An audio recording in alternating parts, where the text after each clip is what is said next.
Chapter 1, The Transmigrating Son-in-Law, a Martial Arts Waste. Severe pain. The pain was like tearing, as if the skull was being chiseled open, or as if the soul was being forcibly peeled out of the head. He opened his eyes suddenly, and the severe dizziness almost made him vomit. Where am I? The last memory fragment was when he was a graduate student in the Department of Archaeology, cleaning a jade disc unearthed from a mysterious ancient tomb. His fingertips touched the strange runes on it, and were immediately swallowed up by a dazzling white light. And then, now. He struggled to sit up, but felt incredibly weak, as if all his strength had been drained away. At the same time, a flood of chaotic memories, filled with humiliation and unwillingness, violently rushed into his mind, wildly intertwining and colliding with his existing memories. After a brief collision, Lin Feng froze, and cold sweat instantly soaked the expensive silk pajamas on his back. He is no longer the graduate student working hard in the laboratory. He traveled through time. This is a world similar to the Earth but completely different. The technological level seems to be similar, but the core laws are very different. This is a high-level martial arts modern world where martial arts are respected. Personal martial arts skills have been raised to unprecedented levels. Powerful warriors can split mountains and stop rivers, and their bodies can withstand bullets. Even the legendary supreme warriors have the terrifying power to shatter stars with a single punch and dominate the fate of an entire country. His current identity is the son-in-law of the Jiangqing Su family, and he also has the same name and surname, Lin Feng. A well-known martial arts loser.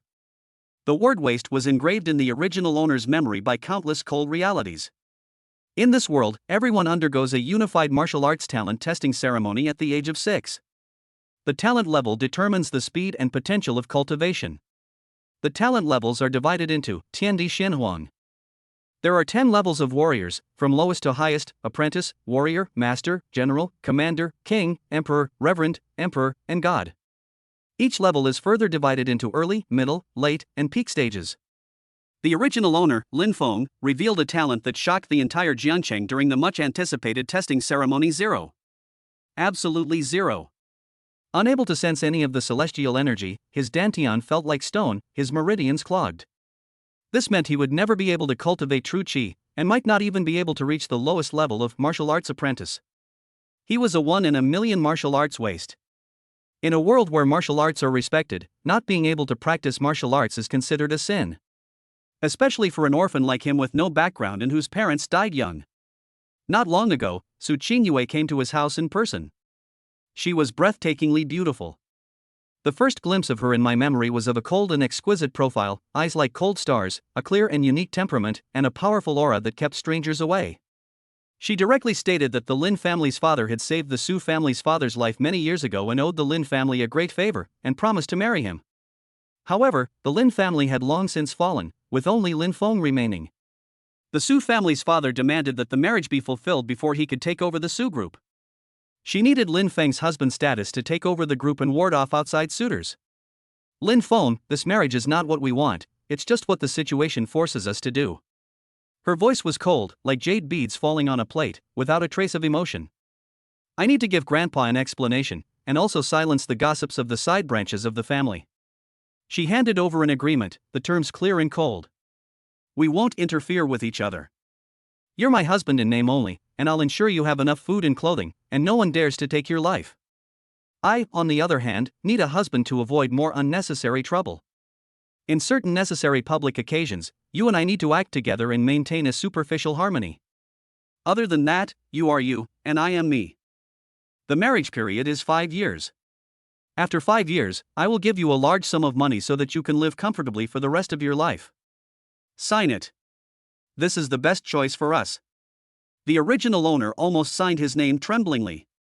Because of the marriage contract promised by the old man of the Su family as a favor, Lin Feng was forced into the prominent Su family, became a son-in-law by agreement, and moved into the Su family villa. Fragments of memory cut into Lin Feng's nerves like cold blades. At the banquet, the well-dressed guests pointed and snickered without hesitation. Look, that's the useless son-in-law of the Su family. TSK, what a pity for a stunning beauty like Su Qingyue. I heard that he was out of breath even when moving a flower pot. He really brought shame to the Su family.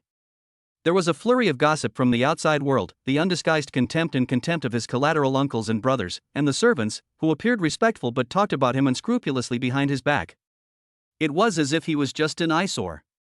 The original owner was cowardly by nature and could only endure silently. The whole world was filled with cold malice towards him. Only one figure revealed a hint of different color in this gray and cold memory scene. Su Qingyue, his nominal wife, is the most outstanding descendant of the Su family's generation. At a young age, she is already a top master of martial. With her extraordinary business skills, she is in charge of the Su family's huge business empire and is a female president who was influential in the business world of Jiangcheng. Su Qingyue also strictly abided by the agreement. She provided him with material security and maintained the most basic courtesy and respect in front of outsiders, never speaking harshly to him like others did. Lin Feng took a deep breath and walked to the huge floor-to-ceiling mirror. The mirror reflected a youthful, yet pale, and gaunt face.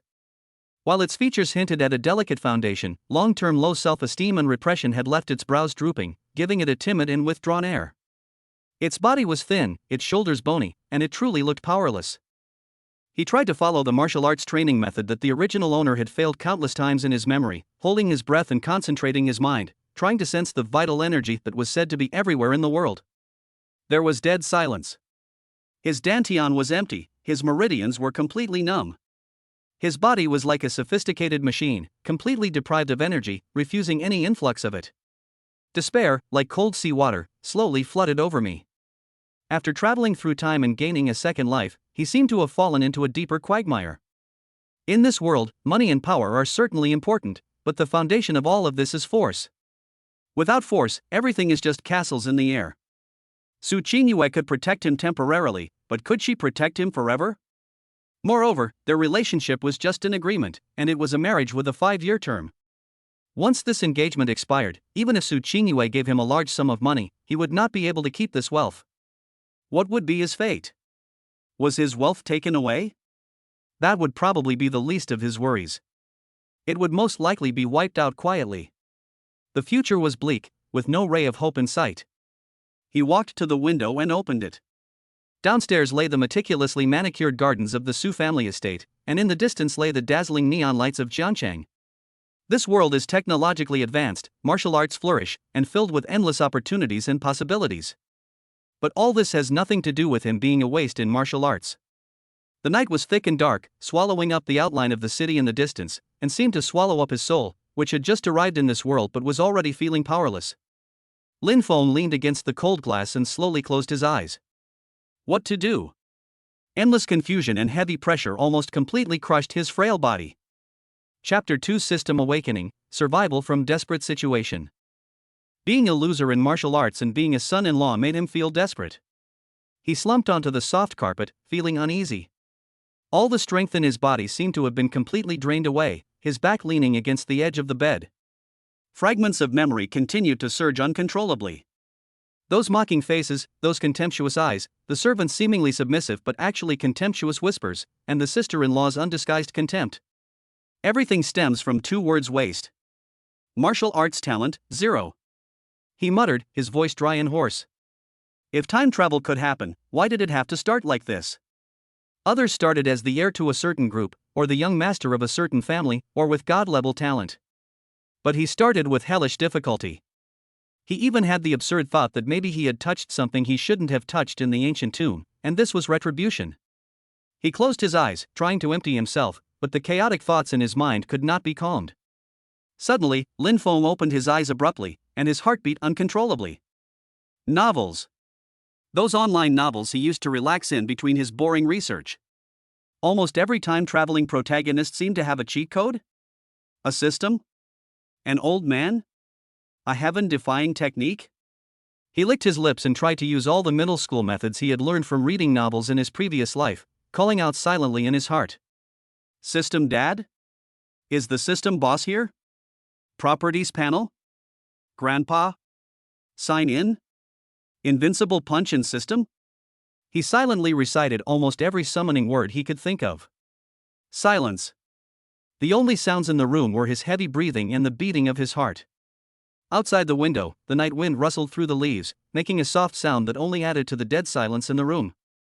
As expected, was I overthinking it? Novels are just novels after all. Reality is cold and cruel, so how could there be any miracles? The faint flame that had just ignited was completely extinguished, as if a basin of ice water had been poured over his head. A huge sense of loss surged over him like a tide, almost pushing him into the bottomless abyss again. Just when his eyes dimmed completely and bitterness appeared on the corners of his mouth, he was ready to give up this meaningless fantasy and accept this tragic reality. Bite. An extremely slight but extremely clear prompt sound appeared without any warning in the depths of his soul. Lin Feng's whole body stiffened suddenly, and his blood seemed to solidify in an instant. Then, directly in front of him, in the void where his sight was focused, a technologically advanced virtual interface lit up out of thin air. The interface was simple and clear, without any redundant decorations. At the top is a striking title: Daily Attribute Point System Activated. Below the title is Lin Feng's current status bar. Host, Lin Feng. Strength, 40 normal adult is 50. Agility, 42 normal adult is 50. Constitution, 38 normal adult is 50. Spirit, 80 normal adult is 50. Free attribute points, 0. Status, martial arts talent 0, meridians blocked, dantian blocked. Looking at these lines of data, Lin Feng's breathing suddenly stopped and his pupils contracted violently. Strength 40? Agility 42? Constitution 38? This is such weak data. According to the original owner's memory fragments, the average basic physical attributes of an average adult male in this high-level martial arts world are around 50 points. A trained martial artist, with the help of martial arts, can easily increase his strength to over 50 points, reaching around 100 points. A warrior can even reach around 200 points, a martial artist 400. And above, the legendary martial emperor, with the help of martial arts, can increase his strength to over 10,000 points, making it no problem for him to move mountains and seas. And what about him? His strength was a measly 40 points. This meant he wasn't even as strong as an average adult. His constitution was a shockingly low 38 points. No wonder this body always felt weak and frail, as if a gust of wind could blow it over. This person is simply a cripple among cripples. No wonder everyone disdainfully calls him a useless person. The only abnormality was his spiritual attribute, which reached 80 points, far exceeding the other three and even 50% higher than that of an ordinary person. Lin Feng guessed that this might be due to the fusion of his two souls after traveling through time. But the glaring note, martial arts talent 0, at the back, like a poisonous needle, instantly pierced any illusions he had just begun to form. So what if one's spirit was high? In this world, without the ability to channel vital energy, it seemed impossible to learn martial arts, no matter how high one's spirit was. His eyes were fixed on the free attribute points, 0, and the tiny note at the bottom of the system. This system automatically generates 5 free attribute points every morning, which can be used to improve any basic attribute except the status column. Attribute points can be accumulated, please allocate them appropriately. Every day, 5 o'clock? Lin Feng's heart began to beat wildly again. Although it was only 5 points a day, this was a real way to improve his foundation. This meant that he was no longer a salted fish lying on the chopping block waiting for his fate. He had the possibility of changing the fate of this useless person. Ha ha ha ha ha ha. He suppressed his voice and laughed softly, his laughter full of complex emotions. After laughing a few times, he suddenly covered his mouth and forced himself to calm down, but his eyes became extremely bright. He began to study the system interface with great concentration. The interface was very simple, and apart from displaying properties and instructions, it had no other functions. He tried to touch those numbers with his consciousness. When his consciousness focused on the 40 after strength, an extremely faint cursor seemed to flash, and at the same time, it was displayed above. Increasing this attribute requires free attribute points. The same goes for trying other attributes. He focused his attention on the free attribute points and status columns, but nothing happened. Apparently, the system's only function was to grant 5 attribute points daily, which were then used to increase basic attributes. 5 o'clock every day.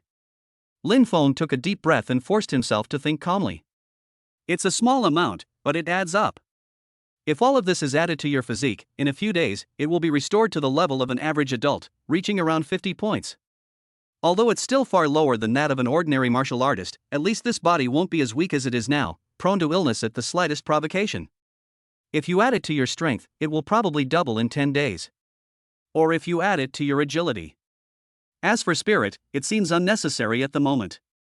After all, his spirit points are already high, so he dare not invest precious attribute points for the time being.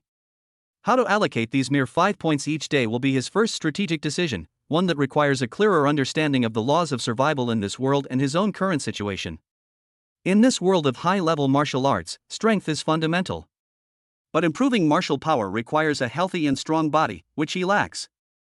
Therefore, the next best thing is to have a healthy and strong body, which is the foundation for survival. Only by surviving and living a better life can one be qualified to discuss other things. Physical fitness is undoubtedly the most important thing at present. It is directly related to health, endurance, and survival ability. Strength and agility are equally important.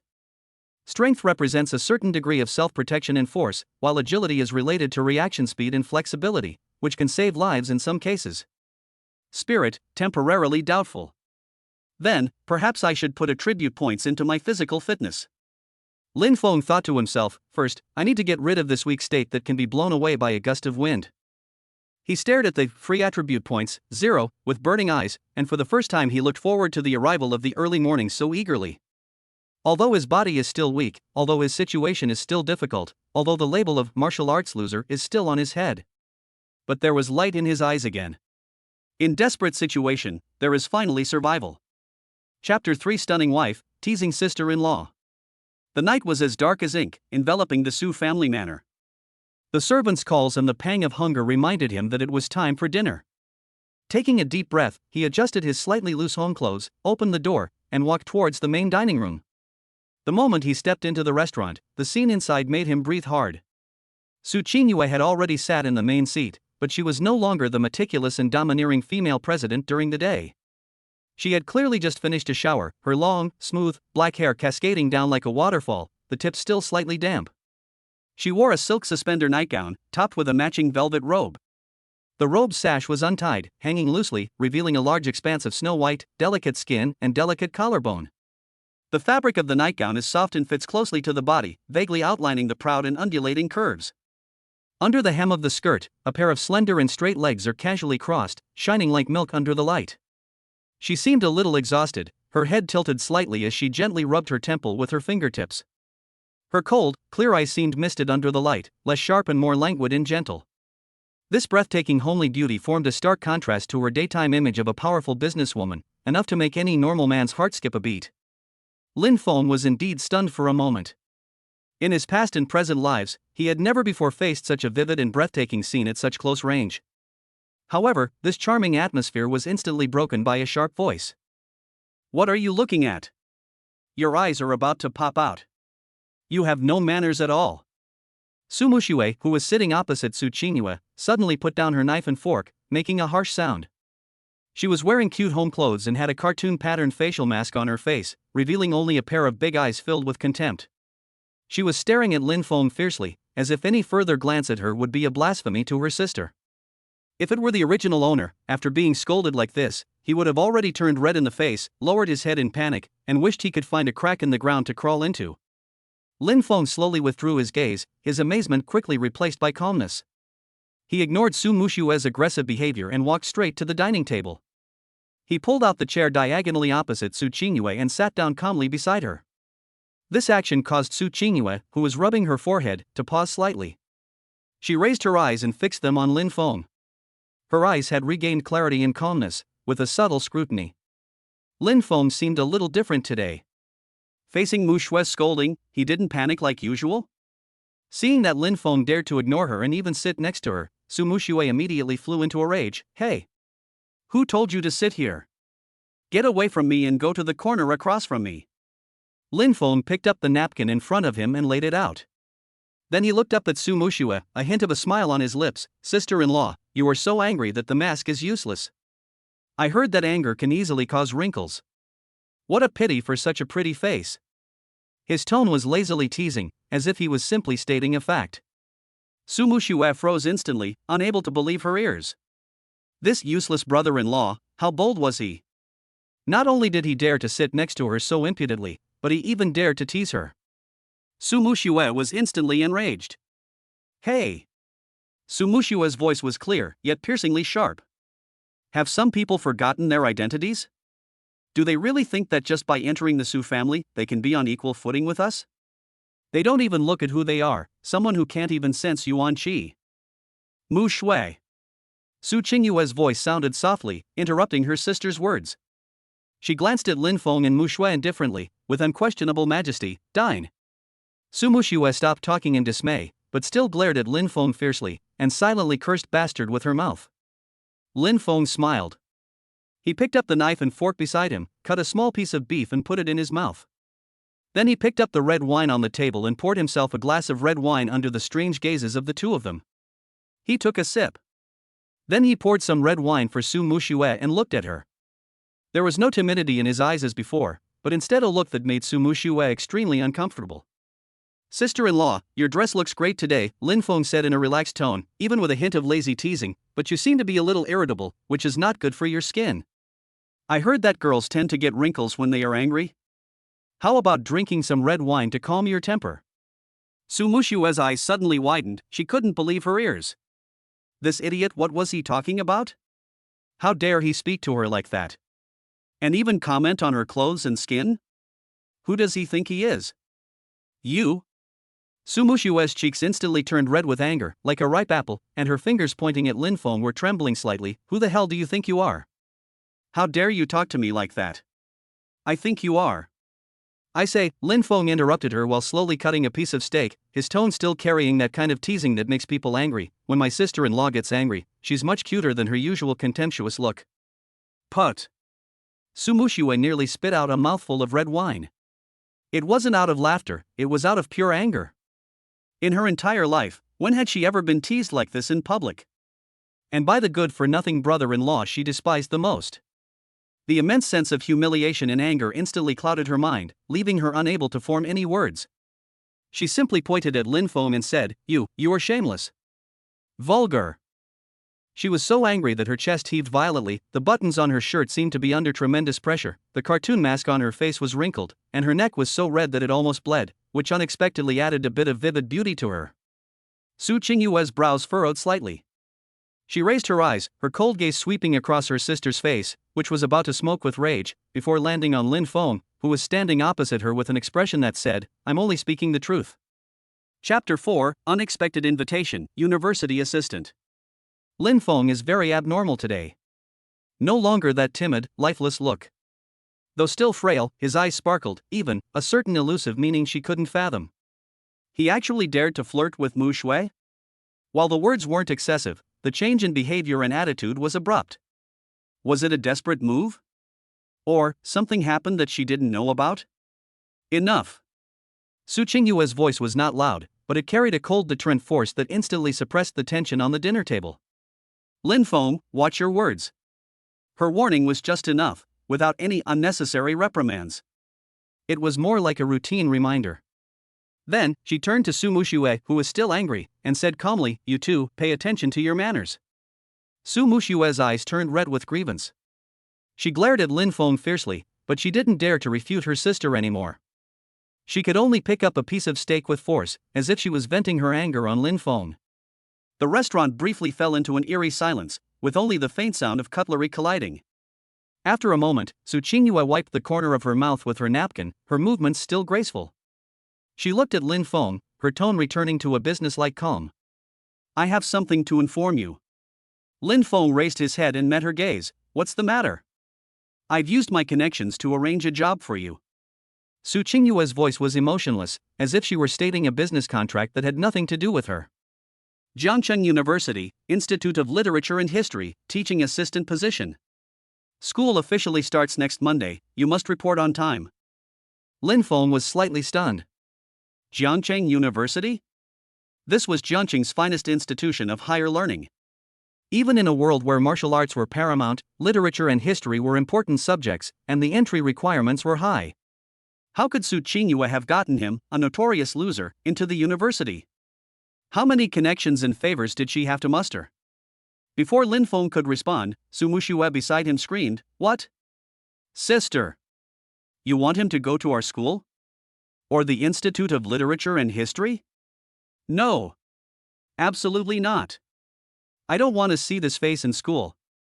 If others knew he was my brother-in-law, where would I put my face? Su Qingyue glanced over with a cold look, and Su Muxue felt as if her neck was strangled. Her voice stopped abruptly, and she just stared at Lin Feng with resentful and unwilling eyes. Why? Lin Feng looked at Su Qingyue and asked the question in his mind. This seemed to go beyond the scope of their non-interference agreement. Su Qingyue picked up the red wine and took a sip calmly. 2 reasons. She put down her cup, her eyes calm. First, you need a respectable and leisurely job. It will reduce unnecessary criticism and give you an explanation. Secondly, she paused, her eyes seemingly casually glancing over Lin Feng's. Mu Shui is also at Jiangcheng University. Although you two have different majors, when necessary, you need to act as her brother-in-law and look after her appropriately to prevent her from getting into unnecessary trouble. Of course, this is just in case, and most of the time you won't have any interactions. Lin Feng understood instantly. The first reason was just a polite remark, but the second reason was probably the real point. Su Muxue had a spoiled personality and was the campus beauty. She probably had many suitors in college and was prone to getting into trouble. Su Qingyue had planted a guardian identity for him, using him as a shield, or a spy who could report on the situation at any time. After all, in everyone's eyes, his martial arts useless brother-in-law was the easiest to control and the one who dared not go against her wishes. A job, an identity, both shutting up the family and providing an invisible safety bolt for her sister. Killing 2 birds with 1 stone, truly the shrewd style of a female CEO. The corners of Lin Feng's mouth curled up slightly, barely perceptible. Okay.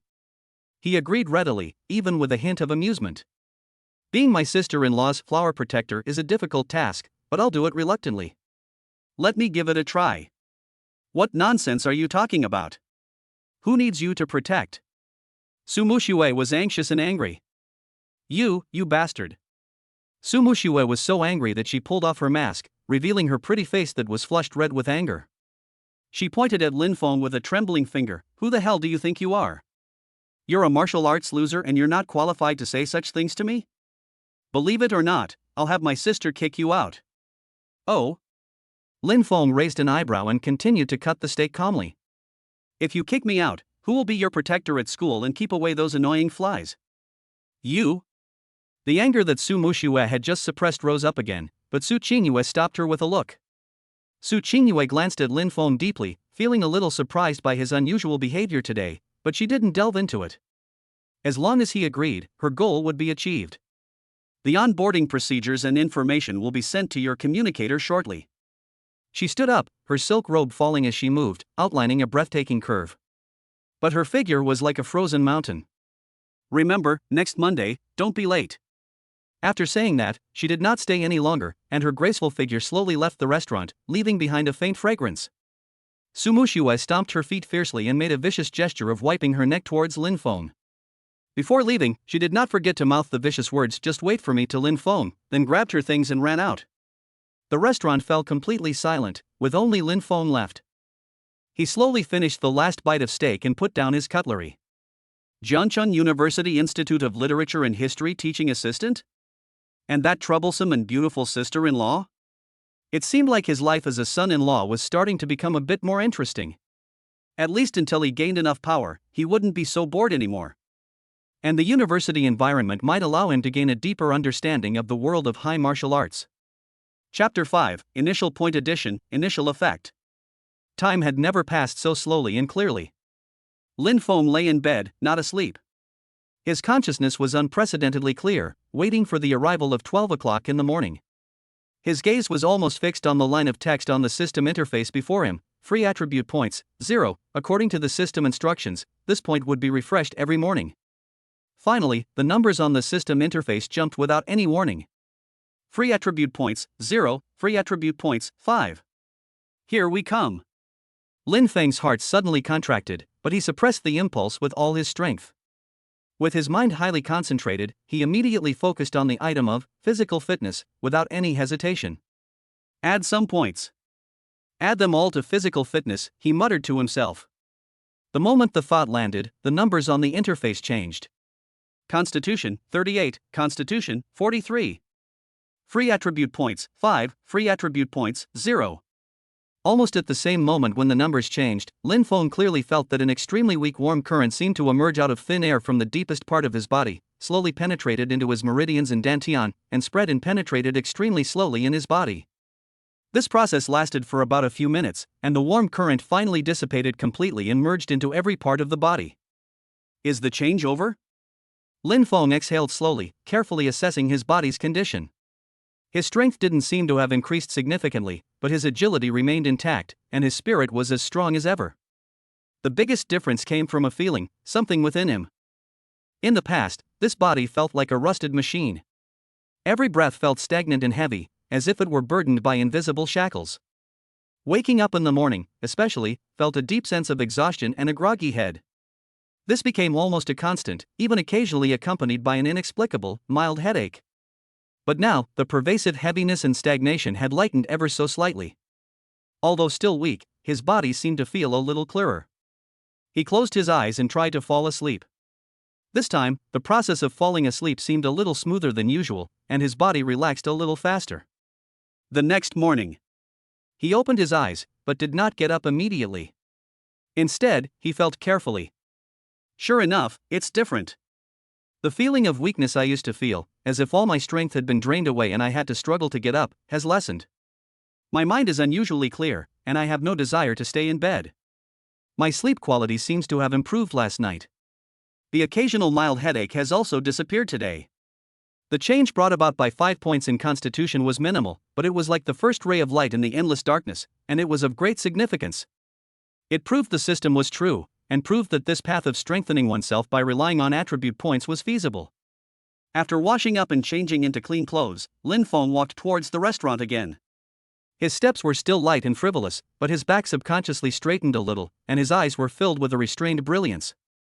The scene in the restaurant was similar to last night, yet different.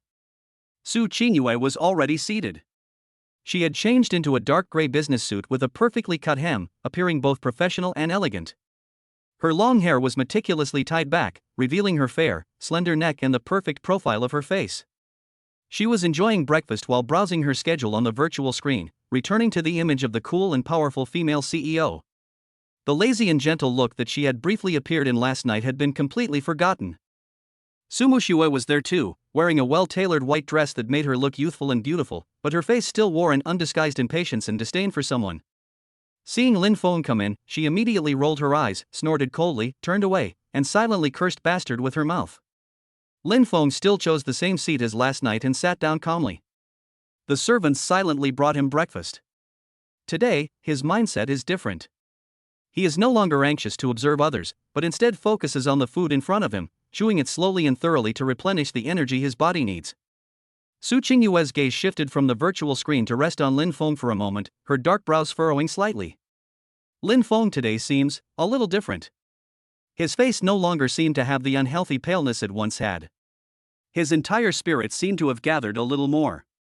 Although still thin, his sitting posture seemed less hunched. Su Muxue obviously didn't have as sharp an observation ability as her sister. She just felt that this martial arts loser brother-in-law seemed even more annoying today, especially his oblivious look, which made people angry just by looking at him. Hey!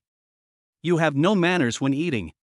She couldn't help but make a provocative remark, trying to break the peace that made her uncomfortable. Lin Feng raised his head and glanced at her, his eyes calm and even with a hint of amusement, but he didn't bother to respond and continued to eat. This attitude of ignoring made Su Muxue feel like a punch on cotton, and she felt even more depressed. Su Qingyue's gaze paused on Lin Feng's face for 2 seconds, and a hint of doubt flashed in her beautiful eyes, but she did not find anything unusual. Breakfast ended in an eerie silence. Lin Feng could feel the scrutiny of his gaze, but he remained calm. The change in his physique by 5 points was so slight that no one but him could truly perceive it. But this is just the beginning.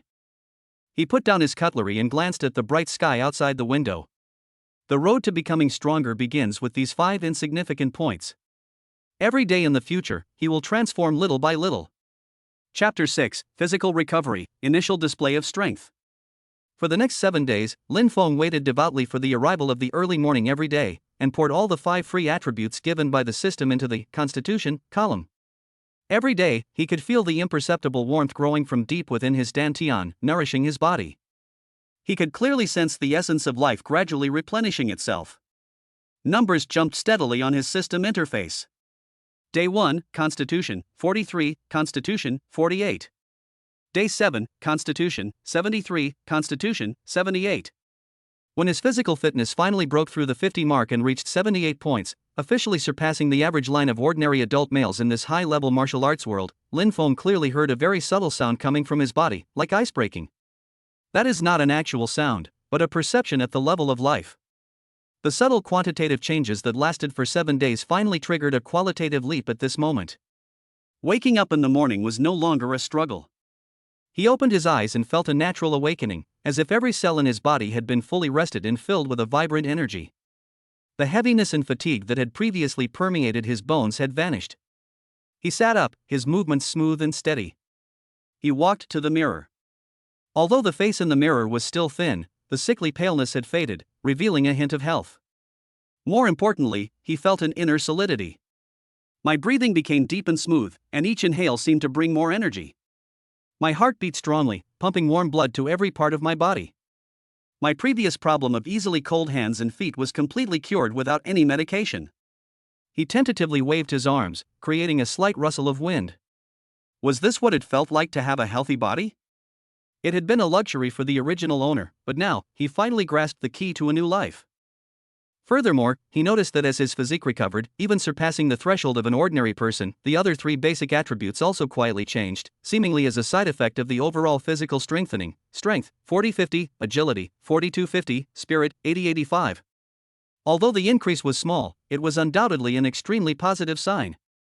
This meant that physical fitness was the foundation, and its strength could subtly lead to improvements throughout the body and mind. That afternoon, Lin Feng left the room and prepared to go to the small library attached to the villa to look up some information about Jiangqing University and the Institute of Literature and History in preparation for starting work tomorrow. He was walking in the wide corridor with steady steps, enjoying the long-lost feeling of vitality in his body. Suddenly, a young maid carrying a huge pile of clothes came out hurriedly from the corner. She seemed to be blocked by the pile of clothes and didn't see Lin Feng in front of her at all, and bumped into him straight away. Ah! The maid let out a short cry of surprise, staggered, and was about to crash into Lin Feng with her clothes. If this happened a week ago, with Lin Feng's frail body, he would definitely have been knocked to the ground, and might even have been buried by those clothes, making a mess and becoming another topic of ridicule among the servants. However, in the blink of an eye, Lin Feng's body reacted almost subconsciously. The enhanced 78 points of physical fitness brought about far superior nerve reflexes and body coordination. He subconsciously exerted force, swiftly and lightly sliding half a step to the side, while extending his right hand and skillfully lifting and guiding the fallen maid's arm. The movements are as smooth as flowing water, with a sense of ease that makes light of a heavy task. The maid felt a perfectly balanced force, helping her steady her balance and avoid a fall. The precarious pile of clothing only swayed, but didn't collapse. "I'm sorry, Mr. Lin. I didn't see you. I'm so sorry." The maid stood back, her face pale with fear, and she bowed repeatedly to apologize. She knew very well that this son-in-law had a low status in the Su family, but he was the master in name after all. If he offended the master, it would always be her fault. "It's okay, be careful next time." Lin Feng calmly withdrew his hand with a calm tone. Yes. Thank you, Mr. Lin." The maid, as if she had been pardoned, quickly gathered her clothes and walked away with her head lowered. Still feeling a lingering fear, she vaguely felt that this legendary good-for-nothing son-in-law seemed different from what she had heard before. That move just now, what a swift move. However, this scene happened to be seen by Su Muxue, who had just returned from outside and was about to return to her room. She stood at the other end of the corridor, her beautiful brows tightly furrowed, her face full of confusion and bewilderment. Was that Lin Feng? The martial arts loser who gets tired after just a few steps?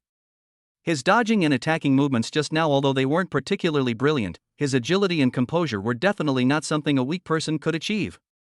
Especially his calm and composed demeanor, which was completely different from the numb and dull brother-in-law she remembered. What's going on? Su Muxue subconsciously rubbed her eyes, wondering if she was seeing things. She stared at Lin Feng's departing back. He was still thin, but he seemed much straighter, and his steps were steady and powerful, no longer the empty and rootless feeling he used to have. An illusion, she muttered quietly, but a seed of doubt was planted in her heart. Did this loser secretly take some tonic? Or is he a hidden master? She shook her head, trying to dismiss this ridiculous thought. A useless person with zero martial arts talent, even if he took a lot of elixirs, what would change? It must be her own eyes, or maybe he was just lucky, a blind cat catching a dead mouse. Although she thought so, the look in her eyes when she looked in the direction where Lin Feng disappeared was filled with an indescribable curiosity and doubt. Lin Feng didn't know that Su Muxue had noticed this little episode, and even if he had, he wouldn't have cared. He returned to his room and once again called up the system interface that only he could see. Host, Lin Feng. Strength, 50. Agility, 50. Constitution, 78. Spirit, 85. Free attribute points, 0. Status, martial arts talent 0. His gaze lingered on the number, Constitution, 78, for a long time. In 1 week, from 43 points to 78 points, he went from being a sickly useless man to finally having a healthy body. This is just the beginning. Lin Feng slowly clenched his fists, his knuckles turning slightly white from exertion. Pale blue veins appeared on his arms, and blood flowed through them more vigorously than ever before. He could feel the power contained within them. Chapter 7, University Enrollment, much criticized. Early Monday morning, Lin Feng, wearing plain dark casual clothes, stood in front of the gate of Jiangchun University. The massive school gate was constructed from a combination of high-grade alloy and ancient stone, with the words Jiangchun University suspended atop. It was said to have been carved by a martial emperor using his sword skills. It embodied the emperor's sword intent and exuded a subtle sense of pressure. On either side of the school gate stood 2 lion-shaped mecha sculptures, over 5 meters tall, their ferocious forms imbued with a sci-fi feel. Their electronic eyes scanned the stream of people below, demonstrating that this top-tier institution boasted not only a strong military presence but also a strong foundation in the liberal arts. Most of the students entering and leaving the campus were full of energy, their steps brisk. Many of them emanated faint energy fluctuations, clearly martial artists. Some even wore customized lightweight power armor, slung over their backs with either cold or high-tech weapons. Their conversations often focused on topics like vital energy tides, martial arts experience, and exploring secret realms. This is a place where the spirit of martial arts is engraved in the bones. Lin Feng took a deep breath and calmly joined the crowd. His presence, unlike the rest of the energetic and confident martial arts students, seemed out of place, drawing many inquiring and slightly surprised glances. Following the instructions on the communicator, he arrived at the campus administration building, where the Institute of Literature and History's offices were located. The process of completing the onboarding formalities was unexpectedly smooth, but there was also an invisible sense of discomfort everywhere. The female HR clerk wore a professional smile as she verified his identity, but the flash of surprise and disdain in her eyes didn't escape Lin Feng's notice.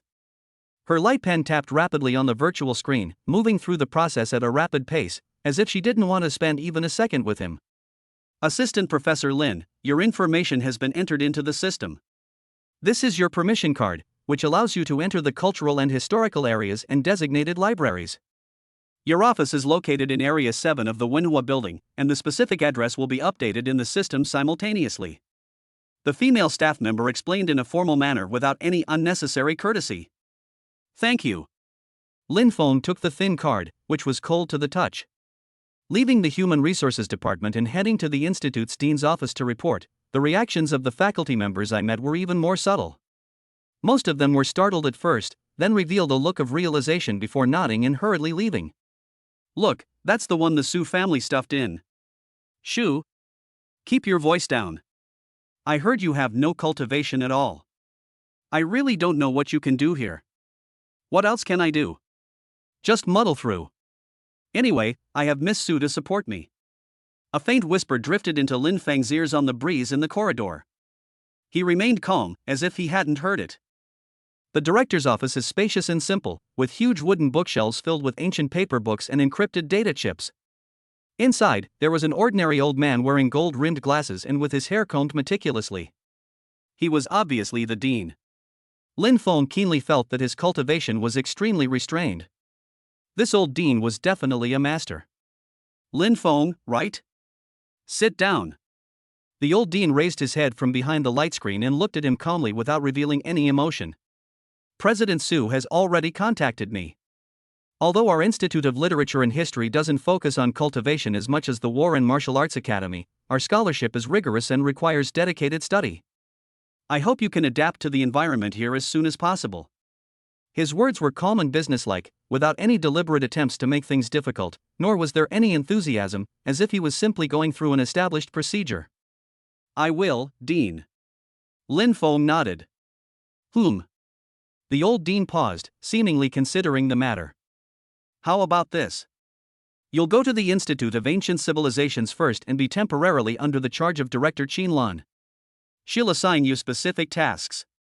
When he heard the name Qin, a hint of helplessness seemed to flash in the old dean's eyes.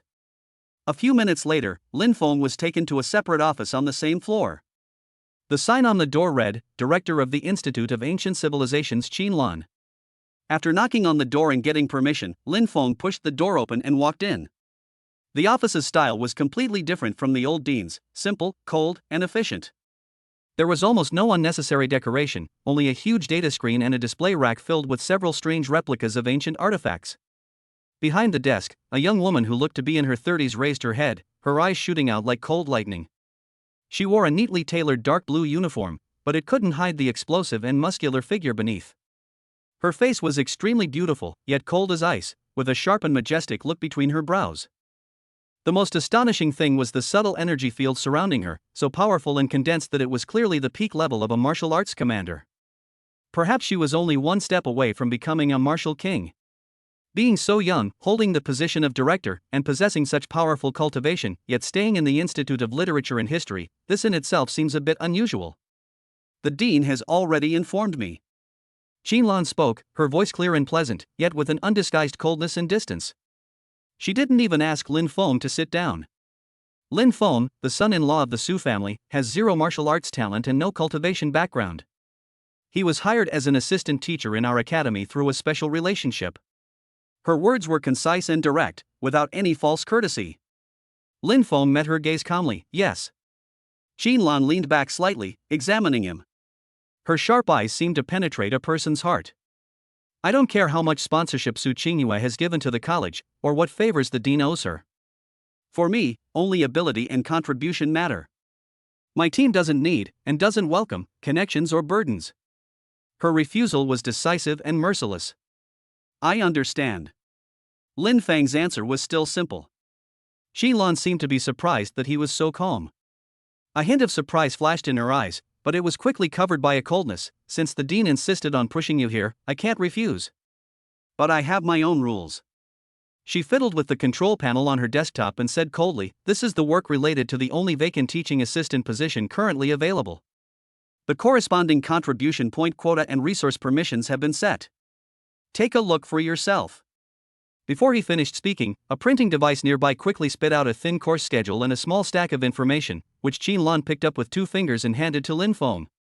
Lin Feng stepped forward to take it. There was only one course on the schedule, History of Ancient Civilization. Classes were scheduled every Friday afternoon, a time when students are known to be most distracted and restless. The materials consisted of outdated, basic literature reviews with virtually no research value. This course is a public elective for all students in the academy, both civil and military.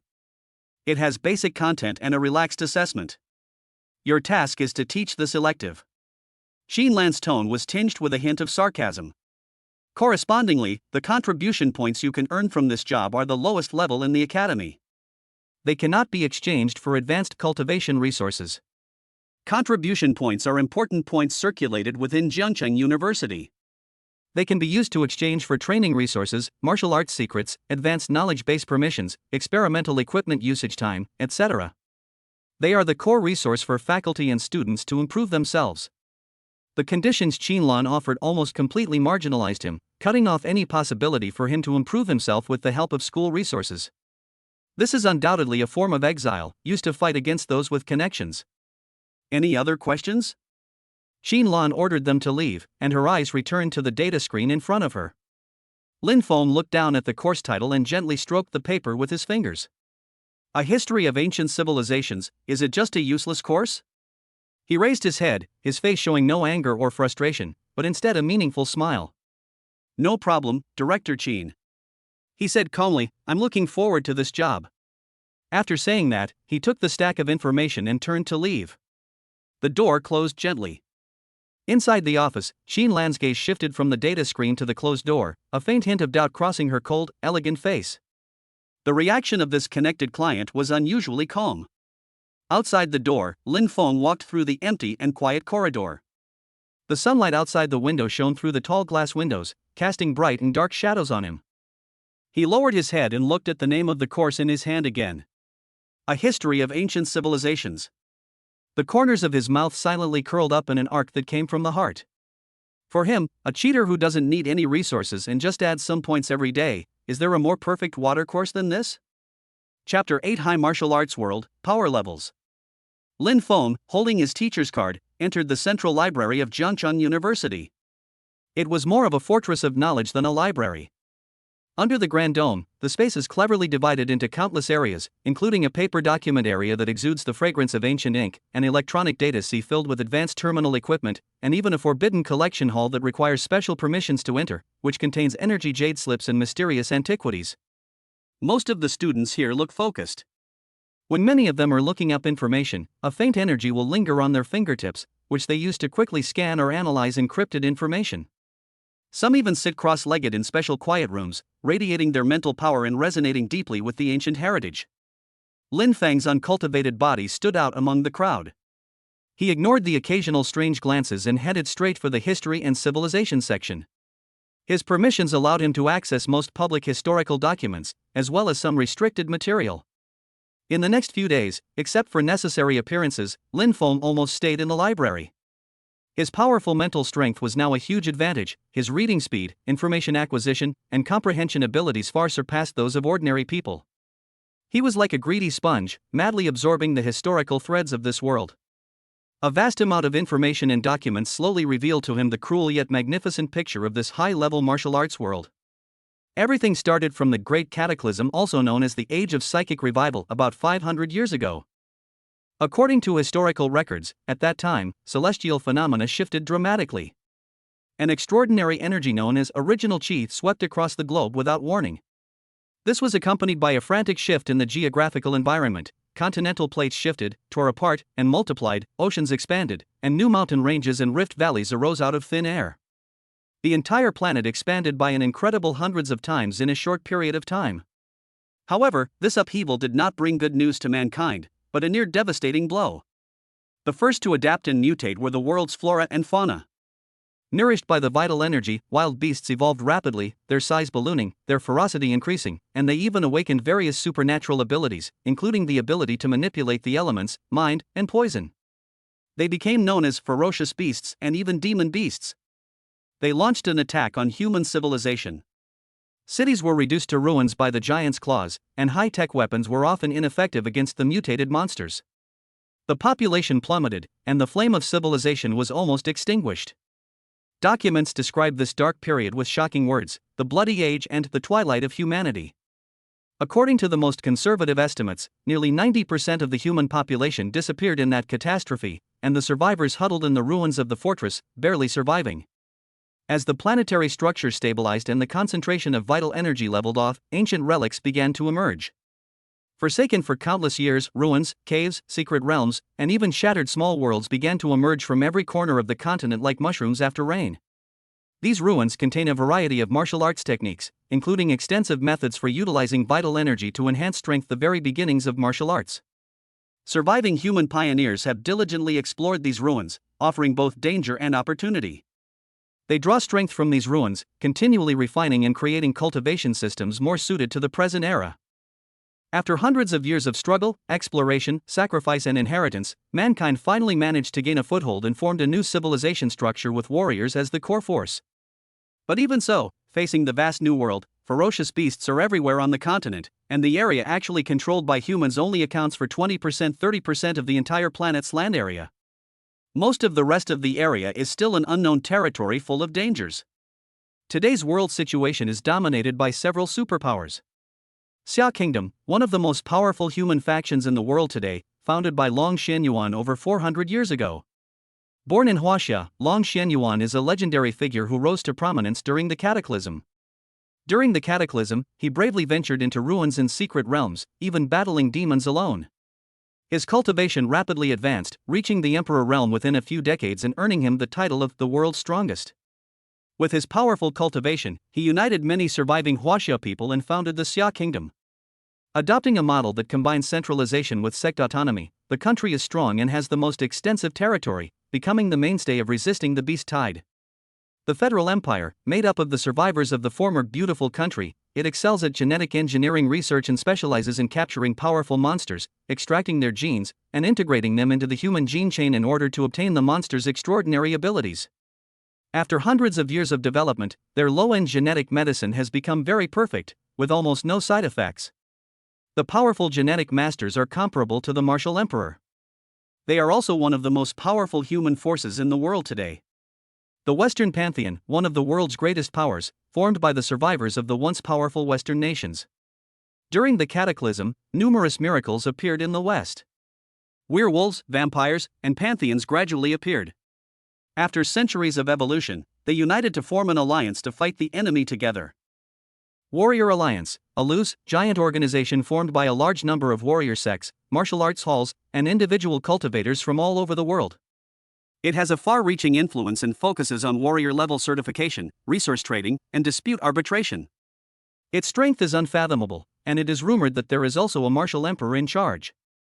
Mercenary Guild, a huge organization spread across areas of human activity, responsible for issuing, managing, and certifying various missions ranging from exploration, clearing, guarding to treasure hunting. It is an important platform for adventurers and strong people to obtain resources, and there is also the shadow of the martial emperor-level forces behind it. Below these five giants are the next-level first-class forces in numerous countries, whose hallmark is that they have martial arts masters in charge. The four great families of Great Xiaomoron, Nangong, Ouyang, and Su belong to this category. They have deep roots and complex connections, and have great influence in Xia and even in the world.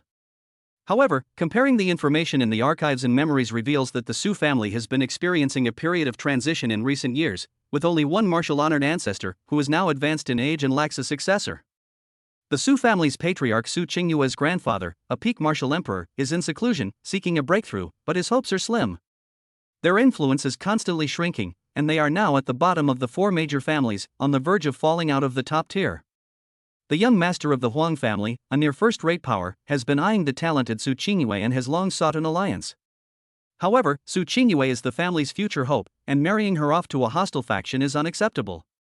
This is why Lin Feng, a martial arts nerd, is being forced to marry into the Su family and form a marriage alliance with a business genius like Su Qingyue.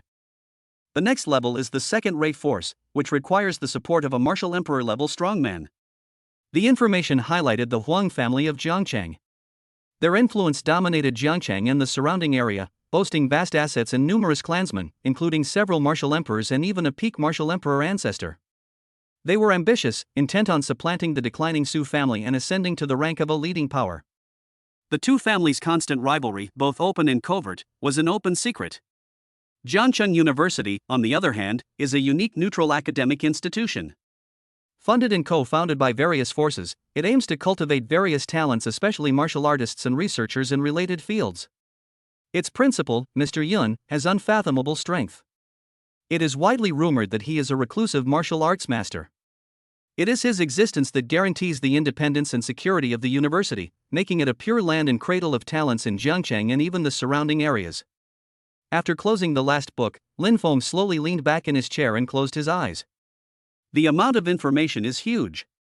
He finally understood the cruelty of this world and its rules. Force was the fundamental measure of everything. Without it, even survival was at risk. The Su family's plight, the contempt of others, all stemmed from this. While Jiangcheng University, where he was located, might seem peaceful, it was itself part of a vast system of power, and was far from as indifferent as it appeared. A president who appeared to be a martial arts master was enough to make any force proceed with caution. He opened his eyes and his gaze fell on the description of the history of ancient civilization course outline on the virtual screen. Study the rise and fall of ancient civilizations before the Great Cataclysm. Explore the potential connection between the relic culture and modern martial arts civilization. A thought flashed through his mind.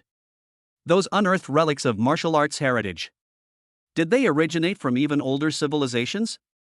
Why did those civilizations disappear?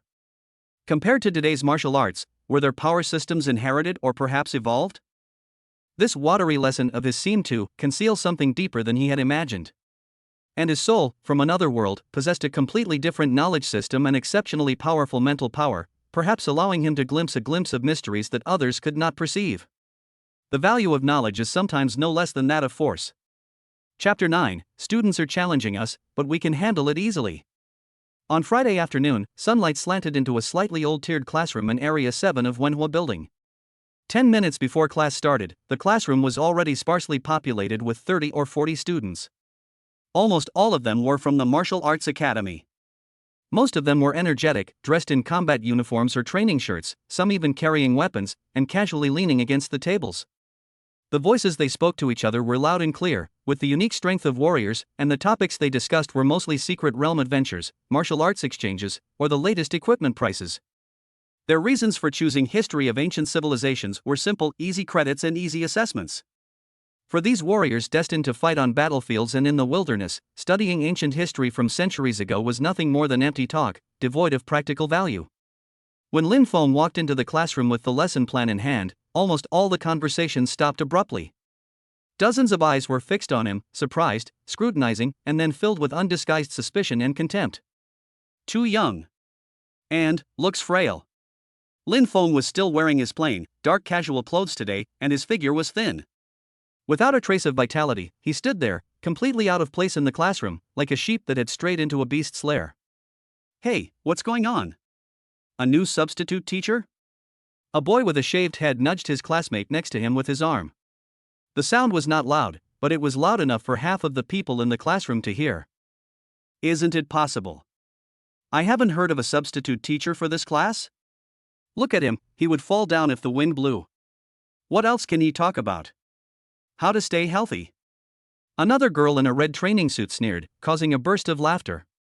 The whispers rang out again, even more brazenly than before. Eyes darted back and forth over him, full of scrutiny. In the eyes of these martial arts elites, an ordinary person without cultivation was simply unworthy of standing before them and lecturing. Lin Feng seemed not to hear the comments, nor to see the gazes. He walked up to the podium calmly, put down the lesson plan, and adjusted the microphone. He raised his head and glanced at the audience. His eyes were calm and deep, without the nervousness of a new teacher or the anger of being looked down upon, but a calmness that bordered on indifference. Good afternoon, students. His voice came through the microphone, clear and steady. I'm Lin Feng, the lecturer for this semester's History of Ancient Civilizations. I'll be teaching the following classes. There were a few sneers from the audience, especially from the rebellious-looking boys in the back row. Lin? I've never heard of him. Are they related to someone? Aren't all those famous losers at the Academy of Literature and History surnamed Lin? A voice, subdued yet deliberately intended to be heard, chided with malicious sarcasm. Clearly, news of the Su family's famous son-in-law had already spread among certain circles. The classroom erupted in laughter, the atmosphere filled with joy.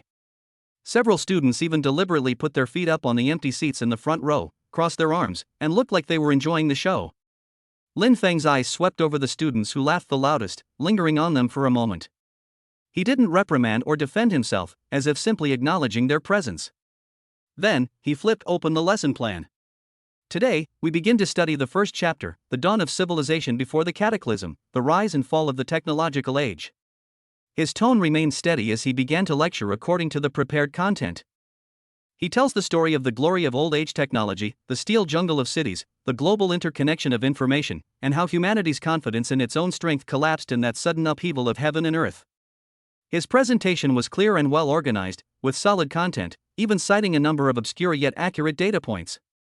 However, almost no one in the audience was paying attention. Most students were looking down at their communicators, whispering to each other, or simply closing their eyes to rest, circulating their feeble vital energy through a simple circulation of qi. The classroom atmosphere is dull and lazy. About 10 minutes later, when Lin Feng was talking about the changes in social structure caused by the energy crisis at the end of the old era, something strange happened. A faint wave of energy suddenly spread from the center of the classroom. With a clear provocative tone, it aimed directly at the podium. It was a boy wearing a black vest. There was a ferocious wolf head tattoo on his neck and a playful sneer on the corner of his mouth. He deliberately controlled the blood and energy in his body, condensing it into an invisible pressure, which covered Lin Feng from afar. This level of qi and blood pressure control is meaningless to a warrior of the same level, but for an ordinary person with no cultivation, it is enough to make them breathless, even dizzy, and unable to speak smoothly. This is the most common way to make things difficult for them. The tattooed boy's companions all looked forward to the show, expecting the connected guy on the stage to make a fool of himself. However, 1 second, 2 seconds, 3 seconds. Lin Feng stood at the podium, speaking at a steady pace, his words clear and even his breathing rhythmic. He only seemed to glance, seemingly unintentionally, in the direction of the tattooed boy between his remarks, his eyes calm. It was as if the pressure on chi and blood, which was enough to make ordinary people's hearts palpitate, was just an insignificant breeze. The tattooed boy's smile froze, a flicker of surprise in his eyes. Unconvinced, he secretly increased his energy output, even breaking out in a slight sweat on his forehead. But Lin Feng, sitting on the podium, remained unresponsive. He even picked up a pen and turned around to write a line on the screen, marking the key time points. His handwriting was steady and powerful. How is this possible? The tattooed boy was horrified. He clearly had zero cultivation. How could he completely ignore the pressure from his chi and blood? Was he hiding his strength? Or perhaps he possessed a hidden treasure? Not only him, but a few perceptive students in the audience also noticed something unusual, showing surprised expressions and whispering to each other. After Lin Feng finished writing, he turned around and put down his electronic pen. His gaze swept across the class again. This time, his calm gaze seemed to carry an invisible weight, causing many of the whispering students to subconsciously shut up. The circulation of chi and blood requires harmony and integration, with chi being the first priority. Lin Feng suddenly spoke, his voice still calm, as if he were commenting on something unrelated to him. Forcing it outward will waste energy and block the meridians, especially the Xiaoyang and triple burner meridians. If this continues for a long time, afternoon hot flashes and restlessness and palpitations will be unavoidable. His voice was not loud, but it was clearly heard by everyone. The tattooed boy's eyes widened as if struck by lightning, and the color drained from his face instantly. The symptoms Lin Feng casually mentioned were exactly the same as his physical reaction after reaching a bottleneck in his cultivation recently. He had never mentioned this to anyone else. How did he know? Was it just a coincidence? Or? A chill instantly rushed up from his tailbone to the top of his head. He felt as if he had seen a ghost. He suddenly restrained all his energy and blood, subconsciously sat up straight, and dared not be presumptuous again. The entire classroom fell into an eerie silence. All the students, including those who had been inattentive before, subconsciously raised their heads and re-examined the thin young lecturer at the podium. There was still no fluctuation in his cultivation level, and he still looked ordinary. But that inexplicable calmness made these martial arts students, who were used to measuring everything with strength and energy, feel a completely different kind of pressure for the first time. Lin Feng seemed not to see their reaction and looked down at the time. That's all for today's class.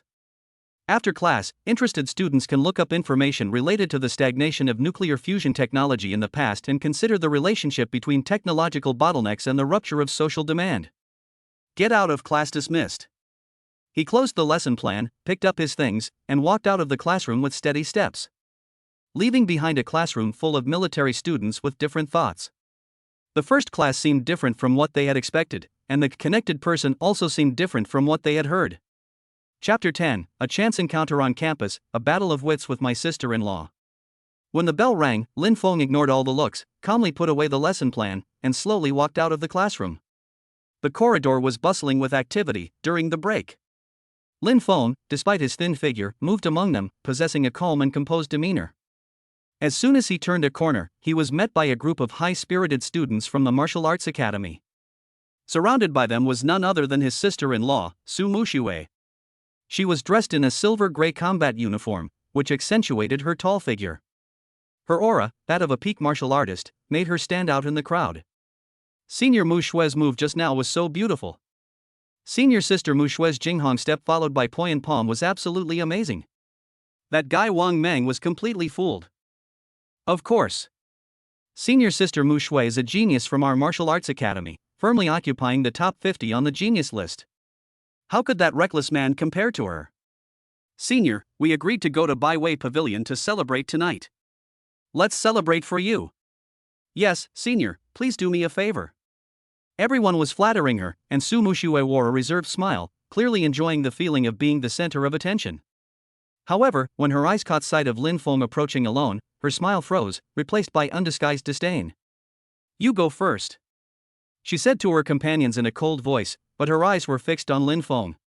After the crowd dispersed, Su Muxue took a few steps forward and stopped in front of Lin Feng, raising her chin slightly. Hey, isn't this the famous civilian teaching assistant of our Su family?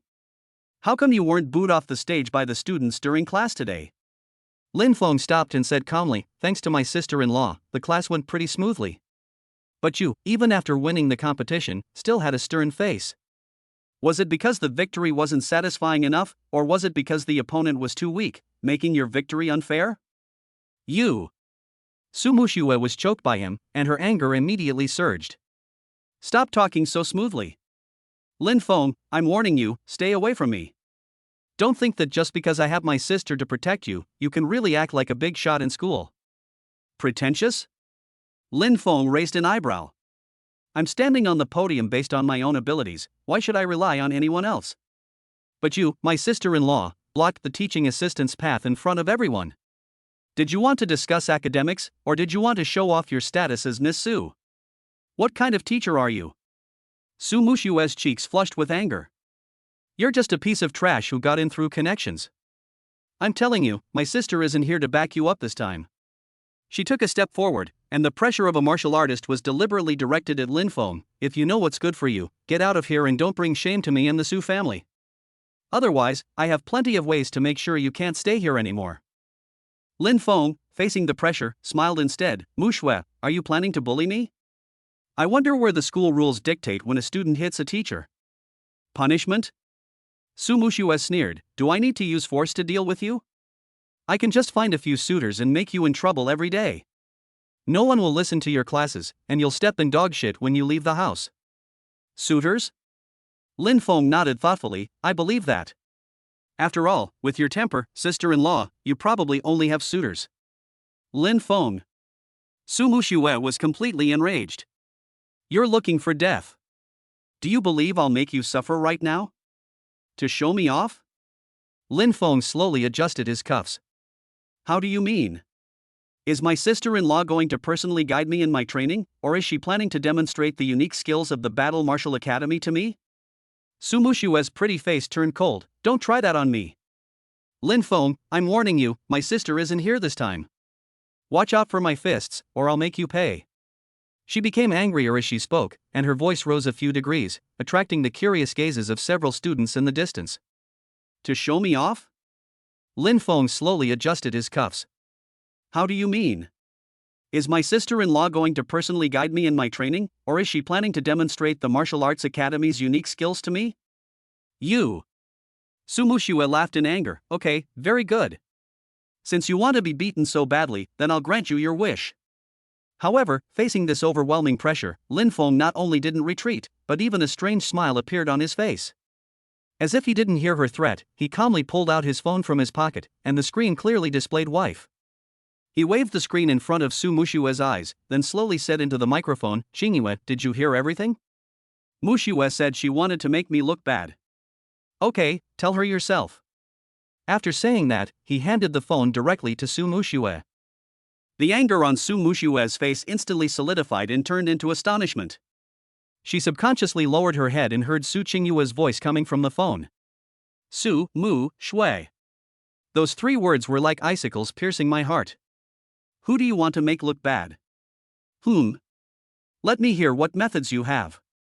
Sister? Su Muxue's face turned pale and she spoke incoherently. I didn't mean that, it was him.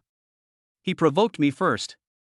He returned to the martial arts training room immediately and practiced basic qi and blood circulation for 3 hours. Su Qingyue's voice was unquestionable. I want to see the training report tonight. Now, return the phone to Lin Feng. Su Muxue was so angry that she was shaking all over, her pretty face flushed red. She glared at Lin Feng fiercely, her eyes wanting to eat him alive, but she could only grit her teeth and stuff the phone back. Lin Feng. Just wait for me. She lowered her voice and squeezed out these words from between her teeth. She turned around abruptly and rushed out in embarrassment amid the curious gazes of the people around her. Lin Feng picked up the phone. Hello? There was a moment of silence on the other end of the phone, and then Su Qingyue's voice came. Focus on your lessons. I'll take care of Muxue's matter. Understood. After the call ended, Lin Feng put away his phone, ignored the inquiring eyes around him, calmly straightened his clothes, and continued walking towards the office. A faint smile crossed his lips. This campus life was indeed much more rich than he had expected. Chapter 11, Notoriety, Silent Transformation. Have you heard about that new assistant Professor Lin from the Faculty of Arts and History? He's the one from the Su family. Oh, I know, that son-in-law with zero martial arts talent. He actually came to our school to be a teacher? What a joke! An ordinary person who can't even sense vital energy wants to tell us about ancient civilization? What can he say? It's all thanks to his wife's connections. TSK, President Su is such a powerful man, why did he find such a... Keep your voice down. Seriously, that water class on Friday afternoon has almost become a tourist attraction now. A lot of people go there just to watch. Similar discussions, like a thin, early winter mist, silently permeated Jiangcheng University. Occasionally, a few related posts would float across the anonymous sections of the campus forums, often bearing headlines like "Connected Person, Useless Son-in-Law," and "Su Family Decoration." Commenters, mostly with curiosity or mockery, offered a welcome respite from the students' intense training. The name Lin Feng, along with his special identity, gradually became a joke known to everyone in a small circle. Walking around campus, he occasionally felt gazes from all directions. Some were simply curious, sizing him up and down as a legendary celebrity, while others showed undisguised contempt. Some even deliberately raised their voices and made veiled comments to their peers as he passed by. "Look, that's the guy. TSK, it looks okay, but it's a pewter spearhead. I heard that he has no status in the Su family and relies entirely on women for support. It's really embarrassing for us men." Lin Feng's reaction to these pointing fingers and whispering was always the same. He turned a blind eye and a deaf ear to them. His daily life was very regular. He would wake up on time in the morning, feel the growing vitality in his body as his attribute points increased, and then go to the main house for dinner, although most of the time Su Qingyue had already left, and Su Mushue looked at him coldly. Then he would go to the small teaching assistant office at the Institute of Literature and History, or go to the Central Library to look up information and prepare for his only course, History of Ancient Civilizations. Walking around campus, Lin Feng could clearly feel the gazes falling on him. There were undisguised scrutiny, pity tinged with superiority, and even outright disregard, as if he were a mass of insignificant air. Occasionally, a bold or mean student would deliberately raise their voices slightly when passing by a fellow student. "Hey, make way. Don't block Teacher Lin's way. I really don't know what's the point of the school accepting people like this. It lowers our overall level." These sounds were like the buzzing of mosquitoes. If the original owner had a self-deprecating and cowardly personality, he would have been stung and bleeding. But at this moment, Lin Feng's mind was resilient and clear, far beyond the imagination of ordinary people. He was completely immune to these noises, and those glances, whether good or evil, could not stir up the slightest ripple in his heart. He always had a calm demeanor and a steady pace. He would appear in the small office in Wenhua Building on time every day, step onto the podium of History of Ancient Civilization on time, and use a clear and steady tone to talk about the knowledge that most military students regarded as useless antiques, and then leave on time. His life was monotonous and routine. Aside from necessary teaching activities, he spent almost all his time immersed in the school library's vast database, frantically absorbing deeper knowledge about the world. And the deeper secret lay in the system's unwavering 5 free attributes every morning. After his physical fitness broke through the 50-point mark and reached 78 points, completely getting rid of his weak state, Lin Feng, after careful consideration, began to invest his precious daily attribute points alternately into strength and agility. Strength is the foundation of muscles and bones, the basis for explosive power, and endurance. Agility is the neural reflex, the key to dodging and coordination. In a world where force is paramount, these two attributes are the most direct guarantee of survival. As the days go by, in a corner where no one pays attention, a silent transformation is taking place. Time flows silently, and attribute points accumulate quietly without anyone noticing. Strength, 50-55. 95-100. Agility, 50-55. 95-100. Constitution, 100. Maintain. Spirit, 98. Free attribute points, 0. The silent accumulation and changes during this period are amazing. Waking up in the morning, the moment my eyes open, I feel a clear, bright glow. My body feels light and full of energy, as if every cell is breathing with joy. My muscles become defined and firm, no longer frail and lean, but imbued with a sense of fluid strength. Every movement and gesture is accompanied by exquisite control of my body, and my reflexes are astonishingly fast. He had briefly tested it in a secluded, deserted spot. A full-strength punch could faintly be heard breaking through the air. He ran at a speed that would have stunned sprinters from previous worlds. His leaps were agile, surpassing even apes in agility. His five senses had also been heightened to new heights, allowing him to detect whispered conversations from dozens of meters away and clearly distinguish dozens of faint scents mingling in the air. This was a transformational improvement. Even though the glaring martial arts talent 0, meridians blocked, Dantian blocked message in the system status bar remained, it announced his isolation from the mainstream power system of this world. But relying solely on this body that has been enhanced to the extreme by attribute points, his pure physical strength, speed, and reaction nerves have already firmly reached the peak level of martial artist, and even surpassed it in some aspects. More importantly, he felt as if he had touched an invisible barrier after both his strength and agility reached 100 points. 100 points was a crucial threshold in life. He had a strong premonition that once he crossed this threshold, some kind of qualitative change might occur.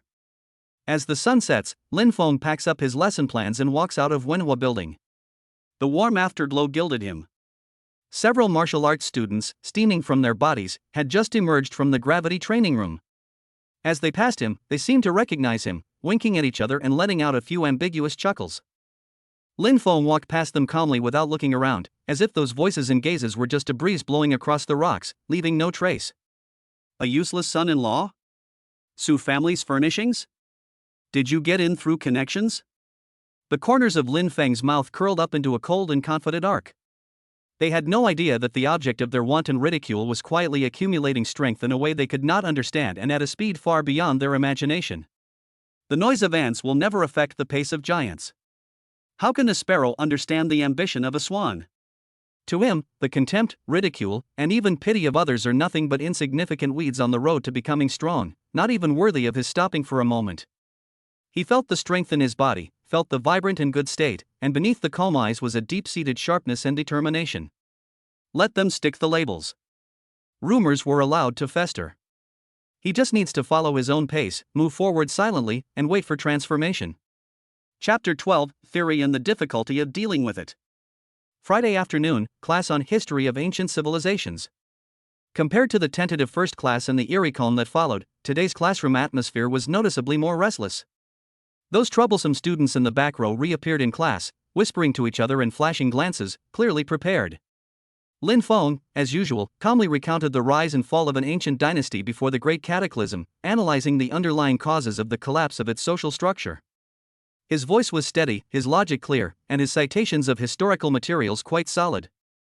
However, when he talked about the large-scale unrest caused by the influx of refugees due to land annexation at the end of the dynasty, a discordant voice was heard. "Teacher." The voice came from the boy with a tattoo on his neck in the back row. He raised his hand lazily, a fake smile on his face. "Aren't you just talking about textbook clichés? Things like land annexation and the refugee problem sound like child's play. In my opinion, the root cause is that the emperor of that dynasty was too useless and the army was not strong enough. If they had a few martial emperors or even martial lords in charge, who among the refugees would dare to rebel? Wouldn't they have been suppressed with a single blow?" His words immediately drew laughter from several of his companions. "That's right. Isn't history all about the victors and the losers? What's the point of coming up with all these nonsense reasons? The strong are respected, it has been so since ancient times. Studying the rubbish of these losers is a complete waste of time." Although many of the martial arts students in the classroom didn't join in the commotion, they also expressed deep agreement. In a world where force reigns supreme, this view is extremely common. Lin Feng paused his story and cast his gaze towards the tattooed boy, his expression unremarkable. "Oh? According to your logic, the rise and fall of a dynasty depends entirely on the strength of its top military forces? What else?" The tattooed boy became even more proud when he saw Lin Feng answering, and crossed his legs. "Just like now, why is our Xia country the overlord? It's because of Emperor Langwu.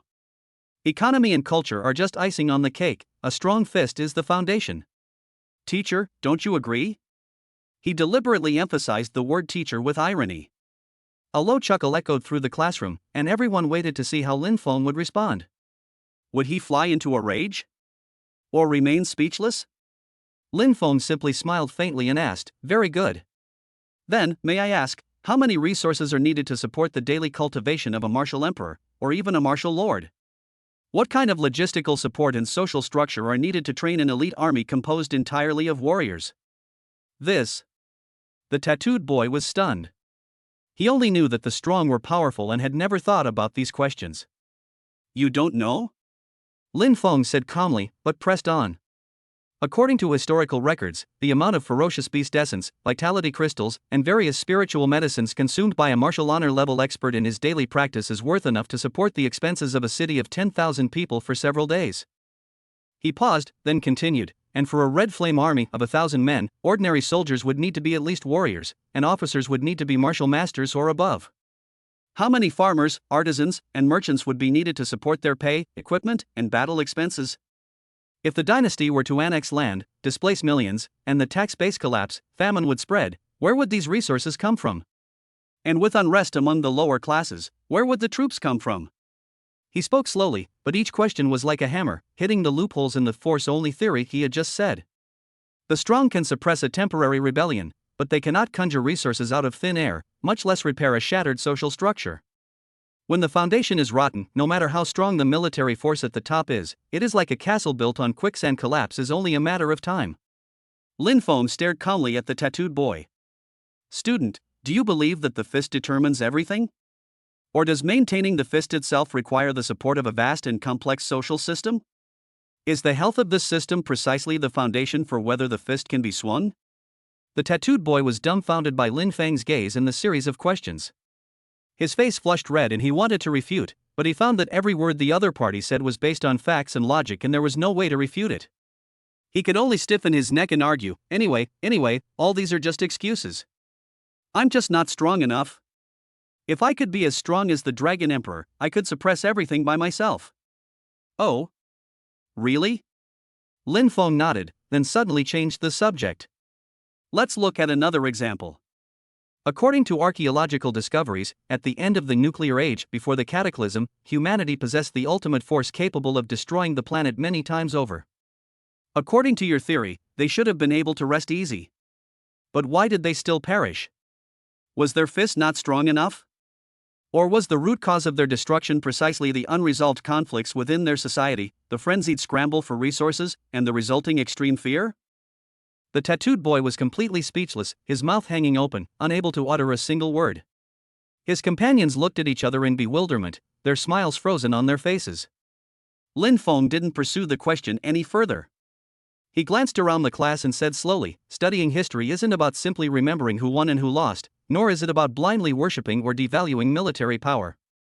It's about understanding the complex logic of how civilizations operate and analyzing the underlying reasons behind their rise and fall. Force is an important force, but it's by no means the only force, nor can it exist in isolation from other factors. Knowing the whys and wherefores is crucial. It may not allow you to throw a stronger punch immediately, but it may help you avoid fatal mistakes and make wiser decisions at a critical moment in the future. Isn't this useless? His voice was not loud, but it was clearly heard by every student. The classroom was quiet. Many students, who had originally been watching the show, now had thoughtful expressions. This connected teacher they had always despised seemed to actually have something. His ideas were clear, his arguments rigorous, and he didn't seem like an uneducated fool at all. Another troublemaker, unwilling to give in, jumped up and challenged me again, pointing to a description of an ancient smelting technique in the textbook. Teacher, I think this book is wrong. The hardness of the alloy described here can't possibly be that high. My family is in the metallurgical business, and I'm sure this data is made up. Don't you understand anything and are just reciting from the textbook? This is a very insidious challenge that directly questions the professionalism of the teaching materials and teachers. Lin Feng glanced at the description, his expression unchanged. The data for the textbook comes from the 7th section of the 3rd chapter of the fragment of the 100 Craftsmen's Chronicle unearthed from ruins number 3, as well as the corresponding physical inspection report found at the ruins of shelter number 7. Jiangcheng University School of Materials Science and Engineering retested the data using modern instruments 3 years ago, and the error in the data is within 3%. It's good to question, but I recommend doing your homework before questioning. If your family's company's technology can reach the level of precision casting before the cataclysm, perhaps you can try to replicate it. Do you need the paper number from the School of Materials Science? The student's face immediately turned red, and he sat down awkwardly, causing a burst of suppressed laughter from those around him. Although there were still whispers in the class, no one dared to stand up and challenge the class publicly. Lin Feng, with his calm demeanor and solid knowledge, transformed a premeditated farce into a small historical debate. He stood on the podium, his figure still thin, without strong fluctuations of vital energy, but at this moment, he seemed to be shrouded in a layer of quiet brilliance belonging to a scholar and wise man. He was less like a warrior and more like a rigorous scholar, who easily resolved the provocation of force with logic and evidence. This allowed students who were used to speaking with their fists to intuitively feel for the first time that there was another form of power in the world. The bell rang and Lin Feng calmly announced the end of Get Out of Class. This time, when he left the classroom, the gazes behind him became much more complicated. The contempt still existed, but mixed with more surprise, confusion, and a subtle hint of scrutiny. The troublemakers were so frustrated that their faces turned red, but they had nothing to say. Some students, watching Lin Feng leave, had a thought in their minds for the first time: this useless teaching assistant seems not that simple. Chapter 13, Breaking the Limit at 100 Points, Sister-in-Law's Curiosity. As soon as the bell rang, Lin Feng quickly packed up his lesson plan and was the first to leave the classroom at a speed different from usual. Instead of turning towards the library as usual, he walked straight towards the campus parking lot. This unusual behavior surprised some students. "Huh? Are you in such a hurry today?" I guess he felt embarrassed and ran away quickly. A troublemaker looked at Lin Feng's almost hasty back, trying to save some ground, but his tone was not as firm as before. After all, they didn't gain any advantage in the previous confrontation in class. Lin Feng ignored the gaze behind him. His entire mind was immersed in the system interface. Strength 100. Agility 100. Constitution 100. Spirit 98. Only the last 2 points are missing. As long as the system releases those 5 attribute points after midnight tonight, he can increase his spirit to 100 points, and then all attributes will break through the 100 mark. He felt that his physical attributes had reached a critical point of saturation, as if an invisible film was binding them. Only the injection of the last bit of strength would allow them to break out of their cocoon and become a butterfly, triggering a qualitative leap. This feeling was so strong that he couldn't calm down. He even temporarily put aside his plan to go to the library to dig deep into history. He just wanted to go home as soon as possible and wait for the upcoming changes. Back at the Su family manor, Lin Feng went straight upstairs to his room. He locked the door and forced himself to calm down, but his senses became unusually sharp. He could clearly hear the sound of his blood rushing and feel the surging power contained in his muscle fibers. Time seems to be stretched while waiting. Dinner time. The atmosphere at the long dining table was subtle. Su Qingyue still sat at the head table, enjoying her dinner elegantly while browsing the spreadsheet in front of her. Su Muxue, however, was somewhat absent-minded. She unconsciously poked the food on her plate with her fork, her eyes occasionally stealing glances at Lin Feng, who was eating quietly across from her, with an unprecedented curiosity. This afternoon, she just heard some interesting stories about Wenhua building from a friend she knew at the Wu Academy. "Muxue, you know what?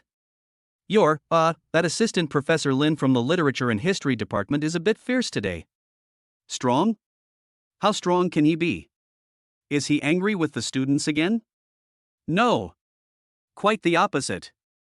I heard that troublemaker in your department, Lu Mang, brought some people to try to harass him with historical questions, but he quoted classics and delivered a barrage of logical arguments, leaving him red-faced and speechless."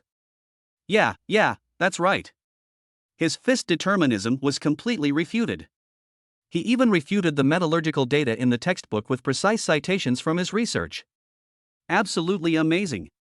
Now many people are saying privately that they didn't expect this relative to be quite knowledgeable and not as clueless as he appears. These discussions made Su Muxue unbelievable. Winning the debate?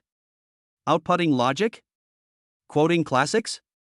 Each of these words was completely inconsistent with her image of a good-for-nothing brother-in-law. The scene she imagined should be that Lin Feng was speechless and embarrassed by the questioning, not the current rumors. Adding to that his quick reaction when he dodged the servants before, it was impossible for him to do that without cultivation. This strong contrast, like a feather, constantly tickled her curiosity. For the first time, she felt a desire to explore this useless brother-in-law. So, at the dinner table, she stole glances more and more frequently, and her gaze became bolder and bolder, trying to find some clues that were different from the past on Lin Feng's calm face. Lin Feng's mental strength was as high as 98 points, and his perception of gazes was extremely sharp. He had long noticed the constant scanning of his sister-in-law's gaze. He slowly finished the last bite of his meal, put down his knife and fork, picked up the napkin to wipe the corner of his mouth, then suddenly looked up and accurately caught Su Mushue's gaze that she had not yet had time to look away. "Sister-in-law," he said, his lips curled up slightly, "is my face blossoming or growing grass today? Is it worth your repeated observation and study? Or have you finally discovered that I, your brother-in-law, am handsome and charming and irresistible?" Under normal circumstances, this kind of teasing would be enough to make Su Mushue instantly explode and slam the table. But today, her pretty face only blushed slightly, and surprisingly, she didn't immediately explode. She bit her lip, her beautiful eyes staring directly at Lin Feng, and with uncontrollable curiosity, she blurted out, how did you leave Lu Mang and the others speechless in class today?" Lin Feng raised his eyebrows slightly, as if a little surprised that she asked this. He shrugged and said in a very perfunctory tone, "Oh, it's nothing. To make a living, you have to be able to deceive people a little bit, right? Otherwise, how can you be worthy of the salary the school gives you?" That nonchalant attitude again. Su Mushue's initial curiosity was instantly replaced by irritation. "Don't try to fool me. They said you cited a lot of historical materials and even knew the paper numbers from the School of Materials Science. When did you learn all that? I have nothing to do anyway, so why not just flip through a book and find out?" Lin Feng smiled like a scoundrel. "Why, sister-in-law is also interested in ancient history. Want to ask your brother-in-law to give you some private lessons? The tuition fee is negotiable. Who asked you to treat me differently? You'll die if you don't brag." Su Mushue glared in anger, but strangely, this time her anger wasn't as intense as before. Instead, it felt more like a kind of humiliation from having her mind spoken. She found herself having trouble telling which of this guy's words were true and which were false. The two of them were still bickering with each other, but the smell of gunpowder in the air had faded a lot, and was instead mixed with a strange atmosphere that was hard to describe. Throughout, Su Qingyue, seated at the main table, ate in silence, seemingly oblivious to the conversation between her sister and her husband. However, the moment she raised her glass, her cold gaze quickly swept across Lin Feng's face before returning to normal, concentrating on her spreadsheet. After dinner, Lin Feng was the first to get up and leave. Su Mushue looked at his back. For the first time, she did not immediately think of out of sight, out of mind. Instead, she frowned slightly, and the doubts in her heart grew bigger and bigger. This Lin Feng seems to be really different from before? Lin Feng went straight back to his room and locked the door. Beneath his calm exterior, his heart was stirring. The final attribute point was about to arrive. He had a strong premonition that when all attributes exceeded 100 points, some unexpected changes would occur. Chapter 14 Awakening Attribute Power, System Changes. Lin Feng sat cross-legged on the carpet in the room, looking at the system interface floating in front of him, and time seemed to be infinitely stretched. Strength, 100. Agility, 100. Constitution, 100. Spirit, 98. Free attribute points, 0. Status, martial arts talent 0, meridians blocked, dantian blocked. All expectations, all premonitions, converged on these last two attributes. From 98 to 100, this was no simple change. It was the first impact of the mortal body into the unknown, the first step toward breaking free from the shackles of life. When the numbers on the system interface jump on time.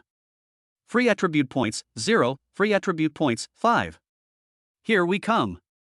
Lin Feng's heart suddenly shrank, without any hesitation. Add some more. Attribute points are instantly reset to 0. The values on the interface also changed suddenly: strength, 100, agility, 100, constitution, 100, spirit, 98, 100, free attribute points, 3. Just when the spiritual attribute reaches 100, the values of all attributes reach 100 at the same time. Buzz. A strange buzzing sound suddenly rang out from the deepest part of his body. It was as if some invisible shackles that had been holding him captive were suddenly broken. It was like a dry riverbed welcoming an unprecedented flood. A warm current, far more intense than any previous surge, gushed forth from the very core of his body. Like surging lava, it instantly washed over every inch of his body. Well. The violent impact caused Lin Feng to let out a suppressed groan. This time, it was no longer a comfortable warmth, but rather an extreme soreness, numbness, swelling, and pain. It was as if his muscles, bones, fascia, and even deeper cells were being forcibly torn apart, reorganized, and tempered by this violent force. His blood vessels were throbbing, veins were bulging beneath his skin, and his bones were making subtle but intense crackling sounds. Sweat instantly soaked through his clothes, and a small amount of gray-black sticky substance oozed out of his skin, which had a very slight fishy smell. This process lasted for a full quarter of an hour, which was much longer and more painful than any previous time. When the violent energy tide finally subsided, Lin Feng let out a long, almost exhausted breath. But what followed was an extremely refreshing feeling, like a complete transformation. He felt his body was so light that it seemed to float, his muscles contained explosive power, and an extremely powerful sense of control arose spontaneously. He subconsciously looked at the system interface, and was suddenly shocked. The interface has changed. Above the originally concise list, there was an eye-catching line of golden font: life-level breakthrough, initial awakening of attribute power. The power of attributes. Lin Feng muttered to himself, feeling the completely different power in his body, and a bright light burst out in his eyes. What made his heart beat faster was that the note at the bottom of the system also changed: daily attribute point generation increased, 5-10. 10 o'clock every day. Doubled. Lin Feng suppressed the excitement in his heart and carefully felt the changes in his body.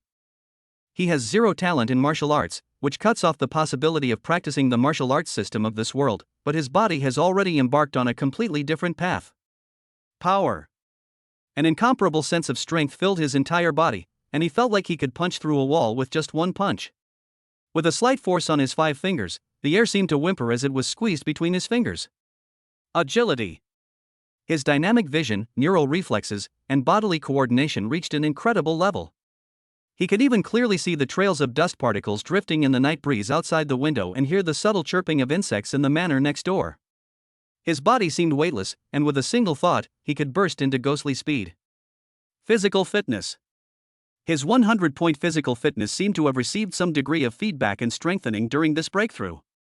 His vitality was incredibly strong, his recovery was astonishing, and his 5 senses were elevated to a whole new level. He could even faintly feel his own chi and blood flowing through his body like mercury slurry, heavy and surging. However, the changes go far beyond this. Just as he was immersed in the joy of his fully strengthened body, a stream of information that seemed to be innate suddenly emerged in his mind. This is a new way of understanding and using the attribute power fed back by the system after his body breaks through its limits. He needs to verify all this immediately. Leaving the Su family manor silently, Lin Feng blended into the stillness of Jiangcheng like a ghost. He headed straight for an abandoned industrial area on the outskirts of the city. The area was sparsely populated with broken walls and few people, and with the occasional presence of low-level demonic beasts, it was the perfect place to test one's strength. The first thing to test is strength. He found the remains of a half-meter thick concrete wall. Without any technique, he simply mobilized the pure physical strength within him, and then, with one punch, he struck out. Bang! An extremely dull bang exploded, as if hitting a giant drum. The moment the fist touched the concrete, the wall was like being hit head-on by a high-speed heavy truck. It was instantly covered with spider-web-like cracks, and then collapsed with a loud bang, exploding into countless pieces and filling the air with smoke and dust. Lin Feng retracted his fist, looking at the surface of his fist, which was only slightly red, not even a scratch on the skin. He was deeply shocked. The power of this punch far exceeded his expectations. Pure and domineering. This was not just a simple value of 100 points, but contained the characteristics of absolute power, a terrifying destructive power that could defeat even the most skilled. Next up is agility. His eyes locked onto a twisted steel bar 100 meters ahead. His mind moved, and his body reacted almost instinctively. Whoosh! His figure instantly blurred, leaving only a faint afterimage. The next second, he appeared 100 meters away, his fingers lightly touching the cold steel bar. The whole process was as fast as lightning, yet extremely light and coordinated, his control over his body reaching a subtle level. As he moved at high speed, the surrounding scenery seemed to slow down, his dynamic vision and nerve reflexes increased to an incredible level. This was not a martial artist's body movement, but it was more direct and efficient than many. This was the ultimate combination of speed and coordination. Then comes physique. He took a deep breath. 100 points of physical fitness not only brought him strong defense and recovery, but also a kind of rock-like stability. He tried to punch a rusted steel pillar nearby. Clang! Amidst the resounding clash of metal, the steel pillar trembled violently, yet his arm remained steady as a rock. The recoil was easily absorbed and dissipated by his incredibly strong bones and muscles, and he felt almost no discomfort. A powerful vitality surged through his body, his energy seemingly boundless. Finally, there are those 100 points of spirit. He concentrated his attention and looked at a fist-sized piece of gravel on the ground a few dozen meters away. Buzz! An invisible and powerful spiritual force burst out of his body, like an invisible big hand, suddenly grabbing the stone. Snap! Countless fine cracks instantly appeared on the surface of the stone, and then with a sound that made one's teeth ache, it was squeezed and crushed into powder. The mind interferes with reality. While its range was limited and its intensity was limited, it undoubtedly transcended the cognition of ordinary warriors. Furthermore, his powerful mental strength gave him an extremely sharp perception. Even the slightest movement within a radius of several hundred meters, even the crawling of insects hidden beneath the ruins, was clearly reflected in his mind. His thinking speed, calculation ability, and memory were all terrifyingly enhanced. Lin Feng stood where he was, slowly calming the surging power in his body, his eyes flashing with excitement and enlightenment. Speed and agility? He possesses extreme speed and coordination brought about by his agility beyond common sense. Martial arts skills? He possesses the terrifying destructive power brought by the purely overbearing power attribute. Defensive skills? He has amazing defense and recovery brought by his strong physique. Spiritual secrets? He possesses the ability to interfere with reality and possesses extraordinary perceptions brought about by his immense mental power. Others need to painstakingly practice various martial arts, techniques, and secret arts to obtain abilities, but he only needs to constantly use plugins to add points and improve attributes, and he can naturally possess similar powerful abilities. Even stronger and more direct. With this body that has broken through the limits of mortals and awakened its attributes, his actual combat ability is definitely not inferior to any early-stage warrior. Moreover, his growth method is unique and his potential is endless. And all of this is merely the result of his attribute breaking through 100 points and awakening the power of his original attribute. In the future, as his attributes accumulate terrifyingly, and as he digs deeper and develops his own abilities, how fast will his strength soar? 10 attribute points per day. This means his speed of becoming stronger will double again. Looking up at the starry sky, Lin Feng slowly clenched his fists, his knuckles humming with terrifying power. A strong sense of confidence emerged spontaneously. A useless son-in-law? A relative? A decoration in the Su family? These labels will be completely crushed in the face of absolute power. His journey to becoming a strong man truly begins from tonight. Chapter 15. Test your skills and show off your attributes. The loud noise created when Lin Feng tested his strength quickly attracted the monsters around. Hiss! Ho ho! Low roars came from all directions, and pairs of eyes, some scarlet and some green, lit up behind the broken walls, locking onto the only figure in the scene. Monster! Although the low-level monsters roaming only on the edge of the city and in the ruins are mostly first-level corresponding to the realm of human warriors, mixed with a small number of second-level corresponding to the realm of warriors, their ferocious nature and numbers are enough to make lone low-level warriors flee. The first to lose control was a rot-toothed hyena, a level 1 intermediate, massive in build, with protruding fangs. Kicking off on all fours, it lunged straight for Lin Feng's throat, so fast it left only a gray shadow behind. In the past, Lin Feng might have died before he could even react. But now, his extraordinary neural reflexes, granted by his 100-point agility attribute, instantly activated. The world seemed to slow down in his perception. The trajectory of the hyena's attack, the force exerted by its muscles, even the saliva dripping from its fangs, were all reflected in his mind with incredible clarity. There is no need to think, your body reacts instinctively. He leaned sideways, slid, and twisted his waist. With smooth movements, he dodged the fatal attack. At the same time, the terrifying explosive power brought by 100 points of strength instantly condensed on his right fist, and he launched a straight punch. Bang! A dull crashing sound was heard. The tough fur and muscles of the Rhodosk hyena were torn as easily as paper. Its huge body flew backwards at a high speed, knocking down a low wall. It struggled for a few times before falling silent. Kill with one punch. However, the smell of blood not only failed to scare away the beasts, but instead completely aroused their ferocity. More dark shadows emerged from the darkness. The incredibly fast Shadowclaw Cat Level 1 Elementary swooped down from the steel bars overhead, its claws flashing with a cold light. The bulky but incredibly powerful Rock Armor Bear Level 1 Advanced rose to its feet, roaring muffledly, its massive paws lashing out with a vicious gust of wind. Several venomous Rat Level 1 Elementary slyly circled behind, attempting to attack from below. In an instant, Lin Feng was surrounded by 7 or 8 first-level monsters. Any martial artist at the peak of his powers, or even one who had just entered the martial arts realm, would probably be in a panic and surrounded by danger at this moment. But Lin Feng remained remarkably calm. His 100 points of spirit allowed him to simultaneously process attack information from all directions, accurately determining each attack path and the best response. "Well done," he growled, his eyes burning with excitement instead of fear. This was the perfect opportunity to test the power of his attributes. Facing the powerful blow from the Rock Armor Bear, he did not retreat but advanced instead. Combining 100 points of strength and 100 points of constitution, he fiercely met the bear's paw, which was bigger than a wash basin, with his right fist. Boom! The collision of fists and palms made a loud sound like the collision of metal. The rock-armored bear was known for its strength, but at this moment it let out a painful howl, and its thick bare arms were twisted backwards by Lin Feng's fist, and its huge body staggered backwards.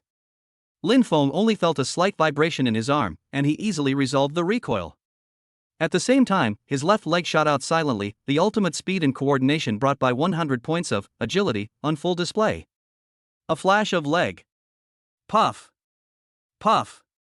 The 2 poisonous rats that tried to launch a sneak attack instantly exploded into 2 balls of blood mist. Above him, the Shadowclaw Cat's sharp claws had already touched his hair. Lin Feng didn't even look up, relying on his extraordinary perception. He twisted his body with an incredible amount of force as if boneless, and narrowly avoided the claw's attack. At the same time, he pressed his right index and middle fingers together, using them as a sword, and thrust upward with lightning speed. Phew! It accurately pierced the Shadowclaw Cat's eye socket and directly destroyed its brain. The battle instantly became intense. Lin Feng weaved through the beasts, dodging and attacking.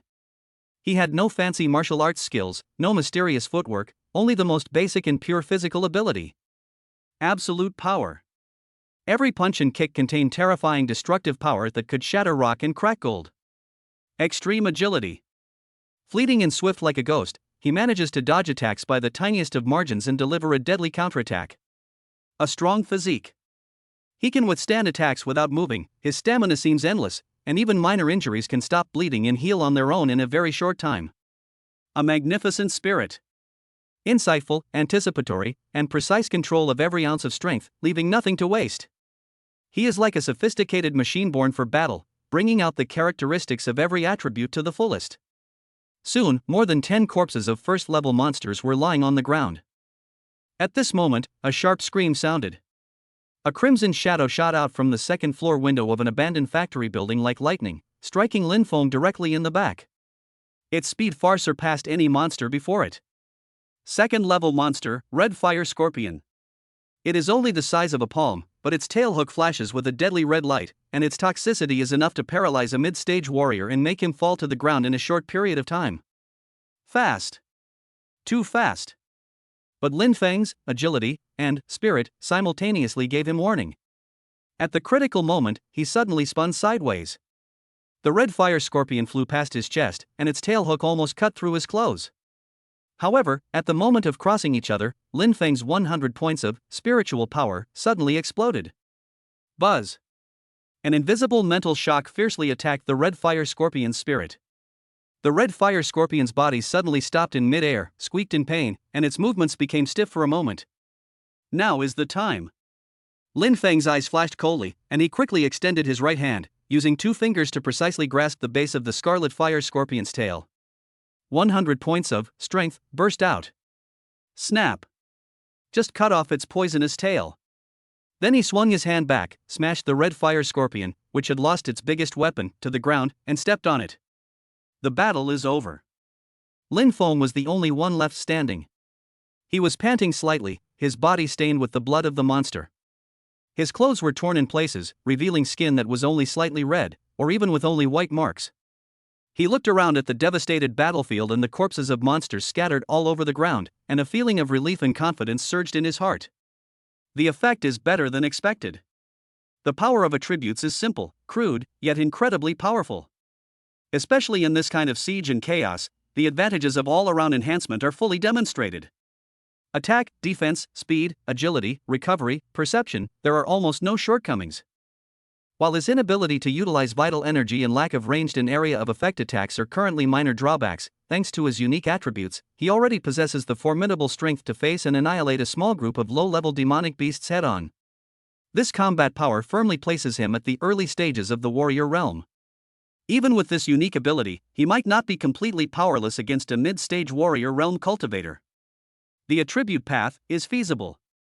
Lin Feng clenched his fists, feeling the power still surging in his body, his eyes extremely firm. He quickly cleaned up the battlefield, collected some valuable monster materials such as fangs, claws, and beast cores, and then flashed and quickly blended into the night. Chapter 16 Hiding in the Shadows, Subtle Changes. It was a dark night, and Lin Feng was moving silently through the alleys of Jiangcheng. Instead of returning directly to the Su family manor, he first made his way to a small river on the edge of the city. He quickly stripped off his clothes stained with the monster's blood and, using his 100 points of mental power to meticulously clean up any traces of the battle. Then, he moved quickly like a ghost back to the Su family manor. Every step he took was as light as a feather, accurately avoiding dead branches and leaves that might make noise, and even using the flow of the night wind to cover up the faint sound of airflow from his own movement. Back at the Su family manor, the sky outside the window was already turning pale. Lin Feng changed into clean pajamas and sat cross-legged on his bed. Outwardly, he looked no different than any other, as if he had just experienced an ordinary night. Only the occasional sharp glint in his deep eyes hinted at the earth-shaking changes that had taken place within him. The next morning, in the restaurant. Sunlight streams in through the huge floor-to-ceiling windows, and an exquisite breakfast is laid out on the dining table. Su Qingyue was still sitting in the main seat, wearing a neatly tailored professional suit and a cool temperament. She was eating while processing the information on the communicator. Su Muxue also arrived, wearing her college uniform. She seemed a little absent-minded, stirring the porridge in her bowl aimlessly with a spoon. When Lin Feng walked into the restaurant on time as usual, the two women's eyes fell on him almost at the same time. Lin Feng today seems a little different. He was still wearing the same simple home clothes, and his figure didn't look any bigger than yesterday, yet somehow, he gave off a more solid vibe. His steps were steady, his shoulders naturally straight, no longer a trace of his former flabby air. His face was rosy, his eyes clear and calm. Sitting there, he was like a silent mountain, exuding a restrained, undeniable presence.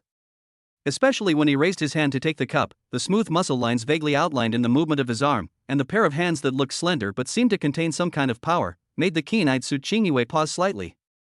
Su Muxue was even more stunned. She felt like something was off about her brother-in-law today, but she couldn't quite put her finger on it. He seemed more energetic? His skin seemed more radiant. Did he sleep well last night? But wasn't this change too obvious? Lin Feng was fully aware of the two gazes being cast upon him. He ate calmly and composedly, his movements graceful and composed, as if completely unaware of their gazes. Sister. Su Muxue finally couldn't help herself and lowered her voice to get closer to Su Qingyue. Do you feel that he seems a little different today? Su Qingyue raised her eyelashes, and her cold gaze swept over Lin Feng again very quickly. Her tone was calm and unwavering. Eat. She neither confirmed nor denied it, but the slightest doubt in her heart remained. This nominal husband seemed to be becoming increasingly unfathomable lately. Breakfast ended in a subtle and quiet atmosphere. After breakfast, he did not go to school, but left the Su family again on the pretext of looking up information. Instead of going to the Jiangcheng University Library, he took several public hover buses and eventually arrived at a large comprehensive venue in the West District of Jiangcheng, the Free Market of the Mercenary Guild Jiangcheng branch. The atmosphere here was far more rough and tumble than that of a school. Warriors, mercenaries, merchants, and scavengers of all stripes gathered here, and the air was filled with strange smells and a faint whiff of blood. The sounds of hawking, bargaining, and the clash of weapons were endless. Lin Feng covered most of his face and quietly joined the crowd. He didn't go to the formal large shops, but instead walked to the edge of the market, where there was a mixed crowd. The transactions were more flexible, and there was no concern about origins. It was made up of countless small vendors. He stopped in front of a stall selling low-level monster materials. The stall owner was a thin man with a shrewd face and a shrewd look in his eyes. "What are you charging?" the stall owner asked lazily without even raising his head. Lin Feng didn't say anything, but took out an inconspicuous cloth bag, placed it on the stall and opened it. Inside were some of the spoils he had obtained last night: several pairs of complete tusks of the rotten hyena excluding those that were broken by his punch, the sharpest claws of the shadowclaw cat, a small piece of the hardest forehead armor of the rock bear, and the severed poisonous tail of the red fire scorpion. There weren't many things, and the quality wasn't perfect, but they were all taken from the more valuable parts of the monsters and were processed fairly cleanly. The stall owner's laziness disappeared in an instant. He picked up the venomous tail of the red fire scorpion, looked at the broken end carefully, and checked the other materials. A hint of surprise flashed in his eyes. The aura of these materials showed that they came from different first-level monsters, and there were even parts of a second-level red fire scorpion. They seemed to have been obtained very recently, but the processing method was a bit strange. It didn't look like the damage caused by conventional martial arts, but rather like it was forcibly destroyed by pure force. "It's all right," the stall owner said, suppressing his doubts. He calmly began to bargain. "The hyena tusk is quite worn, the cat claw blade is a bit off, and the rock armor fragments are too small.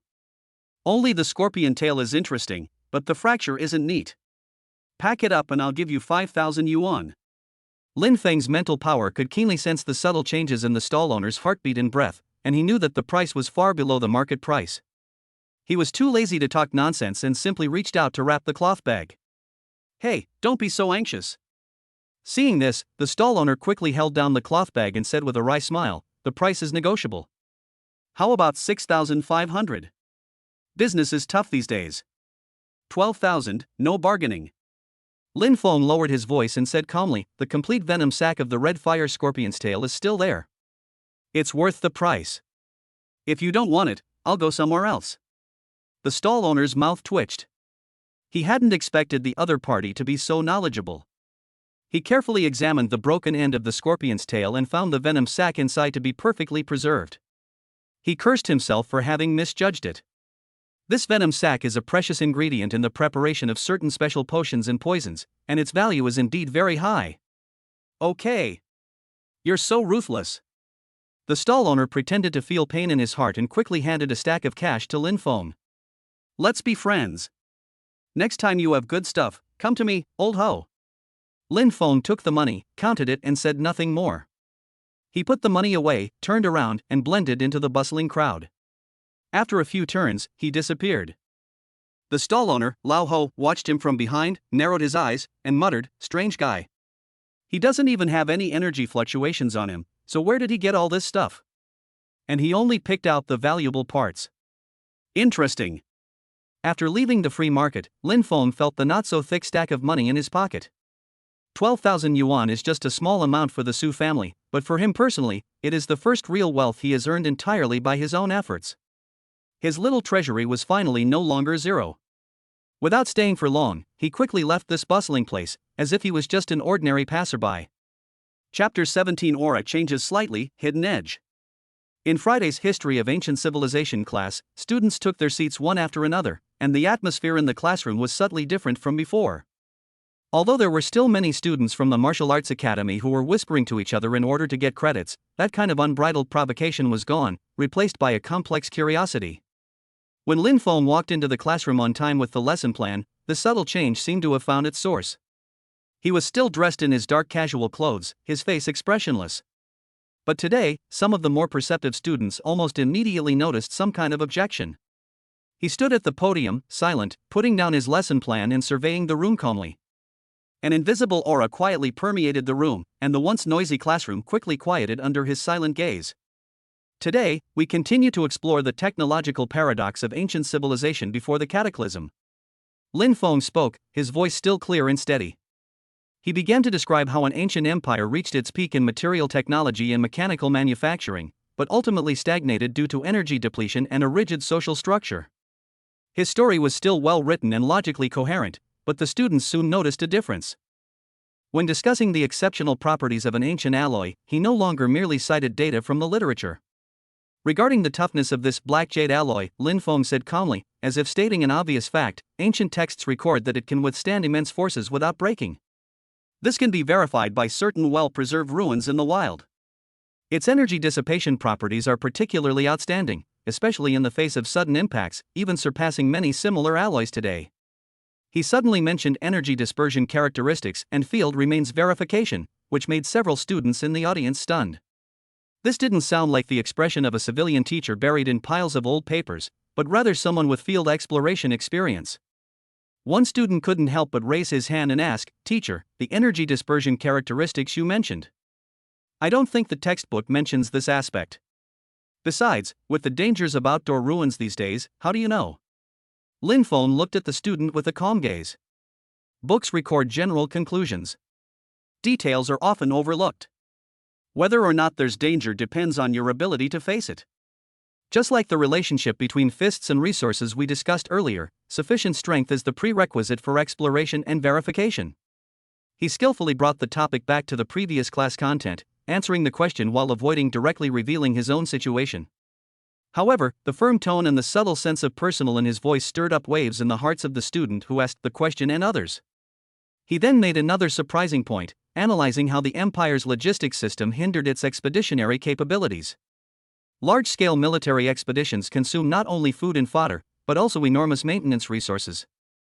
High-intensity marches, in particular, cause far more damage to equipment than static garrisons. As Lin Feng spoke, he seemingly casually wrote a few numbers on the screen with an electronic pen. Take the standard configuration of heavy infantry as an example.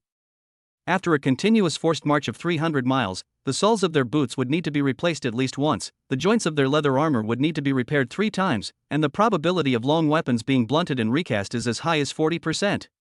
These minor losses accumulated are enough to bring down an elite division. These specific details don't seem to be directly from any history book.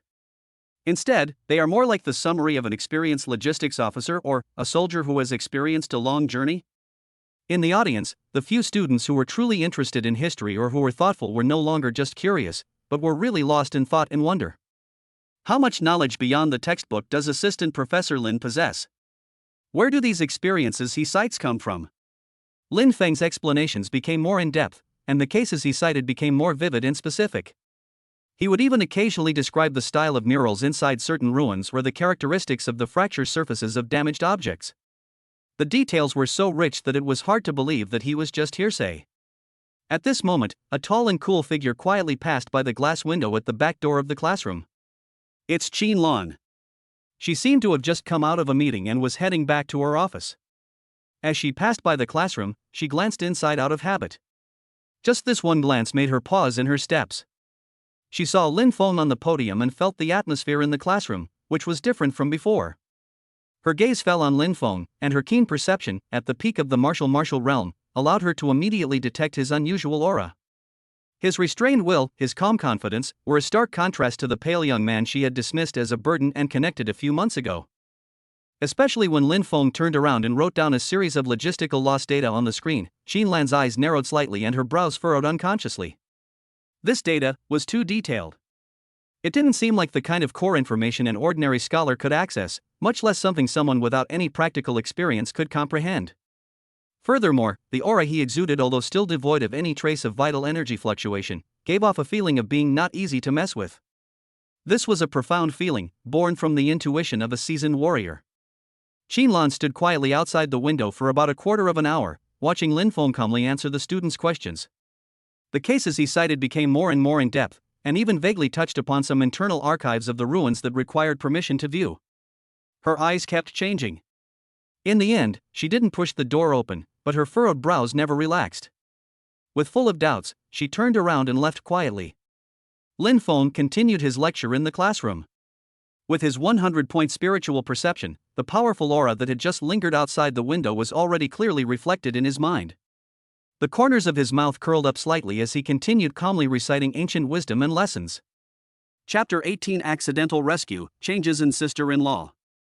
The club recruitment season at Jiangcheng University's School of War and Martial Arts is coming to an end, and each club is making its final sprint, trying to attract more potential new students. As a prominent figure in the War Academy and a person on the genius list, Sumushue naturally became the target of all major clubs, but she had long had a special liking for the Kendo Study Club because it was the oldest and most powerful club in the academy. That afternoon, the Kendo Club was conducting internal selections to determine the final roster for the upcoming College Alliance Club War. Although Sumushue has outstanding strength, she has just entered the martial arts training and her realm still needs to be consolidated. She does not have an absolute advantage in front of several senior martial arts students in the club. In a crucial sparring test, she was so eager to win that she executed her exquisite flowing wind returning snow a little too early, and her opponent seized the opportunity. A counterattack made her wrist numb, and the training sword in her hand almost slipped out of her hand. In the end, she was defeated by a slight disadvantage. Although the president and vice president both acknowledged her talent and potential and said they would consider the final list, the feeling of defeat and the strange looks from her classmates were still difficult for the proud Miss Sue to accept. She bit her lip, suppressing her grievance and dissatisfaction, and hurried out of the training hall with her head lowered. The sunlight was a bit blinding, but she felt a surge of anxiety. Subconsciously, she pulled out her communicator, her fingertip hovering over sister's number. Whenever she encountered trouble, no matter how big or small, her first thought was always her all-powerful sister, Su Qingyue. But this time, her finger hesitated to press the key. Disturbing her busy sister over something as trivial as losing a club match? She could almost imagine her sister's cold gaze and the question, "Can't you handle this little setback?" A feeling of stubbornness and inexplicable shame surged in her heart. She put away the communicator irritably, kicked a small stone at her feet, and walked aimlessly in the campus, just wanting to find a place where no one was around to be quiet. Unconsciously, she walked to a relatively secluded tree-lined path near Wenhua Building. Usually there were not many people here, and it was even quieter at this moment. However, trouble always seems to like to come when people are in a bad mood. Two boys wearing uniforms from other clubs, who seemed to have just finished a recruitment event, were walking towards them from the other end of the alley, arm in arm, talking and laughing, with some flyers still in their hands that had not been distributed. The two of them were obviously not paying attention to the road, or they were not paying attention to the road at all. While laughing and playing, one of the boys suddenly stepped back and bumped into Su Mushue, who was looking down and distracted. Ouch! Su Mushue was caught off guard and stumbled. She took several steps back before she could regain her balance. Her wrist was aching from the impact. She had been simmering with anger today, and now it was ignited even more. "What's wrong with you? Don't you watch when you walk?" She raised her eyebrows and shouted angrily. The two boys were startled by the yelling. When they saw Su Mushue's face clearly, a hint of surprise flashed in their eyes. Then they recognized her, but there was no apology on their faces. Instead, they had a playful smile on their faces. "Oh, who was it?" "It's Su De, the campus beauty from the War Academy." The boy who bumped into her rubbed his shoulder and said frivolously, "Sorry, I didn't see you." "But classmate Su, why are you so angry? You don't need to take out the anger you suffered in the kendo club on us guys, right?" Apparently, what happened in the training hall spread so quickly. Another boy chuckled and said, "That's right, girls should be gentle. Why don't you try our Tiger Boxing Club? I guarantee it's more fun than swordplay, and it can also help you relieve your sexual desire." The two echoed each other, their frivolous and suggestive words making Su Mushue's face turn pale with anger and her fists clenched. Under normal circumstances, she would have taught these two guys a lesson long ago. After all, they were only in the late stage of the warrior realm. But she had just finished the internal assessment, and after a fierce battle, her internal energy had not yet recovered. She was in a dilemma. She was not in a good position to take action, but she would feel very frustrated if she didn't. "You are shameless." She gritted her teeth, her martial artist-level aura fluctuating slightly, but she forced herself not to explode completely. Seeing that she seemed to have some reservations, the two boys became even more proud and took a step closer, blocking her way, as if they wanted to continue talking nonsense to her. Just when Su Mushue couldn't stand it any longer and was ready to ignore her own situation and risk damaging her foundation to take action first. "Student Mushue?" A calm and gentle voice came from the entrance of the trail. The three of them turned their heads at the same time. I saw Lin Feng standing there at some point, holding a few thick ancient books that he had just borrowed from the library, with a puzzled look on his face, as if he was just passing by chance. When he saw the scene in front of him, his eyes swept across the faces of the two boys who obviously had bad intentions, and then fell on Su Mushue, who had an ugly face and slightly red eyes, and his brows frowned slightly. "What's wrong? Are you in trouble?" He took a few steps forward and naturally blocked Su Mushue to the side behind him, although his figure looked far less burly than the two boys opposite. When the two boys saw Lin Feng, they were stunned at first, then they recognized him, and a look of contempt and amusement appeared on their faces. I was wondering who it was, but it's Assistant Professor Lin from the Department of Literature and History. The boy who bumped into her sneered, "What? Want to be a hero and save the damsel in distress? Don't you even consider your own worth? Lin Feng seemed not to hear his ridicule. He just looked at them calmly, his tone still gentle. My two classmates, this is the campus, please be mindful of your words and actions. If there is nothing important, please don't block the road. His gaze was calm, yet it inexplicably made the two boys feel a little uncomfortable. Especially when they thought that the other party was at least an assistant teacher, albeit a useless one, but if a fight broke out, it would not be in the right. Tisk, boring. Another boy curled his lips and pulled his companion, let's go, let's go. What's the point of following a gigolo? The two men muttered some dirty words, but still made way and turned away. Conflicts are eliminated. Su Muxue looked at the figure standing in front of her, and was stunned for a moment.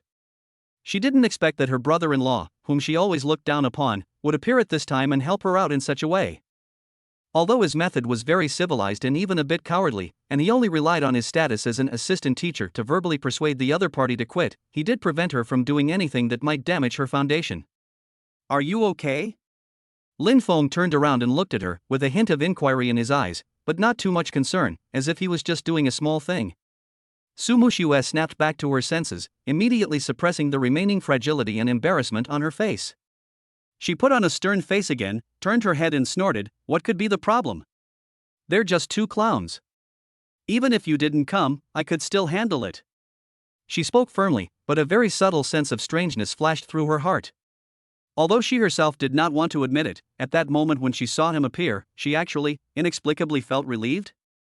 Well, that's good. Lin Feng nodded, seemingly believing her completely. He didn't ask why her eyes were red, nor did he inquire about what happened before. He raised the book in his hand and said, I'm going back to the office. Be careful. After saying that, he actually turned around and walked away slowly along the tree-lined path, holding the book. Su Muxue stood there, watching his gradually receding back, her mood becoming even more complicated. Was it a coincidence? He just happened to be passing by? It had to be a coincidence. What else could it be? Could he have foreseen the future and come to my aid? What a joke! She shook her head vigorously, getting rid of the ridiculous thoughts in her mind, and attributed the rescue just now to luck. He was lucky and just happened to bump into him. Mind your own business. She muttered softly, as if trying to convince herself. But deep down, that subtle ripple in my heart took a long time to completely subside. The image of that good-for-nothing brother-in-law seemed to become increasingly blurred and puzzling in this series of coincidences and subtle changes. She glanced once more at the direction where Lin Feng had disappeared, then pursed her lips, gathered her emotions, and walked towards the War Martial Academy. However, her steps didn't seem as heavy as before. Chapter 19, Mastering the Light, comparable to the Martial Master Realm. The days passed quietly in peace. For Lin Feng, every day brought him closer to becoming truly powerful. The 10 free attributes provided by the system each day became a steady source of his growing strength. Strength, 200. Agility, 200. Constitution, 200. Spirit, 200. Free attribute points, 0, daily allocation. Looking at the system interface, Lin Feng's mouth curled up slightly when he saw his attribute points, which were comparable to those at the peak of the warrior realm. He was confident that with his attribute points, his strength would not be weaker than that of an early martial master realm cultivator. He did not rush for success, but maintained a calm plan, evenly distributing attribute points to strength, agility, physique, and spirit. Occasionally, based on his feelings, he would slightly emphasize one of them in order to seek more coordinated development. The steady improvement of his attributes brought about an all-round strengthening. His strength grew, his agility became astonishing, and his physique became as solid as a rock. However, Lin Feng was not satisfied with simple numerical increases. He knew that true strength lay not only in the accumulation of quantity, but also in the sublimation of quality and the exquisite control. So, when no one was around, he began to perform various exercises that seemed trivial but were extremely demanding of his control. In his small assistant's office, he moved through the air at an extremely slow pace. His fingertips didn't contain earth-shattering power, but rather, they were extremely restrained, all his strength concentrated within a small space, striving not to leak even a single bit. He was practicing absolute control of his strength, trying to achieve a state where heavy things seemed effortless, and light things seemed heavy. He picked up an ordinary alloy pen and tried writing. Initially, the pen creaked under the weight, even leaving fingerprints. But he quickly adjusted his breathing and carefully controlled his strength, like using an embroidery needle to control a massive force, gradually adjusting and adapting. After a few days, he was able to write fluently, with even pressure on the tip of the pen. His handwriting was neat and profound, as if it were branded on the paper. The ordinary pen was extremely docile in his hand, without any strange noises. The practice of mental strength is even more mysterious.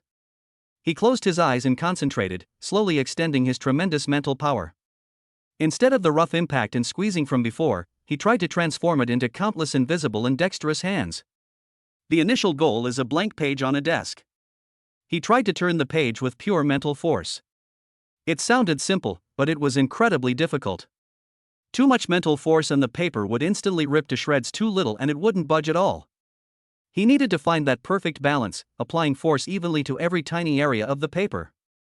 Failure after failure, countless scraps of paper falling around him. But Lin Feng's resolve was as firm as a rock, and he never gave up. Finally, during one of his attempts, the page seemed to be blown by a gentle breeze, and it turned lightly and completely. After one success, he succeeded a second time, a third time. His ability to manipulate his mental power improved at an astonishing rate. From turning pages, to simultaneously controlling multiple pens to write different words on different papers, to using mental power to move heavier and more complex objects through the air. This meticulous practice of mastering strength and spirit might not seem as immediate as simply improving attributes, but it elevated his understanding and application of his abilities to a whole new level. He felt his control over his body and strength become more natural, like using his own arms and fingers. As his control over himself grew, his thirst for knowledge intensified. The ordinary areas of Jiangcheng University's library were no longer sufficient for him. Leveraging his teaching assistant status, his increasingly powerful mental strength, and his terrifying ability to process information, he began applying to enter the deeper archives. The bookshelves here are taller and contain mostly rare copies of ancient books with yellowed pages, some even preserved in the form of energy jade slips or encrypted data chips, reports on ruins excavation, and difficult research in many obscure fields. Here, Lin Feng immersed himself in a vast ocean of ancient knowledge.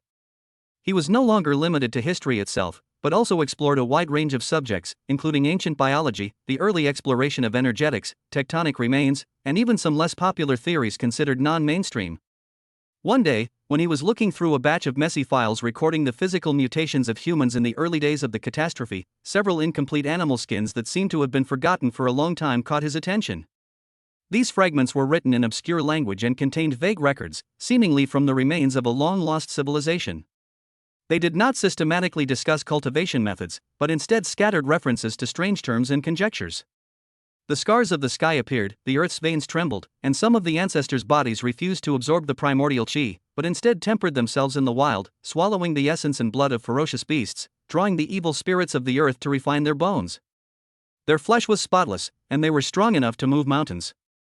Those with different bloodlines, like the ancient Shisu, do not cultivate their Dantian and Qi, but can become a world of their own. However, the path is difficult and dangerous, and only 1 in 10 survives. Looking at the ancient murals, there are giants shaking mountains with their strength, fighting dragons with their bare hands, and their bodies are engraved with runes. It seems that this is not the path of vital energy, but the secret of the ultimate flesh. Not absorbing the primordial energy, tempering the body, exploring the secrets of the body. Bloodline's extraordinary power creates its own universe. Lin Feng's fingers gently stroked the blurred rubbings of text, with a gleam in his eyes. These incomplete information seemed to open a brand new window for him. The mainstream of this world's martial arts civilization is to cultivate the Dantian and absorb the vital energy of heaven and earth. However, he was judged to be completely incompatible with this path. But these ancient records seem to imply that in the distant past, or in certain special individuals, there existed another powerful possibility, a path that did not rely on vital energy, but purely developed the body's own treasures, tapped the power deep in the blood, or tempered the body as if it were heaven and earth. Is this the ancient path of physical cultivation? Or is it the path of awakening for those with special bloodlines? This road seems even more difficult and dangerous, with records describing it as only 1 in 10 survives and the road is difficult and dangerous. But it did exist. Lin Feng's heartbeat quickened slightly. His system, his path of strengthening the body by simply improving basic attributes, is so similar to the path described in these ancient records of mastering the secrets of the body and having the strength to move mountains. Although the records are incomplete and cannot provide specific methods of cultivation, it is undoubtedly a strong evidence that proves that his direction is not illusory, but has traces to follow. He memorized the fragmented information deeply in his mind and calmly returned the ancient book to its original place. When he left the depths of the library, his steps were still steady, but his eyes were deeper than when he came, as if stars were brewing in them. The road ahead might still be shrouded in fog, but at least he had seen the glimmer of light that led to another path. All he had to do was to steadfastly follow this path of attribute enhancement, constantly pushing his limits to see how high he could ultimately reach. His meticulous control over his body, coupled with the discovery of ancient clues, made his future path clearer and more promising. Chapter 20, School Tests, Mediocre Performance. As a top university, Zhangcheng University conducts a basic physical fitness test for all students, including those majoring in non-martial arts, every year. This is not only to monitor students' physical fitness, but also to remind all students that even if they focus on literature, history, scientific research, and other fields, a strong body is still an important cornerstone for exploring the truth. When the test day arrived, various testing equipment were temporarily set up in the square: strength measuring equipment, speed track, reaction sensitivity tester, endurance monitoring ring, etc. Students from each department arrived in batches, creating a lively atmosphere. The students from the War Academy were naturally relaxed and comfortable, treating it as a prime opportunity to compare their talents. Lin Feng waited quietly in line with the students from the Faculty of Arts and History. He was wearing a simple tracksuit and looked no different from the other liberal arts students around him. His arrival did cause a bit of a stir. After all, the reputations of Su family son-in-law, connected teaching assistant, and sickly were quite recognizable in certain circles. Many people were eager to see how this unskilled, useless weakling would fare in the test, and what kind of jokes he would cause. Look, assistant coach Lin Feng is here too. Pfft, what's he doing here? Just going through the motions? I bet he'll fail all the projects, right? Maybe the Su family has arranged it again and given him a passing grade? It's possible. After all, we still have to do the face-saving project. The whispering did not escape Lin Feng's 200 points of mental attribute, but his expression remained calm, as if he had heard nothing. The test begins. The first item was a punching strength test. The tester struck a specially designed force target, and the force was recorded. The average for a healthy adult male was around 50 points according to this world's standards, while a student with advanced skills could easily exceed 100 points. After all, martial artists can rely on their internal vitality and martial arts skills to exert power far beyond that of ordinary people. The peak of the martial arts apprentice realm can hit about 100 points with martial arts, and the peak of the warrior realm can hit 200 points. It was Lin Feng's turn. He stepped forward, assumed a somewhat unfamiliar and clumsy stance, took a deep breath, and then threw a powerful punch. Bang! The number on the force gauge jumped a few times and finally stopped at 65 points. Lin Feng, punch power 65. The student union officer in charge of recording was stunned for a moment, but still announced the result loudly. It was comparable to the strength of an early-stage martial artist, but still far too weak compared to the students of the Martial Arts Academy. There was silence for a moment, followed by some suppressed laughter and discussions. 65? That's higher than I thought. I thought it wasn't even 50. TSK, it seems like you eat a lot, but it's a pity you're still a weakling. This result is just slightly higher than the average of ordinary healthy adults, reaching the upper middle level, but is far from the threshold of the martial arts apprentice realm. In a university where martial arts is prevalent, it seems particularly mediocre or even below the mark. However, Xin Lan, who had been standing not far away with her arms folded and observing, moved her cold eyes slightly. She remembered clearly that when Lin Feng first joined the company a few months ago, the physical fitness data included in the physical examination report submitted by the Human Resources Department was almost completely weak and below the average level of ordinary people. How long has it been? Although 65 points of punching power is still insignificant, this increase seems a bit too uniform and standard. Next is the speed test. 100-meter track. Lin Feng started the race slightly slowly, swung his arms vigorously in the middle, and finally sprinted across the finish line with all his might. Result, 11.8 seconds. Similarly, it is slightly faster than the average level of ordinary people, about 13 seconds, above average, but far from the standard of the martial arts realm within 10 seconds. TSK, he runs pretty fast, but unfortunately he's still useless. Some rebellious students still made disdainful comments. But some attentive people noticed that after Lin Feng finished running, although his breathing was rapid, it quickly calmed down, and his face didn't even sweat much. This endurance recovery seemed to be better than his results indicated. Reaction sensitivity test. Lin Feng stood in front of an instrument filled with randomly lit light bulbs and needed to flick them off as quickly as possible. He acted flustered, always seemed to be a beat behind, and could only occasionally luckily hit a few shots. Final result: reaction speed, above average, coordination, average. Endurance test, a 3,000-meter run. Lin Feng blended in with the crowd, maintaining a steady pace. His final result placed him firmly in the upper middle of the pack, neither standing out nor lagging behind. Every single one of his scores was precisely within the above-average range of a healthy adult. No single one stood out, and no one was below the passing line. Overall evaluation, good C+. For a non-martial arts student, this result was considered good and sufficient to justify the situation.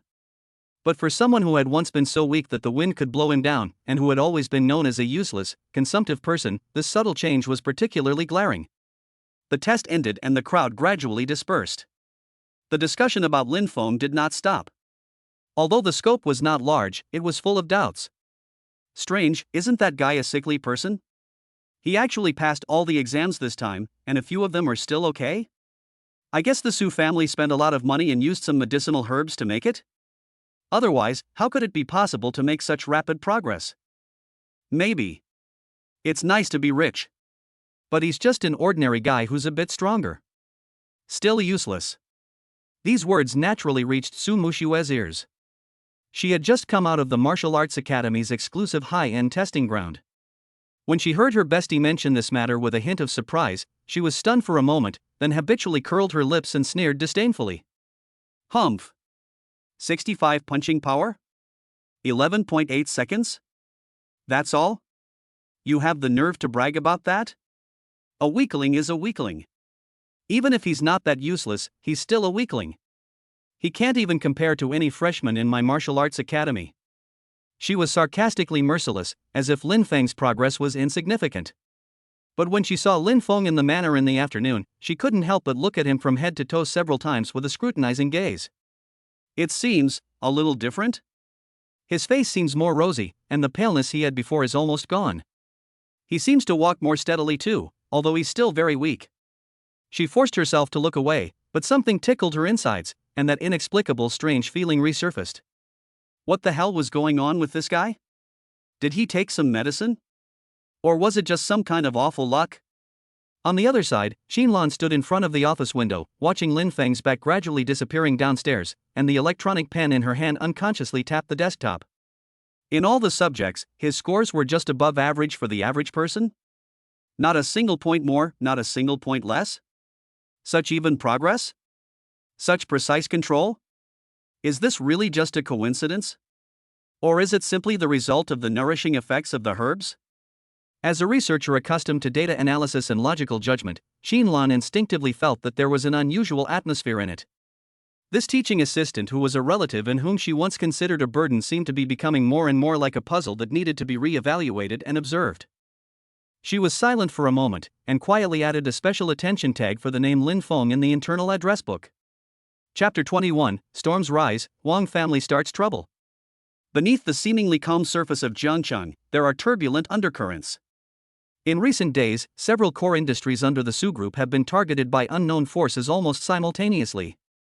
First, several important raw material supply channels of the pharmaceutical company Baikatang, which produces several high-end vitality potions and cultivation-aiding elixirs, unilaterally announced at almost the same time that they would suspend supply or significantly increase prices, citing a wave of ferocious beasts in the production area, putting the production line at risk of stagnation. Soon after, the group's largest chain of training equipment stores was besieged by several newly opened competitors. These competitors were dumping similar products at ridiculously low prices, obviously making a loss to gain publicity, with the sole purpose of seizing the market and squeezing the Su family's living space. Even several mines that the Su family had operated for many years were frequently hit by news of being harassed by new local forces and frequent accidents. What is more serious is that the Su family controls 3 important transportation routes. These routes were built by the Su family at a huge cost of manpower and material resources. They connect Jiangcheng with the nearby Black Wind Mountains resource point and are used to transport medicinal materials, ores, and semi-finished products. Recently, the company has been frequently harassed by unidentified forces, and its convoys have been attacked several times, causing heavy losses, resulting in serious delays or even interruptions in the supply chain. There are rumors that among the attackers there are even martial artists with high cultivation levels, who are professional in technique and swift in action, and who can quickly disappear into the mountains afterwards. Even the mission section of the Mercenary Guild, where the Su family held considerable influence, experienced anomalies.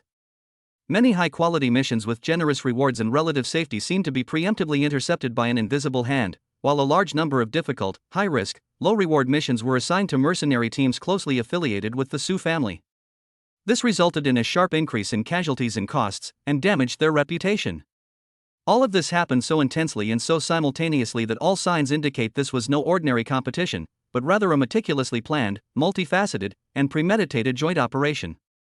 The tactics were sophisticated, the offensive was fierce, and it was clear this had been planned for a long time. The spearhead was quickly and clearly pointed at the Huang family, which had been eyeing the Su family in recent years. The Huang family was already a formidable force, boasting several martial emperors and a vast estate.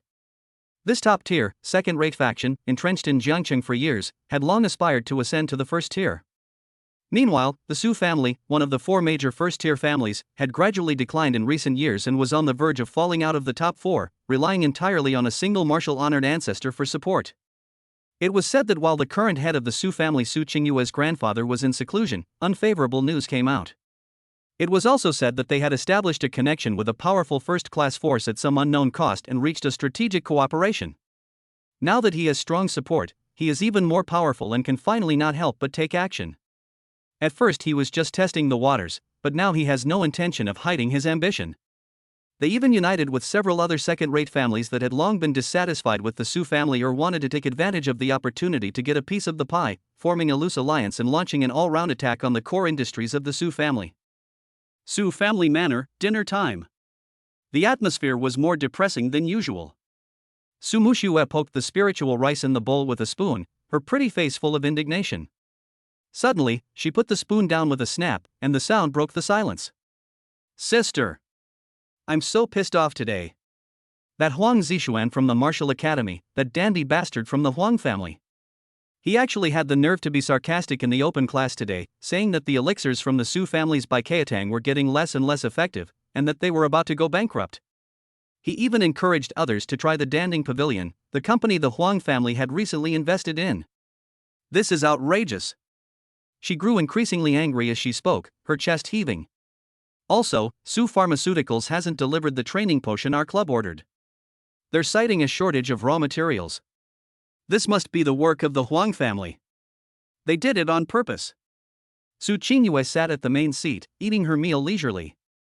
She didn't pause at all when she heard the words, only drooping her eyelashes slightly as she hummed a faint hymn, her voice devoid of any emotion. "It's just normal business competition. Don't pay attention to the clown's remarks." Her tone was calm, as if what Su Muxiue said was just a trivial matter. But Lin Feng, who was sitting opposite her, keenly caught the hard-to-conceal fatigue between her brows and the solemnity lurking deep in her eyes. She ate a little slower than usual and seemed to have no appetite. Normal competition? This is clearly malicious suppression. Su Muxiue retorted, unconvinced. Those despicable Huang family members. And the Blood Wolf mercenaries. They begged us to pay a deposit to upgrade their equipment, but now they're unilaterally suspending their escort mission under the pretext of unsafe routes. And that shopkeeper Zhang from Baikatang actually said the next batch of ingredients for Ningyuan pills would be delayed for 3 months. That's clearly just an excuse. The Huang family is just looking at us. Humph. She seemed to realize something and didn't say the rest of the words. She just glared at the innocent Lin Feng again, picked up the spoon again, and turned her anger into appetite. Lin Feng ate in silence, but he understood everything in his heart. It seemed the Huang family had finally given up and launched an all-out attack. And with such force, they probably had someone behind them. He'd occasionally browsed the news these past few days, and had seen some obscure reports about the Su Group's turmoil and the setbacks faced by some of its businesses, but they weren't nearly as direct as the news Su Muxiue had brought. The dinner ended in a depressing atmosphere. Su Qingyue hardly paused, picked up a tissue to wipe the corner of her mouth, then stood up and said, "I'm going back to the study to deal with some documents." Her voice was still cold, but her back as she turned and left had an imperceptible heaviness than usual. Late at night, Lin Feng finished his micro-manipulation exercises on his own strength. When he passed by the study on the second floor, he found that the light was still shining from under the door. He paused slightly, and his mental strength of over 200 points allowed him to clearly sense the situation inside the door. There was no sound of keyboard tapping, no rustling of papers. There was only silence, and an extremely faint and imperceptible sigh. Lin Feng stood quietly outside the door for a few seconds, his eyes deep. In the following days, Su Qingyue's changes were visible to the naked eye. She came home later and later, often even missing dinner. On the rare occasions when she returned early, she was exhausted, her delicate and cool features always etched with a lingering weariness and a deep sense of solemnity. She remained calm and efficient, but Lin Feng could sense a heavy pressure growing beneath her icy aura. Her frequency of phone calls had increased significantly, and even in her study, she could often be heard clearly issuing instructions, sometimes continuing late into the night. Once, Lin Feng went to the kitchen to get some water late at night. When he passed by the study, he found that the door was ajar. He accidentally saw that Su Qingyue was not processing documents, but standing alone in front of the huge French window, her back looking a little thin. The cold moonlight outside the window shone on her. She lowered her head slightly, rubbing her eyebrows with one hand, and the other hand hung limply at her side. The fragility and heaviness revealed in that moment formed a sharp contrast with her usual image of a powerful and invincible woman. But she seemed to sense the gaze outside the door, and she straightened her back almost instantly. All traces of weakness disappeared in an instant, and she regained her icy calmness. Without even turning her head, she said coldly, "What's the matter?" Lin Feng didn't go in, but just replied calmly, "Pour a glass of water." "Yeah." A cold response came from inside, and no other words came out. Lin Feng left with the cup of water, his mind clear as a mirror. His nominal wife was currently bearing immense pressure alone. The Huang family's attack was fierce and clearly well prepared. The Su family was not entirely united, facing powerful external enemies. The ancestor was nearing the end of his life, and the old man was in seclusion. Su Qingyue's situation was characterized by internal and external troubles. This business storm seems to have just begun. Lin Feng returned to his room and looked out the window at the dark night, his eyes deep. His strength was steadily improving, but he was still a long way from being able to directly intervene in this level of family games. The desire to become stronger, at this moment, becomes more concrete, no longer just to get rid of the title of waste. Huang family. He whispered to himself, with a cold arc at the corner of his mouth. The storm has arrived, and we'll see who will have the last laugh. This dormant dragon may soon have the opportunity to test his newfound power in these murky waters. Chapter 22 Silent Care. The pressure brought by the Huang family continued to hang over the Su family manor, especially Su Qingyue. She came home later and later, and even when she did, she usually went straight to her study, dealing with a seemingly endless stream of crises. Her already cold face was now etched with weariness, and occasionally, at the dinner table, she would even drift off for a rare moment, though fleeting. Lin Feng saw it all. With nearly 300 points of spiritual power, his perception of emotions and ability to capture details far surpassed that of ordinary people. He could hear her sighs in her study late at night, and see the forced, suppressed fatigue between her brows. Directly expressing concern? That wouldn't fit in with the agreement between them, nor would it fit in with the low-key image he was trying so hard to maintain. An impassioned offer to help? To outsiders, the teaching assistant's promise at this moment seemed more like a joke beyond his capabilities. He chose another way.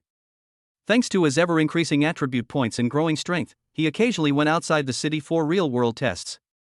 During one of these real-world tests, he stumbled upon some low-level, seemingly insignificant herbs. Several kinds of grass leaves with a calming effect, and some shrub fruits commonly found in the wilderness, with a bitter taste but refreshing. These materials are worth very little, and in the eyes of true alchemists, they are even cruder and unattractive. But Lin Feng had accidentally caught a glimpse of a few fragments among the ancient books in the library. These recorded some folk remedies that the ancestors used to make preliminary preparations using simple materials around them when resources were scarce in the early stages of the catastrophe. Among them is a simple recipe called Xingxing drink, which is mainly used to calm the mind and relieve fatigue, which is suitable for the current situation. He had no alchemy furnace, no fire, and no vital energy to catalyze the medicinal power. However, he had mental control far beyond that of ordinary people, and a meticulous control over power. Late at night, in the stillness of the room, he began to experiment in the kitchen. He used nearly 300 points of strength to precisely grind the hard berries, applying even pressure to ensure the active ingredients weren't destroyed by the force. Using his spiritual power, he meticulously sensed the changing states of the various herbs at different water temperatures, determining the optimal timing for adding and the optimal temperature for extraction. The entire process was devoid of dazzling light or overpowering medicinal aroma, only a harmony so close to the original. What you end up with is a cup of warm liquid with a dark color and a faint, bitter aroma of grass and trees. It doesn't look much different from ordinary herbal tea, and it even looks a bit rougher. The first time he placed this cup of homemade purifying drink on the small coffee table outside Su Qingyue's study door, she had just finished a long video conference and came out to take a breath, rubbing her eyebrows. She was slightly startled when she saw the cup of dark, steaming liquid. She assumed it was a soothing tea specially prepared by the servants, seeing how hard she'd worked, and didn't think much of it. She took a sip. It tasted bitter and astringent, but after it entered her mouth, a light coolness slid down her throat, as if it had truly melted away the tension and fatigue in her chest, giving her tense nerves a moment's relief. She drank it silently without asking any further questions. On the second day, a cup of Qingxin drink with just the right temperature appeared again on the coffee table in the same position. Su Qingyue picked up the cup and paused for a moment. She noticed that the cup was of ordinary style, and besides, servants usually wouldn't do such thoughtful yet seemingly excessive things repeatedly. She drank it calmly, her cold gaze lingering on the empty cup for a few seconds. On the third day, the fourth day. Almost every day when she worked overtime until late at night, that seemingly simple drink would appear on time. Su Qingyue was not a slow person, she began to pay attention. She discovered that the drink appeared at a very precise time, always when she felt most tired and needed a short rest. She also happened to come home early one day and keenly caught the sight of Lin Feng's back as he left the kitchen, and the faint scent of grass and trees lingering in the air. Everything seems to have an answer. It's him. This realization surprised Su Qingyue. In her mind, Lin Feng was cowardly, incompetent, and dependent on the Su family's protection to survive. He was even, to some extent, a symbol of the Su family's plight. When did he understand this? And why did he do this? Is it to please others? Or is there another purpose? She subconsciously tried to speculate with her business mindset, but looking at the drink in her hand, which had clearly ordinary ingredients but a surprisingly effective effect, she dismissed the idea. Given the Su family's current situation, currying favor with her was meaningless. If there were other motives, this method seemed too circuitous and insignificant. Then, there is only one possibility left, a kind of care without expecting anything in return. This thought caused a faint ripple in Su Qingyue's cold heart. She stared at the cup of dark liquid and remained silent for a long time. In the end, she didn't point it out, didn't ask, and didn't express her gratitude. She just silently picked up the cup as before, and slowly drank the slightly bitter liquid that brought a moment of peace, as if it was just a natural thing. But after drinking it, the brows that had been furrowed all day long seemed to relax slightly for a moment inadvertently. Lin Feng never made any comment about the incident. He still attended classes, went to the library, and went home on time. He would occasionally have a few harmless banter with Su Muxue at the dinner table, as if the person who secretly mixed the drinks late at night was not him at all. A silent and strange tacit understanding quietly formed between two strangers who should have been the most familiar with each other. It could not resolve the huge crisis facing the Su family, nor could it truly dispel the fatigue between Su Qingyue's brows. But it is like a ray of light under the gloomy sky. Although it is not dazzling, it really exists, bringing a tiny bit of warmth that is enough to comfort people in the cold reality. This silent care is like a stone thrown into a deep pool. Although the ripples are small, they quietly break away some solidified ice. Chapter 23 Undercurrents, Sister-in-law's Doubts. The struggle between the Huang and Su families is no longer satisfied with conquering the business empire, but has begun to infiltrate the social level more insidiously, trying to undermine the reputation and foundation of the Su family. Jiangcheng University, this academic paradise, was not spared and was quietly stained by the dust of struggle. On campus, an undercurrent targeting Lin Feng surged again, but this time, it carried a more complicated meaning. Hey, did you see that? That's Assistant Lin, who was sent in by the Su family. Is it him? I heard that Director Qin Lan didn't want him at all, and the Su family forced him in. Now the Su family is being beaten back by the Huang family and can barely protect themselves. What do you think? When the Su family really collapses, will he still be able to keep his job? I guess it's not long before he packs up and leaves. Let's see if he can still teach history so leisurely then. Maybe he's secretly looking for another buyer. After all, he has a pretty face, huh? Similar comments were no longer limited to contempt for his personal abilities, but maliciously tied his existence to the fate of the Su family, portraying him as a poor wretch clinging to a collapsing building. Even the anonymous section of the campus forum was turbulent, and several newly registered accounts began to rationally and logically analyze the recent difficulties of the Su group and inadvertently led the topic to the famous son-in-law of the Su family. This was clearly a statement deliberately spread by the Huang family and their allies on campus, with the intention of undermining the prestige of the Su family at all levels and creating panic and centrifugal force. Huang Zixuan was jumping up and down in the martial arts academy, secretly instigating some students who were unaware of the situation to make trouble. However, the Su family still held its own, nominally one of the four great families. Although Su Qingyue was busy dealing with the turbulent business world, she remained vigilant to any disturbances within Jiangcheng University. Almost as soon as these rumors began to ferment, the Su family's power was quietly activated. Several professors who are highly respected in the academic community and have good relations with the Su family have spoken out publicly, emphasizing that Jiangcheng University employs people based on merit and that its faculty review system is strict and fair and does not tolerate unwarranted questioning. The school management also quickly stepped in, prohibiting groundless defamation on the grounds of maintaining campus order, decisively deleting the most offensive posts, and banning several of the most active accounts. A series of swift and decisive operations, precise and powerful, like an invisible giant hand, quickly nipped the rumors in the bud. On the surface, the campus quickly returned to its former tranquility, but the secret competition and temptation made the sensitive students smell an unusual smell of gunpowder. Although the rumors disappeared quickly, Su Muxiue was still very upset. This frustration made her more sensitive to everything around her. When she was returning home late one night, she caught a picture that made her doubtful. She tiptoed upstairs and happened to see Lin Feng emerging from the kitchen, a white porcelain cup in hand, steam rising from its rim. His expression was calm, his steps silent as he walked directly to the small coffee table outside his sister's study, gently set the cup down, and left. The entire process was smooth and natural, without a single unnecessary movement, as if he were simply completing an everyday chore. Su Muxiue immediately held her breath and retreated into the shadow behind the column, but her heart was beating inexplicably faster. Then, the study door opened, and Su Qingyue emerged, rubbing her brows, visible fatigue between her features. Her gaze, unfocused, habitually settled on the cup of hot drink. She reached out, picked it up, turned back to her room, and closed the door. The sequence of movements flowed like flowing water, as if she'd practiced it 1,000 times. An indescribable surprise instantly gripped Su Muxiue.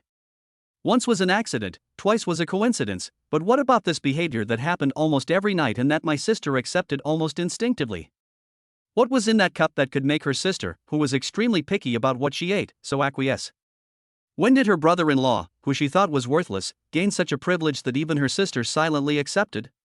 In an instant, all the details she had previously ignored or attributed to coincidence flooded back to her mind like a tide, his instinctive reaction in the corridor that far exceeded his ability, his eloquence in class that silenced the rebellious student, his physical fitness test where every item was exactly on the good line, with extremely uniform data, and that time in the corridor, when he seemed calm but just happened to help her out. All these fragments put together pointed to a conclusion that she couldn't believe. This Lin Feng was definitely not as simple as he seemed. He must be hiding a secret unknown to others. Driven by strong curiosity, Su Muxiue decided to initiate a test. At dinner the next day, Su Qingyue left the Su family manor early and went to the company because of the company's difficulties. Lin Feng and Su Muxiue were left alone. Su Muxiue was munching on her rice without any taste. Suddenly, she raised her head and stared at Lin Feng with a burning gaze. Her tone was deliberately nonchalant, but it couldn't hide the sharpness in it. "Hey," she tapped her spoon on the plate, trying to attract attention, "I heard there's been a lot of wonderful talk about you at school lately?" Lin Feng raised his head, swallowed the food in his mouth, and said calmly, "Oh? Really? What did you say about me? Handsome and elegant, and well-educated? Bah! You're so shameless." Su Muxiue glared at him unhappily. "You said you got in thanks to our Su family. Now that the Su family is in some trouble, shouldn't you prepare for a rainy day and find a new way out for yourself?" She deliberately emphasized the words relatives and way out in an attempt to pierce his calm appearance. Lin Feng was savoring a bowl of spiritual bird soup. Upon hearing this, he slowly put down his spoon and looked up at her. His eyes were calm, with a hint of teasing in them. Sister-in-law, instead of worrying about my escape plan, why don't you focus on improving your swordsmanship? I heard that last week, during a club rehearsal, some people were so engrossed in the flowing wind returning snow move that they nearly made close contact with the referee's cheek with their swords. Sumushue's face flushed bright red, like a cat whose tail had been stepped on. That was her biggest embarrassment recently, and she had been deliberately hiding it. How could it have reached this guy's ears? He even exposed it to her right in front of the dinner table. You! Stop talking nonsense and trying to change the subject.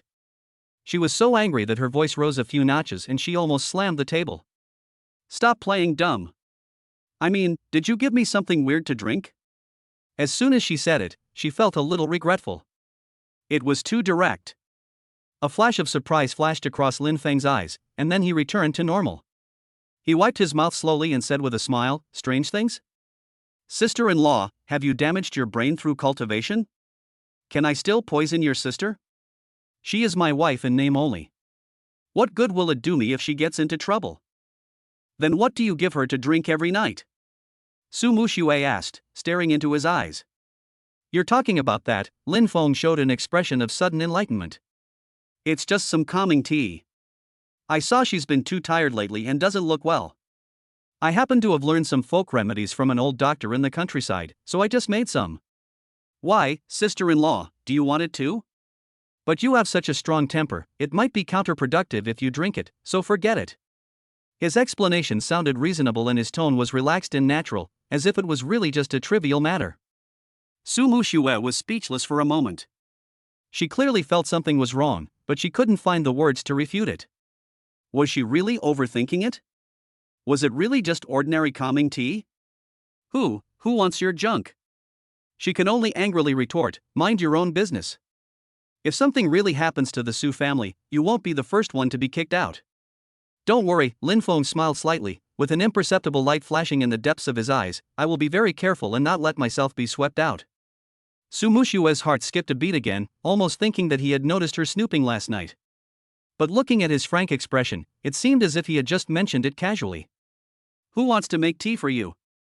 She suppressed her guilty conscience and tried to bring the subject back to the topic in a timid way. I'm talking about the Huang family. The Huang family is biting our Su family like a mad dog, and you. The Huang family is targeting the Su group's business interests and market share. Lin Feng interrupted her calmly, his logic so clear it was infuriating. As a teaching assistant in the Department of Literature and History, am I supposed to go into business war with them with my lesson plan? Or, in your imagination, sister-in-law, should I be wearing golden armor, stepping on auspicious clouds, and knocking down the Huang family's headquarters with a single punch? That's not what I meant. Su Muxue was once again speechless. She found herself completely caught up in the other party's rhythm, and all her attacks were easily diffused, making her look like an unreasonable fool. Su Muxue felt a lump in her chest, unable to breathe. She could only glare at Lin Feng fiercely, then returned to her room with a rage and slammed the door shut. After calming down, she suddenly came to her senses. Wrong. I was clearly trying to find out his hidden secrets. How could I have been led astray by him after just a few words? Not only did I not get anything out of him, but he even teased me instead? That guy. He absolutely did it on purpose. His stubborn attitude just proves he's got something to hide. The more he tries to cover it up, the more it proves that there is something unknown behind him. Su Muxue threw herself on the soft bed and rolled around twice in annoyance while hugging the pillow. The curiosity and desire to explore that had been forcibly suppressed in her heart not only did not die out, but burned even more vigorously. How many secrets does this useless brother-in-law have that she doesn't know about? Chapter 24, Hidden Dragon in the Deep Pool, sharpening the blade silently. Lin Feng remained calm in the struggle between the Huang family and the Su family. He showed up at Jiangcheng University on time every day, and in his classes every Friday, he used increasingly profound insights and occasional field experiences to tell the story of the rise and fall of ancient civilizations. He went to the depths of the library on time to absorb the dusty and incomplete information, especially about physical cultivation, bloodlines, and even more ancient power systems. He returned to the Su family manor on time and dealt with his sister-in-law's growing inquiries and occasional angry provocations at the dinner table. Everything is as usual. But beneath this calm appearance, a revolutionary transformation is taking place within him. The 10 free attributes provided by the system every day became the source of his crazy growth and strength. He distributed them evenly, and after each point addition, he carefully felt the changes in his body. As time went by, when all 4 attributes finally broke through the 400-point mark, Lin Feng clearly felt that his body and soul seemed to have experienced a complete nirvana and rebirth. Blood rushed like mercury, heavy and powerful. Every beat of the heart was like the beating of a war drum, pumping boundless energy to every part of the body. Muscle fibers were densely knit, possessing a terrifying explosive force capable of ripping through steel. Bones were as smooth as jade, their density astonishing. Internal organs were incredibly robust, their metabolism surging at an alarming rate. An even more remarkable transformation occurred on the spiritual level. With 400 points of mental strength, his thinking speed was as fast as lightning, his mental arithmetic ability comparable to a supercomputer, and his memory palace was vast and clear. Every tome he had ever read and every scene he had ever seen could be instantly recalled, with every detail vividly visible. His range of perception expanded several times. Not only could he clearly see subtle objects farther away, he could hear whispers from even further away. He could even vaguely sense the subtle fluctuations of others' emotions and the strength of their vital energy. His sea of consciousness seemed to expand into an endless starry sky, vast and profound. The most noticeable change was the subtle change in his temperament. In the past, he had been able to manage to keep his strength under wraps. But now, the massive leap in his life level brought about by the 400-point all-around attribute increase had made it difficult to completely conceal a hint of sharpness. Even if he tried to restrain himself, the divine light that occasionally flashed in his deep eyes would make perceptive people feel an inexplicable pressure and the palpitations of being seen through.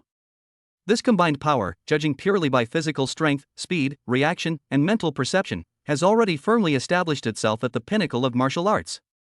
Even with its comprehensive enhancements, unique attributes, and terrifying mental superiority, it's not impossible for it to stand a chance against even the strongest generals at the early stages of their careers. However, Lin Feng knew that possessing power without knowing how to use it was nothing more than reckless courage. Especially without revealing his secrets, how to transform this terrifying power into controllable combat effectiveness became his new challenge. Lin Feng looked at the system interface and saw the results of the additions during this period. Strength, 400. Agility, 400. Constitution, 400. Spirit, 400. Free attribute points, 0, daily allocation.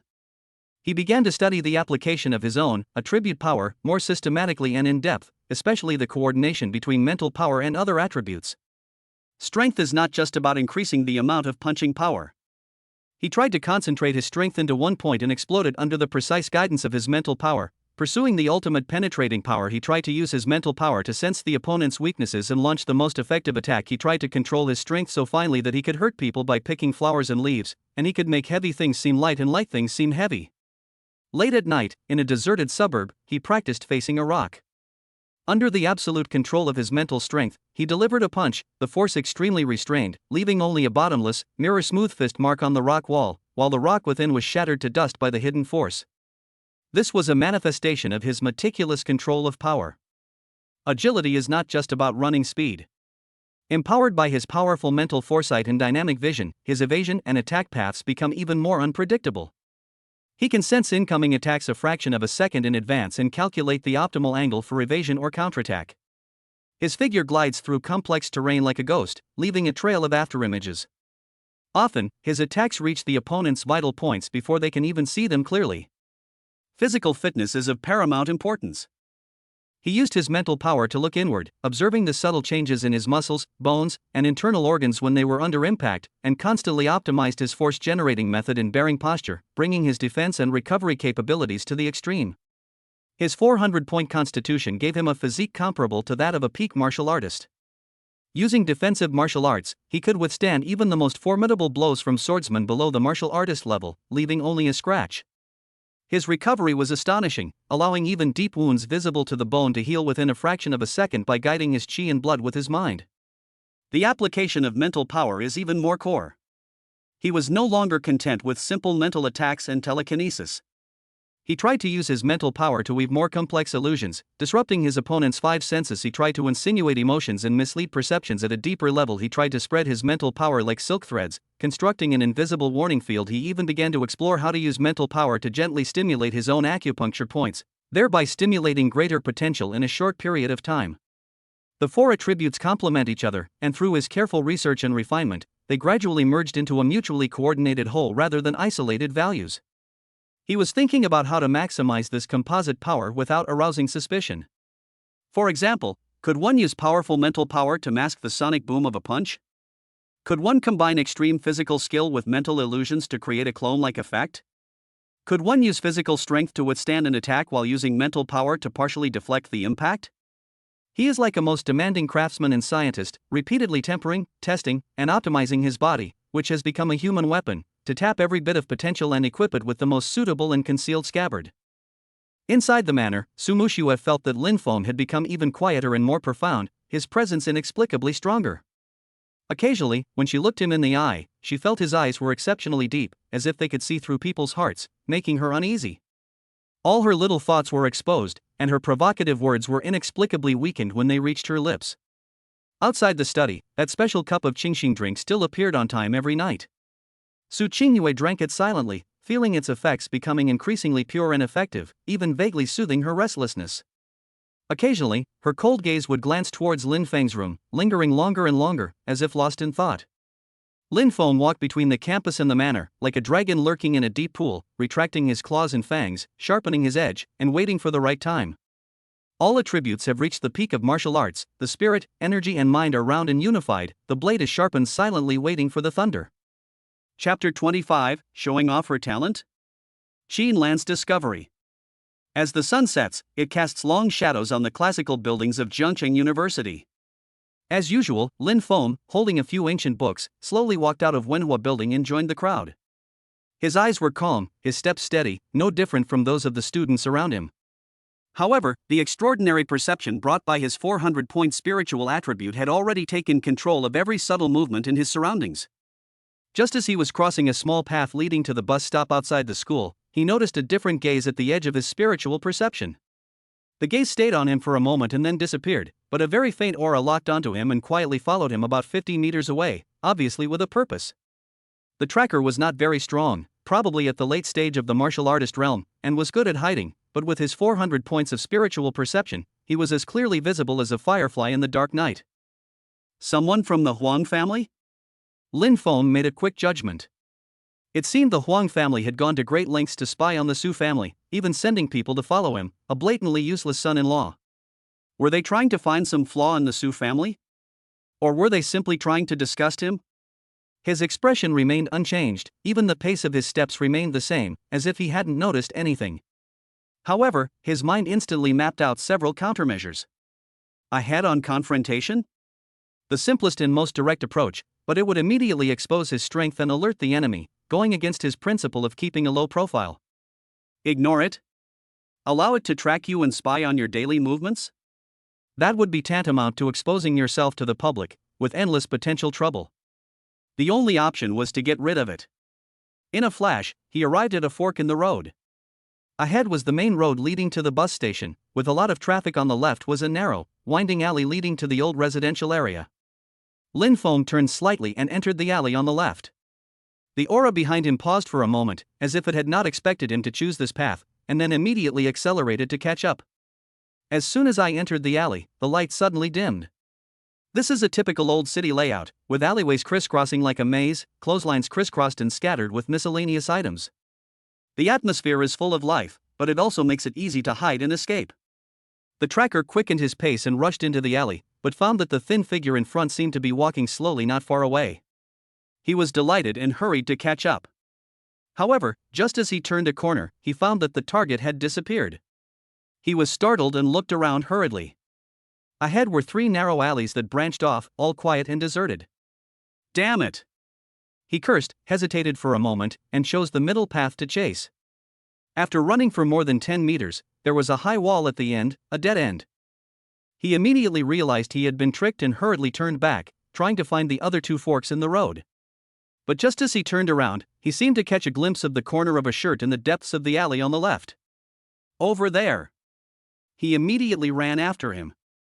However, when he rushed into the alley on the left, he found that it was full of twists and turns, with many forks. The target's figure was like a ghost, always appearing at the end of his sight just when he was about to lose him, luring him deeper and deeper into this complex maze of alleys. The more he chased, the more alarmed he became. The other man didn't seem fast, but every move seemed calculated. He could always take advantage of corners, debris, or even the sudden appearance of passers-by to instantly escape his sight, only to reappear not far away. He knew the terrain with an uncanny familiarity, as if he had lived here for over a decade. He was already out of breath, dizzy, and completely lost his sense of direction. He certainly didn't know that Lin Feng's 400 points of agility granted him not only speed, but also exquisite control of his body and the ability to instantly process environmental information. Combined with the terrifying calculations and simulations of his 400 points of mental power, a three-dimensional map of the alleyway had already been created in his mind, and every step he took was an optimal solution. He didn't even need extreme speed, simply exploiting visual and temporal differences allowed him to manipulate his pursuer. Finally, at a corner filled with discarded cardboard boxes, the tracker lost sight of his target again. He circled the small area several times in vain, breathing heavily, his face full of frustration and disbelief. Damn! I lost him? How is that possible? Isn't that guy a loser? He cursed under his breath, completely confused. At this moment, Lin Feng had already passed through an inconspicuous side alley and quietly appeared on another parallel street. He patted the dust on his body and continued to walk towards the bus stop calmly, as if he had just taken a walk. Shortly after, Lin Feng disappeared into the alley. A tall, cool figure was walking out of the parking lot on the other side of Wenhua building. Xin Lan had just finished an academic conference and was about to go home. Her car was parked in a place where she could see the entrance to the path from a distance. Out of the habitual vigilance of a peak martial arts master, she casually scanned her surroundings. In that moment, she happened to see Lin Feng turn into the alley, and a moment later, a man with obviously sneaky movements quickly followed him in. Xin Lan's footsteps subconsciously paused. Her brow furrowed slightly. She had a vague impression of the stalker. He seemed to be a member of a small club on campus, with a bad reputation and connections to some outside forces. Why was he following Lin Feng? Out of curiosity and confidence as a strong person, she did not leave immediately, but followed closely behind, relying on her powerful strength, following closely like an invisible tentacle. At first, two streams of energy moved forward, one in front and one behind. Soon, Lin Feng in the front became erratic and difficult to grasp. The figure behind him became visibly confused, anxious, accelerating, then stagnating, like a headless fly, circling within a limited area. Not long after, the figure in front completely disappeared from her perception in a nearly perfect manner, as if it had never appeared. And the energy behind, after wandering in vain for a while, finally left the alley in a panic in the other direction, filled with intense frustration and confusion. The whole process did not last long, but the information contained in it made Xin Lan's eyes sparkle. Raymond Lam.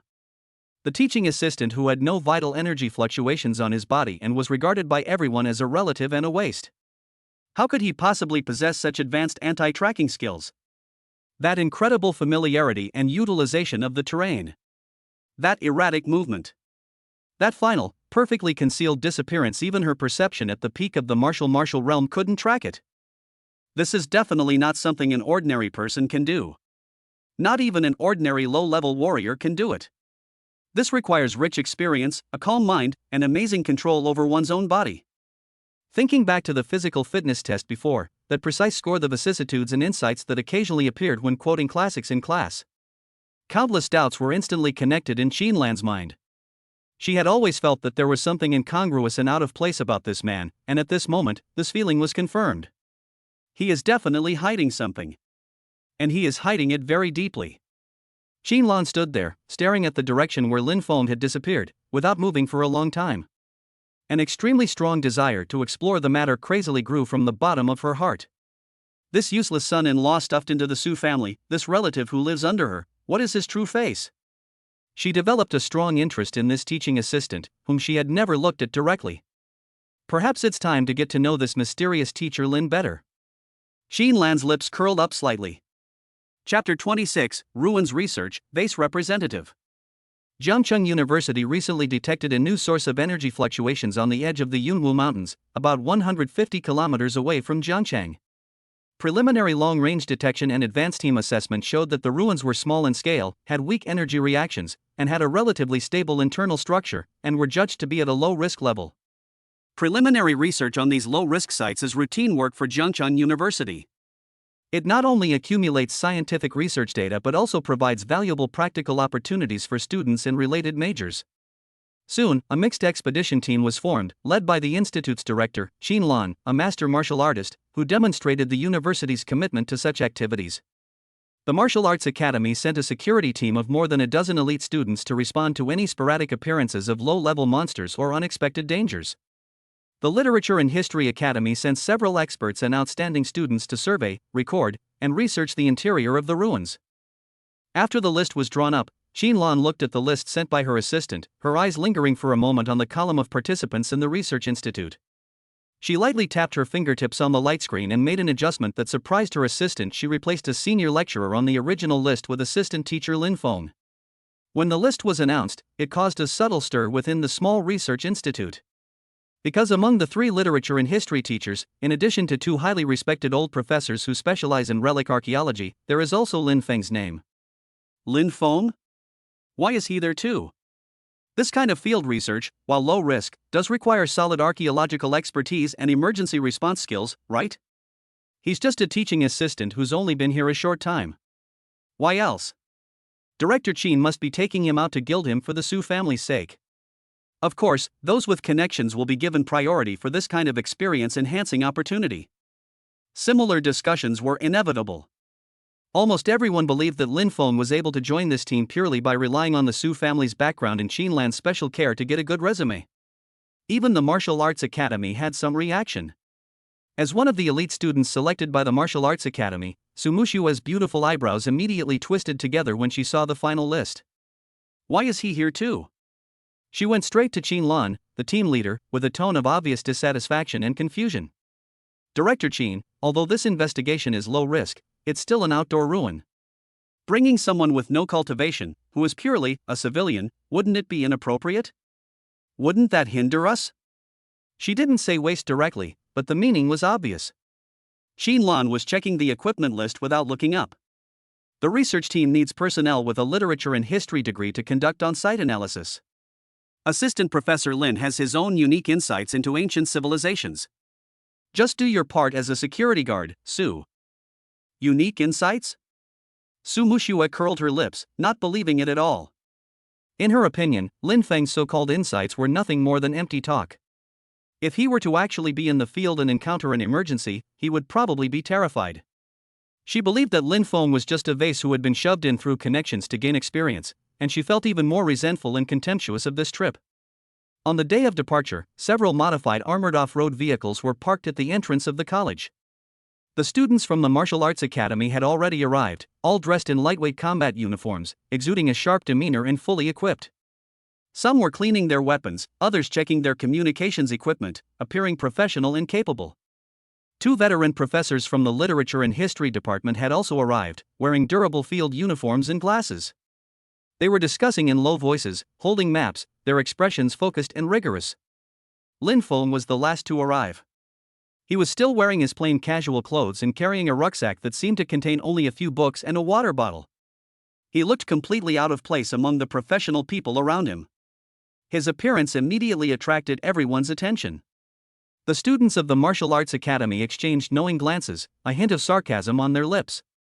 Su Mushua simply rolled her eyes and turned away. Everyone is here, get in the car. Qin Lan didn't say anything extra. Her eyes stayed on Lin Feng's simple luggage for a moment. Without asking any more questions, she gave the order directly. The convoy drove out of Jiangcheng and headed towards the Tsangyun Mountains.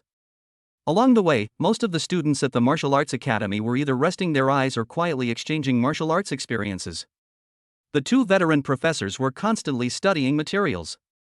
Lin Feng sat alone by the window, watching the scenery rapidly recede outside. His expression was calm, as if he were on a picnic rather than a ruins exploration. Su Mushua would occasionally catch a glimpse of his leisurely look and get furious. After several hours of bumpy ride, the convoy finally arrived at its destination. The entrance to the ruins is located in a valley and has been cleared by the advance team. It is a rock crack that is only wide enough for 2 people to pass through side by side. It is dark inside and exudes a cool and damp atmosphere and an ancient smell that has been deposited over the years. Everyone check your equipment, turn on the lights and recorders. Members of the Martial Arts Academy go first, keep a distance of 5 meters, and remain alert. The cultural and historical personnel will be in the middle, and I will be the rear guard. Qin Lan gave the order concisely. The students sprang into action, their weapons unsheathed with a few clangs, their vital energy surging slightly, their expressions becoming solemn as they entered the crevice one by one. The two old professors also turned on their headlamps and recording equipment, took a deep breath, and followed in. Lin Feng walked behind the professor, a powerful flashlight in his hand, its light steady and bright. His steps were steady, and he even had the leisure to shine the flashlight along the two sides of the crack, carefully observing the rock composition and the faintly visible unnatural carvings. Su Muxue was at the back of the group, just in time to see Lin Feng's back. Seeing his leisurely inspection look, she couldn't help but whisper to her companion, "He's pretending to be quite serious." Entering the ruins, there is a long, sloping corridor. The air is damp, and the ground beneath is slippery with moss and gravel. All around are traces of artificial excavation, and the walls are covered with thick dirt, with occasional faint remnants of murals visible. The students of the martial arts academy watched every dark corner vigilantly, while the two old professors stopped from time to carefully scrape some wall samples or take pictures of the details of the murals. Lin Feng also paused, his gaze sweeping across the murals with a focused expression. Suddenly, he pointed to a very inconspicuous symbol in the corner of the mural and said to an elderly professor beside him, "Professor Wang, does this symbol resemble a variant of the Lorraine clan crest mentioned in the fragment of the genealogy of 10,000 clans unearthed from ruins number 3? If so, the age of this ruin could be at least 300 years older than we previously estimated." Upon hearing this, Professor Wang swooped in, practically pressing his face against the wall. He carefully examined the object for a long moment, then pulled out his tablet computer to quickly review the data for comparison. A look of astonishment and excitement gradually crossed his face. "Hiss. Xiaolin, you have a sharp eye. You can even notice such a faint trace? There really is a resemblance. This is a significant discovery." Su Muxue, standing by, was stunned. She couldn't understand the garbled characters, but Professor Wang's tone of surprise didn't sound fake. She couldn't help but look at Lin Feng again.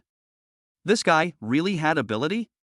Qin Lan, trailing at the end of the group, took in the entire scene, a glint of light flashing in her cold eyes. She had asked Lin Feng to come here to observe and test him. Now, he seemed to be beginning to demonstrate his value, even if it was currently limited to the academic level. As the team continued to go deeper, the space inside the ruins gradually opened up, revealing collapsed stone chambers and scattered remains of utensils. Lin Feng surveyed his surroundings, the flashlight sweeping across every detail. His expression remained unchanged, but if anyone could sense his mental power, they would have noticed that an invisible yet powerful perception had already silently spread, capturing every passage and fork in the road within 100 meters ahead, even the thickness of the stone walls and the hidden space behind. This vase of his seemed more than he seemed. And this ruins investigation was destined not to be as peaceful as expected. Chapter 27, An Unexpected Event, A Herd of Beasts Attacks. At the beginning of the exploration deep in the ruins, everything seemed to be going according to plan. The students of the Martial Arts Academy were divided into two groups, taking turns to explore the way ahead and keep watch in the rear. Their movements were standard and their coordination was tacit, demonstrating the qualities expected of elites from Jiangcheng University. The two old professors were completely immersed in the excitement of academic discovery. They stopped almost every few steps and used special tools to carefully clean the dirt on the wall, revealing the ancient murals and inscriptions underneath. Then they excitedly took pictures, made rubbings, and had heated discussions. Look at the sacrificial scene here. The clothing style clearly inherits the late Iron Age finds, but the rituals are somewhat different. And this inscription has a unique grammatical structure. It might be a local variant. Lin Feng followed the two professors, a high-intensity flashlight in his hand providing stable lighting, while he was also taking notes seriously. He would occasionally point out some easily overlooked details, such as the specific corner treatment of a symbol, or extremely subtle tool carving marks on a wall. The accuracy of his insights and his sharp vision often amazed the two old professors. They almost forgot his identity as a relative and treated him as an equal academic partner. His performance was completely consistent with that of a rigorous and even outstanding research institute teacher, so much so that even Su Muxue, who initially had a great prejudice against him, had to temporarily suppress her disdain and admit that this guy was at least decent at his job. Qin Lan walked at the end of the group, her senses scanning the surroundings like an invisible radar. Her expression remained stern, but compared to the nervous students, she seemed much more relaxed. The low-risk ruins were determined based on the advanced team's repeated explorations, so theoretically, there wouldn't be any major surprises. Instead, her attention was vaguely focused on Lin Feng. However, as the team went deeper into a relatively open and ruined stone temple, something strange happened. Boom! A dull thud, accompanied by a violent tremor, suddenly came from the direction they had come from. It was as if some gigantic object had violently crashed into the mountain. What's going on? Is there an earthquake? The students instantly became nervous and looked warily at the dark passage behind them. Xinlan's face hardened, and her powerful spiritual perception instantly extended forward. The next second, her face suddenly changed. Oh no! It's not an earthquake. It's monsters. A large number of monsters are rushing in from the direction we came from. Her voice was solemn. The energy reaction is chaotic and powerful. At least 4th level, no, there are 5th level monsters. 5th level? The students' faces turned pale upon hearing this. A 5th level monster beast is a powerful existence equivalent to a human martial commander. Most of the students in their team were at the martial master level, with the strongest, Xinlan, reaching the peak of the martial realm. But if they encountered a group of demonic beasts, especially a 5th level demonic beast, they would be like a mantis trying to stop a chariot. What's more, there are large numbers of 3rd and 4th level monsters. This is not a low-risk relic investigation at all, this is simply breaking into the monster's lair. Roar! Ouch! The terrifying roar of the beast quickly grew clearer and closer, the dense and violent sounds of running, the harsh sound of scales scraping against rock, and the sound of flapping wings mixed together, surging towards the hall where they were. Apparently, whether due to the previous vibration or other reasons, a group of monsters that originally lived in the inner area of Sangyun Mountains were alarmed and mistakenly entered this relic passage, blocking their retreat. Form a formation. Quick! Use the stone pillars for defense. Xinlan acted decisively, shouting sharply. She instantly drew a long sword from her waist, unleashing a powerful aura without reservation, attempting to stabilize the position. Although the students were shocked, they were elites after all. They immediately retreated quickly as instructed, using several thick stone pillars in the hall as cover to form a simple defensive circle, protecting Linfeng and the 2 old professors in the innermost part. The next moment, countless pairs of scarlet, green, and pale eyes emerged from the darkness like will-o'-the-wisp. Monsters! Lots of monsters!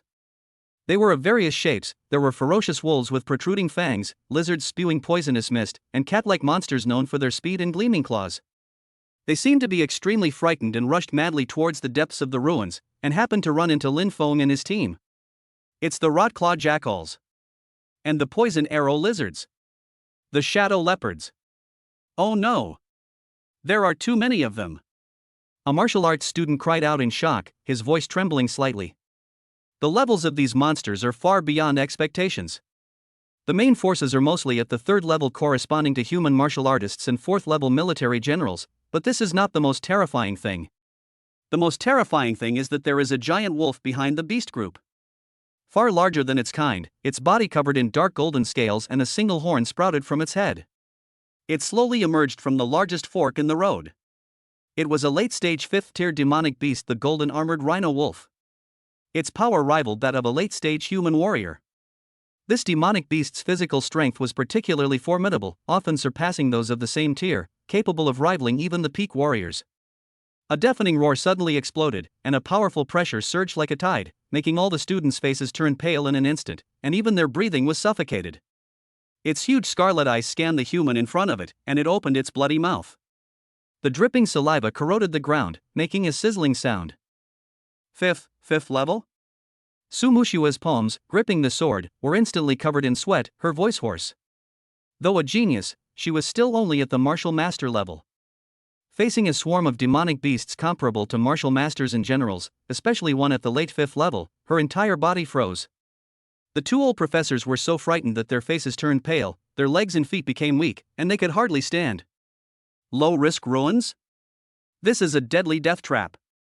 Form a formation. Defend. Move closer to the left wall. Xinlan's voice remained calm, her words rapid. She took a step forward, unleashing the powerful aura of a peak-level martial commander without reservation, fending off the golden armored rhinoceros wolf and most of the 4th-tier monsters, buying time for the students. But the beasts were already rushing over like a flood that had broken through a dam. Boom! In an instant, the student in the front had collided violently with the monster. The sounds of vital energy exploding, weapons clashing, monsters roaring, and humans roaring suddenly filled the air. Chapter 28: The Guardian of Luck. The ruins completely turned into a bloody purgatory. The roars of the monsters and the shouts of the students intertwined, shaking the entire space with a hum. The light of the bursting vital energy and the cold gleam of the weapons flashed wildly in the darkness. The elites of the martial arts academy really tried their best. They stood back to back and poured out sword lights, fist shadows, and palm winds without regard for their lives, fighting a desperate battle with the monsters that were pouring in like a tide. But the gap in strength was like a chasm. They could still barely handle a third-tier monster, but the power and defense of a fourth-tier monster far exceeded their imagination. Although most of the fourth-tier main force was held back by Qin Lan, there was only one person after all, so occasionally one or two fourth-tier monsters would be missed and run away to the back. Every swing of their claws was accompanied by a whistling sound that tore through the air, every spit of venom forced them to dodge in a panic, and every heavy impact made their blood boil. Their formation was constantly broken up and then reorganized with great difficulty. Students kept getting injured.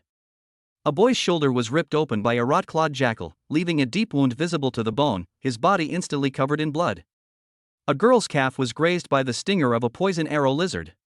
Although she promptly took an antidote, her leg quickly became numb and swollen, severely impairing her mobility. Sumushue was now sweating profusely, her hair sticking to her forehead, and her breathing was rapid.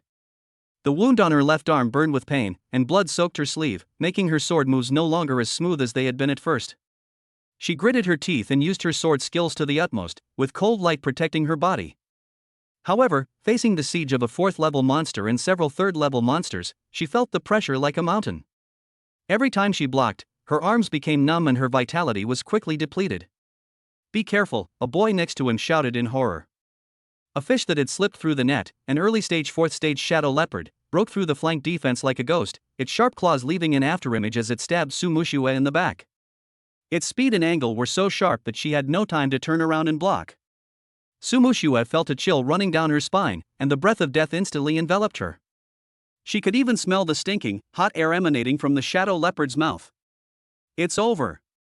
Her heart went cold. At this critical moment. Oops. A panicked cry sounded beside her. Lin Feng, who had been clinging to the stone wall, looked pale with fear but actually calm as ice in his heart. He seemed to have been blown away by the blast of air from a student next to him fighting with a monster. He happened to step on the monster's blood and slipped instantly. He pounced towards Sumushue's back in an extremely embarrassed manner. His movements were clumsy and abrupt, and he hit the side of the front leg of the fourth-level monster shadow leopard exactly. Bang! A muffled sound. Lin Feng was like being hit by a speeding truck. He was thrown out with a scream and fell heavily to the ground a few meters away. He rolled over twice in pain and curled up. It seemed that he would not be able to get up for a while. The shadow leopard, which was charging violently, was suddenly hit and its forward momentum was suddenly deflected. Its body instantly lost balance, and its sharp claws rubbed Sumushue's back and grabbed the stone wall next to her. Boom! The stone wall shook violently, leaving a shallow pit and sending gravel flying everywhere. Sumushue felt a gust of wind brush past her back, and the danger behind her was suddenly lifted. She seized the opportunity and swung her sword back, accurately piercing the shadow pattern leopard's eye socket. Ah! The cracked leopard let out a shrill scream and struggled frantically. Sumushue quickly drew her sword and retreated, her heart still pounding. She subconsciously glanced at her brother-in-law who seemed to have fainted. Is it a coincidence? He just seemed to have saved me? But the thought was interrupted by the more pressing battle before her. Another beast was already approaching, forcing her to swing her sword once more. The battle became increasingly chaotic. Students were constantly injured, and the blood spurred the monsters to become even more frenzied. Qin Lan's peak martial arts prowess was fully on display. Every strike she made was incredibly powerful. Her swordsmanship was divine, her palms like blades, her kicks like whips, easily repelling or even killing fourth-tier monsters. However, she was also held back by several of the strongest fourth-tier monsters and the predatory golden-armored rhinoceros wolf, preventing her from fully attending to all the students. In the chaos, Sumushue fought and retreated, several more wounds on her body. She felt her energy was almost exhausted, and her arms felt heavy. After blocking once, she was shocked and retreated repeatedly. She tripped over something and lost her balance, falling backwards. At the same time, a shadow leopard early 4th stage lurking in the shadows suddenly sprang out like a ghost, its sharp claws ripping straight into her heart. Its speed was incredibly fast. Su Mushue's pupils suddenly shrank, and the shadow of death instantly enveloped her. She could even see the cold light flickering on the claw blade. There was no time to react at all. At this desperate moment, plop! A figure seemed to be bumped into by the chaotic battle and flew over, falling right between Su Mushue and the shadow leopard. It's Raymond Lamb again. He had gotten up at some point, looking even more disheveled now, covered in dust and even with a trace of blood at the corner of his mouth. He seemed completely confused as to what was happening, frantically trying to get up. The shadow leopard's fatal claw firmly grabbed the backpack on Lin Feng's back. Swish! The backpack was instantly torn apart, and the contents scattered all over the floor, several thick hardcover books, a water bottle, and some miscellaneous items. The shadow leopard didn't seem to expect to catch an obstacle, and its claws were blocked by the book for a moment. It is this moment of stagnation. Su Mushue finally reacted. Her survival instinct made her kick the ground hard, and the long sword stabbed out from bottom to top, accurately piercing the shadow leopard's abdomen. Ouch! The shadow leopard let out a painful howl and instantly fell to the ground from the air, lying on the ground motionless with blood all over its abdomen. Su Mushue got up in shock and looked at Lin Feng, who had once again saved her life. At this moment, he was frantically picking up books from the ground, as if he was more worried about his things than afraid. The strangeness in his heart reached its peak. Once is a coincidence, twice, can it still be a coincidence? Why is it that every time she encounters mortal danger, this seemingly weak brother-in-law always appears at the most critical position in various unexpected ways? She wanted to ask, but the battle before her didn't allow her to be distracted. The monster attacked again. In the following battle, Su Mushue began to subconsciously pay attention to Lin Feng. She discovered that although that guy always seemed to be dodging in panic and looked miserable, and several times he looked like he was almost trampled to death or knocked away by monsters, his movement trajectory always seemed to be vaguely circling around her and several of the most stressed students nearby.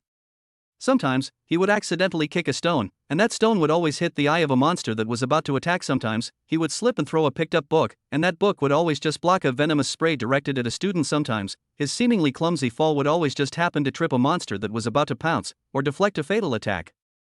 Too many coincidences. Su Mushue became more and more frightened and confused as she fought. As she swung her sword vigorously, she couldn't help but glance at the figure out of the corner of her eye. Is he truly incredibly lucky, always finding his way at crucial moments? Or, is he just pretending? The thought scared even her. Impossible. He clearly has no cultivation. His panic seems so real. But, those coincidences are too accurate. The fierce battle didn't allow her to dwell on it. However, the image of Lin Feng as the lucky guardian was deeply imprinted in her mind, and it quickly connected with the various doubts in the classroom and the manner. There is definitely something wrong with this brother-in-law. What she didn't know was that from an angle she couldn't see, Qin Lan, who had been distractedly paying attention to Lin Feng, had a brighter and brighter look in her eyes. Lin Feng's exquisite accidents time and time again almost made the word coincidence appear before her eyes. The crisis in the ruins continues. On the chaotic battlefield, no one knows except Qin Lan and Su Mushue that the seemingly most useless and cumbersome relative is the calmest player and the most bizarre variable in this bloody fight. Chapter 29: Qin Lan's Breakthrough, the Might of the King of Martial Arts. The battle situation in the ruins hall took a sharp turn for the worse and was now in a precarious situation. The students were covered in wounds, their vitality nearly depleted. Their defensive perimeter had been reduced to a few meters, like a small boat in a raging storm, poised to capsize at any moment. Blood stained the stone slabs beneath their feet. The sounds of panting mingled with the roars of the monsters, and an atmosphere of despair began to permeate the air. Qin Lan's situation was equally difficult. Despite her peak martial arts prowess, her sword swung like a dragon, radiating chilling energy. Each strike repelled a 5th-tier monster, even injuring several 4th-tier peak monsters that were besieging her. She believed that if she fought alone, with her talent and martial arts skills, she could definitely destroy this late-tier 5th-tier monster in just a few dozen moves. But these beasts, led by a 5th-level monster, were extremely cunning and worked in perfect harmony with each other. They never fought her head-on, but just kept fighting and harassing her, keeping her tightly entangled and not giving her a chance to return to rescue the students. Every time her sword flashed, it was attacked from behind by another monster, forcibly interrupting her attack. A layer of frost covered her cold and beautiful face. She could clearly feel the students behind her rapidly weakening, and every scream was like a whip lashing at her heart.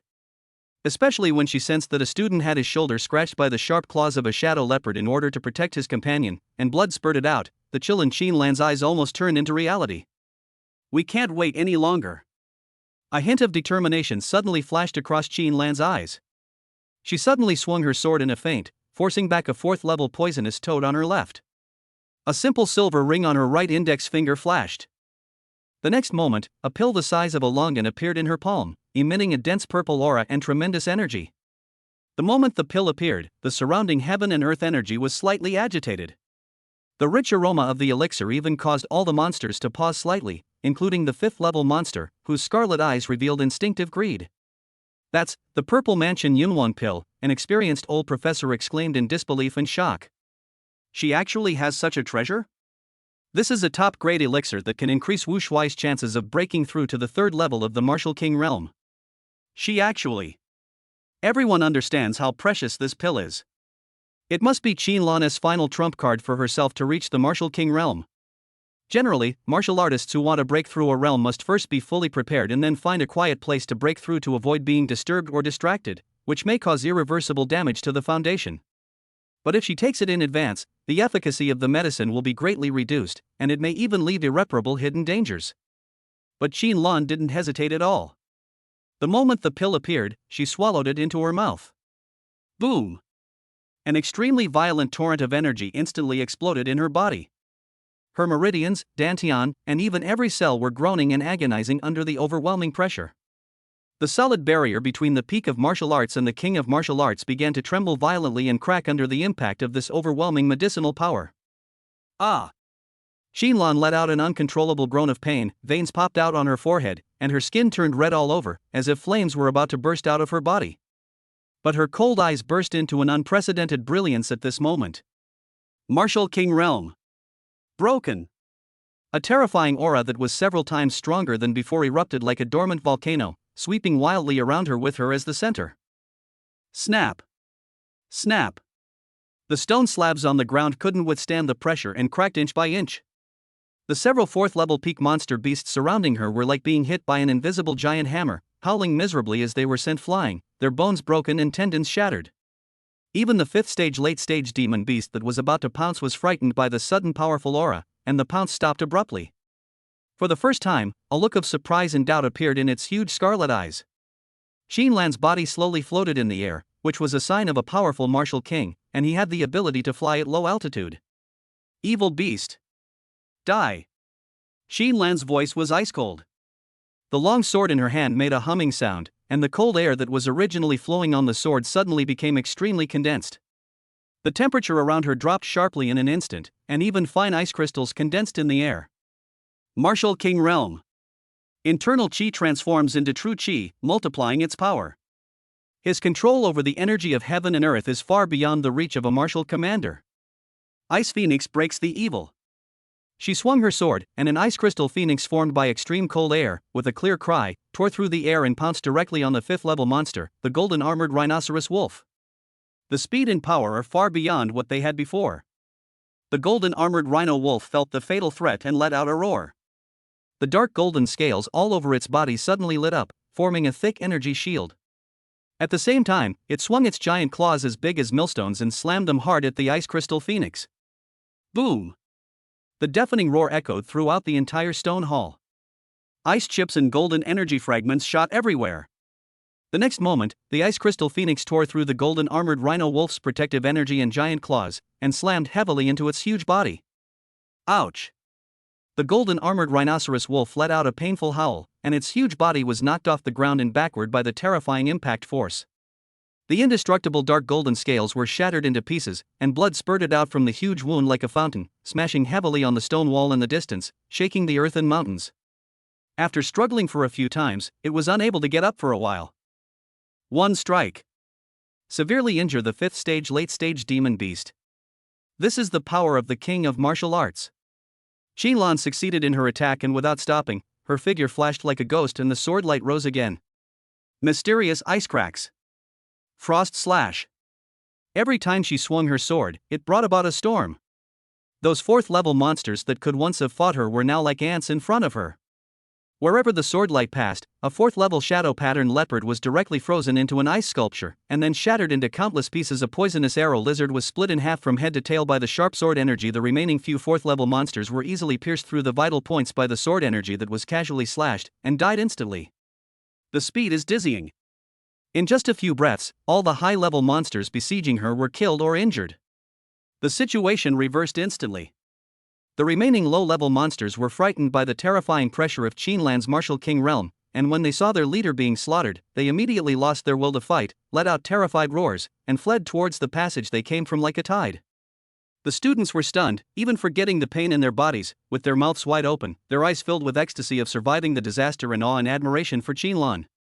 Director Qin has achieved the breakthrough to martial king. Too strong. Sumushue covered her bleeding shoulder and looked at the figure, her eyes also filled with excitement and admiration. Qinlan stood in the air holding a sword, her clothes fluttering, and a powerful aura emanating from her body. Her face was slightly pale, which was the result of the forced breakthrough and the burst of true energy in a short period of time. However, her eyes were sharp and her mental power swept across the entire battlefield. After confirming that there was no more threat, she slowly exhaled and the astonishing pressure of the king of martial arts subsided.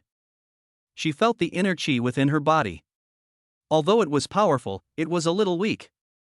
A trace of regret flashed in her eyes, but it was quickly replaced by determination.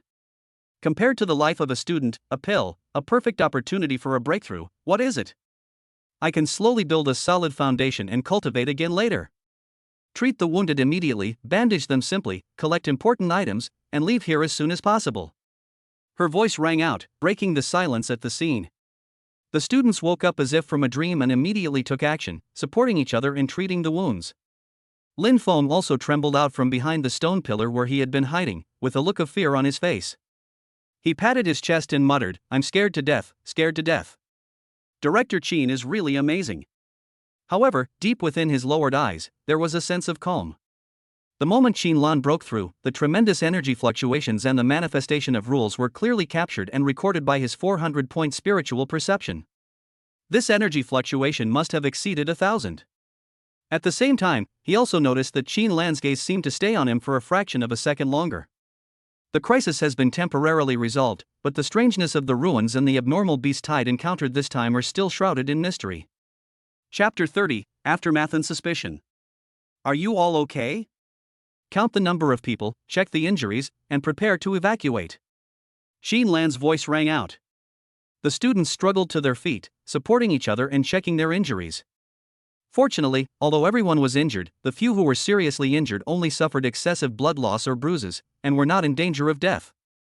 This was undoubtedly a blessing in disguise. Everyone knew that if Director Qinlan had not made a breakthrough at the critical moment and killed the 5th-level Beast King and many 4th-level monsters with thundering force, they would have no chance of survival today. Grateful glances were cast again and again at the tall and cool director. After the rest, the entire team evacuated slowly and orderly. During the evacuation, another emotion began to spread among some students. It was about Lin Feng. Damn, I was scared to death. I really thought I was going to die here.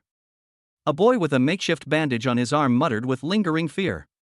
Then, as if remembering something, his tone became a little strange. But, have you noticed, Assistant Instructor Lin's luck is really unbelievable.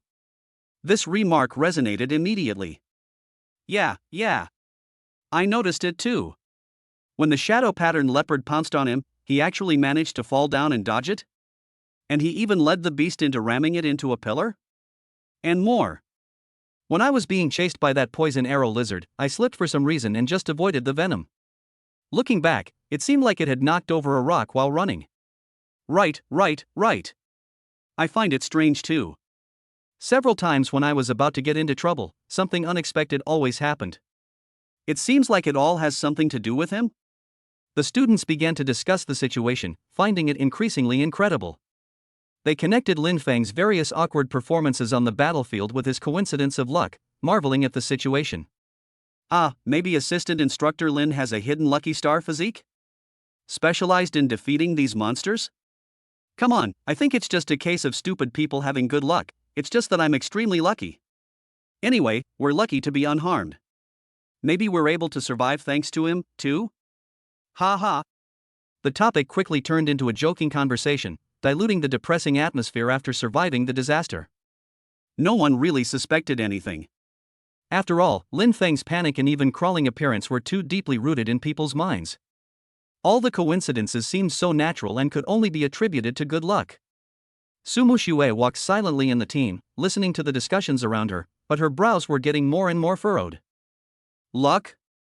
It might be luck once or twice, but it happens so many times, especially when each time happened at the most dangerous moment for her or her classmates. Can it really be explained by luck? Her mind replayed the previous scenes uncontrollably: the accidental collision with the crackling leopard, that accident of just blocking the phantom leopard, the panic of always appearing where he was most needed. And even earlier, his calm and sharp response to challenges at school, his eerily accurate good scores on the physical fitness test, his sister's tacit approval of his cup of medicinal tea. One by one, the details that were originally covered up by contempt and disgust became extremely clear after walking on the brink of life and death. She suddenly raised her head and looked at Lin Feng, who was not far away. He was still in shock and was drinking water from a kettle while walking and trembling. Hey! Sumu Xue suddenly spoke, her voice a little hoarse due to injury. Just now, was it you who did it? This question came out of nowhere, and the other students were stunned for a moment, looking at her in confusion. Lin Feng stopped and tightened the kettle, a bewildered look on his face. Sister-in-law, what's wrong with you? What's going on? I was almost scared to death just now. What kind of trick could it be? If it weren't for Director Qin, I would have. He looked frightened and his acting was impeccable. Stop pretending. Sumu Xue didn't buy it and glared at him. Those accidents were too coincidental.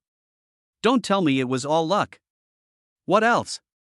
Lin Feng spread his hands, his expression even more innocent, even with a hint of resentment at being wronged. Could I be a hidden master? If I really had that ability, why would I be so scared just now? I would have knocked these monsters down with one punch each. Sister-in-law, I know you don't like me, but you can't put all the blame on me. His rebuttal was reasonable and his tone was excited. He looked like an ordinary person who was angered by unreasonable behavior. Senior Mushue, are you too nervous because of your injury? Yeah, how could Assistant Professor Lin? Thanks to his good luck just now, otherwise it might be worse. The students around also felt that Sumu Xue was a little weird and tried to persuade her. Sumu Xue looked at Lin Feng's genuine expression and listened to her companion's advice, feeling a momentary loss for words. If he truly was a master, why would he have to pretend? Wouldn't it have been better to just attack directly, given the danger just now? Was she really overthinking this? Was the injury causing her hallucinations? She opened her mouth but ultimately said nothing. After all, there were many people talking, but her eyes remained fixed on Lin Feng. She no longer believed him to be a complete waste, but the truth was still a mystery, leaving her feeling uneasy. And all of this was clearly perceived by Qin Lan, who was not far away. After breaking through to the Martial King realm, her spiritual perception, and ability to grasp details have all experienced a qualitative leap, and she can even project her spiritual power outward. Just now on the battlefield, she needed to focus on dealing with the golden-armored rhinoceros wolf and had no time to pay attention to other things, but those subtle disharmony had already left a mark on her mind. At this moment, she calmly observed every subtle change in Lin Feng's expression and listened to every word of his defense. Sumu Xue was just suspicious, but Qin Lan was almost certain. The man's panic, fear, grievance, anger, all of his emotions were expressed seamlessly, almost perfectly. But it was precisely this perfection that made it seem a little unreal. Especially with her perception at the Martial King level, she could vaguely sense that beneath his seemingly violent emotional fluctuations, his heart was calm. And those seemingly clumsy and awkward movements when he was dodging before, if you look closely, the way he exerted force, his grasp of timing, and his use of the environment were all far more exquisite than that of ordinary people. It was definitely not something that a truly panicked person could do. He is pretending. Qin Lan almost came to this conclusion. But why was he pretending? What was his real purpose? And what was his true strength?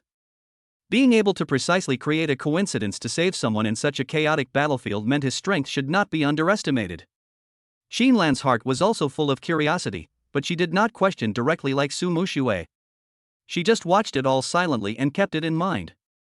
When her eyes fell on Lin Feng, they were more scrutinizing and meaningful. But Lin Feng's mental power was as high as 400 points, and he was already able to release his mental power. The powerful mental power sensed that Qin Lan had been observing him, which made Lin Feng's heart tremble slightly. He knew that this newly breakthrough martial king had probably seen something, but for some reason, she chose to remain silent.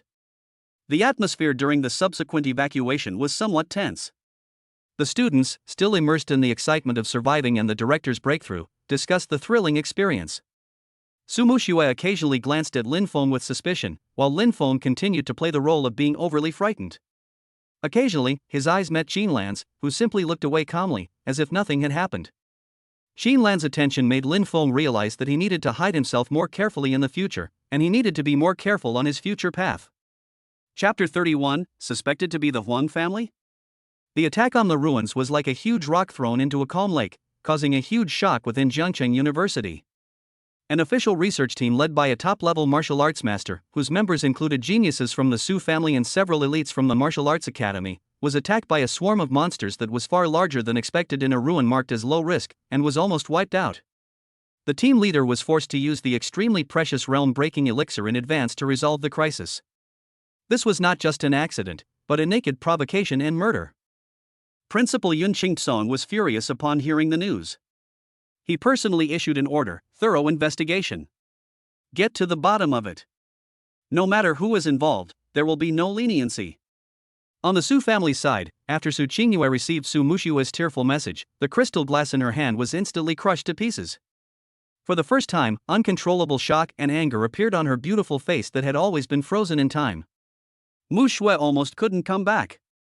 Without any hesitation, the huge machine of the Su family immediately started to work at full capacity, mobilizing all its strength to investigate the matter.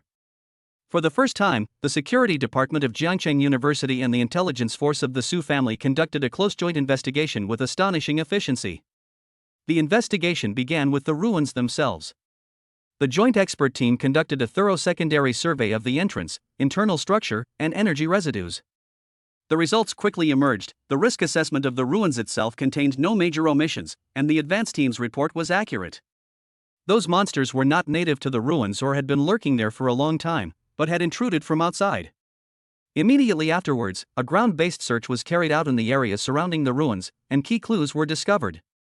In a hidden valley several kilometers from the ruins' entrance, investigators discovered traces of a large, brief gathering of demonic beasts.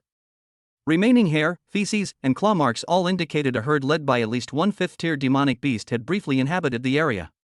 This matched the characteristics of the herd that had attacked the research team. There are even a small number of empty containers discarded by humans, which are used to hold special medicines. According to analysis by pharmaceutical experts, the potion remaining in the container is an extremely expensive and rare beast attracting incense, which has a strong attraction to mid and high-level monsters, but evaporates very quickly and is difficult to trace its source. This kind of animal-attracting incense is not a prohibited item. It is usually used by large hunting groups to split and lure small groups of animals. However, its smell is strong and spreads very far. If the dosage is increased, in certain environments, it is enough to disturb or even attract a large-scale tide of animals. The clue became clear in an instant. This wasn't an accident, it was a planned murder. Someone had preemptively learned the research team's strength and itinerary, using animal-attracting incense to lure the high-risk herd of animals from a distant valley toward the ruins' entrance, meticulously orchestrating this accident. Who could have so accurately grasped the research team's itinerary and timeline? Who could have obtained this controlled, specialized drug? And who had the motive to attack both Jiangcheng University and the Su family simultaneously? The answer is almost obvious. All suspicions instantly pointed to the Huang family, whose conflicts with the Su family had been escalating recently. They had enough strength and motivation. Only they had both the reason to inflict a heavy blow on the Su family and the courage to challenge Jiangcheng University. While the empty containers couldn't be directly traced, their materials and the trace amounts of special markers remaining inside them matched the characteristics of consumables commonly used in a secret laboratory under the Huang family. Further covert investigations were quickly launched. The Su family's secret guards even managed to infiltrate several outposts surrounding the Huang family, attempting to find more direct evidence, such as records of the purchase of the beast-attracting incense and information about the personnel who carried out the mission. Just when the investigation seemed to be about to make a breakthrough, and even several Huang family assassins suspected of carrying out this mission had been identified, an accident happened. Those targeted persons died accidentally one after another within just 2 days. Some were unfortunately caught in a herd of powerful monsters while hunting outside the city, leaving no trace of their bodies. Some were suddenly possessed during their cultivation, their meridian severed and they died, and one accidentally fell from a building at home. Everything seems like a coincidence and there is no evidence. At the same time, all clues about the source of the animal attracting incense, whether from black market channels or laboratory records, were completely erased with extremely high efficiency, as if they had never existed. The joint investigation suddenly reached a deadlock. This is what we know so far, the Jiangcheng University security director reported to the president and Su Qingyue with a grim expression. All direct evidence has been broken. While we highly suspect the Huang family, we lack direct evidence. They handled the situation very cleanly. It's clearly the work of an experienced person. The atmosphere in the meeting room was solemn. Principal Yunqing-sun looked at the report submitted by the investigation team and could only hastily conclude the case with insufficient evidence, suspected sabotage by unknown forces, and it is recommended to strengthen the security level of future explorations. His face was so gloomy that water could drip out of it. He slammed the report on the table and snorted coldly, "What a Huang family! What a trick!" Although there was no evidence, at his level, evidence was often unnecessary. The Huang family's move had already crossed the line. It was not only a provocation to the Su family, but also a trampling on the dignity of Jiangcheng University. Su Qingyue's face was as cold as ice, and her hands on the table tightened slightly. She knew that this was the style of the Huang family, ruthless, vicious, and extremely cautious, never leaving any obvious handles. The Huang family. She whispered the name, her voice filled with cold, murderous intent. They are playing with fire. Although there was no conclusive evidence, both Jiangcheng University and the Su family had almost identified the murderer in their hearts. This incident completely crossed the bottom line. This matter will never be let go like this. Principal Yunqing-song's angry voice rang out. Just because there's insufficient evidence on the surface doesn't mean we can't make some moves behind the scenes. The Huang family, it seems like they need a warning. Su Qingyue nodded slightly. The Su family understands. There is no evidence, but the power struggle is never limited to the surface. Inside the Su family manor, Su Muxue also learned the results of the investigation from her sister.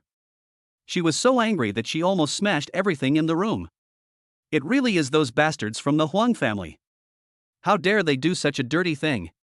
If it weren't for Director Qin. Her eyes were red, filled with fear and anger.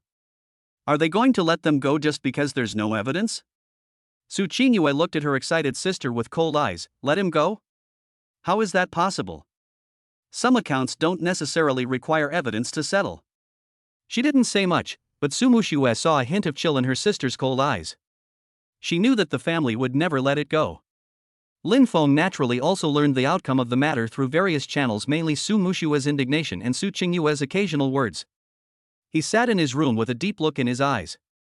The Huang family, their methods are indeed cruel. This time they were lucky, with Qin Lan making a breakthrough. What about next time? He slowly clenched his fists, feeling the power within his body that was comparable to that of a peak martial artist. The improvement of strength is imminent. Only when you are strong enough can you deal with all kinds of attacks. Chapter 32, Martial Honors Intimidation, Undercurrents. Deep in the Su family's ancestral home, in that quiet room, a terrifying pressure suddenly erupted. The Huang family doesn't follow the rules. How dare you, ants, defy the heavens? The figure of Su Yu, the ancestor of the Su family, appeared silently outside the quiet room. His hair and beard were all white, and his face was haggard, but the aura emanating from his body was vast and boundless. Although the Su family has declined, its foundation remains. The attack on the ruins, and the near-death experience of Su Muxue had already touched the Su family's bottom line and was a blatant provocation to him, the pillar of support. If he didn't respond, how would the Su family survive in Jiangcheng in the future? Wouldn't anyone dare to step in and take advantage of it? Humph. Su Yu snorted coldly, like thunder exploding in the sky. He took a step forward, and his figure appeared hundreds of meters in the air. The space around him distorted, as if he had merged with the heavens and the earth. With the second step, his figure blurred, transforming into a stream of light, and rushed straight to the Huang family's location. However, just as Su Yu was flying to the Huang family, something strange happened in the void ahead. Buzz! The originally clear sky in front suddenly darkened without any warning, as if it was shrouded by some invisible field. A terrifying aura locked onto Su Yu. Su Yu suddenly stopped and hovered in the air. Who are you, my friend, blocking my way? His voice contained a chill. Fellow Taoist Su, why are you so angry? Why don't we personally intervene in this playful exchange between the younger generation? Why not just stop here and have a cup of tea and discuss the Tao? Wouldn't that be pleasant? A soft, ethereal voice echoed from the void, a hint of teasing in it. Then, a blurry figure slowly condensed in the void ahead. The man was wearing a loose dark purple robe, his face shrouded in the shadow of the hood, so his specific appearance could not be seen clearly, but the vast aura emanating from his body showed that he was also a powerful martial honor realm expert. Su Yu's face was icy cold. Morong Yu. You want to stop me? Are you going to go to war with my Su family for the sake of the Huang family? Declare a war? That's too much. Morong Yu chuckled. I'm just asking you to come here for tea and a discussion, Brother Su, so we can take a break. Let the younger generation handle their own affairs. It would be too shameful for us old guys to interfere, don't you think? Trusted by someone? Who else could it be? Although the words were just a negotiation, the dark field that spread out tightly entangled Su Yu's aura, and the threat was self-evident. Humph. What if I insist on going over there? Su Yu said coldly. The aura around him began to rise, and the opponent's dark domain was instantly crushed by an invisible pressure. That's hard to say. I can only stretch my muscles and ask Brother Su for a few lessons. Morong Yu's voice also turned cold, and the distorted field around him suddenly shrank. I just don't know how confident Brother Su is that he can get rid of me in a short time.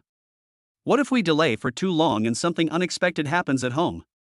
That would be bad, wouldn't it? A naked threat. Su Yu's eyes blazed with rage, and the vast energy around him surged violently, causing thunder and lightning to surge for dozens of miles. He was indeed confident that he could fight Morong Yu and defeat him.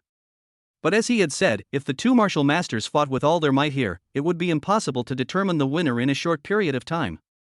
The other party's last words accurately grasped his weakness. The Su family was now internally empty. If this ancestor was delayed, there was no guarantee that the Huang family and other forces would not take advantage of the opportunity to make further moves against the Su family. Be careful when using the right weapon. Good. Very good. Su Yu stared at Morong Yu and said word by word, Morong family? You don't follow the rules and attack the younger generation. Aren't you afraid that I will also follow the rules and personally take action to make it a fight to the death? Morong Yu's eyes flickered, and after a moment of silence, he said, Brother Su, calm down. The Morong family had absolutely no involvement in this matter. It was only because the Huang family was under the protection of the Morong family that they intervened out of duty. Su Yu saw that the other party had no intention of giving way, and knew that it was useless to stay any longer. Ha! Ha! This matter is not over yet, let's wait and see. He sneered, left a word and did not stay any longer. He flicked his sleeve suddenly, the surrounding space twisted again, and his figure disappeared into the sky in an instant. Morong Yu looked at the direction where Su Yu left. His expression could not be seen under his blurred face. He just let out a faint chuckle, and his figure slowly merged into the void and disappeared. Almost at the same time when Su Yu was intercepted, on the top floor of the administrative building of Jiangcheng University, in the vice president's office. Vice Principal Lei Hao, who possesses the strength of the peak mid-stage of the martial honor realm, is known as Thunder Honored by the outside world. At this moment, his face is gloomy because he has just received a message from Principal Yunqing Song, asking him to take care of the matter. There is no concrete evidence, but it is almost certain that it was done by the Huang family. Lei Hao's fingers tapped on the table, making a dull sound. Each tap seemed to carry the power of thunder, making the air in the entire office tremble. Good, very good. Lei Hao stood up. He was nearly 2 meters tall, with a strong physique and an intimidating presence. You dared to mess with Jiangcheng University? You almost killed a newly promoted martial king and several elite students. Do you really think the rules of my school are just for show? A terrifying aura rose into the sky. Lei Hao's figure flashed outside the office, standing tall in the void. Countless purple electric snakes surrounded him, crackling, and there seemed to be a pool of thunder brewing in his eyes. The pressure of the middle stage of the martial honor realm was released without reservation. It was more majestic than Morong Yu's aura, and had an extra violent destructive force. He locked the direction directly toward the void, and then stepped into the void.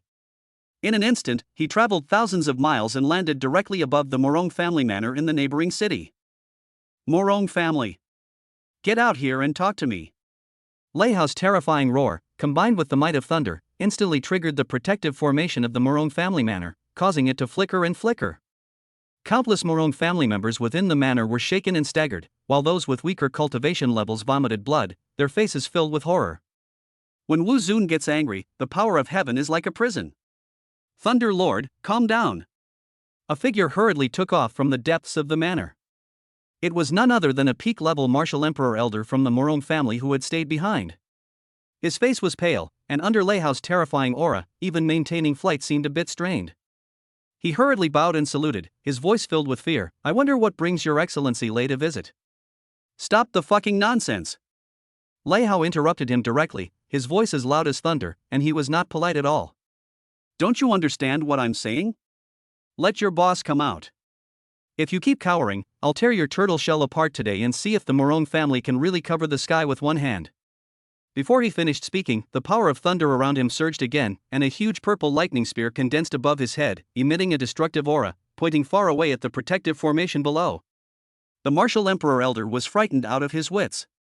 He knew that this Thunder Lord had a hot temper and would definitely do what he said. At this moment, a helpless sigh sounded from the depths of the manor. "Brother Lei, why are you so angry?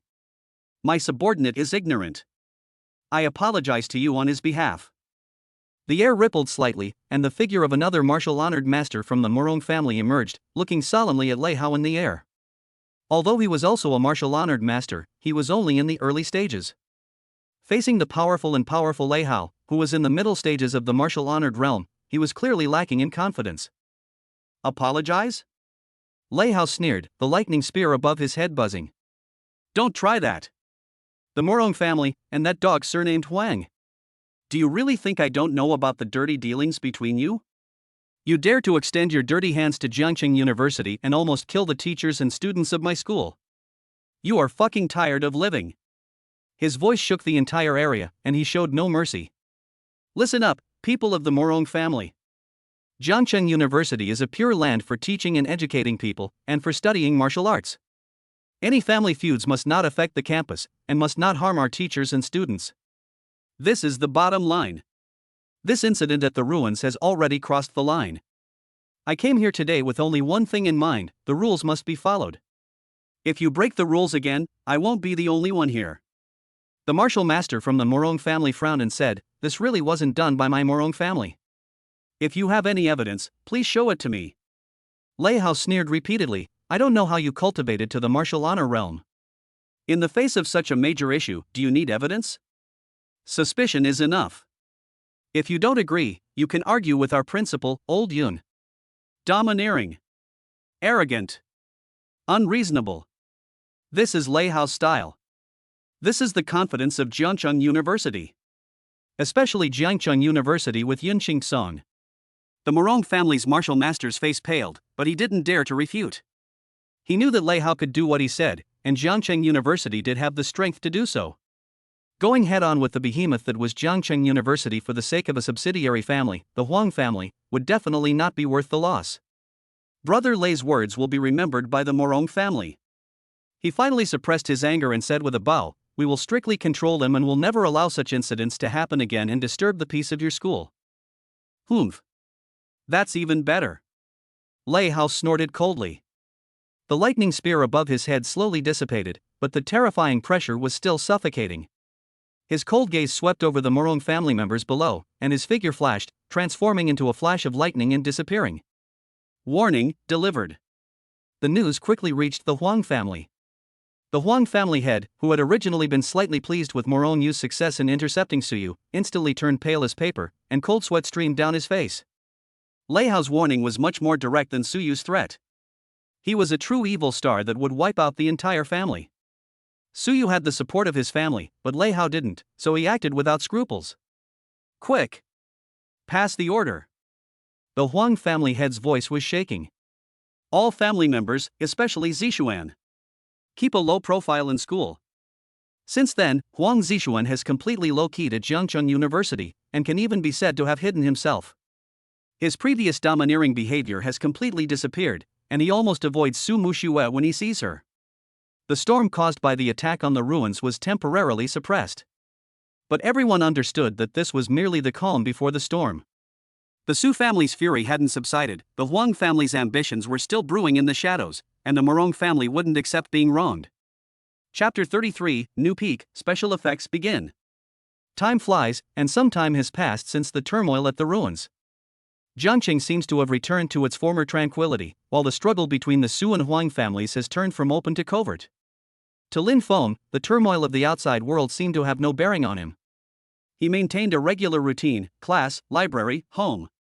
All his time was used efficiently, and besides absorbing knowledge, he immersed himself in improving his own strength. The unwavering daily flow of 10 free attribute points continued to flow into his body, nourishing the foundation of his attributes.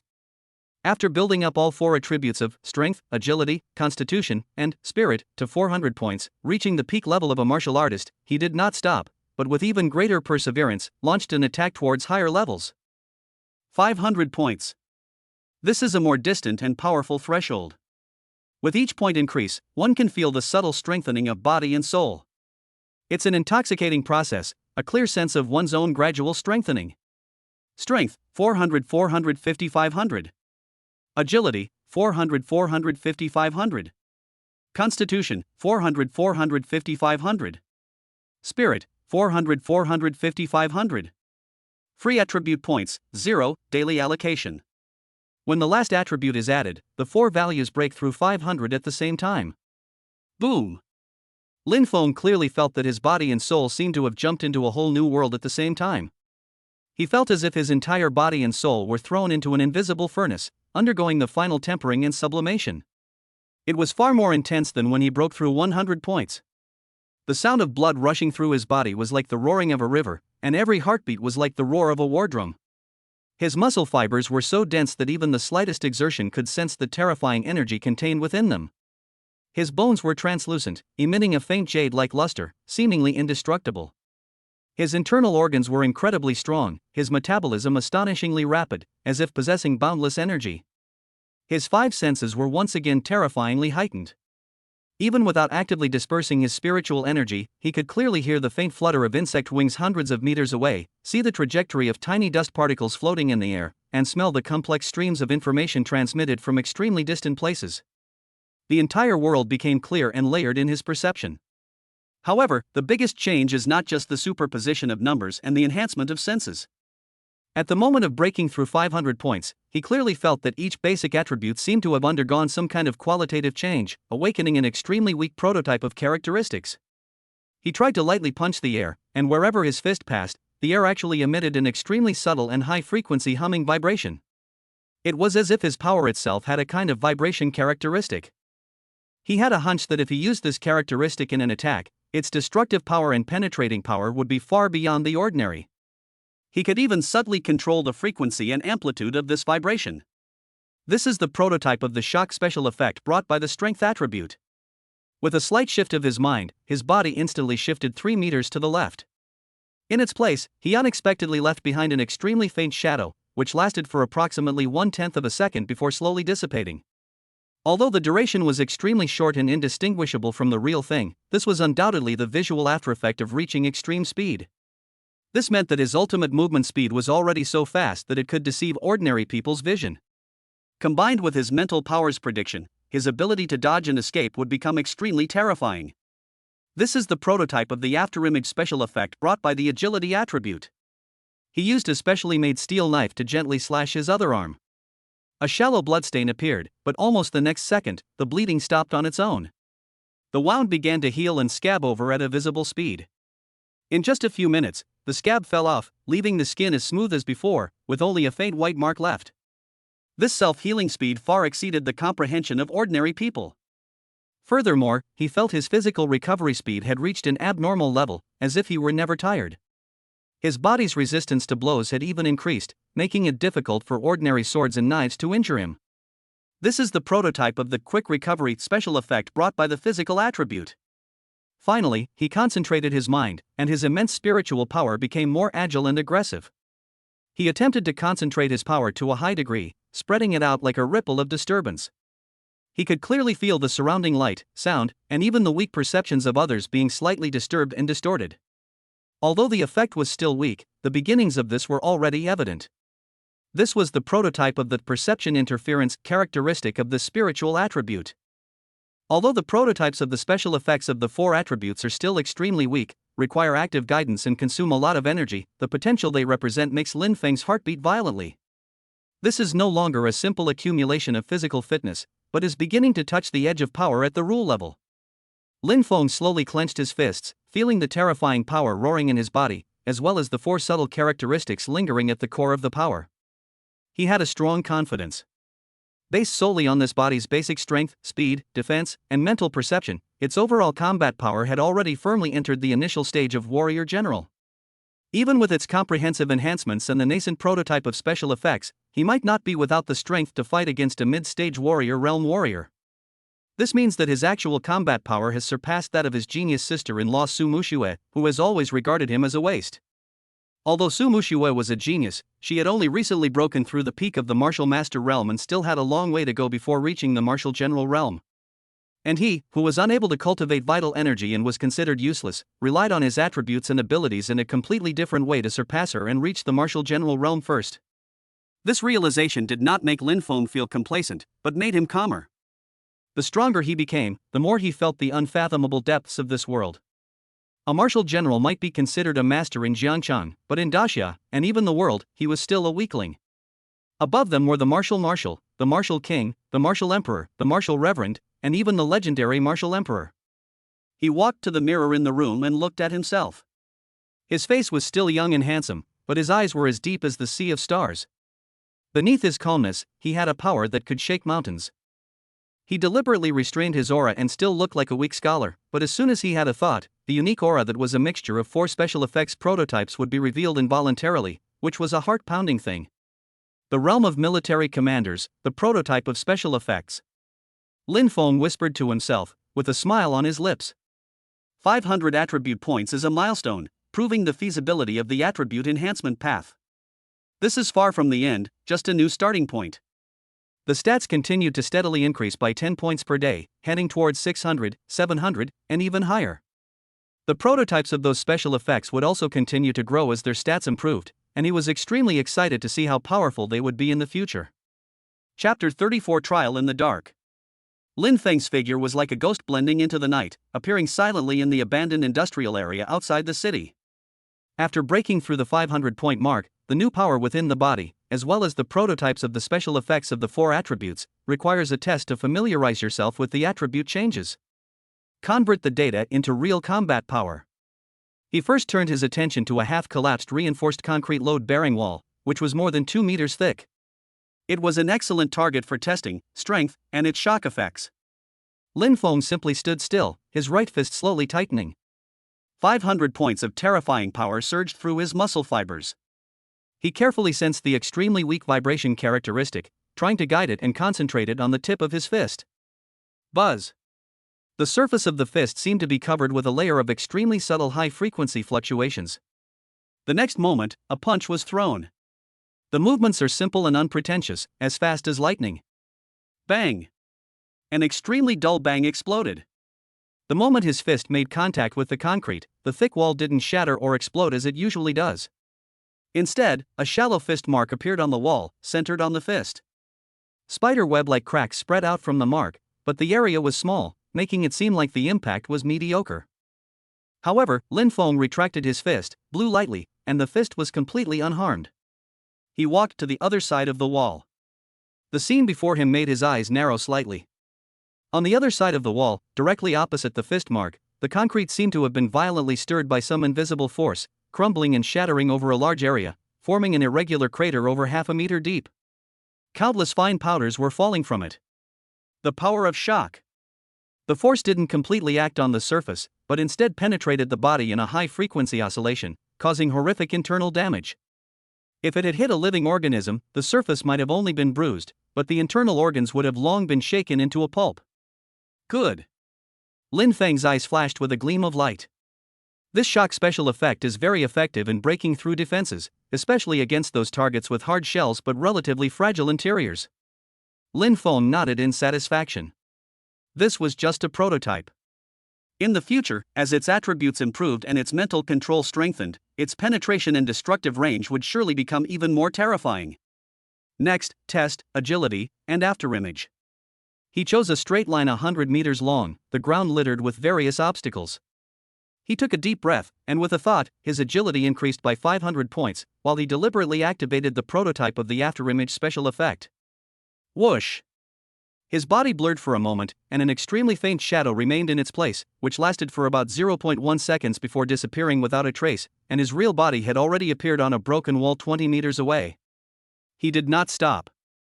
At the extreme speed, his body displayed inhuman coordination and flexibility. He could change direction with the help of the force by lightly tapping the ground, broken walls, and even protruding steel bars with his toes. His speed was so fast that it left clear shadows.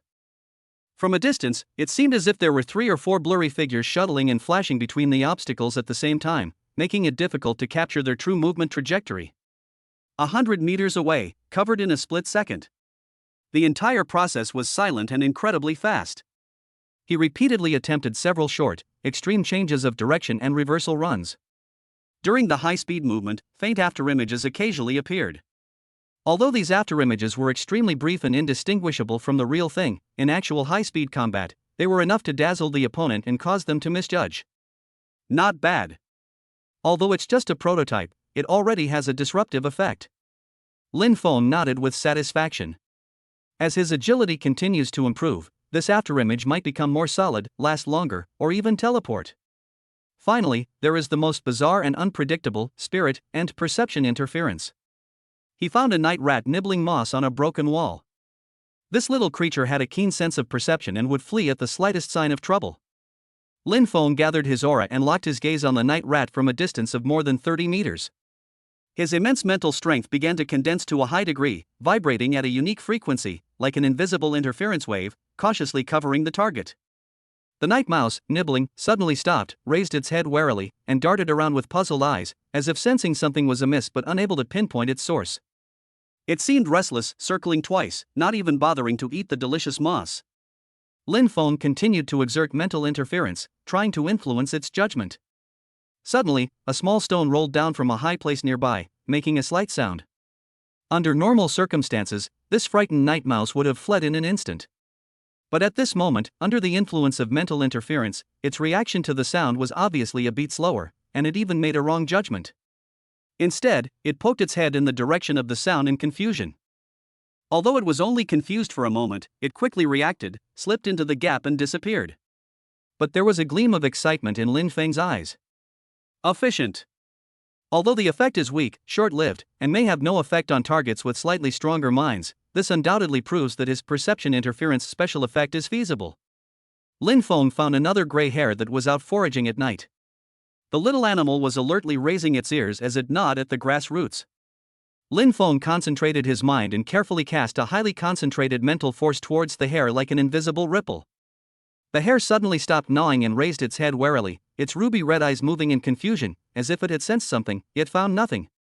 It stamped its hind legs nervously, as if it felt the grass nearby was safer, so it hopped over there. However, the direction of the grass it perceived as safe was actually facing Lin Feng's position. Its sense of direction and distance was extremely slightly disturbed.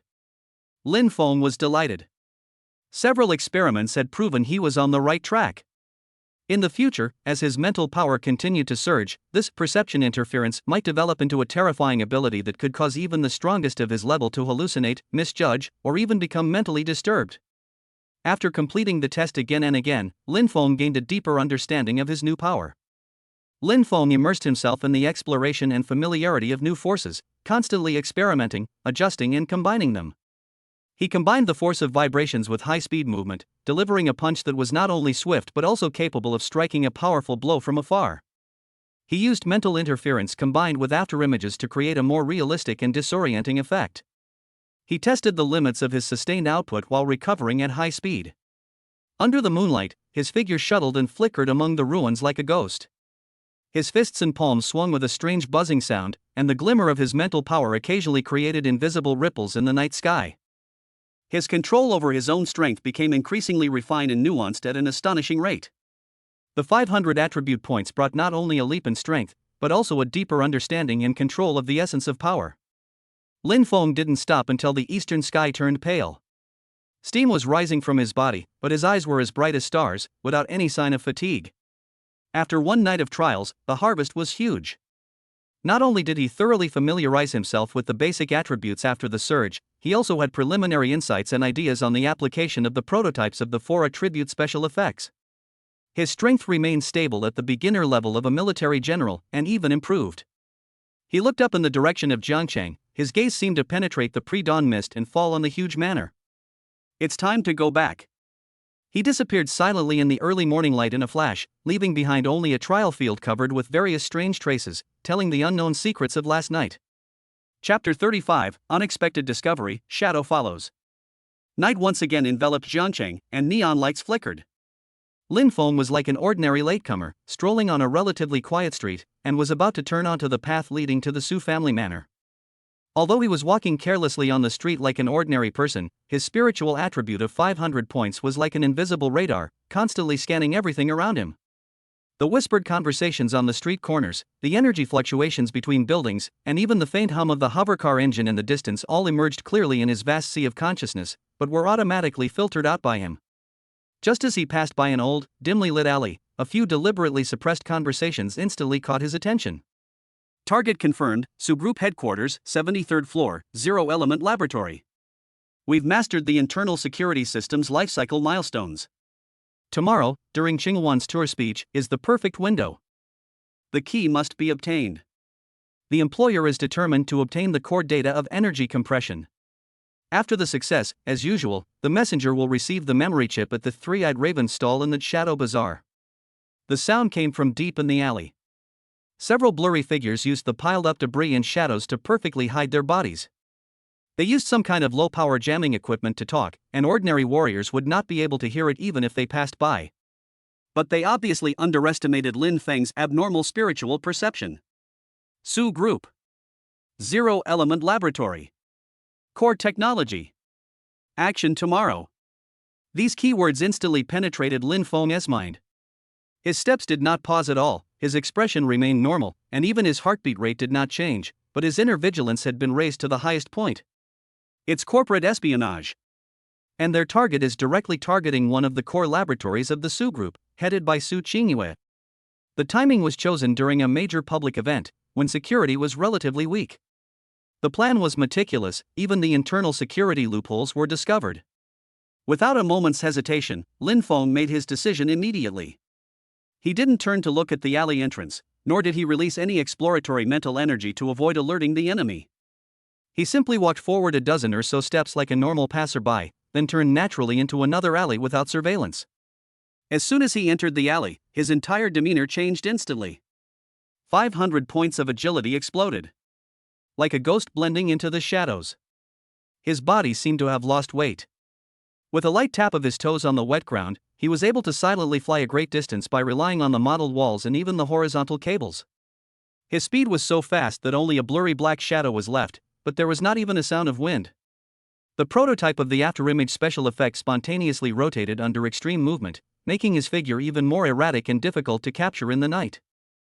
At the same time, 500 points of mental power were highly concentrated, wrapping itself tightly like the most sophisticated invisible shield, perfectly restraining all breath, body temperature, and even sense of existence, almost blending into the surrounding shadows and environment. The prototype of perceptual interference was also activated, so that even if one occasionally glanced in this direction, one would subconsciously ignore it. Like a real ghost in the dark night, he moved along the complex alleys and shadows of buildings at an incredible speed and silently, made a big circle, and accurately returned to the other side exit of the old alley, hiding behind the steel structure of a billboard. The whole process happened in a flash. The secret meeting in the alley seemed to be coming to an end. Remember, only success is allowed, failure is not allowed. The price paid by the employer is far beyond your imagination. A hoarse voice that seemed to be the leader made the final summary. Understood. Don't worry. Excellent, a third voice rang out, then repeated, remember, after you succeed, immediately transmit the module via line 3. The people over there will verify and receive it immediately. The original module must be destroyed on the spot, leaving no trace. Understood, a hoarse male voice responded, as long as we get the data, Su's new technology will be completely useless. Let's see how they can fight against young Master Huang, how they can fight against that side. He almost let the cat out of the bag and stopped himself in time, but the words Mr. Huang had already clearly fallen into Lin Feng's ears. The Huang family. They were the ones behind this. Unable to quickly crush the Su family through direct commercial competition, they resorted to this despicable theft. Move quickly and cleanly, the commanding voice emphasized again. Su Qingyue is no ordinary woman. The security level has been increased recently. Although the plan is thorough, there is no guarantee that there will be no mistakes. If any abnormality is discovered, terminate the plan immediately and evacuate first. Yes. The three of them whispered to each other to confirm a few details, then dispersed like ghosts and quickly left in different directions. They were obviously experienced veterans. Lin Feng's gaze instantly locked onto the figure of the messenger who had been mentioned as receiving the chip. The man was of medium build, wearing an ordinary work jacket and a baseball cap. With his head lowered, he walked quickly in the opposite direction from where Lin Feng had come. It's him! Lin Feng, like a dormant cheetah, slipped out silently from behind the billboard and followed from a distance. The nighttime scenery of Jiangcheng provided the perfect cover. Lin Feng utilized his agility and mental strengths to their full potential. He exploited blind spots in the opponent's vision, using pedestrians, vehicles, and various obstacles on the street as natural cover. His footsteps were light and he landed silently. He controlled the distance perfectly, so he would neither lose the opponent nor enter the opponent's possible perception range. The courier ahead was clearly a highly alert individual, occasionally stopping to pretend to tie his shoelaces or look in a shop window, using the corner of his eye and certain reflective surfaces to check behind him. Sometimes he would suddenly accelerate, entering a crowded and noisy commercial street or abruptly turning into a complex alley, trying to shake off any possible pursuers. However, in the face of Lin Feng's 500-point spiritual perception and agility, all these anti-tracking techniques seemed futile and ridiculous. His every movement, every pause, even the subtle tension and relaxation of his muscles, were clearly captured and predicted by Lin Feng. Lin Feng was like a ghost attached to his shadow. No matter how he changed his route, accelerated or slowed down, he couldn't get rid of it. The pursuit lasted nearly half an hour. The courier crossed most of the city and finally arrived in the western district of Jiangcheng. This was an underground black market with a mixed bag of people, known as the Shadow Market. He did not go in immediately, but circled around the periphery of the market a few more times. After repeatedly confirming that no one was following him, he quickly slipped into a narrow staircase leading to the underground market. Lin Feng stopped at the rooftop of an old residential building across from the market entrance, his eyes scanning the area below sharply. He didn't follow in the complex environment and dense population that made tracking extremely difficult and easily exposed. His goal had been achieved. He had confirmed the other party's final destination and delivery location, the three-eyed raven stall, and had figured out the other party's behavior patterns and level of vigilance. That's enough. After waiting for a while and confirming that the messenger did not come out immediately, Lin Feng retreated quietly. Then, after a few jumps, he disappeared among the continuous roofs and rushed towards the Su family manor. The night wind blew the corners of his clothes, and his eyes were cold and sharp in the night. He had already seen through the conspiracy against Su Qingyue. Next, how to use this information. Should he tell Su Qingyue directly? Or, make a move in secret, turning this conspiracy into a surprise for the Huang family? The corner of Lin Feng's mouth curled up into a cold, playful arc. Perhaps this is a great opportunity to test the new power and teach some people a profound lesson. Chapter 36, Secret Action, Disrupting the Plan. The darkness before dawn is deepest. Lin Feng returned to his room quietly, without disturbing anyone. He sat cross-legged, his mind racing as he began to analyze the information he had acquired last night. Objective: prevent data theft and protect Su's core technology. Restrictions: must not reveal their true strength. Everything must appear to be an accident or coincidence. Methods: utilize newly acquired prototypes of special effects like mental interference and force concussion to perform precise micromanipulation. A clear plan quickly formed in his mind. He didn't need to defeat the spies head-on, he just needed to gently pluck the strings of fate at the critical juncture. The next day, everything was back to normal. Su Qingyue left the manor early in the morning to attend the important tour lecture called Qinghuan Forum. Although the security of the group's headquarters building remained tight, the departure of key figures always gave some lurkers an opportunity to take advantage. In the afternoon, at the Su Group headquarters building, on the 73rd floor, the outer corridor of the zero-element laboratory. A man wearing a maintenance worker's uniform and a mask was pushing a cart loaded with tools and testing equipment, seemingly conducting a routine inspection. His movements were slow, but his eyes quickly scanned the location of the surveillance camera in the corner of the corridor and the handover time with the patrol security guard. He was one of the contact persons last night, the mole responsible for internal coordination. The multifunction watch on his wrist was actually a modified miniature signal jammer and data receiver. Everything was going according to plan. He took advantage of the temporary blind spots in the security system, which he had already figured out, and cleverly avoided the patrols, gradually approaching the laboratory's backup data interface room. At the same time, Lin Feng appeared in a cafe across the street from the Su Group headquarters building. He sat by the window on the second floor. He ordered a cup of coffee and opened a thick ancient book, like a nerd immersed in the world of academia. Although the Su Group had a shielding device to block the perception of ordinary martial artists, his mental power, which was as high as 500 points, seemed to be beyond the shielding range. It had quietly spread across the street, penetrated into the skyscraper, and accurately locked onto the repairman who was in action. The mole successfully entered the backup machine room. Only the gentle hum of machinery filled the room. He quickly located the target interface and retrieved a custom data extractor from a hidden compartment in the tool cart's lower level. Now is the time. Lin Feng picked up the coffee cup, his eyes still on the pages of the book, but his mental strength was highly concentrated. Across a long distance, he gently poked the nerve of the little finger of the mole's right hand holding the extractor. The interference is so weak that it can be ignored, even less than a mosquito bite. However, for a professional spy who is under high pressure and performing precise operations, this insignificant interference is enough to cause a chain reaction. The mole felt his right pinky finger twitch uncontrollably. The amplitude was so small that it was almost negligible, but the timing was extremely bad. It was the moment he inserted the extractor into the port. Snap! A very slight clicking sound was heard. The extractor did not insert completely and start working automatically as expected, but seemed to be slightly tripped by something, and the insertion depth was off by a hair's breadth. The interface indicator light flashed a few times and a red error warning popped up. Damn it! Mole's heart sank, and he cursed inwardly, cold sweat instantly seeping out of his forehead. He thought it was his own fault and hurriedly tried to pull it out and try again. But at this moment, the footsteps and conversations of patrolling security guards were heard outside the corridor. Time is running out. He didn't dare stay for another second, so he had to make a quick decision, quickly pulled out the extractor, put it back into the secret compartment, pushed the tool cart, lowered his head and walked out as if nothing had happened, passing by the security guard at the door. The first crucial pass failed due to a trivial slip of the hand. An hour later, in the group's underground parking lot. The courier that Lin Feng had followed last night, also disguised as an employee leaving get off work, got into a very ordinary-looking gray car. His face was not looking good, as he had just received a notice that Operation Mole had failed and that a backup plan needed to be activated. The backup plan was riskier and required him to personally approach a wireless signal enhancement point near the group building and try to remotely receive the fragmented data that the mole might have managed to transmit in a short period of time.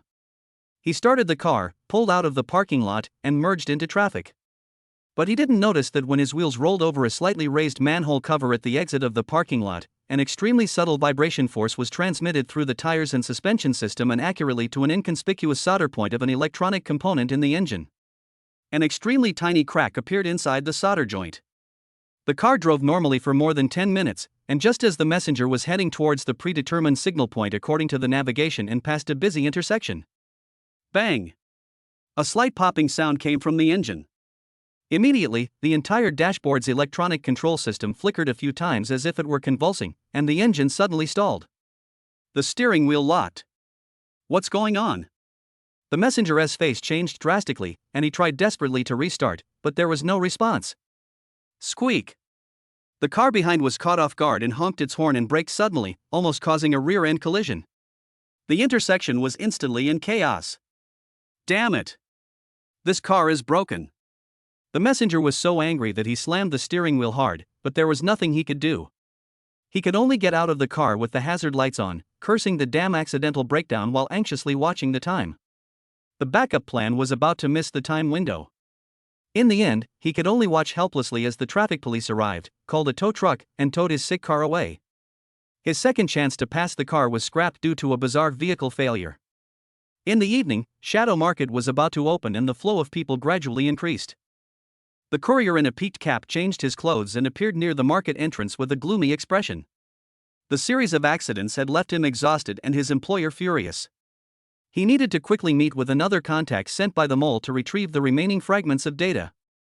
Following his backup plan, he walked to a public restroom next to the market and prepared to complete the final handover in the cubicle. Just as he passed by the cleaner outside the bathroom, the cleaner seemed to slip, and the bucket was accidentally overturned, and the turbid sewage spread instantly. The messenger subconsciously jumped to avoid it, but forgot that there was a loose tile under his feet. Plop! His foot slipped and his body instantly lost balance. Although he quickly regained his balance with the help of his martial arts, the encrypted communicator in his hand also flew out of his hand, drawing a parabola and falling accurately into the mop bucket. Ah! My things! The messenger was shocked and angry, and didn't care that he was dirty, and tried to fish them out in a hurry. The cleaner next to him apologized repeatedly, looked panicked, and kindly helped to fish out the communicator. However, after being soaked in sewage, the sophisticated electronic equipment suffered from short circuits and corrosion, becoming completely scrapped, and a wisp of green smoke rose. The messenger looked at the completely destroyed communicator in his hand, and thought about the series of incredible accidents that happened today. He froze in place, his face full of disbelief and collapse. It's over, it's all over. Lin Feng, disguised as a cleaner, had already disappeared silently into the crowd. He stood in the shadows in the distance, looking at the distraught messenger. All clues and all means of transmission were completely cut off by him through various reasonable accidents. The other party's conspiracy, before it could truly unfold, was completely ruined in a series of seemingly coincidences. As night falls, the shadow market is brightly lit and bustling as before, as if nothing had happened. And a crisis facing the Su group has disappeared without a trace. Lin Feng turned around and blended into the night, as if he was just an ordinary passerby returning home.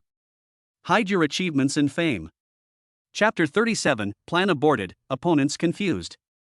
The next day, in the office of the president of Su Group, Su Qingyue sat behind a large desk, with the screen in front of her scrolling through today's schedule and documents that needed to be processed.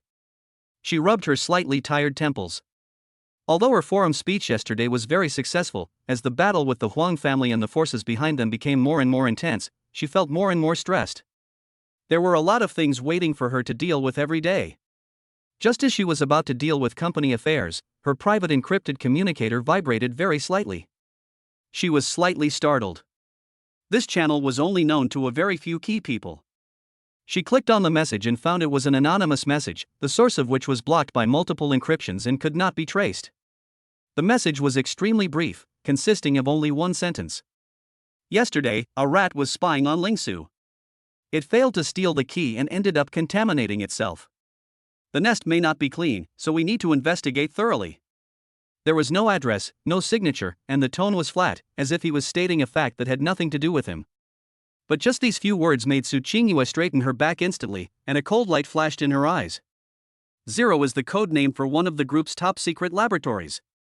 Rat and key theft hint at the enemy's direct targeting of core data. The nest may not be cleaned, indicating a hidden threat. She had no doubt about the authenticity of this information, because its direction was too clear and fatal, and it was definitely not groundless. Who sent it? Several possible allies or intelligence channels flashed through her mind, but she rejected them one by one. The way and tone of this information was completely different from any party she was familiar with. But at this moment, investigating the source of information is no longer the top priority. Immediately notify the highest supervisor of the security department and the head of the internal affairs inspection department, and have them come to my office within 3 minutes. Activate the scavenger level 1 emergency plan. Block all entrances and exits, only allow entry but not exit. Act quickly and maintain absolute confidentiality. Su Qingyue issued a series of orders without any hesitation, her voice cold and decisive. The most elite security force of the entire Su group was instantly activated. Like a precise and efficient machine, it began to operate silently. When the security director and the head of internal affairs supervision rushed to the office and heard the anonymous information relayed by Su Qingyue the source was concealed, their faces changed drastically and they broke out in cold sweats instantly. Such a high-level corporate spy had sneaked into the group, and his target was the most important zero-element laboratory, but they had no idea about it before. A thorough investigation was immediately launched with the highest efficiency. The spiritual perception of the martial arts master covers the entire building at all times. Review all surveillance footage from yesterday's building including backups from areas deemed blind spots by spies, analyze access control system logs, investigate the whereabouts of all relevant personnel, and conduct a meticulous inspection of the backup data interface room. With a clear direction and high suspicion, professional counterintelligence personnel quickly found clues from massive amounts of data. Although the mole disguised as a maintenance worker was sophisticated, the deliberate retrospective investigation revealed the unnaturalness in his movements, his deliberate avoidance of certain patrol routes, and his brief disappearance near the spare machine room for a few minutes, all of which became major suspicions. The technicians conducted an in-depth inspection of the spare interface. Although nothing could be seen on the surface, they still found a trace of metal scratches caused by abnormal plugging and unplugging in an extremely hidden corner deep in the interface, as well as a little bit of special alloy debris from some non-standard data extractor. At the same time, the Internal Affairs Inspectorate conducted a surprise review of the mole's background and social relations, and soon discovered abnormally large amounts of funds flowing into his account recently, as well as consumption records that were inconsistent with his income level. The evidence is irrefutable. That afternoon, the maintenance worker, still feigning to be busy at his post, was quietly escorted away by a martial arts master without causing any commotion. Faced with overwhelming evidence and professional interrogation, his psychological defenses quickly crumbled, and he confessed his mission, his online contact information, and part of his action plan. Based on his confession, the security department followed the clues and uncovered 2 more traitors within the group who had been bribed or coerced into providing some external information. A carefully planned corporate espionage operation was completely thwarted at the last moment. When the final report was presented to Su Qingyue, she looked at the details of the spy operation described in the report, using security cycle nodes, disguising data extractors, planning to take action during a speech, and the bizarre reason for failure. She tapped the tabletop with her slender fingers, lost in thought. The action is real, and so are the threats. But the process of failure seems to reveal a puzzling coincidence? Operational error? For a professionally trained spy to make such a low-level mistake at the last minute? This reminded her of the mysterious anonymous message. The person who sent it seemed to be fully aware of the failure of the operation. Who was secretly helping him? And how could such a seasoned spy make such a low-level mistake? A vague figure flashed through her mind, but then she felt it was ridiculous and shook her head. Regardless, the Su family had escaped a disaster and avoided a huge loss. She immediately ordered an upgrade of the entire group's security system and a rescreening of personnel backgrounds. At the same time, deep inside the Huang family manor, in a secret room, the head of the Huang family threw the crystal wine glass in his hand to the ground, and the expensive wine and fragments splashed everywhere. Useless. A bunch of useless people. He growled, veins popping out on his forehead, his face filled with incredible anger and confusion. The plan was meticulous and foolproof. How could it fail? And fail so ridiculously? The trusted subordinates standing below, hands hanging down, were silent and sweating profusely as they carefully reported what they had learned, reporting to the master. According to the information sent back, the operation itself went smoothly, concealing the detection of the powerful martial artists. The mole successfully infiltrated the machine room. However, at the critical moment of inserting the extractor, for some reason, the hand slipped, causing the extractor to not be fully inserted. The trigger failed, and it also attracted the patrol. You slipped your hand? Patriarch Huang was so angry he almost laughed. His voice suddenly rose. You're telling me you slipped your hand? A spy who's been trained for 10 years slipped his hand at the crucial moment? And, the subordinate continued, the backup plan also went wrong.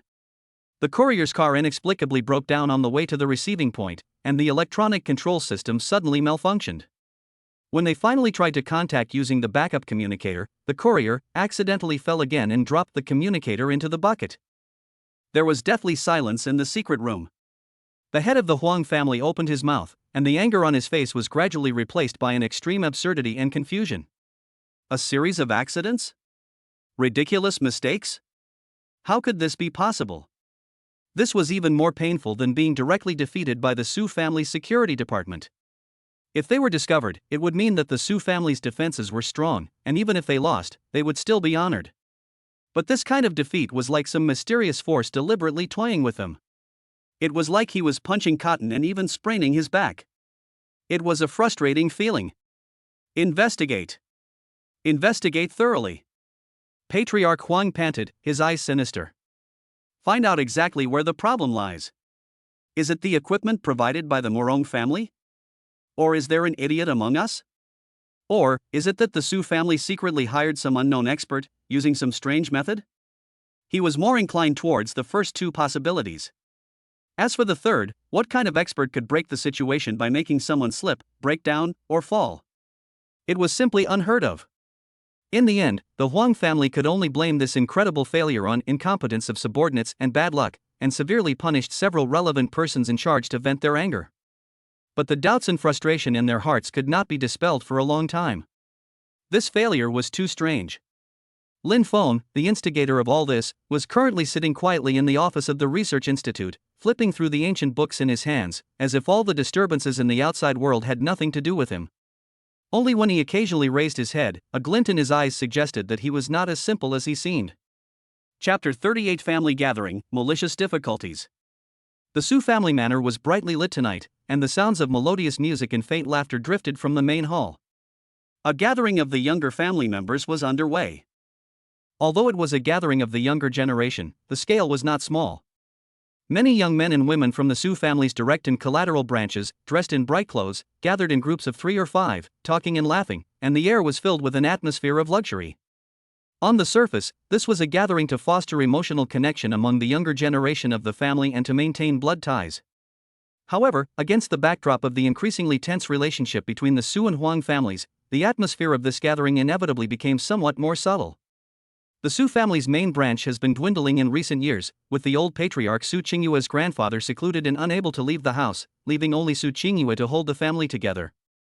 Now, facing relentless pressure from the Huang family and the power groups behind them, many of the side branch members are already wary.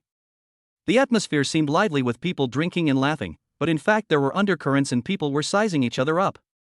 As the nominal husband of Su Qingyue, the direct leader of the Su family, Lin Feng was naturally among the invited guests. He was still dressed in simple casual clothes, sitting quietly in a corner, holding a glass of juice, his eyes calmly scanning the various young members of the Su family in the room. Most of these young people have vigorous energy and good cultivation, and are well dressed. When they talk to each other, they mostly discuss their cultivation experiences, secret realms, or family businesses, and there is no lack of showing off and comparison in their words. When their eyes passed over Lin Feng, most of them were filled with undisguised contempt, or even outright disregard, as if he were an abrupt decoration at the banquet. As the representative of the main family and the helmsman of the Su group, Su Qingyue only made a brief appearance at the opening, said a few polite words, and then left on the pretext of handling official business. Her appearance brought with it a powerful aura that instantly suppressed all undercurrents. As soon as she left, the subtle and restless atmosphere spread again. Su Muxue was surrounded by a group of cousins. She was a genius in the martial arts academy and a direct descendant of the main lineage, so she was naturally one of the focuses. Although she was spoiled by nature, she also knew that she had to maintain the reputation of the host family in such occasions, and she handled the situation appropriately. However, her eyes occasionally glanced in Lin Feng's direction, with a hint of complexity, no longer the pure contempt as before. Halfway through the party, the atmosphere became more and more lively, and after 3 rounds of drinks, some people began to become more active. A young man sitting in the side seat was wearing an expensive custom-made suit, his hair was slicked back, and his eyes flickered as he kept looking at Lin Feng in the corner. His name was Su Ming, a gifted member of the side branch, already reaching the mid-stage martial artist level. However, he was also extremely scheming, taking pleasure in suppressing others to elevate himself, and particularly craving the favor of the main branch or other powerful figures. He observed that Su Qingyue had already left, Su Muxue was also entangled by the crowd, and that famous good-for-nothing son-in-law Lin Feng was sitting alone in the corner, making him the perfect soft persimmon. In Su Ming's view, humiliating Lin Feng would not only satisfy his own sense of superiority, but also indirectly undermine the prestige of the main branch. If he could cause Lin Feng to lose his composure, or even make Su Muxue come to his defense and cause a joke, that would be perfect. Maybe he could even use this to curry favor with others. Thinking of this, Su Ming curled up a sinister smile at the corner of his mouth. He picked up the wineglass, stood up deliberately staggeringly, and walked towards Lin Feng. His actions immediately attracted a lot of attention. Many people knew Su Ming's character, and seeing this, they all showed an expression of anticipation, their voices becoming quieter, and their eyes occasionally glancing towards the corner. Su Muxue also noticed it, frowned, and was about to say something, but the sisters around her deliberately used topics to entangle her, and she couldn't get away for a while, so she could only worry secretly. "Hey, isn't this the famous Lin Feng, brother-in-law Lin from our Su family?" Su Ming walked to Lin Feng's table, his voice deliberately raised, with a strong smell of alcohol and sarcasm. Why are you sitting here drinking juice by yourself? How awkward. Come on, try this flaming red lips. It's brewed with the blood of a third-tier fire monster. Very nutritious. It's just a little strong. I wonder if your body can handle it, brother-in-law? As he spoke, he handed a glass of bright red wine to Lin Feng. It exuded a strong energy fluctuation and a spicy aroma, and his face was filled with undisguised provocation and malice. This flaming red lips is an extremely potent liquor, containing an overwhelming amount of fire energy. Even a single glass would cause a surge of qi in blood, leaving the face and ears red, requiring the use of qi to neutralize the effects. For an ordinary person with no cultivation at all, this single glass would likely lead to immediate embarrassment and even damage to their meridians. The surroundings suddenly became much quieter, and everyone looked at Lin Feng to see how he would respond. Lin Feng raised his eyes and calmly looked at the glass of wine that was almost hitting his face, then looked at Su Ming, who was wearing a fake smile, and said lightly, "Thank you, but no thanks. I'll drink juice." His refusal was within Su Ming's expectations. No, brother-in-law. How could Su Ming let it go so easily? He raised his voice even louder, almost for everyone present to hear. This is a good thing. Everyone is watching. You are so disrespectful. Are you looking down on us brothers from the side branches? Or, are you really like what people say, a coward who can't even drink alcohol? He almost gritted his teeth when he said the last three words, which were full of insult. As he spoke, he poured the liquor in the cup into the cup in front of Lin Feng. His movements were so rough that the liquor splashed onto the table. Lin Feng raised his eyelids and glanced at him with a calm expression. He gently covered the rim of the cup with his hand. "Thank you, I don't drink." "Don't drink?" Su Ming laughed heartily, as if he had heard a huge joke, attracting even more attention. "What man doesn't drink?" "Oh. I forgot, brother-in-law Lin, you can't use common sense to reason with him. After all, he's so weak that he can probably drink like a woman, right?" The malicious sarcasm was not concealed at all, and several suppressed laughs were heard around. Lin Feng's eyes were slightly cold, but he still sat there without moving, and just repeated, "I don't drink." "Don't give me face?" Su Ming's face darkened, and he slammed the wine glass on the table, spilling the wine. "Lin Feng, don't be so shameless. You're a loser who relies on our Su family for support. You eat our food and use our things. Letting you drink a glass of wine is a sign of respect for you. Do you really think you're a big shot?" His words became more and more unpleasant, almost pointing at my nose and cursing me. The atmosphere in the banquet hall fell completely silent. Everyone was looking at this side with different expressions, some with contempt, some with sympathy, some with amusement, and a few with dissatisfaction, but most chose to protect themselves. Chapter 39, a subtle display of strength and a clever counterattack. Faced with Su Ming's malicious provocation, Su Muxue was so angry that her face turned pale. She pushed away the people around her and was about to rush over. At this moment, Lin Feng suddenly smiled. He put down the juice in his hand and looked at Su Ming. His tone remained calm, even with a hint of curiosity. "Oh? From what you said, you can drink a lot." Su Ming was stunned. He had not expected Lin Feng to act out of the ordinary and ask this question. He immediately puffed out his chest and said proudly, "Of course. I can drink 1,000 cups without getting drunk. How could someone like you? 1,000 cups without getting drunk?" Lin Feng interrupted him and nodded. "Great. But what's the point of just drinking? I heard that a true heavy drinker not only has a good alcohol tolerance, but also understands the fun of wine and can even taste the year, origin, and even the brewing method of the wine. How about this? How about we play a simple game?" Su Ming was a little confused by Lin Feng's sudden turn and subconsciously asked, "What game?" Lin Feng pointed to the various famous wines displayed on one side of the banquet hall. These were used to entertain the guests. There are quite a few wines here. Let's blindfold ourselves and taste 3 wines using only our sense of smell and taste. We have to name them and tell us their approximate years. Whoever gets the most correct answers wins. How do you say it? When these words were spoken, everyone in the audience was shocked. Wine tasting? Wine tasting with a martial artist? Was Lin Feng just terrified? Or was he just giving up? Su Ming sneered even more. "Wine tasting? Ha ha ha. Lin Feng, are you crazy? Comparing this with me? I just drink to get strong. Who has the patience to remember all that nonsense? Don't dare?" Lin Feng raised his eyebrows slightly, his tone carrying just the right amount of provocation. Bullshit. Who said I dare not? Su Ming couldn't stand being provoked, especially by a waste of money. Let's compete. But just tasting wine is boring, we need to add some prizes. You say. Lin Feng said calmly. If you lose. Su Ming pointed at Lin Feng's nose and said viciously, kneel down, lick the wine off the ground, and then say loudly 3 times, I am a waste and unworthy of the Su family. Wow. Everyone murmured, this bet is too insulting. Su Muxue even more anxiously said, Su Ming. How dare you? Lin Feng raised his hand to signal Su Muxue to calm down, and looked at Su Ming, okay. What if you lose? Will I lose? Su Ming seemed to have heard the funniest joke. He didn't believe that Lin Feng knew anything about wine. Although he himself didn't know anything, he could just guess a few random numbers. Could he be worse than this loser? If I lose, I'll get down on the ground and bark like a dog. How about that? Okay. Lin Feng nodded and agreed readily.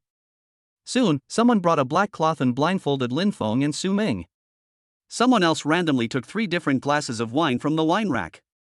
The competition begins. Su Ming was blindfolded, and the smell of alcohol made him feel uneasy. How could he understand this? He could only bite the bullet and sip the first glass of wine. The spicy taste rushed into his throat, and he said with a grin, This is a raging fire. At least 10 years. The officiating disciple shook his head expressionlessly, no. Next one. Su Ming's face turned grim. He drank a second cup, which tasted mellower. He guessed, it's Yubing Shao. 5 years. Wrong. With the third cup, Su Ming was almost guessing, Hong Luochun. 8 years. The audience was silent. The referee sighed, all 3 are wrong. The first is Bai Tangxiang, 7 years old. The second is Kailubai, 3 years old. The third is Zhuayaking, a wine with special magical herbs added to it. It's not an ordinary kind. Su Ming tore off the black cloth in front of his eyes, his face turned as red as pig liver, looking extremely ugly. It's Lin Feng's turn. He was blindfolded, but his expression remained calm. The waiter brought the first glass of wine to his nose. He sniffed it gently and said after a moment, time, brewed from early spring spirit grains, cellared near a cold jade vein. Aged approximately 9 years and 7 months.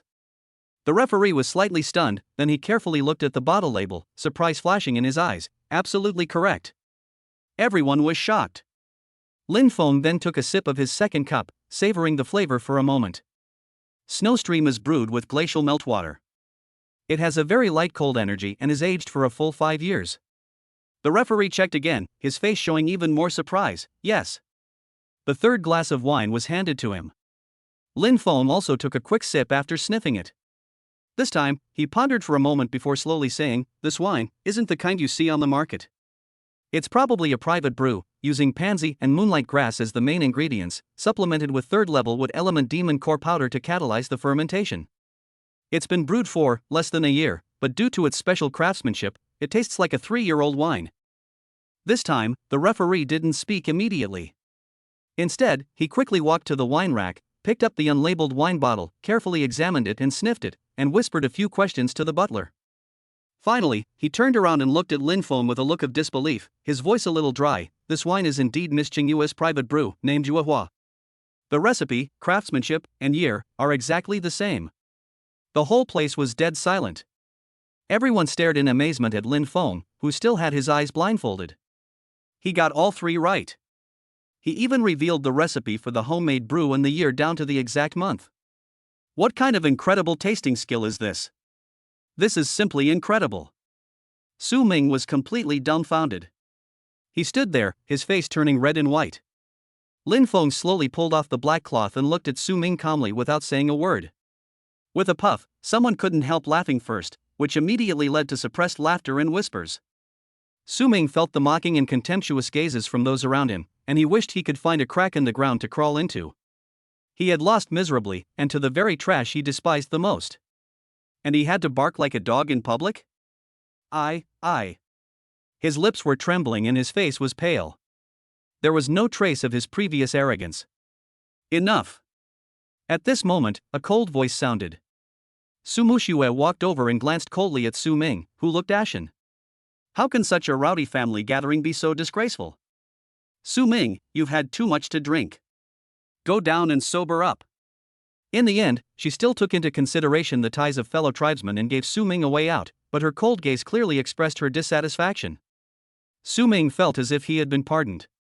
How could he dare to mention the matter of learning to bark like a dog? He ran away in shame with his tail between his legs, not even daring to look back. The atmosphere at the gathering grew somewhat strange. Everyone's gazes towards Lin Feng had completely changed. The contempt and disdain had diminished considerably, replaced by surprise, confusion, and a hint of indescribable scrutiny. This son-in-law seems to be really different from the rumors? Lin Feng acted as if nothing had happened. He sat back in the corner, picked up the unfinished glass of juice, and continued to be a quiet bystander. But after this incident, no one dared to easily regard him as a soft persimmon that could be easily manipulated. The gathering, which was full of hidden challenges, ultimately left some people frustrated. Meanwhile, Raymond Lamb's hidden image quietly sowed seeds of resentment in everyone's hearts. Chapter 40, Domineering Protection of Husband, shocked everyone. The atmosphere in the banquet hall became tense because of the wine tasting bet between Lin Feng and Su Ming. At the side seat, a man with a sinister face took a sip of wine, glanced at Lin Feng in the corner, and then glanced in the direction of the empty main seat, with a hint of coldness at the corner of his mouth. He was one of the most prestigious leaders in the side branch, Su Hang. In his 30s, he was a peak warrior at the martial realm. While he couldn't compare to the likes of Su Qingyue, he was considered a genius among the younger generation. He had always resented the authority of the main branch, and was particularly dissatisfied with Su Qingyue, a woman holding such power. Now that the Su family was facing constant external threats, it was an opportune time to test and weaken the main branch's prestige. That son-in-law was still the most effective way to break through. He gave a slight wink to Su Ming, who had just slipped back and was still in shock, and raised his chin towards Lin Feng. Su Ming was stunned at first, then a flicker of struggle flashed through his eyes, but he quickly made a decision. After all, one of his original intentions was to make friends with powerful figures. And Su Hong was the leader of the side branch. He took a deep breath and gulped down the liquor in the glass, as if he wanted the alcohol to give him new courage. He stood up again. His previous failure had made him wary, so he decided not to act alone this time. He winked at a few young men from the collateral branch who were on good terms with him. They had already received Su Hang's hint, and they exchanged glances with each other, standing up and following Su Ming, forming a small, aggressive group. Su Ming no longer pretended this time, and led his men directly towards Lin Feng, even using the aura of a mid-stage martial artist, hoping to use his aura to oppress Lin Feng and make him look bad first. The atmosphere, which had been slightly relaxed, instantly became tense again. Everyone realized that this was probably not a simple provocation. Lin Feng. Su Ming approached, his voice booming, and he deliberately infused his vital energy to suppress the noise. That was just a drinking game, you took advantage of it. But don't forget, this is the Su family. A first-class family. Not a place for you scholars to play sour games. Before he finished speaking, the aura of a mid-stage martial artist suddenly erupted, deliberately pressing towards Lin Feng. Although he didn't dare to hurt anyone directly, using his aura to oppress a mortal and make him look bad in public was already an extremely excessive humiliation. The few people following behind him also released auras of varying strengths at the same time, connecting together to try to create more pressure on Lin Feng. Lin Feng sat there, his expression calm. This bit of pressure was nothing compared to his 500-point spiritual attribute. It couldn't even make his heart beat faster. But he frowned slightly. He had no conflict of interest with the other party, and the other party's obvious act of picking on him was obviously directed at his wife Su Qingyue. But the other party was either too stupid or what, and actually did it so obviously. Su Ming. What do you want to do? Su Muxue immediately slammed the table and stood up, her pretty face frosty. The aura of the peak martial artist realm burst out, blocking in front of Lin Feng, and colliding with the opponent's momentum, as if a buzzing sound was emitted in the air. Sister Muxue, Su Ming said, becoming even more proud and presumptuous upon seeing this. We are just kindly reminding certain people to recognize their own identities and positions. A useless person who can't even tie a chicken, an ordinary person who relies on women for a living should know his own limitations and stay in the dark. Don't embarrass yourself. Otherwise, people will laugh at us, saying that our Su family has no one and invites all kinds of people into our home. These words were extremely vicious. Not only did they insult Lin Feng, they also mocked Su Qingyue and the old man of the Su family who were looking for a son-in-law. That's right, a nearby disciple chimed in. Sister Qingyue is in charge of the group, and it's a good thing she's busy all day, but her judgment of people, it's really not commendable. Isn't recruiting such a son-in-law a blatant poke at our Su family's spine? It would be better to marry into the Huang family. I wonder how much better than this son-in-law. That's right. I heard that the group had some problems some time ago. Was it caused by some people's bad luck? Another person echoed sarcastically. Several people sang in unison, and their words were directed at Lin Feng, and even more so at Su Qingyue's decision and the reputation of the main branch of the Su family. Although many members of the collateral clan felt that it was excessive, they were intimidated by the power of Su Hong and others, or they were just watching the show, so no one stepped forward to stop it. Instead, Su Ming and others became even more arrogant. Su Muxue was so angry that she was shaking all over. She drew her sword and pointed it at Su Ming. If you dare to talk nonsense again, don't blame me for being rude. You're welcome? Sister Muxue, you want to attack your own brother for such a waste? Su Ming got Su Heng's nod, and he felt fearless. Instead, he took a step forward with even more momentum. Just when Muxue was about to take action. Oh? When did it become your turn to comment on my taste? A cold and majestic voice, like the sudden arrival of winter, instantly froze the noisy air in the entire banquet hall. Everyone turned their heads suddenly and saw Su Qingyue coming back from the entrance of the banquet hall. She had stood there at some point, dressed in a neatly tailored black business suit that highlighted her impressive curves. Her already aloof face was now even colder, as if frozen for 1,000 years. Her expression was calm, not even a hint of anger could be seen, but within those deep, beautiful eyes, a storm seemed to be gathering. Wherever her gaze reached, no one dared to meet her gaze. She walked closer step by step, and the sound of her high heels hitting the marble floor was clear, cold, and oppressive in the silent banquet hall. Su Ming and the others turned pale in an instant. Their arrogance instantly vanished. They subconsciously restrained their breath, stepped back one after another, avoided her gaze, and did not dare to look at her. Su Qingyue walked directly to the center of the field and first glanced at Su Muxue, who was blocking Lin Feng. She saw that Su Muxue's eyes were red, obviously because of the anger she had just received. Su Qingyue's eyes softened slightly and she gently pulled her behind her. Then, her gaze, like two unsheathed cold blades, slowly swept across Su Ming and the few silent collateral descendants behind him. Who just now said that my husband is a disgrace? Her voice was not loud, but it was clearly heard by everyone. No one dared to answer. Who is it again, questioning my Su Qingyue's poor judgment in employing people? Still dead silent. Su Qingyue's gaze finally settled on the pale Su Ming. Su Ming, were you the leader? Sister Qing. Qingyue. We just. Su Ming's tongue was tied, cold sweat poured down his face, and his calves were shaking. Just what? Su Qingyue interrupted him, her tone suddenly becoming harsh. Do you just think that I, Su Qingyue, am easy to bully? Do you think that the main branch has no one? Or do you think that my husband is good-natured and doesn't like to argue with you, so you idiots can humiliate him at will? The word idiot made Su Ming and others tremble all over and their faces turned as pale as paper. Su Qingyue took a step forward, and the aura of a peak martial arts commander suddenly burst out.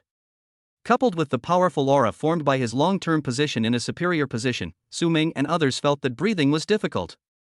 I'm telling you. Su Qingyue's eyes flashed as she scanned the entire room, each word ringing loudly. Lin Feng is my, Su Qingyue's, lawful husband. Regardless of whether he practices martial arts or not, regardless of his level of cultivation, he is mine. He represents my, Su Qingyue's, reputation. He represents the reputation of my Su family. To insult him is to insult me. It's to insult the Su family. Each of you, relying on your surname Su, have forgotten your dignity and your rules. The family is in trouble, and you haven't helped to solve the family's problems. Instead, you only stir up trouble among the people, bully the weak and fear the strong, and show off your quick wits. You are really a big shot. Her voice suddenly rose, carrying a chilling tone. Su Ming.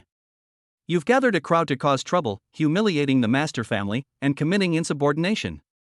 Effective immediately, 3 years of family resources will be deducted, and you will be grounded for 6 months. For the rest of the participants, 1 year's resources will be deducted, and you will be grounded for 3 months. If you commit the same offense again, you will be expelled from the family. The severe punishment fell like thunder. Su Ming's eyes went dark, and he nearly collapsed to the ground. 3 years of resources deducted, and 6 months of house arrest. This practically ruined his future path of cultivation. The others also looked ashen, filled with regret. And you? Su Qingyue's cold gaze swept over those collateral relatives who had previously watched coldly and even secretly instigated the situation. I saw everything that happened today.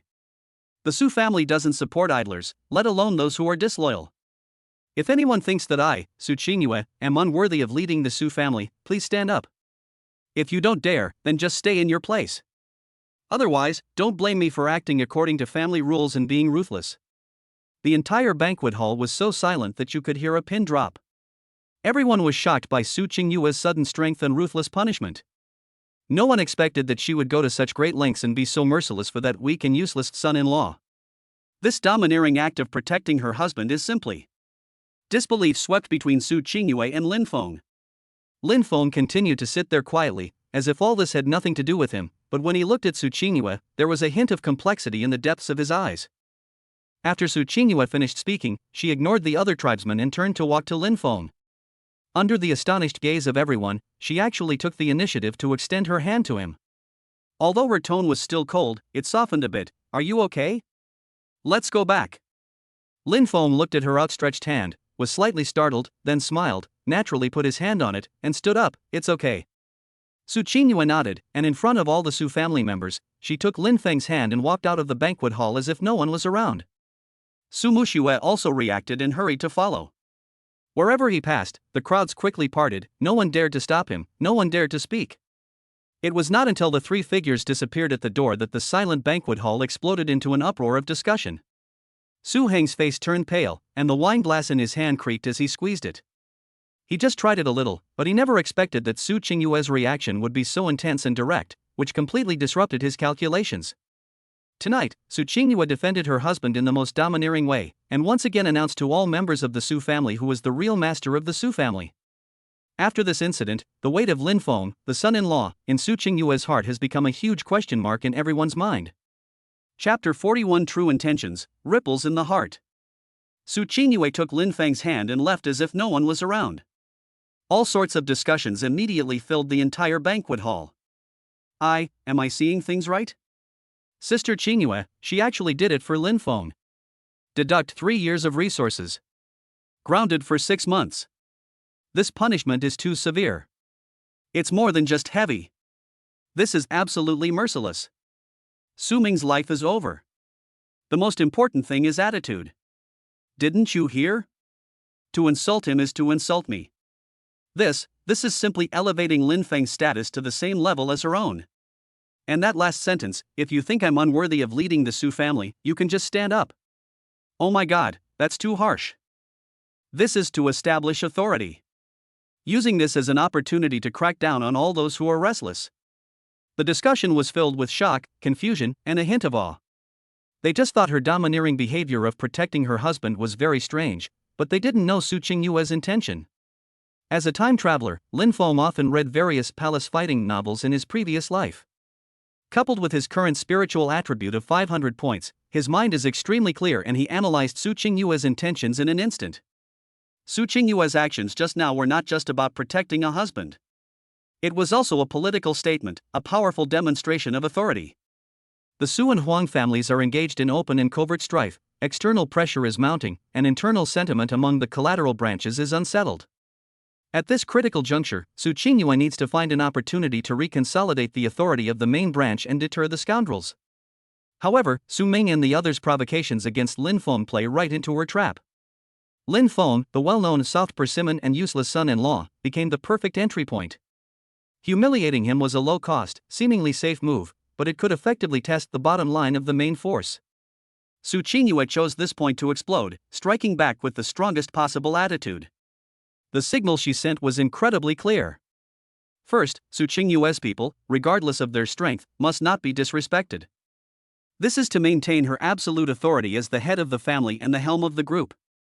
Anyone who touches her is challenging her rule and will be dealt with in the most severe way.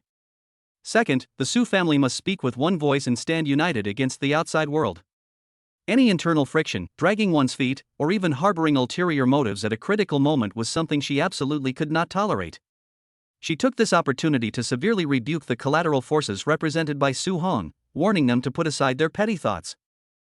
Third, this was also done to show the outside world, especially the covetous Huang family. The Su family was not weak and could be bullied. The main branch still had absolute control and strong tactics. Want to dismantle the Su family from within? It's not that easy. Kill 3 birds with 1 stone. After this incident, the initially uncertain mood was instantly quelled. Those collateral clansmen who had been waiting to see what was happening now began to reassess the risks of choosing sides. Su Qingyue's iron fist had exceeded his expectations. Leaving the banquet hall, I walked along the quiet corridor of the manor. Su Qingyue still held Lin Feng's hand. Her steps were brisk, her back straight, and the icy pressure around her had not yet completely dissipated. However, Lin Feng, with his 500-point mental strength, could clearly feel the slightest tremor in her soft, boneless palm. He followed quietly beside her, his gaze fixed on her cool, yet tense profile. The light outlined her perfect facial features, her long eyelashes slightly drooping, masking the emotion in her eyes, but the unquestionable strength and determination were deeply imprinted in the atmosphere at the moment. There was a very subtle strange fluctuation in Lin Feng's heart. After traveling through time, he always looked at the world with a detached bystander mentality, looking at Su Qingyue and Su Muxue. There was only agreement and mutual use between them. Although Su Qingyue had always respected him, that was just respect. He had never imagined that this woman would one day publicly defend him in such a domineering and even impulsive way.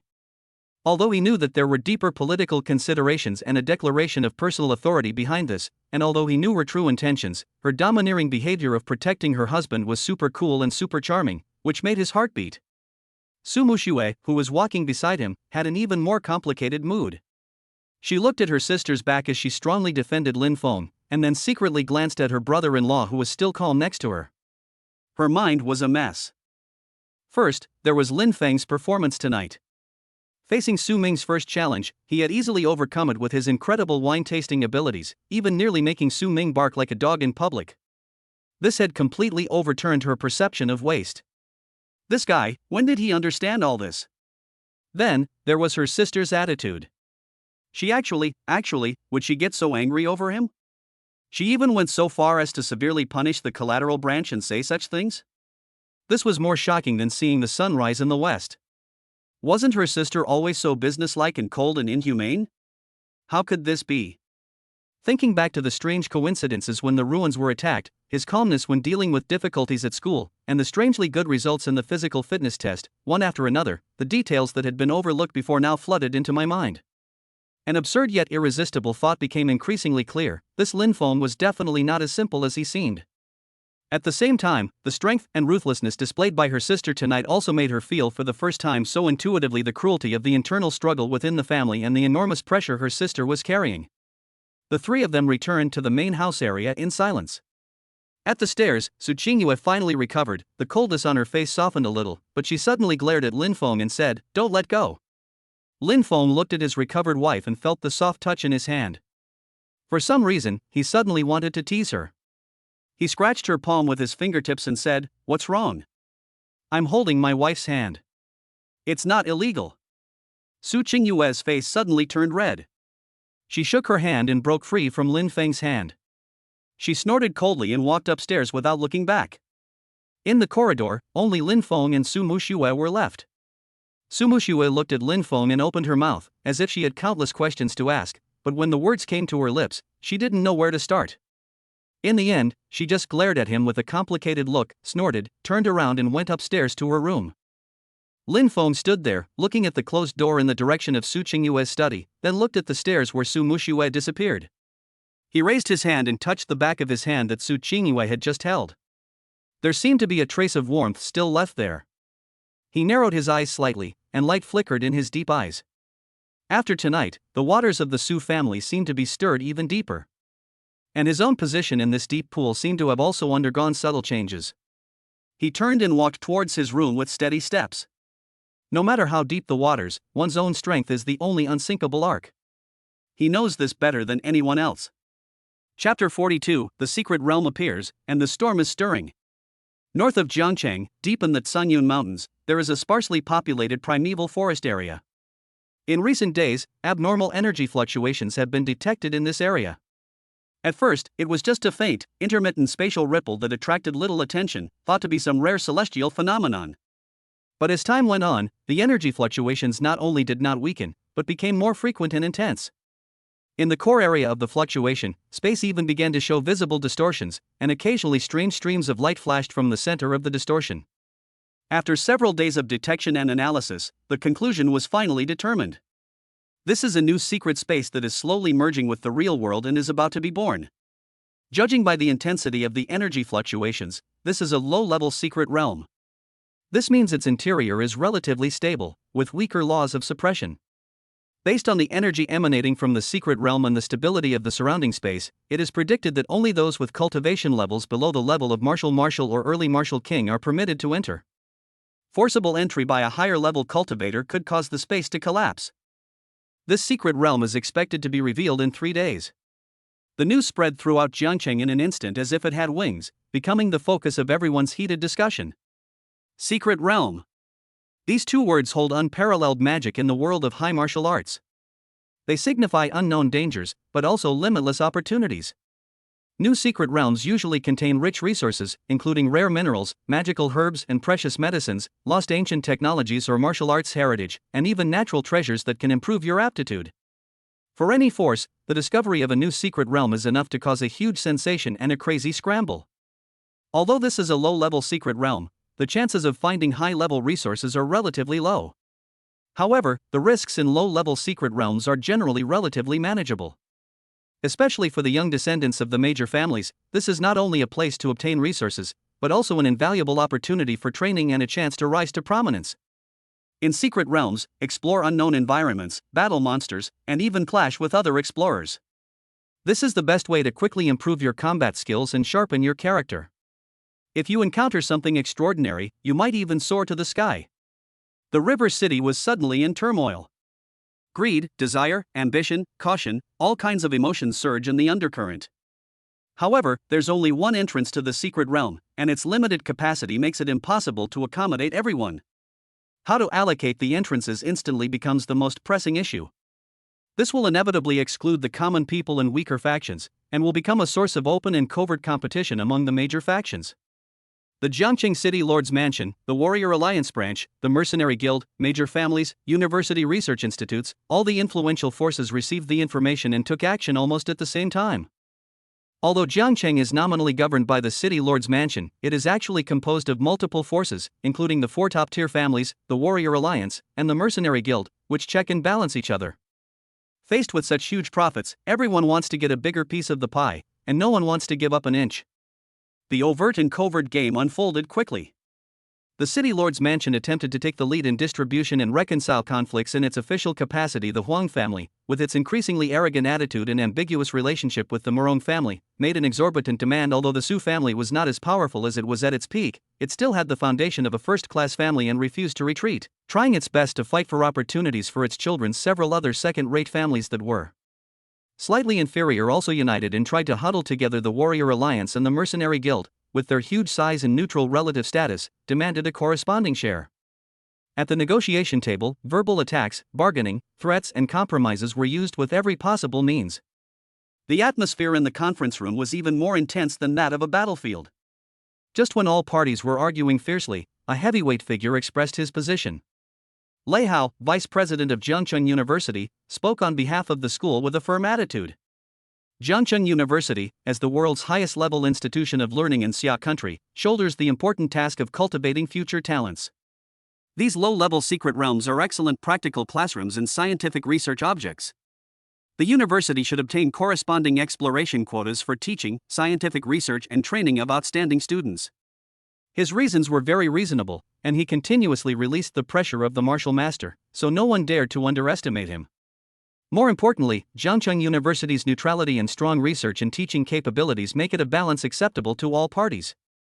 Giving some quotas to the university is better than having them snatched away by its sworn enemy. Finally, after several rounds of fierce wrangling, threats, compromises and exchanges of interests, a preliminary quota allocation plan was finally produced. Jiangcheng University, relying on its superior status and strong strength, has successfully obtained a considerable number of places. The City Lord's Mansion, as the leading and managing party, occupies 10% of the quota. The four major families, including the Su family and the Morong family, as the strongest local snakes in Jiangcheng, are allocated 10% of the quota each. The rest of the Jiangcheng forces, big and small, are divided up. When the news reached Jiangcheng University, it immediately caused a sensation. The martial arts academy was naturally brimming with excitement, with elite students and masters on the talent list eager to seize this precious opportunity. Even within the research institute, a ripple of excitement was brewing. The possible presence of ancient ruins and traces of civilization within the secret realm held a profound allure for historical researchers. For a moment, there was a turmoil inside Jiangcheng University, and countless eyes were cast towards the door to the secret realm that was about to open. The right to allocate quotas naturally fell into the hands of the school's top management. Soon, news spread within the school: this secret realm exploration will be won in the form of a competition. Competition has spread from outside the school to inside the school. Su Family Manor. Su Qingyue's beautiful eyes gleamed as she read the report on the allocation of secret realm places. The Su family received 10% of the quota, not a lot, but within expectations. She had to carefully select the most promising young members of the clan to participate. This was crucial to the family's future. When Lin Feng heard the news, a ripple finally appeared in his calm eyes. A secret place? An unknown world? Rich resources? Chapter 43, Battle for the Quota, A Fight Between Dragons and Tigers Part 1. The news that Jiangcheng University had obtained a place in the secret realm caused an uproar on campus. Especially in the martial arts academy, almost all the students were eager to try their luck. The lure of the new secret realm was irresistible to any young person determined to reach the pinnacle of martial arts. However, places are limited. After an emergency meeting of the school's top management, for the sake of fairness and to select the most talented and promising students, the final decision was made to hold an open competition for all sophomores and below. The top 10 finalists will not only qualify for the secret realm but also receive a large amount of school contribution points. The cultivation resources exchanged for these contribution points are enough to make one's heart ache. The news sent the entire school into an uproar. Limiting the admissions process to sophomores and below meant excluding the strongest seniors, giving more opportunities to lower and middle grade students. Applications for the competition venues were instantly filled up, reservations for the training rooms were booked until late at night, and the sales of elixirs and weapons on campus soared. The entire Jiangcheng University was filled with a tense and excited atmosphere of preparation for war. Su Muxue was no exception. She was already a gifted young woman in the martial academy, a peak martial master, and a leader among her sophomores. After hearing the news, she was determined to secure a spot in the secret realm. It had nothing to do with the quota after all, the Su family already had one. She just wanted to make the Su family famous. She practically lived in the training room, using the flowing wind returning snow sword technique to its fullest potential. Her vitality, along with her sword intent, permeated the entire training ground. Lin Feng saw it all. At the dinner table, Su Muxue wasn't even as keen on bickering with him as before. Instead, she quickly finished her meal and immediately rushed off to train. Sister, I must be in the top 10 in this competition. During a dinner one day, Su Muxue clenched her fists and said to Su Qingyue in a firm tone. Su Qingyue put down her knife and fork, wiped the corners of her mouth with her napkin, looked at the fighting spirit burning in her sister's eyes, and nodded slightly. Just do your best, and be careful. Raymond Lam continued to eat his meal quietly, as if this event had nothing to do with him. 2 days later, at the Central Martial Arts Training Ground of Jiangcheng University. The crowds were huge, the noise was deafening. The circular spectator stands, capable of accommodating tens of thousands, were completely packed. Not only students, but also many teachers and even school leaders had come to watch the game. A huge holographic projection hovered in the center of the field, displaying the match roster and match scores in real time. Lin Feng also arrived at the scene and found an inconspicuous corner to sit down. He wanted to see the strength and martial arts of these top talents of the younger generation in Jiangcheng, and also wanted to see how far his sister-in-law Su Muxue had come. He was not very interested in the secret realm quota itself. Although it was a low-level secret realm, it was unknown and had just been born. The unknown meant the possibility of risk. Although the probability was low, as someone with a system cheat, there was no need to take risks. The competition adopts a round-robin format with a final elimination round. The rules are simple and straightforward. Intentional maiming or killing is prohibited, and the opponent will be deemed the loser if they fall from the ring or lose their fighting ability. The conference officially begins. The battle breaks out instantly. On the arena, the radiance of vital energy continuously exploded, and the sound of weapons clashing filled the air. Martial arts, acrobatics, and mystical techniques of various attributes appeared one after another, dazzling the eyes. Cheers, exclamations, and sighs echoed one after another. Su Mushue's group was packed with strong competitors. Clad in a silver-gray battlesuit, wielding a long sword, her pretty face radiating a frosty hue, she captivated countless eyes the moment she entered the arena. Her flowing wind-returning snow sword technique had already grasped the essence of the sword. Her sword light shone with a chilling aura, and her movements were swift and agile, often allowing her to find flaws in her opponent's attacks and secure a decisive victory with a single strike. Su Mushue wins. Su Mushue wins. Su Mushue wins. The electronic announcements rang out again and again. She advanced triumphantly, defeating several formidable opponents, including a fellow classmate at the peak of the martial master realm. Her calm judgment and sharp swordplay won the applause of the entire room and quickly made her a favorite to win the championship. In the VIP box of the viewing stand, Su Qingyue stood quietly, watching the battle below through the glass, her face expressionless, but her slightly clenched fists revealed her inner unrest. The intense competition lasted for most of the day. Some people keep winning and advancing, while others leave in disappointment. Su Mushue had already made it into the top 10, and her crucial battle was about to begin. Her figure quickly appeared on the stage, attracting countless eyes as soon as she appeared. Her opponent was equally strong, a burly boy known for his brute strength. His cultivation had also reached the peak of the martial artist realm, and he wielded a heavy mountain-splitting axe. As the game started, the burly boy roared and rushed towards Su Mushue like a bull. The mountain axe chopped down with a tearing sound and great force. However, Su Mushue's body was as agile as the wind, and she used the Lufeng Huishue sword technique. She did not engage in a head-on confrontation with the opponent, but instead relied on her exquisite body movements and sword moves to move around the opponent. Every time the tip of the sword pointed out, it accurately pierced the opponent's weak points and vital joints. Her swordsmanship was clearly more refined and sharp than when she'd been in danger at the ruins, and her timing was even more precise. The burly man, possessing only brute strength, was being toyed with. He roared furiously, his axe swung wildly, yet he couldn't even touch the edge of Su Mushue's clothes. Instead, he sustained numerous small wounds. While not fatal, they greatly drained his strength and patience. Finally, Su Mushue seized a flaw in the opponent. When he had used too much force and his old strength was exhausted and new strength had not yet been generated, she let out a delicate cry and the sword light flashed like a startling flash. Flowing wind break. The tip of the sword accurately hit the opponent's wrist, and a force penetrated into it. The burly boy screamed, and the axe flew out of his hand. Just as he was about to retreat, Su Mushue's sword tip had already stopped half an inch in front of his throat. The cold sword energy stimulated his skin and gave him goosebumps. I give up. The burly boy said dejectedly with a pale face. Thank you. Su Mushue sheathed the sword with a clean and neat movement, which drew cheers. She advanced easily. Lin Feng nodded slightly in the corner. Su Mushue's fighting talent was indeed good. Her swordsmanship was agile and she knew how to play to her strengths and avoid her weaknesses. It seemed that her life and death experience in the ruins had made her grow a lot. Chapter 44, Battle for the Quota, a fight between dragons and tigers Part 2. As the competition progressed, strong players continued to emerge, many of them incredibly talented. There was a boy who had awakened the stone skin bloodline talent. He had amazing defensive power and could withstand several fierce attacks from his opponent without any injury. In the end, the victory was decided by a single punch.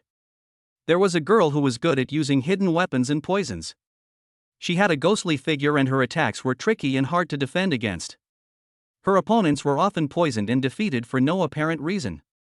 There was also a young man who had cultivated the family-inherited fire palm technique to an extremely high level. When he waved his palms, heat waves rolled, flames swirled, and the power was unparalleled. In the final, the top 10 will draw lots to compete for the specific ranking. The battle intensified.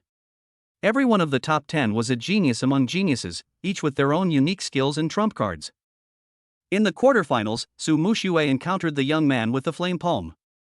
The opponent's flame palm was powerful and overbearing, with a burning effect, which greatly restrained her nimble swordsmanship. After a hard battle, Sumushua's clothes were burnt in several places and her hair was curled, but she gritted her teeth and persisted. In the end, she used a very risky move called returning snow and condensing ice that combined the ultimate changes in her body movements. With the weak cold sword energy, she temporarily suppressed the flames in the opponent's palm for a moment, seized the opportunity, and hit the opponent's chest with a sword, winning thrillingly. Sumushua fought her way through all the obstacles. Although she encountered several strong opponents and had a hard time fighting, and even suffered some minor injuries, she eventually relied on her strong strength and increasingly calm mentality to successfully enter the final round of the top 3. Sumushua's opponent is the boy in the martial arts academy who has awakened the stone skin bloodline talent.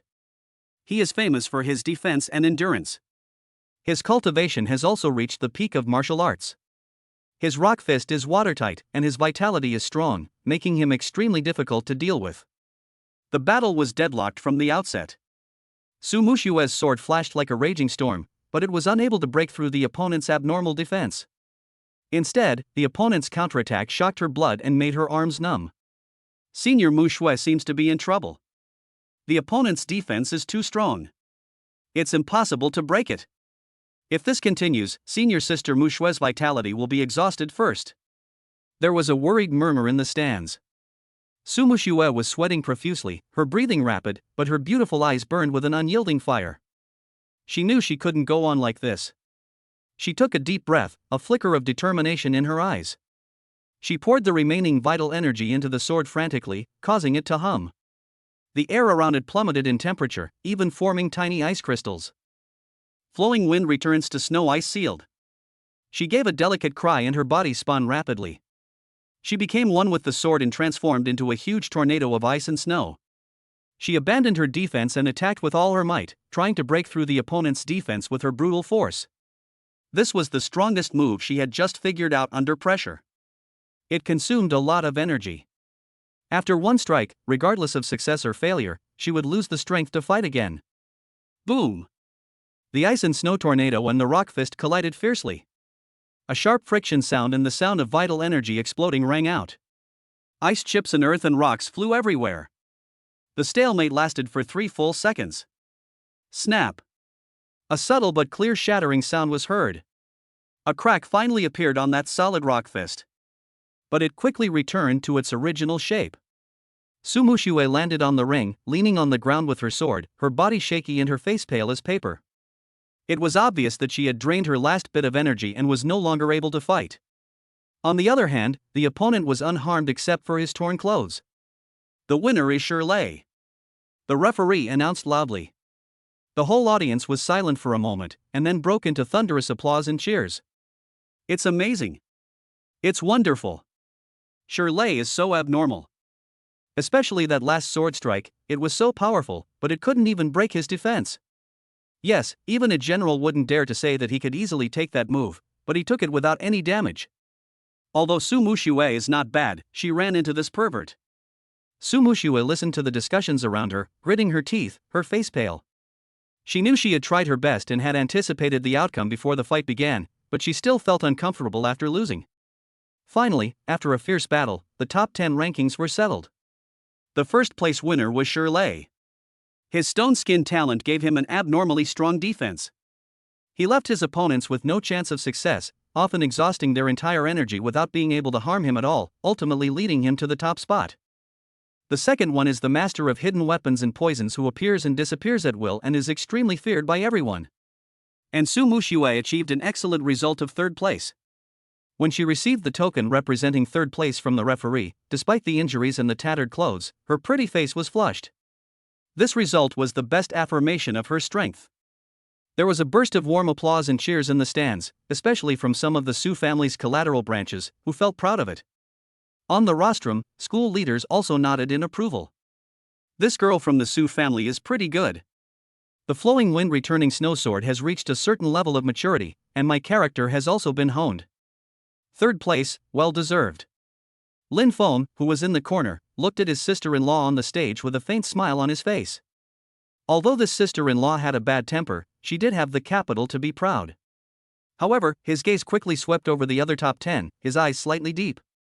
These young people are no ordinary people. This trip to the secret realm will probably not be peaceful. Sumushiwa was immersed in the joy of victory, carefully holding the token, not putting it in the space ring. She subconsciously cast her eyes towards the viewing platform, as if searching for something. When her eyes swept across the VIP box and saw Su Qingyue's figure, she felt as if she had received some kind of silent recognition. She then smiled, as if her heart had inexplicably become more at ease. The competition for quotas has come to an end, but the real challenge has just begun. Everyone knows that within the secret realm lies the true test of strength, wisdom, and luck. And these 10 outstanding elites from Jiangcheng University are about to step into that land of both risk and opportunity. The wind and clouds have gathered. Chapter 45, Taking on a Task in a Time of Crisis? Logistics Vacancy. Jiangcheng University has just confirmed the quota through the competition. At the Martial Arts Academy's training base, the 10 selected students were receiving final instructions and emergency training from Qinlan.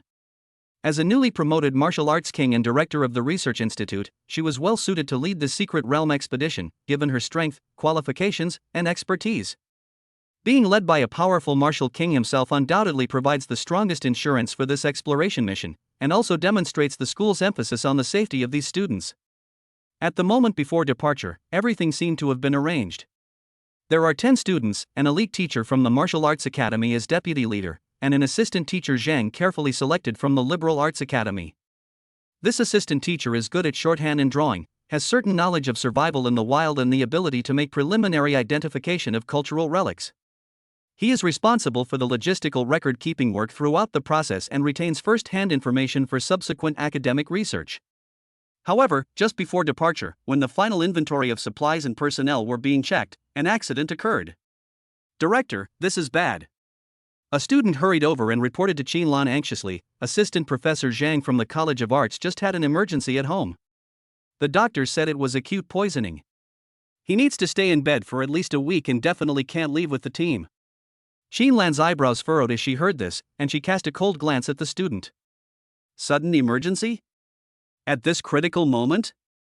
Have you confirmed it?" "It's confirmed. Dr. Wang from the infirmary just checked, and it's true."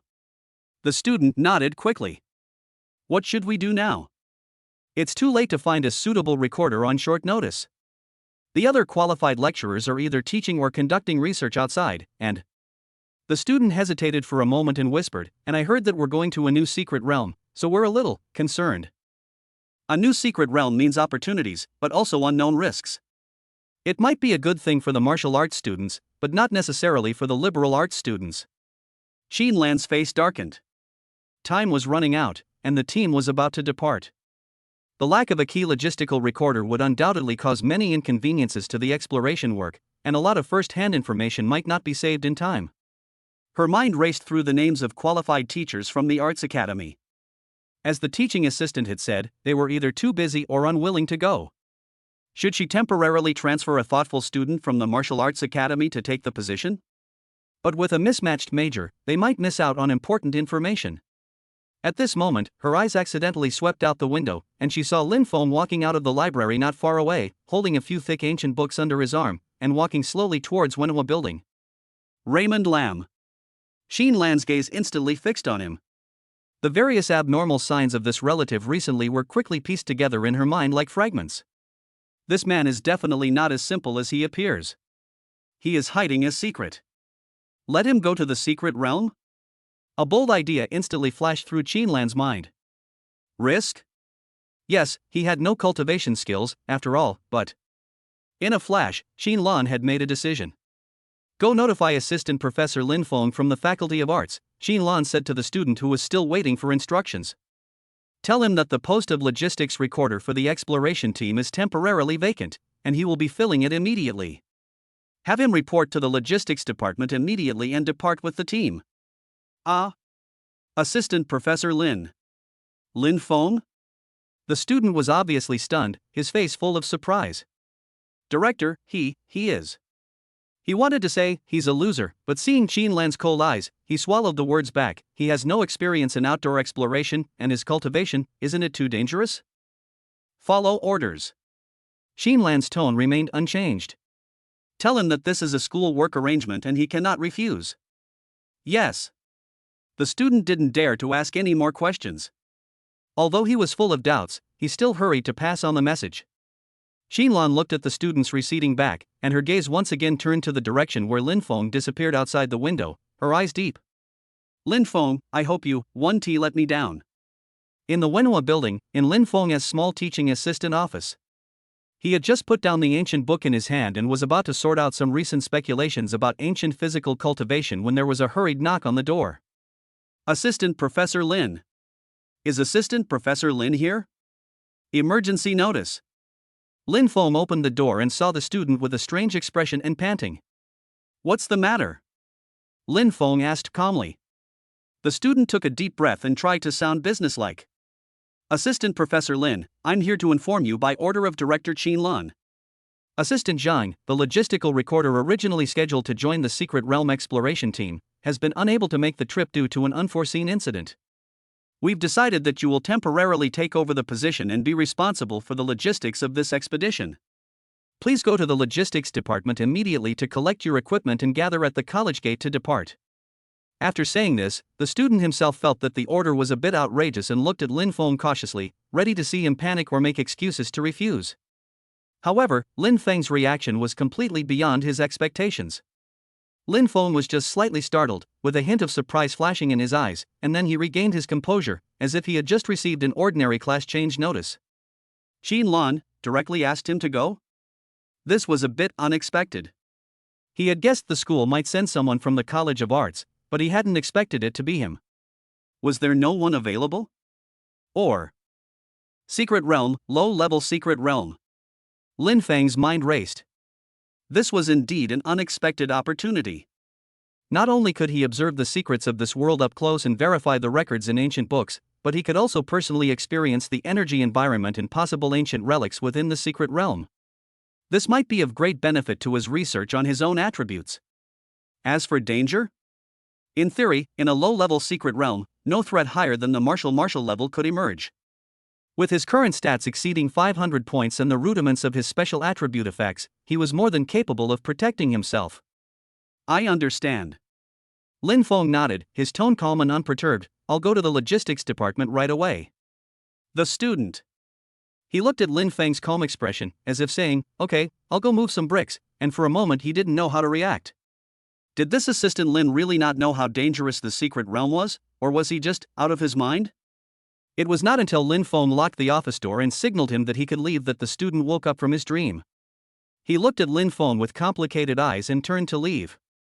Lin Feng's eyes swept across the setting sun outside the window, and a barely perceptible curve appeared at the corner of his mouth. Exploring a secret realm? Sounds interesting. This sudden call-up seemed to have drawn a bigger storm to his side. He was also very curious about what Qin Lan wanted to see by deliberately putting him in this situation. A journey to a secret place with different thoughts is about to begin. Chapter 46 Lin Feng joins and everyone protests. At the gate of Jiangcheng University, 3 modified aircraft were neatly arranged, with the school emblem of Jiangcheng University printed all over them. The 10 students who won places in the competition are ready to go. They are wearing combat uniforms, all of them are full of energy and their eyes are full of excitement. Qin Lan stood at the front of the team, her sharp dark blue combat uniform framing her tall and straight figure. As a newly crowned martial king and leader of this expedition, she exuded a powerful aura. Zhao Gang, an elite instructor from the Martial Academy and deputy leader, was taking a final inventory of equipment and supplies. All personnel, please check your equipment again: protective clothing, weapons, emergency medicines, and communicators. Zhao Gang's voice was loud and penetrating. Once you enter the secret realm, all actions must be directed. You are not allowed to leave the team without permission. The students checked their equipment again, and the sounds of metal clashing and fabric rubbing were heard continuously. Sumu Xue stood in the group, adjusting the protective wristband on her wrist. Her long hair was tied up high today, giving her a more heroic look. As third place in the tournament, she was confident in her abilities, but also well aware of the dangers of exploring new secret realms. Just then, an unusual commotion came from the back of the team. Is that Assistant Professor Lin from the Faculty of Arts? Someone whispered in surprise. Why is he here? And wearing the exploration team uniform? All eyes turned to that figure at the same time. Lin Feng, dressed in an exploration team uniform and carrying a standard backpack on his back, walked towards the team at a steady pace. His appearance immediately triggered a huge reaction. Are you kidding me? That martial arts loser wants to go to the secret realm with us? Is he here to die? He's not even a warrior, so wouldn't he be a burden if he went in? Is there no one left in the Academy of Literature? Why would they send him? The whispers quickly turned into open doubts and dissatisfaction. The students' faces were filled with disbelief and anger, as if Lin Feng's appearance was an insult to their strength. Su Muxue was also stunned, her eyes wide. She knew her brother-in-law had changed recently, but exploring the secret realm was completely different. It was a place where people could actually die. For someone without the strength to enter, it would be tantamount to suicide. She subconsciously looked at Qin Lan, hoping to get an explanation from the director, or to see a similarly surprised expression. But Qin Lan just calmly watched Lin Feng approach, without any surprise on her face. Lin Feng seemed not to hear the discussion. He walked straight to Qin Lan and reported calmly, "Director Qin, Lin Feng is here to report." Qin Lan nodded slightly and glanced at his equipment. "Go to Teacher Zhao to register and get ready to go." This scene further angered the surrounding students. Obviously, Director Qin had known that Lin Feng would come, and it was even her arrangement. A tall and muscular student stepped out from the team. He was Shirlei, the champion of this competition, and was famous for his defensive ability. "Director Qin, I don't understand." Shirlei's voice was loud and direct, with obvious dissatisfaction. "Why let someone with no cultivation join the exploration team? This will drag down the entire team and increase the risk for everyone." With Shirlei taking the lead, other students followed suit. "Yes, Director, the secret realm is no joke. Should we protect him or explore the secret realm? This is not fair to us." The protests grew louder and louder, and the situation was somewhat out of control. Teacher Zhao Gang tried to maintain order, but to little avail. Qin Lan's eyes were cold as she slowly swept over the protesting students. The pressure of the martial king realm was inadvertently released, instantly making everyone quiet down. "Are you done?" Her voice was icy. "Shirlei, are you questioning my decision?" Shirlei gritted his teeth and flinched slightly under Qin Lan's pressure, but still insisted, "Students don't dare to question the director, but I just don't understand why they have to bring a burden in. It's irresponsible to everyone." "A burden?" Qin Lan snorted. "The exploration team needs a logistical recorder. This is a requirement of academic standards. Assistant Professor Lin is from the Faculty of Arts. Is there any problem?" At this time, a shrill voice interrupted, "But Director, everyone knows that he is the son-in-law of the Su family? He must have been stuffed in through connections." The speaker was Huang Wei, a girl famous for her sharp tongue. Most importantly, she was from the Huang family, the mortal enemy of the Su family. This sentence was like a fuse, and the protests that had just subsided broke out again. "Yeah. That's not fair. We fought so hard to win the spot, why should he be able to join directly? It must be the Su family who put pressure on me." Su Muxue's face flushed red, angered by the damage to her family's reputation and a complicated feeling that Lin Feng had become the target of public criticism. She should have stood with her classmates and opposed this obvious connected behavior, but for some reason, the words were on the tip of her tongue. Lin Feng's recent unusual behavior made her vaguely feel that things were not that simple. Qin Lan's eyes turned completely cold, and the king of martial arts aura erupted completely, suffocating all the students. "Shut up, everyone." Her voice struck everyone like a hammer. "I'm the team leader, and I make the personnel arrangements. Assistant Professor Lin is a school teacher, so why can't she take on logistical record-keeping duties? Can every one of you instantly identify ancient runes? Can every one of you accurately record the structure of the ruins?" She swept her sharp eyes over Shirlei. "Or do you think your judgment is more correct than mine?" Shirlei lowered his head under the powerful pressure, but still muttered unwillingly, "But his safety. We can't always protect an ordinary person." "Who said I need you to protect me?" Qin Lan interrupted him, "Everyone just needs to take care of themselves. The exploration team is not a kindergarten, there are no babysitters." She paused, her tone softening but still firm. "Besides, exploring secret realms isn't just about fighting. Academic records are equally important. Without the professional records of the Faculty of Arts, a lot of valuable information would be lost. The school takes this very seriously." By this time, Lin Feng had already finished registering and was standing quietly to the side, as if the situation had nothing to do with him. His gaze swept calmly over the students who were protesting most fiercely, without any anger or embarrassment. Instead, he observed calmly from the sidelines, like an outsider. If there were sunflower seeds, he would probably have been chewing them. This attitude further angered some people. "Why are you pretending? Don't be scared to pee your pants when you go in," someone whispered sarcastically. Lan had obviously heard the gossip, but she ignored it and raised her voice. "Now, I'm announcing the final divisions and action plan. Shirley, Huang Wei, and Wang Hao, the three of you will be the vanguard. Teacher Zhao will lead the center, I'll be the rear guard. Assistant Instructor Lin will follow the center and be responsible for record keeping." She looked at everyone sternly. "I emphasize again, this is a team, and everyone has their own responsibilities. No matter what you think, once you enter the secret realm, you must obey orders. If anyone lets personal bias affect teamwork, don't blame me for handling it according to school rules." This warning silenced all the students. Lan was well known in the school for her strictness and decisiveness, and no one dared to truly challenge her authority. Su Mushu secretly looked at Lin Feng and found that he was skillfully checking the recorder in his hand. His focused expression and nimble fingers did not look like a person who was afraid of the impending danger. Maybe my last suspicion was correct.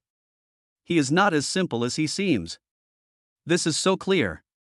The team was finally ready to set off, and the students boarded the aircraft one after another, but they still looked at Lin Feng with contempt from time to time. Lin Feng was the last one to board the bus and chose a window seat. He stared out the window at the gradually shrinking campus buildings, his eyes deep. The secret realm. This was a great opportunity to understand the true nature of this world. Furthermore, he keenly sensed that Lan's decision to have him join wasn't simply due to a lack of recorders.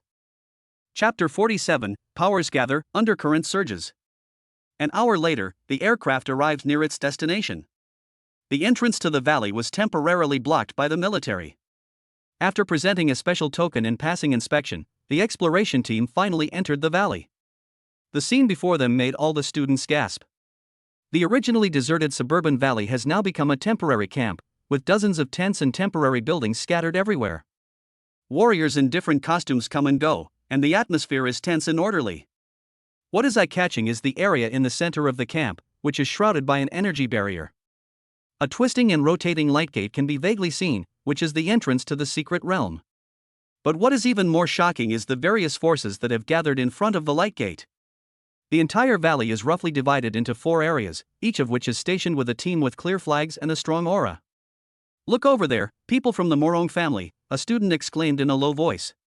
On the east side, a group of men in white robes with gold patterns lined up in an orderly formation, displaying extraordinary presence. The Morong family, the foremost of Jiangqing's 4 great families, possessed a profound heritage and a young generation teeming with talent. The leader was a young man with a stern face, carrying an ancient long sword on his back, and a faint sword energy flowing around him. Even standing there quietly, he gave people the sharp feeling of a sword unsheathed. Beside him stood an old man, emitting the aura of an early martial king. Behind him followed more than 10 young men, all of whom were full of energy and blood. The weakest one had the cultivation level of a mid-stage martial master. The one leading the group is Morong Feng, a genius from the Morong family.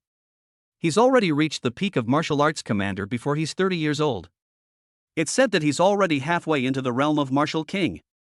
Su Muxue explained softly to her companions, with a hint of fear in her eyes. To the west lay the Nangong clan's camp. Unlike the Morong clan's sharp demeanor, the Nangong clan's members all wore green clothing. Half of their team was women, each with a graceful figure. At their head was a young woman with a cool, elegant demeanor. Her face was covered with a light veil, and she toyed with a jade flute. At her side stood a guardian, also in the early stages of the martial king stage. Nangong Waner, the most outstanding heir of this generation of the Nangong family, has reached the pinnacle of the martial realm, and is proficient in the art of musical attack, capable of killing without being seen. It is said that she once defeated 3 warriors of the same level in single combat, and her strength is unfathomable. This time, it was Shirley who spoke, his tone solemn. He was not afraid of physical attacks, but of mental attacks. The Ouyang clan in the southern area presented a completely different style. All dressed in black, a solemn and murderous aura permeated the air. The leader, a muscular man nearly 2 meters tall, stood with his arms folded, his gaze darting across the other factions, his fighting intent undisguised. The old man behind him was especially striking, his upper body bare, revealing golden muscles. Even the martial king-level warriors from other clans looked upon him with fear. Ouyang Meng is the leader of the younger generation of the Ouyang family and is at the peak of the Wushui realm. His family's martial arts tend to focus on body training, so all the members of his family's defense are abnormal masters. It is said that they have torn apart a 5th-level monster with their bare hands. A student swallowed and whispered. When the Jiangcheng University team looked toward the north, the atmosphere suddenly became tense. The Su family was stationed there, but surprisingly, the leader wasn't a member of the main branch of the Su family, but Su Hong, a member of the side branch. Su Mushue's brow furrowed immediately. Although Su Hong was her distant cousin, he had always been at odds with the main branch and had publicly questioned Su Qingyue's leadership on numerous occasions. Having him lead the team to explore the secret realm was an unusual arrangement in itself. The Su family's team also saw the arrival of Jiangcheng University. Su Hong raised a faint smile at the corner of his mouth and nodded from a distance, but did not mean to come over to say hello. Why is he leading the Su family? A student murmured. Didn't they say Miss Su Qingyue would come in person? Su Mushue pursed her lips and did not answer, but there was obvious dissatisfaction and confusion in her eyes. The 4 major families each occupy one side, forming a delicate balance. In addition to the 4 first-rate families, there were also many second-rate forces scattered around the valley. The most eye-catching of these were the Huang family. They were stationed not far from the Su family, and from time to time they cast unfriendly glances. The Huang family is a rapidly rising family in recent years. They are ambitious and have been trying to replace the Su family to become the 4th largest family in Jiangcheng. Their open and covert struggles with the Su family have long been an open secret. The Huang family's team was led by Huang Shiming, the Huang family's elder, a sinister-looking middle-aged man at the early stages of the martial king stage. He was flanked by several young disciples, one of whom was Huang Zishuan, the young master of the Huang family who had been warned to keep a low profile on campus. He was gazing maliciously in the direction of the Su family, his eyes filled with provocation. Keep formation and follow me. Xin Lan gave the order, leading the team towards the designated area. With the arrival of the Jiangcheng University team, it attracted countless eyes from the surrounding area. People from Jiangcheng University are here too. That's the newly promoted Martial King Qinlan, right? He's really quite impressive. This exploration is going to be interesting, with all the forces gathered together. Amidst the discussions, Qinlan calmly led the group toward the university's exclusive area, a small open space located between the various factions. This location was clearly carefully arranged, demonstrating the university's neutrality while also hinting at its potential role as a mediator between the various factions. Lin Feng followed silently at the end of the team, his eyes quickly scanning the entire venue, taking in the personnel deployment and strength distribution of each force. Under his perception, many hidden information was revealed. The sword intent concentrated in Morong Feng's body was close to materialization. The special energy fluctuations contained in the jade-fluted Nangong Wanner's waist, the almost invisible blood and chi armor on Ouyang Meng's body. As his gaze swept over the Su family's team, he paused slightly. Su Hong appeared to possess only the peak martial's cultivation, but Lin Feng could sense a hidden energy within him, like some kind of seal power. Furthermore, there was a hooded old man in the Su family's ranks, likely a martial king-level guardian sent by the Su family. Interesting. Lin Feng raised the corner of his mouth slightly. On the surface, the various forces maintained basic courtesy, but undercurrents had already been brewing in secret. The people of the Morong family are arrogant and rarely communicate with other forces, but their eyes always inadvertently sweep towards the Su family. The Nangong family seems to be more open, and Nangong Wanner even took the initiative to greet the teachers at the school. The Ouyang family is blatantly showing off their muscles, and several young men are competing in warm-up in the open space, attracting a lot of attention from the people around them. The most tense confrontation was undoubtedly between the Su and Huang families. Although there was no direct communication between the two sides, sparks could almost be seen in the air. Look, that's the famous son-in-law of the Su family who is useless in martial arts? An undisguised laugh came from the direction of the Huang family, obviously intended for everyone to hear. Huang Zishuan deliberately raised his voice. I heard that some families pair geniuses with losers just for a promise. How sad. Everyone in the Su family looked unhappy. A hint of anger flashed in Su Heng's eyes, but he suppressed it. Su Mushue was so angry that she clenched her fists and was about to retort, but was stopped by Qin Lan with a look. Remain calm and don't be provoked. Qin Lan whispered, the secret realm is about to open, and conserving strength is the most important thing. She glanced at the students and said, remember, once you enter the secret realm, the greatest danger may not come from the secret realm itself, but from... She paused, other people. Stay vigilant and don't easily trust those from other forces. Lin Feng, seemingly oblivious, continued adjusting his recording equipment, as if the taunts had nothing to do with him.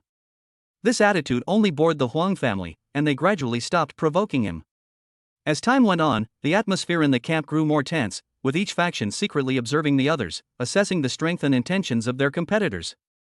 After Lin Feng completed his initial record of the various forces, he closed his eyes and concentrated on sensing the energy flow around him.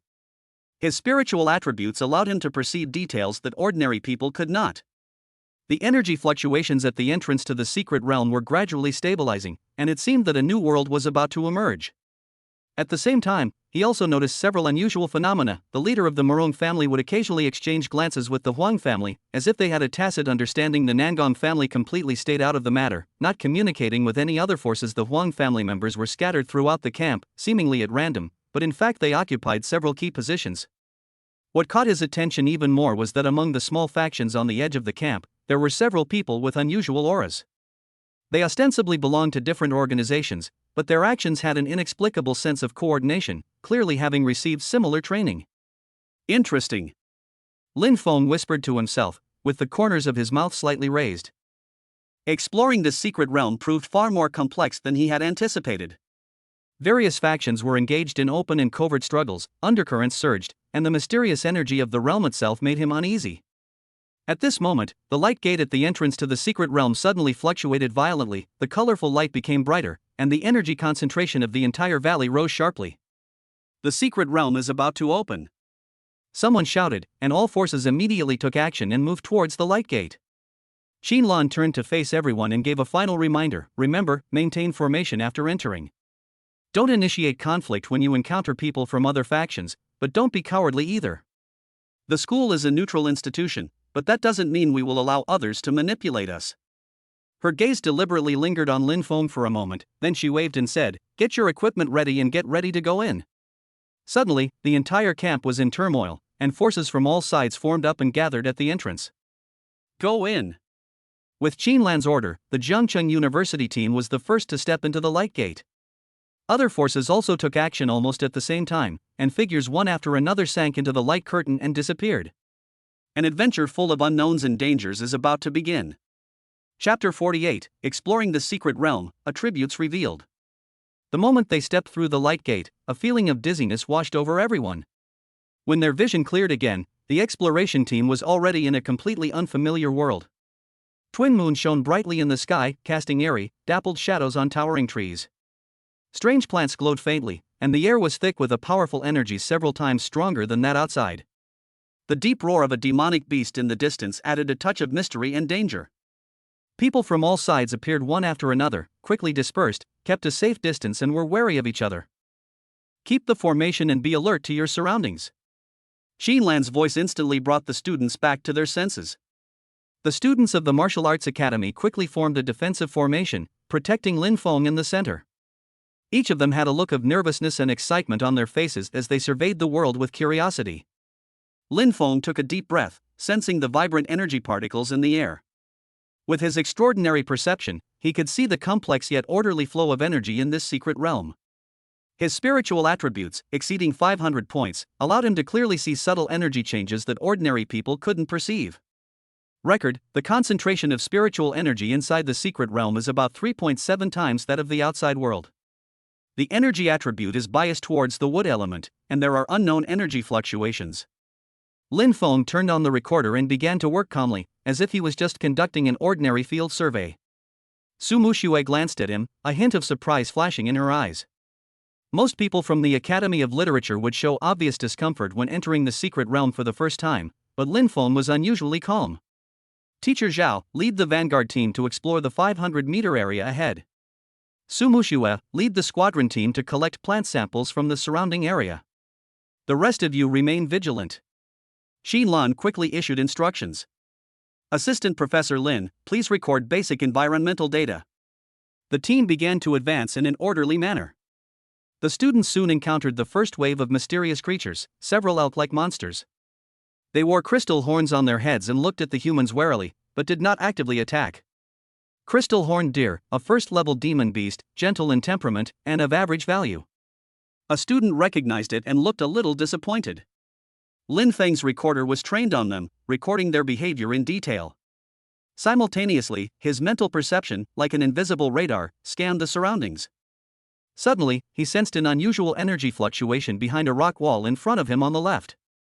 "Student Su," Lin Feng suddenly said, "the plant with small blue flowers in front of you on the left seems to be very similar to the dew condensing grass mentioned in the textbook." Su Muxue followed the instructions and found an inconspicuous blue flower in the crevice of the rock wall. It would be easy to overlook it if you didn't look carefully.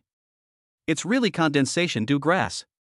A second-level spiritual herb, the main ingredient for making mind-concentrating potions. Su Muxue stepped forward in surprise and carefully collected it. Qin Lan glanced at Lin Feng. The dew-condensing grass was extremely hidden. Even for her, a martial king, it would be difficult to find it without deliberate investigation. But Lin Feng could catch a glimpse of it while he was busy recording? Similar situations occurred repeatedly over the next few hours. When the team passed through a bamboo forest, Lin Feng suddenly stopped and pointed at the ground. "The color of the soil here seems a little special." Su Muxue squatted down to check and was surprised to find that the soil was mixed with fine purple crystal dust, a third-level refining material that was very valuable. As the team passed a seemingly ordinary spring, Lin Feng accidentally dropped a stylus, which rolled to the edge of the spring. Su Muxue, helping to pick it up, keenly sensed a unique energy fluctuation within the spring until it turned out to be the rare moonlight spiritual fluid, a substance of immense benefit to cultivation. The most surprising thing happened during a break, when Lin Feng was fiddling with his recorder and the camera accidentally focused on a dead tree in the distance. Su Muxue curiously peered over and noticed a faint golden glow glimmering in the tree's hollow. Carefully investigating, she unexpectedly found 3 golden brilliance fruits, 4th grade, low-grade spiritual fruits, enough to make even the most powerful warriors fight for them.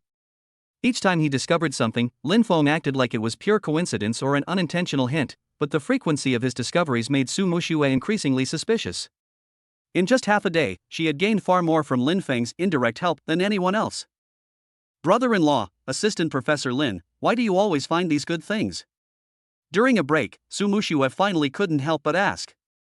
Lin Feng continued to organize and record data, not even looking up. "Read more books. Books hold golden houses and beautiful women." For example, the dew condensing grass is described in detail on page 137 of the Spiritual Plant Atlas. The characteristics of the amethyst dust are described on page 137 of the Mineral Catalog. Okay. I know you're great, like a nerd." Su Muxue interrupted him quickly, pouted her lips, and was very dissatisfied with his answer. Book knowledge and actual discoveries are two different things.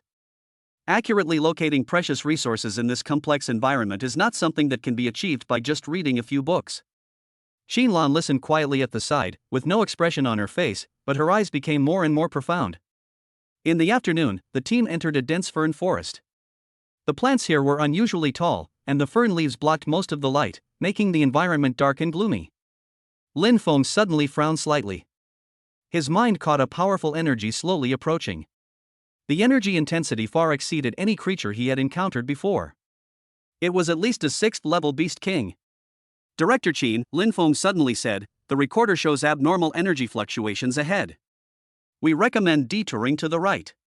Teacher Zhao Gang checked his detector and said doubtfully, "My equipment shows that everything is normal." Several students also said that there was nothing abnormal with their detectors. Qin Lan looked at Lin Feng. "What model is your recorder? Why is it so sensitive?" Lin Feng showed off the equipment in his hand. "This is the 7th generation integrated recorder from the Academy of Arts, with basic energy detection capabilities." He added calmly, "It could be a device malfunction, resulting in a false alarm." Qin Lan stared at him for a moment, seeing that he remained calm, and suddenly ordered, "Everyone, go around to the right." "Director, just because of a false alarm?" Shirley couldn't help but question. "Our martial arts academy's professional detectors didn't respond." Qin Lan said coldly, "In the secret realm, any abnormality is worthy of vigilance. Follow the order." The team reluctantly turned right. About half an hour later, a deafening roar suddenly erupted from behind, accompanied by the thud of falling trees and the howling of some kind of demonic beast. The direction of the sound was exactly where they had been heading. The students' faces turned pale instantly. The pressure contained in that voice was definitely at the level of a beast king. "Level 6, there is at least a level 6 beast king hunting over there." Zhao Gang's voice was dry and he was filled with fear. If they had not changed their route in time, they would have likely run into the Beast King, with disastrous consequences. Everyone turned their eyes to Lin Feng at the same time. Lin Feng checked the recorder as if nothing had happened. It seems the equipment is not faulty. It has indeed detected an anomaly. The equipment of the Academy of Arts can sometimes be quite reliable. Su Muxue didn't say anything. Once was a coincidence, twice was luck, but so many accidents. In the evening, the team chose to camp on a relatively open riverbank. Under the shining double moon, the river's surface shimmered with silver blue waves, a beautiful scene like a fairyland. But Lin Feng sensed danger again. Deep in the riverbed, a powerful energy was rising rapidly. The river's energy fluctuations are abnormal. Lin Feng suddenly raised his voice. We recommend evacuating the riverbank area immediately. This time, no one questioned it. After everything that had happened that day, even Shirley, who had a problem with Lin Feng, immediately jumped up and prepared to evacuate. However, it was still too late. The surface of the river suddenly exploded, and a giant python over 20 meters long rose into the air.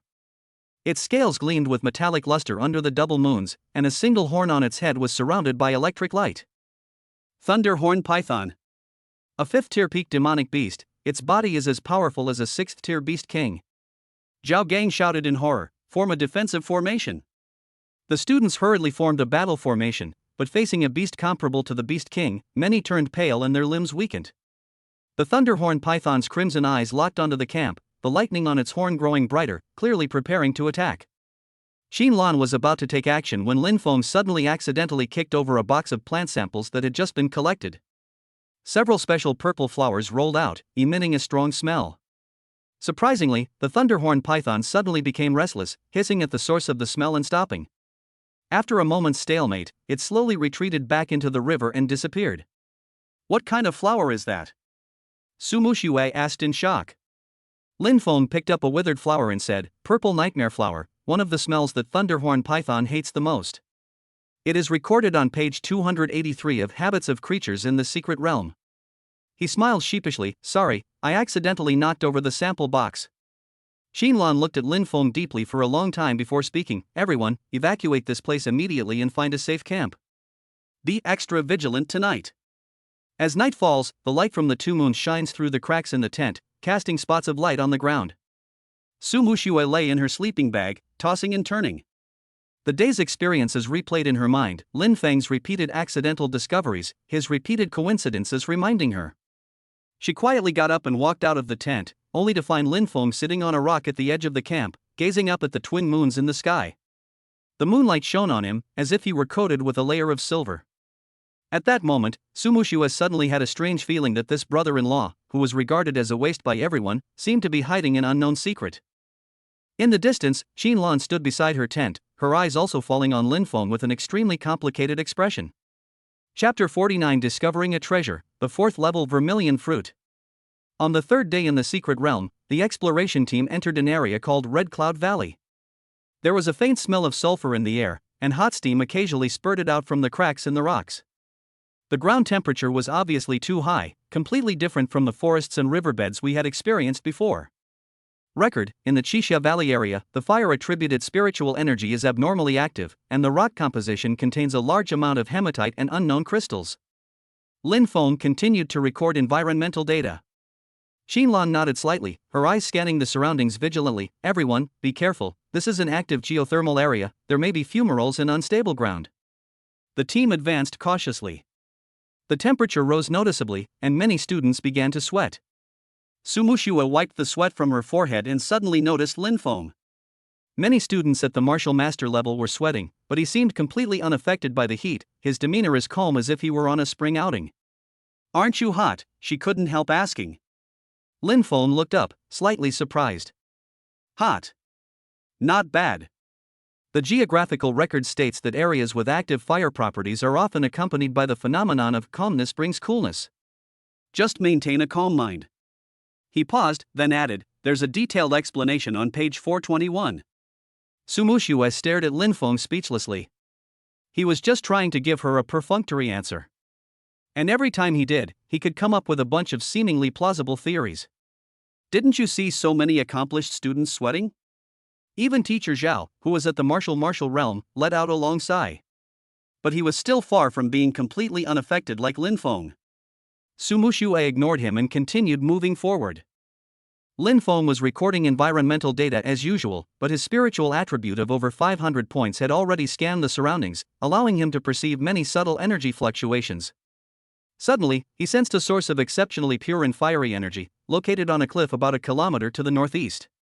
The purity and intensity of that energy far surpassed any spiritual entity he had encountered before.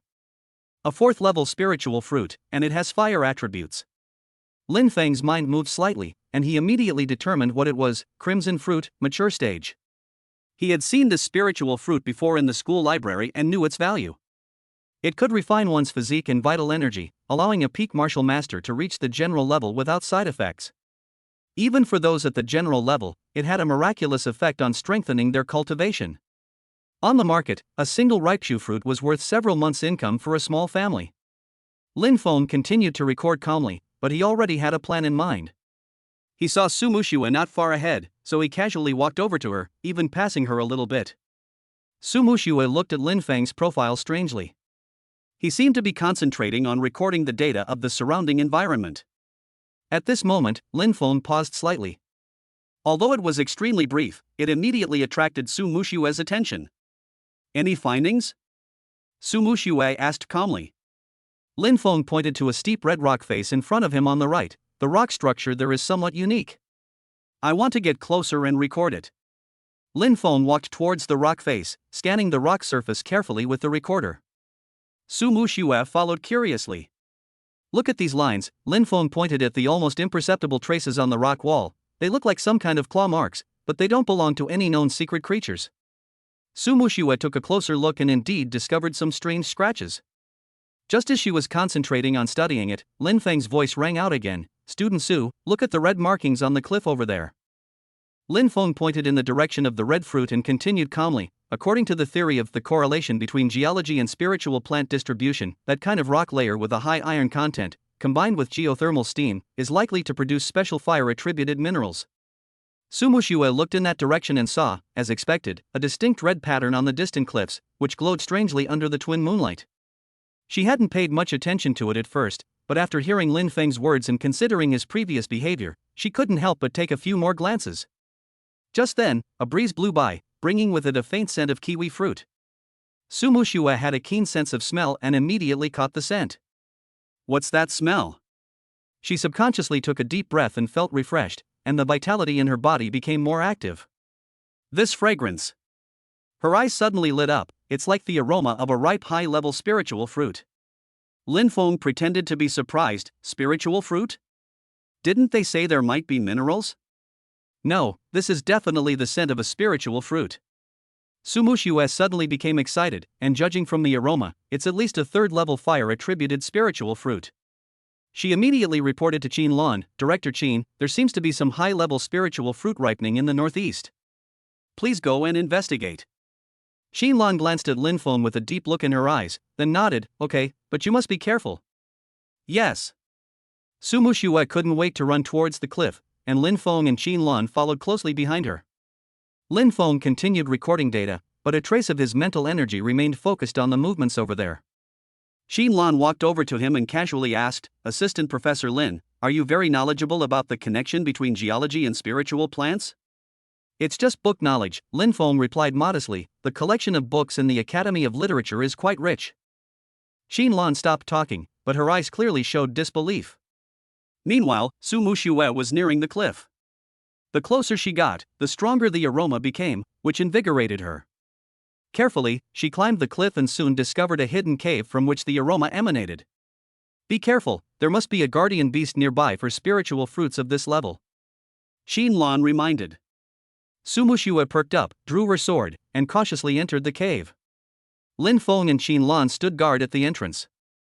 After passing through a narrow passage about 10 meters long, the view suddenly opened up. A small cave hidden in the belly of the mountain, with a pool of red magma flowing slowly in the center, emitting a scorching breath. On a black reef in the center of the magma pool, a small red tree grows tenaciously. 3 scarlet fruits hang on the tree, emitting an attractive luster and fragrance. Red fruit. And it's a 4th stage early stage red fruit. Su Muxue was surprised and delighted, her heartbeat accelerated, and even her voice trembled slightly. But her joy was quickly replaced by wariness. Chapter 50, Battle with the Guardian Beast, Sudden Mutation. The magma pool surged, and a giant crocodile covered with red scales slowly emerged from the water, staring at the invader. The red-scaled crocodile is a fourth-order, early-stage fire-type demonic beast. Qinlan calmly judged, Su Muxue, this is a great opportunity for training. Assistant Instructor Lin and I will record this, and you will handle it on your own. Su Muxue took a deep breath, knowing this was the experience Director Qin was giving her. She gripped her sword tightly, her internal energy circulated to its peak, and the aura of a peak martial artist erupted in full force. Roar! The red-scaled crocodile felt the challenge, let out a roar, and suddenly jumped out of the magma, rushing towards Su Muxue with a scorching airwave. The battle broke out instantly. Su Muxue's agility and swordsmanship were exquisite, as she slashed at the red-scaled crocodile with streams of sword energy. However, the crocodile's scales were extremely defensive, and the sword energy could only leave a faint white mark. To make matters worse, it could control the surrounding fire energy, occasionally spewing out powerful fireballs, forcing Su Muxue to dodge them while fighting. The red-scaled crocodile's weaknesses are its abdomen and eyes. Lin Feng's voice suddenly rang out, as if he were giving a lecture. There's a 3-second delay after each fire spit. Mystical Creatures, page 374. Su Muxue's mind moved, and she began to deliberately lure the red-scaled crocodile into spitting fire, then seized the brief opportunity to attack. Sure enough, it worked. After a few times, the red-scaled crocodile had several more wounds on its body. Qinlan glanced at Lin Feng and said nothing. The battle reached a fever pitch. Su Muxue grew more courageous, her swordsmanship sharper, and her mastery of the power of a martial artist becoming more and more refined. The red-scaled crocodile, on the other hand, grew increasingly violent, stirring up the lava and sending the temperature in the cave skyrocketing. Once, the crimson-scaled crocodile's tail swiped toward Su Muxue. She was a little slow to dodge, and her arm was grazed, leaving a burning mark. The pain made her pause, and the crimson-scaled crocodile seized the opportunity and bit her with its bloody mouth. At the critical moment, a stone fell from above and landed right on the red-scaled crocodile's eye. Although it did not cause any damage, it subconsciously tilted its head. In this moment of delay, Su Muxue had already reacted. She rolled over to avoid the fatal blow, and at the same time raised her sword, cutting a deep wound on the relatively soft belly of the red-scaled crocodile. Roar! The red-scaled crocodile roared in pain and its attack became more frantic. Su Muxue panted, her eyes quickly scanning the entire arena. Qinlan continued to watch the match expressionlessly, while Lin Feng focused on recording, as if the stone had nothing to do with him. Is it a coincidence, she wondered, but the situation didn't allow her to dwell on it. She seized the opportunity and took a qi-restoring pill. As time went on, Su Muxue gradually mastered the rhythm. She found that although the red-scaled crocodile was powerful and defensive, it was not very agile in turning. So she began to use a roving fighting strategy to continuously consume its physical strength. An incense stick later, the red-scaled crocodile was covered in wounds and its movements were noticeably slower. Seizing her opportunity, Su Muxue used the moment after it spitted fire again to infuse her sword with all her energy. A sharp sword beam pierced its left eye. Poochie! The long sword pierced through the eyes and brain, and the red-scaled crocodile let out a wail. Its huge body fell heavily into the rock pool, splashing a pool of magma. Su Muxue leaned on her sword, panting, sweat pouring down her face, nearly collapsing. The burn on her arm ached faintly, but her face was filled with the joy of victory. She had succeeded. She had single-handedly killed a 4th-level early-stage demon beast. Well done. Qinlan nodded slightly, giving a rare affirmation, go get the red fruit. Su Muxue calmed her breath, then carefully leaped over the lava pool and landed on the black reef. The closer she got to the red fruit, the stronger its alluring aroma became, causing her vital energy to surge. She carefully took out the specially crafted jade box and placed the 3 red fruits one by one. They felt warm to the touch, and a crimson light seemed to swirl beneath the peel. They were indeed top-grade spiritual fruits. The value of these red fruits far exceeded all her previous harvests combined. I've been stuck at the peak of the martial master level for a long time. With the vermilion fruit, I'll definitely be able to break through to the martial general level, she thought happily in her heart. It can also add an important resource to the family. Just as she picked the last red fruit, put it into the storage ring, and was about to return, something strange happened. Tisk, TSK, TSK, what a wonderful performance, Miss Sue. A sarcastic voice suddenly came from a distance. However, it's not appropriate for you to keep such a precious red fruit all to yourself, right? More than 10 Huang family members approached quickly from a distance, led by Huang Zixuan, the young master of the Huang family. Everyone in the exploration team suddenly became nervous and quickly formed a defensive formation, blocking the Huang family in front. Huang Zixuan, what do you want to do? Shirley shouted angrily. According to the rules of the secret realm, whoever discovers and defeats the guardian beast will own the spiritual object. Huang Zixuan sneered, rules? That's for the weak, and our Huang family also discovered this red fruit. An old man from the Huang family snorted coldly, exuding the aura of an early martial king. You can't say that. Those who see this heavenly treasure are entitled to a share. And as far as we know, it was our Huang family who discovered this vermilion fruit first. We were only temporarily away to dispatch personnel, and you took advantage of the opportunity to take it away. This is clearly blatant blackmail. Sumu Xue was so angry that her face turned pale. You are talking nonsense. There was no one else when we killed the guardian beast. Huang Zixuan's smile turned cold. Miss Su, please don't say anything careless. We did discover this vermilion fruit a long time ago, but the guardian beast was too strong, so we went back to ask for help. It's unreasonable for you to take the vermilion fruit while we were away, isn't it? The Huang family members behind him echoed his words and surrounded him aggressively, ready to fight if they disagreed. Xinlan's face was icy cold, and the martial king's aura completely erupted, suppressing everyone in the Huang family and making them gasp. Why, is the Huang family trying to rob us? The old man from the Huang family who was at the martial king level also released the aura of a martial king, subtly confronting Xinlan. Director Qin, we respect you as the martial king of our school, but this is related to the interests of the Huang family. Even if it reaches the top of the school, we still have a point. The two sides were on the verge of a fight and the atmosphere was extremely tense. Huang Zixuan's face turned pale under the pressure of King Wu. Director Qin, this is a matter between our Huang family and the Su family. It's best for the school not to interfere. He suddenly smiled sinisterly. You guys just fought the flame-horned python. You must have consumed quite a bit of energy, right? Director Qin may be very capable, but protecting so many students probably wouldn't be easy. The atmosphere suddenly became tense, the two sides confronted each other, and the battle was about to break out. Chapter 51, The Battle of Zhugua, the Huang family retreats.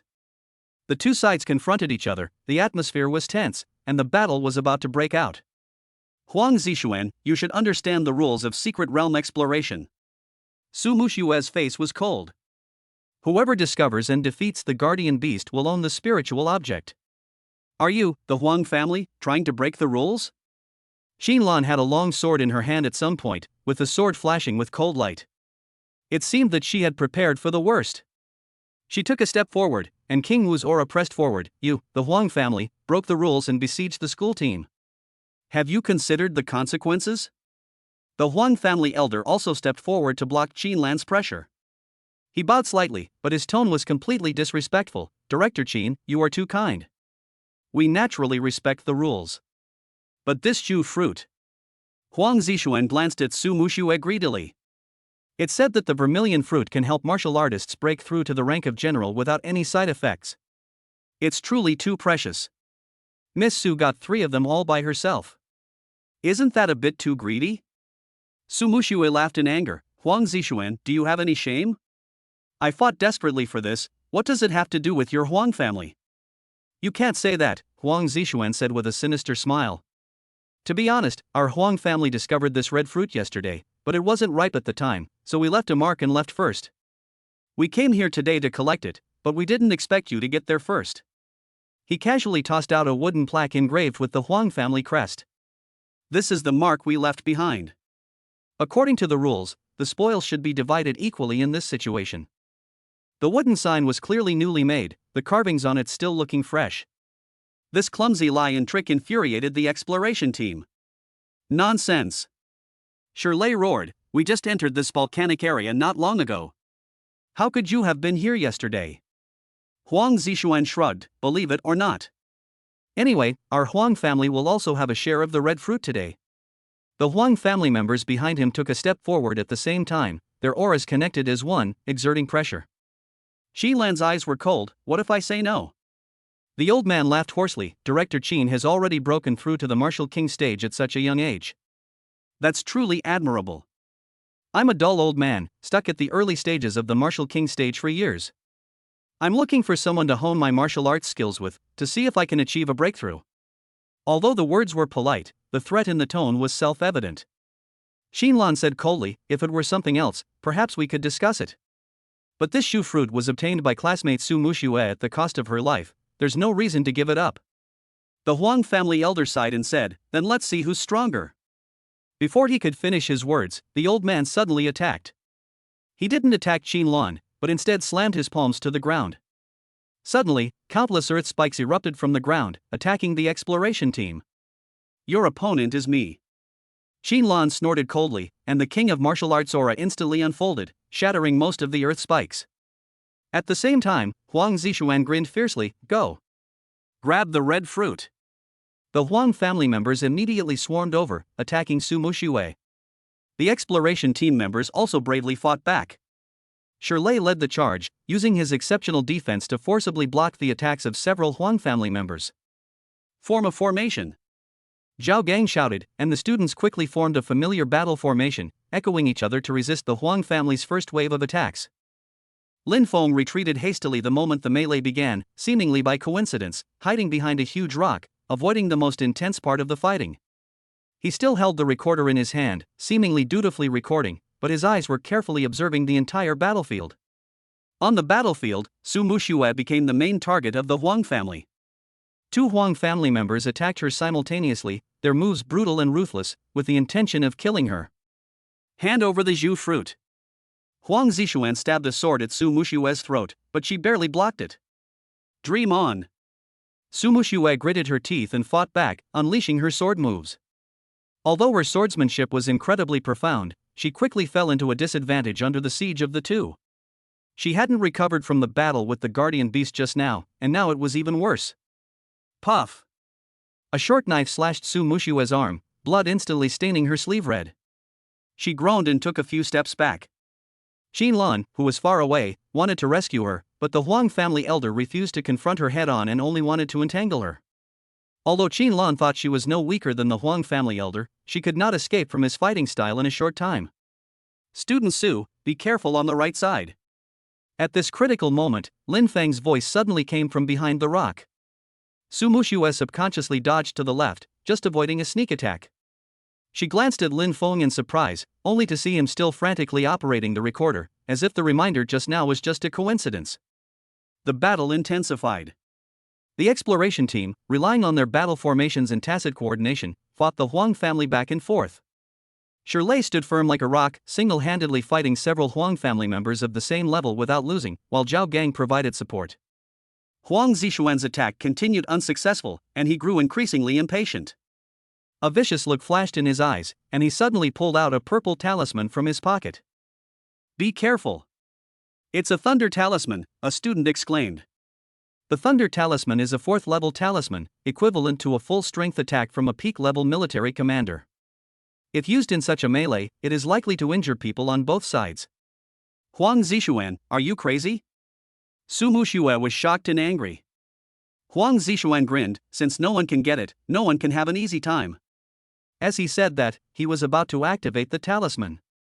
At this critical moment, a small stone flew from nowhere and hit the acupuncture point on his wrist with precision. Huang Zishuan felt his arm go numb, and the thunder talisman fell from his hand. Who? He looked around in shock and anger, but couldn't find the person who attacked. This moment of distraction gave Su Muxue an opportunity. She thrust her sword straight into Huang Zishuan's open goal. Young master, be careful. A Huang family general in the early stage rushed to the rescue and used his shoulder to block the sword for Huang Zishuan. Blood instantly dyed his sleeves red. The balance of power began to tilt. Although the Huang family had the advantage in numbers, the exploration team's better coordination, coupled with the students' desperate fighting, gradually gained the upper hand. The Huang family elders were completely suppressed by Xinlan, and defeat was only a matter of time. Huang Zishuan's face was gloomy. He had never expected this student group to be so formidable. Seeing the casualties mounting, he feared the entire army would be annihilated if the battle continued. Retreat! He finally roared unwillingly, and the Huang family members seemed to have been pardoned. They withdrew from the battle and protected him as they retreated. The elder of the Huang family also made a feint to break free from Qinlan's entanglement and quickly retreated. The Huang family will remember today's humiliation. Huang Zishuan retreated to a safe distance and blared at Su Muxue fiercely. I'll leave the red fruit with you for now. We'll meet again. After saying that, he quickly left with everyone from the Huang family, leaving the ground in a mess. The expedition team finally breathed a sigh of relief. Many students collapsed to the ground, gasping for air. Many were injured, but fortunately, no one died. Xinlan walked to the rock where Lin Feng was and gave him a meaningful look. That stone you threw just now was very accurate. Lin Feng looked confused. Stone? What stone?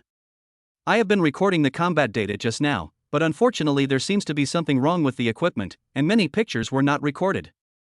He shook the recorder in his hand, and the screen was indeed flickering.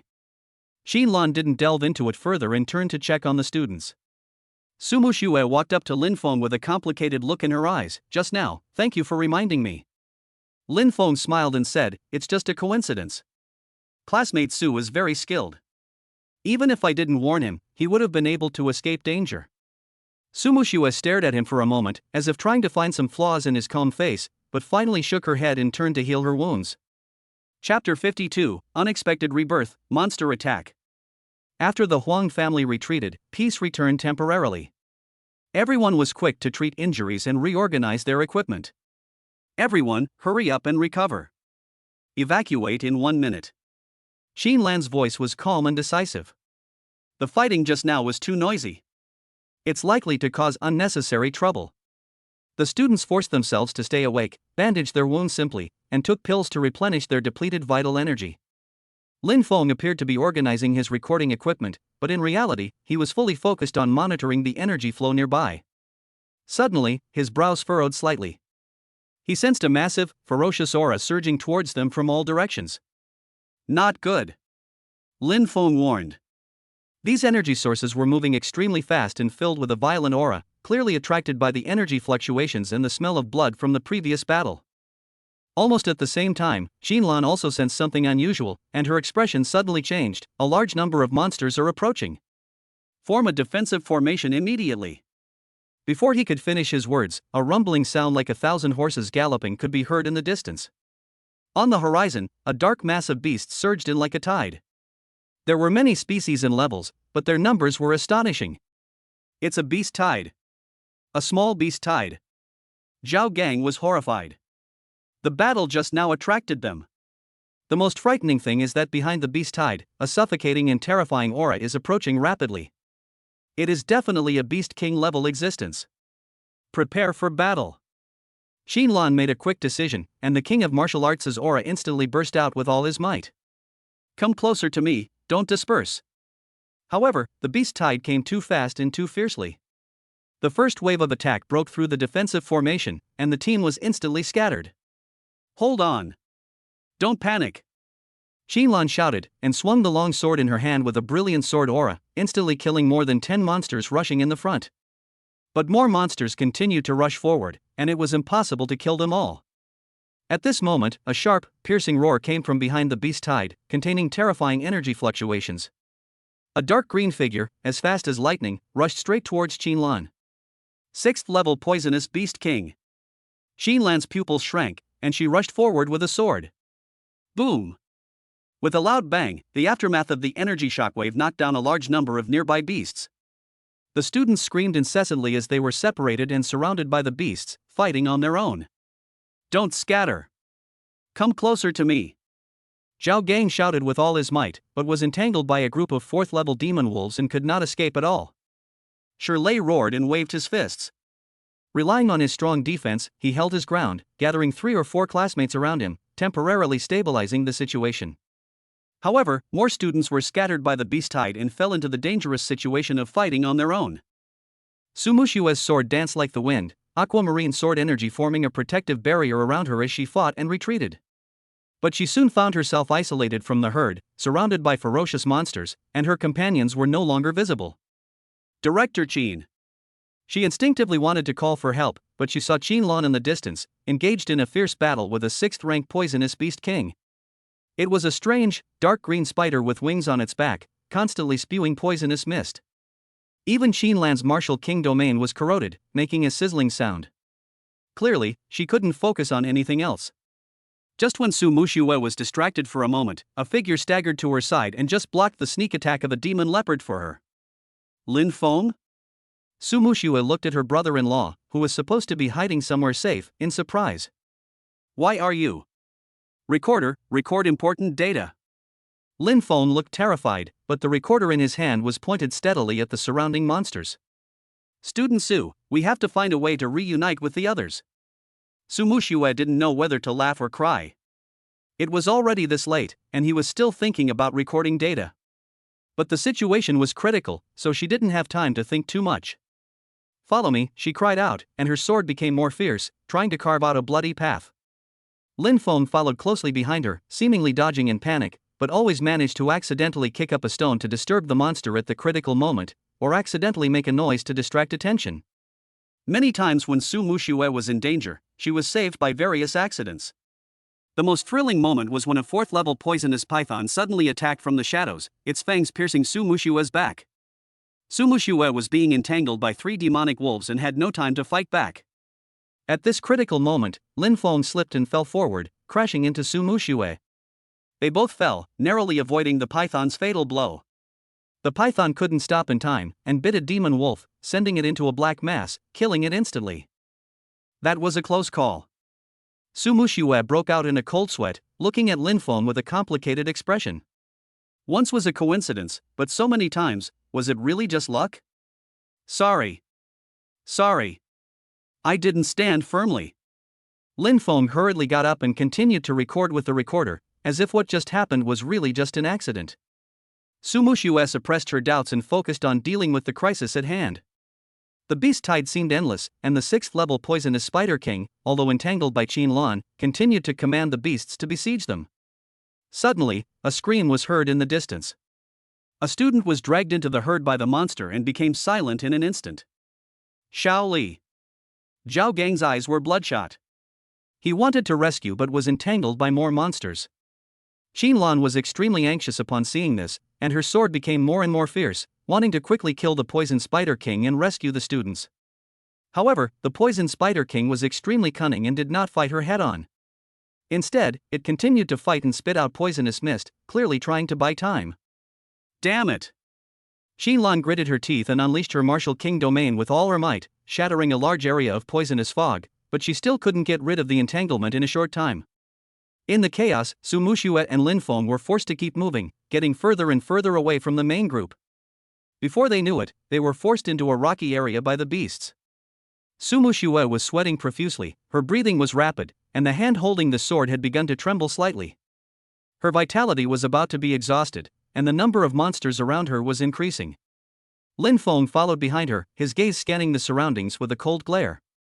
His spiritual attributes had already been maximized, accurately calculating the movement of each monster and planning the safest escape route. At this time, Su Muxue was fighting with a red-eyed demon bear in the middle stage of the 4th stage. Its giant paw slammed hard on the top of Su Muxue's head. She had no time to resist and was about to die. A cold light flashed in Lin Feng's eyes. He seemed to slip and fell forward. His arms randomly grabbed forward, as if trying to grab something to steady his body. This grab just happened to catch the belt on Su Muxue's back and pulled it towards himself. Su Muxue screamed, and her body suddenly lost balance and fell backwards, just avoiding the bear paw that was powerful enough to shatter steel. Boom! The bear's paw hit the air and smashed into the ground, leaving a deep palm print and sending gravel flying. Su Muxue fell into Lin Feng's arms, and they both fell to the ground and rolled into a ball.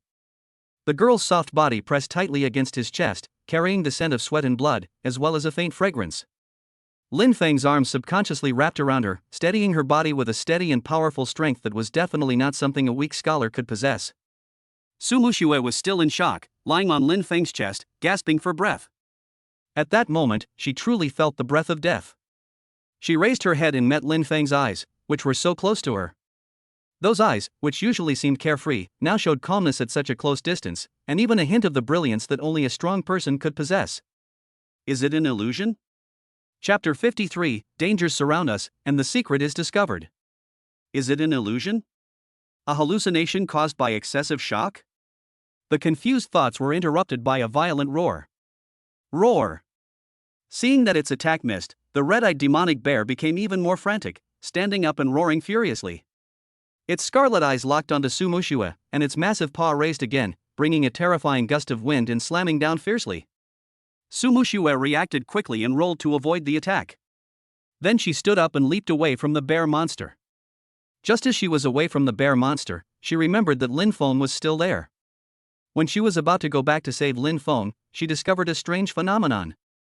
The bear monster actually gave up attacking Lin Feng, who was so close to him, and instead continued to rush towards her. Now, Sumushiwa finally felt something was wrong. She clearly felt that not only the bear monster, but even the other monsters around it, had the same target, which was her. It's the vermilion fruit. Sumushiwa suddenly realized. When she picked the zhu fruit just now, her body was contaminated with the scent of the zhu fruit. The 4th level spiritual fruit has a fatal attraction to monsters. Even if there is only a trace of its scent, it is enough to drive these monsters crazy. Damn it, she cursed, her heart icing. To be the target of such a beast tide was tantamount to being sentenced to death. As if to confirm her thoughts, countless monsters rushed towards her, and more monsters surrounded her. Sumushiwa's heart sank. She looked around. Her classmates had long been scattered by the beast tide, leaving no trace. Director Qin Lan was being held captive by the Beast King, unable to escape for a while. And the remaining Lin Feng was probably still trembling in fear. She watched as the red-eyed demon bear rushed towards her, getting closer and closer. The ground shook with every step it took. Sumushiwa gritted her teeth, pulled out a chi recovering pill from her bosom, and stuffed it into her mouth. The pill melted in her mouth, and a warm current temporarily relieved her almost exhausted vitality. The instinct of survival made her keep her spirits up, and the tip of her sword shone with water. "Break the waves," she cried out, her sword aura flashing. This time, she didn't attack the demon bear, but swept towards the surrounding low-level demon beasts. She had to clear some space, otherwise she wouldn't even have a chance to dodge. As the sword flashed, more than a dozen 2nd and 3rd tier monsters wailed and fell. But at that moment, the red-eyed demonic bear had already rushed in front of them. Its massive paw slammed down with terrifying force. The force contained in that paw was enough to turn fine steel into a discus. Sumushiwa had just used all her strength to clear the area, leaving her no time to dodge. She could see the bear's paws, claws as sharp as daggers. She could even smell the stench of the demon bear's mouth. "Are you going to die?" This thought came to her mind involuntarily. She gritted her teeth unwillingly and tried to raise her sword to block, knowing that it was just a futile attempt. At this critical moment, "Careful!" A quick, low roar rang in her ears. The next moment, a powerful force suddenly grabbed her waist and dragged her backwards. Sumushiwa felt a flash of light before her eyes, and the scenery flew backwards. The deadly bear paw almost brushed her nose as it landed on the ground, sending debris flying and creating a half-meter deep crater. She was picked up and floated backwards at an incredible speed.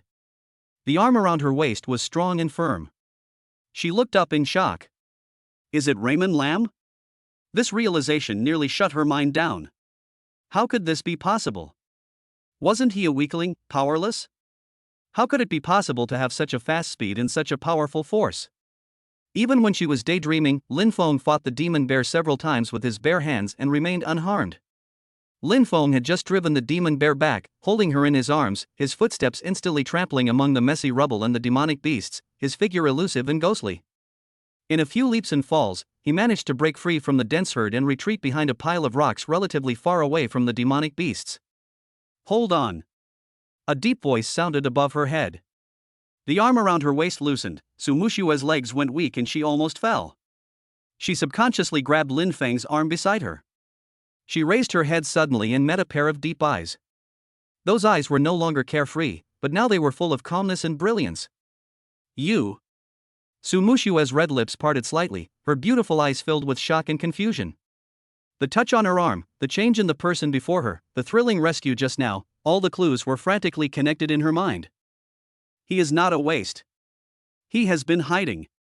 This is his true face. Countless questions and great astonishment impacted her cognition, making her forget where she was for a moment. She just stared blankly at this brother-in-law who was both familiar and extremely unfamiliar. Lin Feng frowned slightly and quickly glanced around the battlefield, noticing the scene becoming increasingly chaotic, with the monsters closing in once more. His gaze finally landed on Su Mushua's right arm, her sleeve stained red with blood, which continued to flow. "I'm sorry," he whispered. Without waiting for Su Mushue to react, he tore a clean strip of cloth from his inner garment and quickly bandaged her wound. His fingers were nimble and steady, and his knotting technique was crisp and efficient. He instantly applied pressure to the wound, stopping the bleeding. Su Mushue stared blankly at his focused profile, feeling the cool touch of his fingertips occasionally brushing against her skin, but her mind was still in a mess. You. Her voice was dry and she could hardly speak a complete sentence. After Lin Feng finished bandaging the wound, he looked up at her, the corners of his mouth curled up ever so slightly, as if he was helpless, or as if he was mocking himself. "You are contaminated with the scent of the vermilion fruit. You have to find a way to cover it up." He avoided answering, his voice low, his eyes sharply sweeping over the monster not far away. This sentence was like a bucket of cold water, instantly waking Su Mushue up. "Yes, now is not the time to ask questions. The danger has not yet been resolved. The red-eyed demon bear has locked onto them again, roaring and charging towards them again." Chapter 54, Escape from the Beast Tide, and the pain begins. The scarlet eyes of the red-eyed demon bear were fixed on Su Mushue, and its huge body attacked again with unstoppable force. Lin Feng's eyes flashed, and without further explanation, he put his arms around Su Mushue's waist again, kicked his feet, and floated backwards again. This time, Su Mushue clearly felt the smoothness and power of his movements.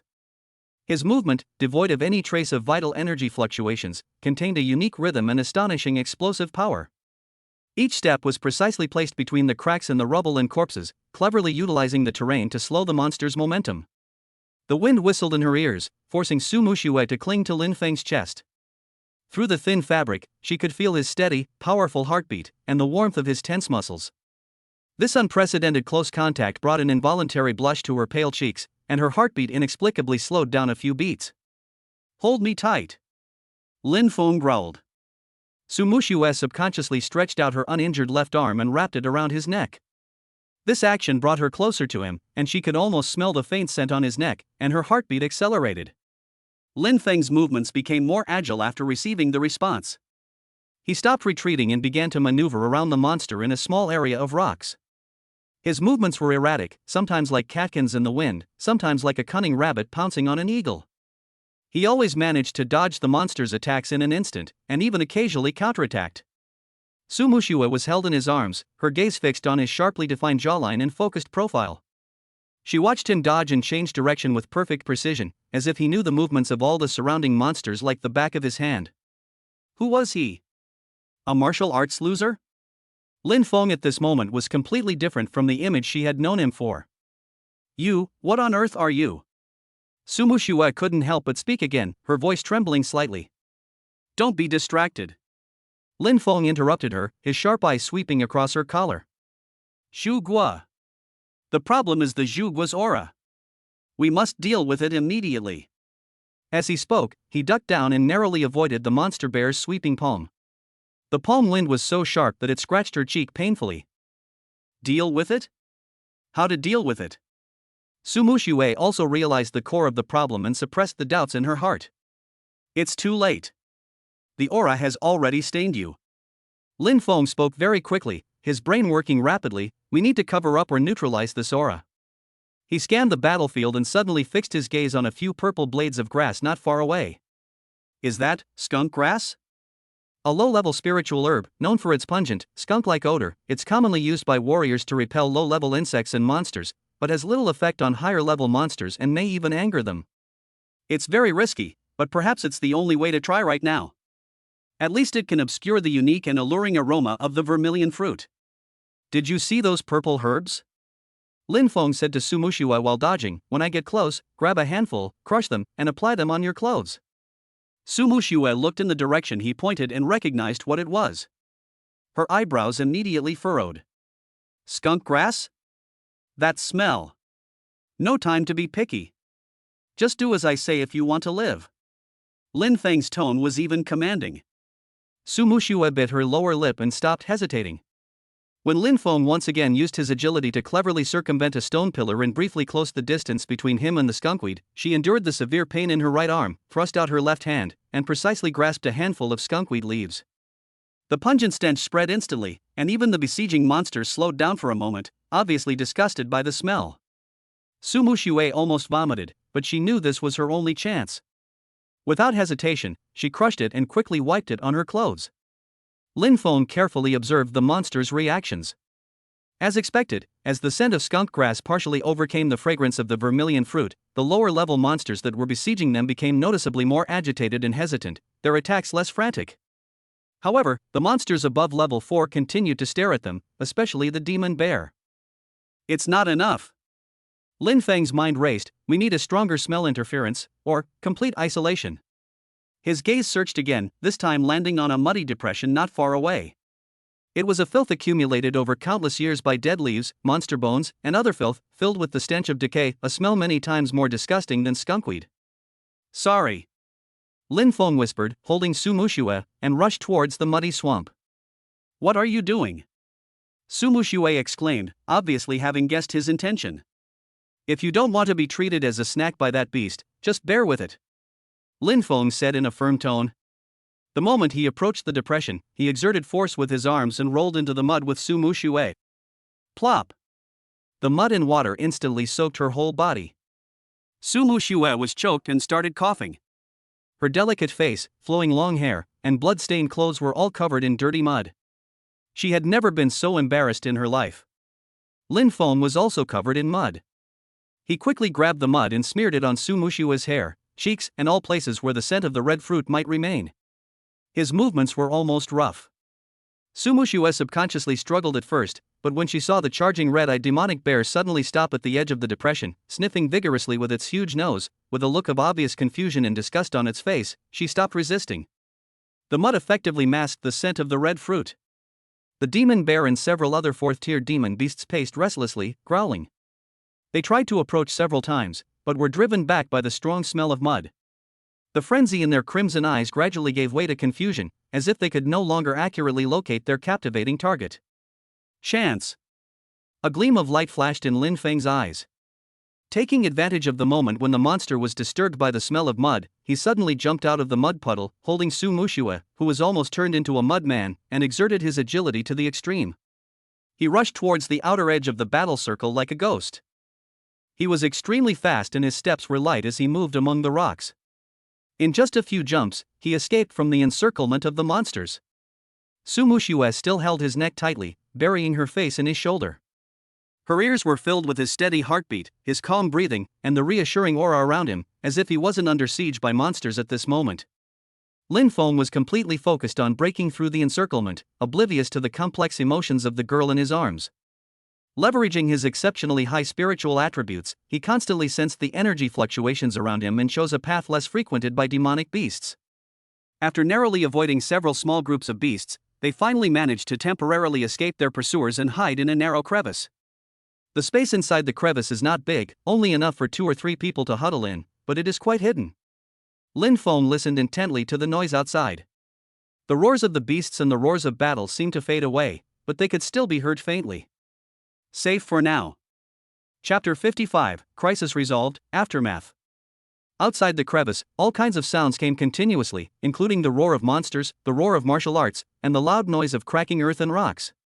With a spiritual attribute of over 500 points, Lin Feng sensed from afar that Qin Lan and the 6th-level Beast King were engaged in a fierce battle. King Wu's pressure erupted in full force, and the energy field that was originally corroded by the poisonous fog suddenly condensed, emitting a brilliant azure light, completely enveloping her and the Poison Spider King. Evil beast! Die! Qin Lan's voice was icy cold as she displayed her powerful martial arts. The sword in her hand hummed, and a cold light flashed on the sword body, attracting the energy of the surrounding heaven and earth together crazily, and a blue arc of light was emitted. The poisonous Spider King seemed to have sensed the fatal threat as well. It let out a sharp and piercing hiss, and its huge abdomen contracted violently, spewing out a thick dark green poisonous mist, trying to make a last stand. However, under the suppression of Qin Lan's martial king domain, the spread of the poisonous fog was greatly reduced. Breaking waves! Amidst the clear shout, a blue arc of light flashed by, so fast that it was beyond the limit of visual capture. Time seemed to stand still. The next moment, the venomous Spider King's massive body suddenly stiffened, and a blue line appeared from its head to its abdomen. Immediately afterwards, dark green poisonous blood gushed out like a fountain, and its massive body was violently split in two. It fell heavily to the ground, twitching a few times before becoming motionless. The 6th level Beast King fell. With their leader dead, the previously frenzied beast tide suddenly lost its unified command and fell into chaos. The lower level monsters instinctively felt fear, their offensive power greatly reduced, and some even began to flee in all directions. The chaotic battlefield finally began to show signs of defeat. Inside the crevice, Lin Feng keenly sensed the changes in the external energy field. The terrifying poisonous demonic power suddenly dissipated, leaving only Qinlan's martial king aura. "It's over," he whispered, his tense nerves relaxing a little. Su Muxue, who was in Lin Feng's arms, heard this, and a hint of relief at having survived the ordeal appeared on her pale face. The noise and roar outside the crevice gradually receded like the tide. Qinlan's figure slowly appeared in sight. She stepped on the messy ground. The powerful aura of the martial king realm had not yet completely subsided. There was a faint sharp energy flowing around her body, and she was still alert and vigilant to her surroundings. Her specially made teacher's uniform was torn in many places and stained with blood, both from the monsters and her own. A faint blood stain on her cheek added a touch of awe to her otherwise cold and elegant features. Her steps were steady, her gaze sweeping across the battlefield, searching for any surviving students. However, she was doomed to disappointment, as the team had been dispersed at the start of the beast tide. Now, she was alone on the battlefield, littered with the corpses of demonic beasts. As her gaze passed over the scattered monster corpses on the ground and headed towards the rocky area further away, her steps suddenly stopped. At the entrance of the narrow crevice, she saw two figures that had almost merged with the mud. It's Su Muxue and Lin Feng. The tense heartstrings relaxed a little, but what made Qinlan feel weird was the posture of these two people. Lin Feng was facing her direction, outside the crevice. One of his arms was around Su Muxue's waist, supporting most of her weight, and the other hand was waving at her from a distance. As for Su Muxue, her entire body was almost nestled in his arms. To be more precise, she had her arms tightly wrapped around Lin Feng's neck, her face pressed against his chest, her body trembling slightly, as if she had not yet recovered from her extreme fear. Moreover, the two men were covered in black and yellow mud, as if they had just been pulled out of a quagmire, and looked extremely miserable. Qinlan's face returned to its usual coldness. She took a step forward and slowly walked towards the crevice. "Qin. Director Qin." Lin Feng's voice was a little hoarse, and he seemed relieved. "I'm so glad you're okay." At this moment, Su Muxue, who was hugging Lin Feng tightly, also suddenly woke up. As if she had been burned, she quickly loosened her arms around Lin Feng's neck and subconsciously tried to push him away to stand firm. However, due to the pain in her left arm and the exhaustion, her feet went weak and she stumbled and was about to fall again. Lin Feng reacted very quickly. He quickly raised his hanging hand and held her arm steadily. His movements were natural and smooth, as if he had done it countless times. "Be careful." His voice was low. Su Muxue stood firm, her cheeks flushed instantly, spreading all the way to her ears. She didn't dare look at Qinlan, let alone Lin Feng, her eyes dodging, her heart pounding like thunder. "Qin. Director Qin." Su Muxue's voice was as thin as a mosquito, with obvious panic. Qinlan took in their reactions, and her suspicions grew even stronger. She didn't point it out immediately, but instead looked at Su Muxue's bloodstained left arm, which had clearly been bandaged briefly, and asked, "How's the injury?" It's okay, just a superficial wound." "Thank you, Director Qin, for your concern." Su Muxue tried to calm herself down, but her voice was still a little unnatural. Qinlan nodded, and her gaze finally fell on Lin Feng. Her sharp eyes stared at him, as if to pierce him. "Assistant Lin, are you okay? The situation was critical just now. How did you escape?" This question seems ordinary, but it contains a hidden meaning. Lin Feng held onto Su Muxue's arm, a lingering fear on his face. He smiled wryly and said, "It was a stroke of luck, all luck. When the monsters charged towards us, I was terrified and ran with Su as fast as I could. I accidentally fell into the mud pit over there. But the monsters seemed to dislike the smell of mud, so they didn't chase us too closely. That's how we managed to hide here." He spoke at a moderate pace, with the right expression, perfectly portraying the image of a frightened scholar who escaped by luck. If Qinlan hadn't already had her doubts, she would have been fooled by him. "Oh? Really? Qin Lan remained non-committal, her eyes glancing at the hand Lin Feng was holding Su Muxue. It was grimy, yet steady and strong, its knuckles distinct and unwavering. Assistant Lin remained calm in the face of danger, even remembering to pull Muxue along with him as they escaped. Her tone was calm, but it made Lin Feng's heart tremble slightly. He felt that the gaze of this beautiful director was more dangerous than the claws of those monsters. Fortunately, Qin Lan didn't ask any more questions. She looked at Lin Feng and Su Muxue again and said, "We shouldn't stay here for long. The smell of blood might attract other things. Assistant Professor Lin, take good care of Muxue. We will evacuate to a safe area immediately to rest and then look for other surviving students." After saying that, she turned and left without even glancing at the two of them. Lin Feng watched Qin Lan's departing figure, his brows furrowed slightly. He knew that the scene just now had aroused the suspicion of this powerful martial king. The days ahead would probably not be peaceful. Su Muxue, on the other hand, stared blankly at Lin Feng's profile, her mind replaying the thrilling moment during the beast tide and his flawless performance in front of Qin Lan. An unprecedented complex emotion quietly spread within her. This secret seems to be even bigger than she imagined. And because of this life and death experience, their relationship will never be the same again. Chapter 56. Qin Lan was poisoned, vomited blood and fell into a coma. Qin Lan quickly found a relatively safe place. It is a natural stone cave located in the depression of the mountain wall. The entrance of the cave is covered by dense vines and is quite hidden.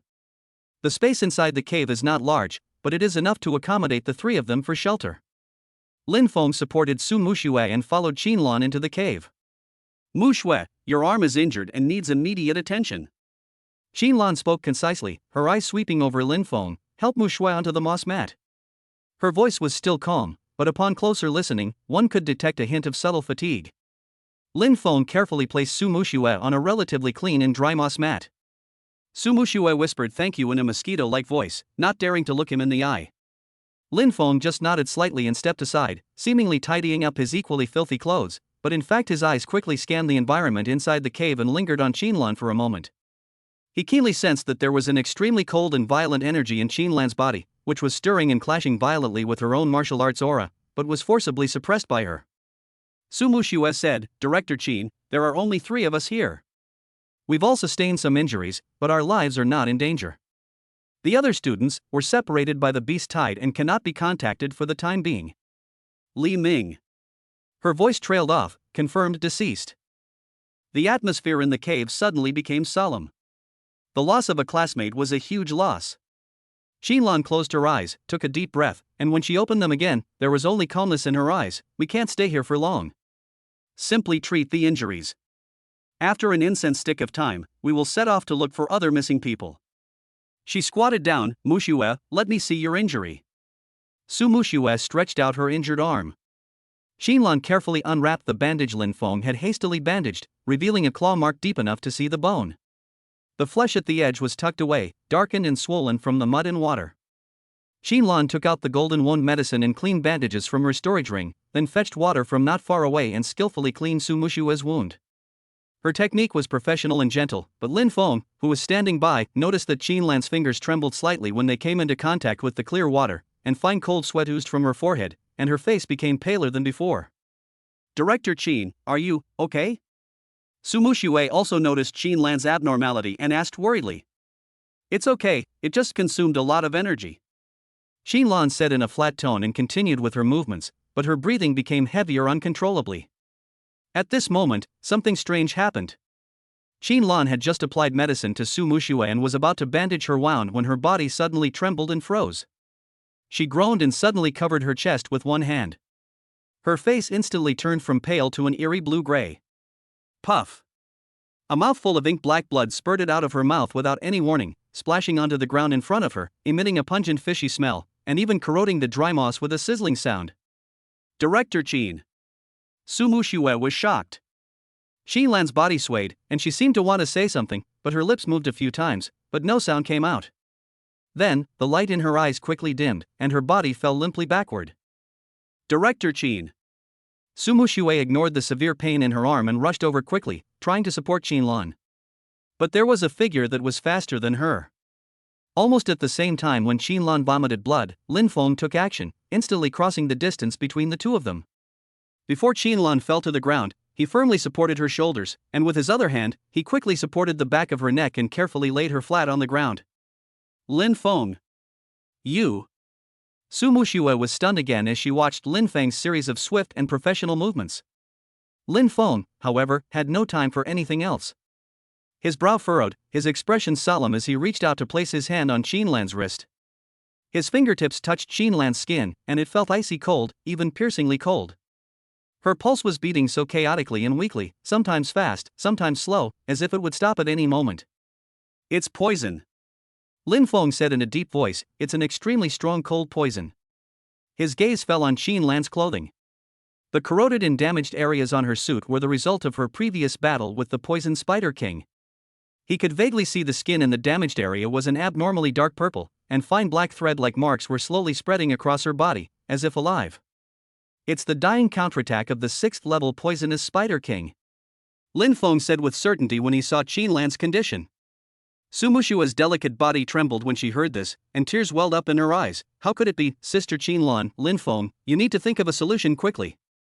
You are not.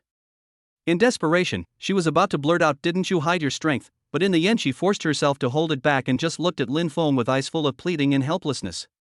Lin Feng didn't answer. He closed his eyes and concentrated. His extraordinary spiritual attributes were pushed to the extreme at this moment, like an invisible fine net, carefully penetrating into Qianlan's body. In his perception, Qianlan's meridians seemed to have transformed into a brutal battlefield. A terrifying toxic force, like countless venomous snakes, frantically eroded her internal organs. Although Qianlan's own vitality fought desperately, it was constantly retreating, being continuously eroded and contaminated by the toxin. At this rate, she won't last more than an hour before her heart meridians are completely eroded, and even a Daluo Jingxian won't be able to save her. Lin Feng opened his eyes, a trace of solemnity flashing across them. The situation was worse than he had expected. Lin Feng, Sister Qianlan, can she be saved?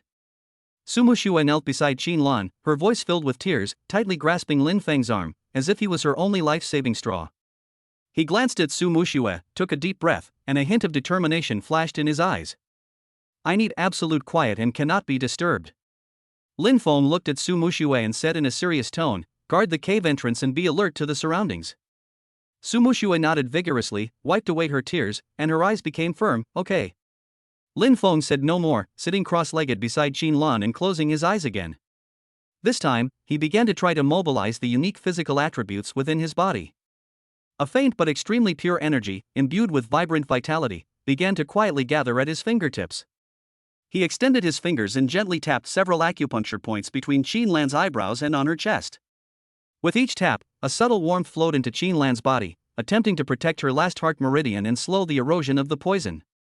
His movements were gentle and precise, his expression extremely focused, and beads of sweat gradually seeped out of his forehead. This was undoubtedly an extremely risky attempt, a fight against death. Su Muxue watched intently, her heart agitated. This wasn't the familiar Yuan Qi or the Jinqi transformed by the martial queen. This was a new type of energy, weak but incredibly pure. The cave was silent, with only the occasional crackling sound of burning firewood. Chapter 57, Temporarily Saving Life, Searching for Medicine Alone. The air in the cave seemed to be frozen, with only the occasional crackling sound of burning firewood. Su Muxue covered her mouth tightly, afraid to make any sound and disturb Lin Feng. She looked at the beads of sweat oozing from Lin Feng's forehead in the faint light at his fingertips, her heart filled with shock and hope. Time passes by minute, and every second seems so long. Finally, Lin Feng slowly withdrew his fingers, letting out a long sigh, his face looking a little tired. He opened his eyes and met Su Muxue's anxious gaze. She's stable for now. Lin Feng's voice was a little hoarse. I used a special method to protect her heart meridians, slowing down the poison's erosion. But this method only treats the symptoms, not the root cause. The poison is extremely powerful and is still constantly eroding her vitality. If the poison can't be detoxified in time, she will die in 3 days at most. Just as hope was rising, it was crushed by a heavier reality. Su Muxue's delicate body trembled, and tears rolled down her face again. Antidote. Even Director Qin, with his martial king cultivation, can't resist this poison. Where can we find an antidote?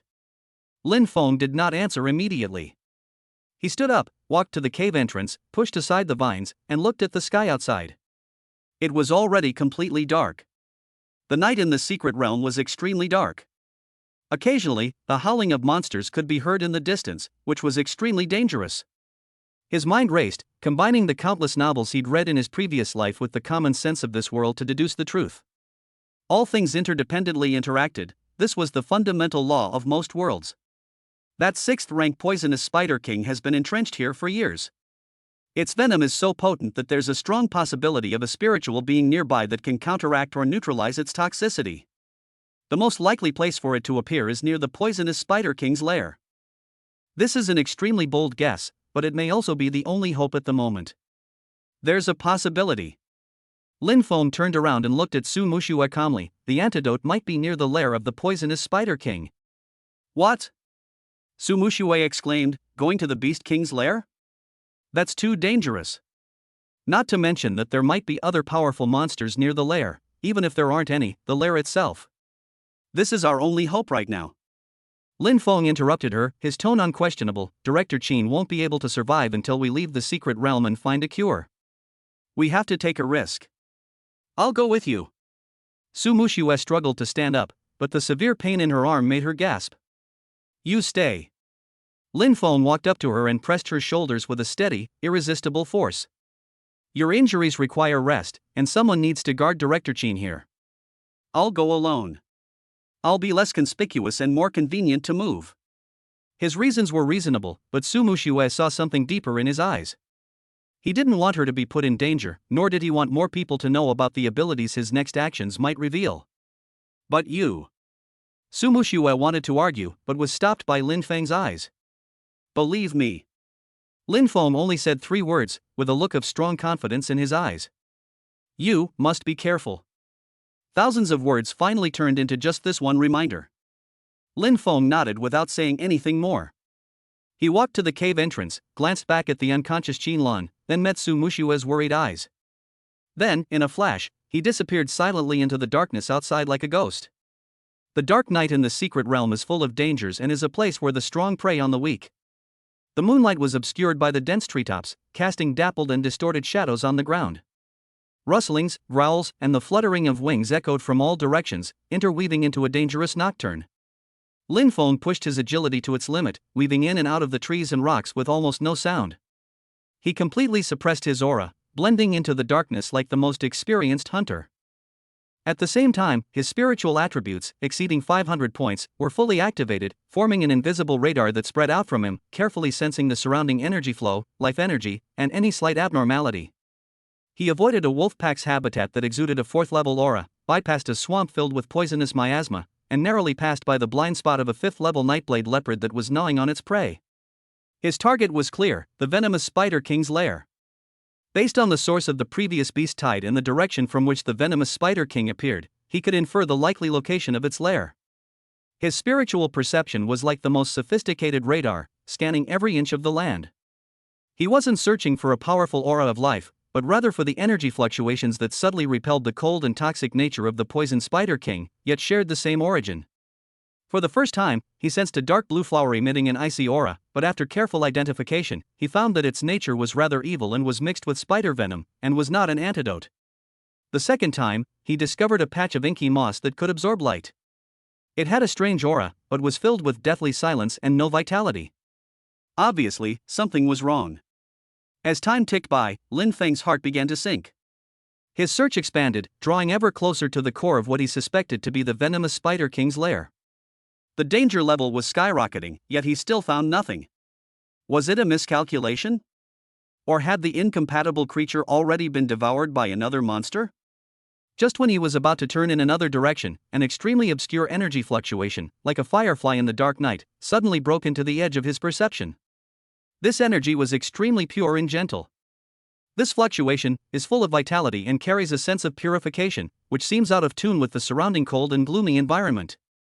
Lin Feng's spirit soared, and he immediately approached cautiously, following the source of the vibrations. Finally, his gaze locked onto the base of a steep cliff in the distance. There, piled rocks formed a narrow, barely noticeable crevice. And it was from within this deep crevice that the pure vibrations of life emanated.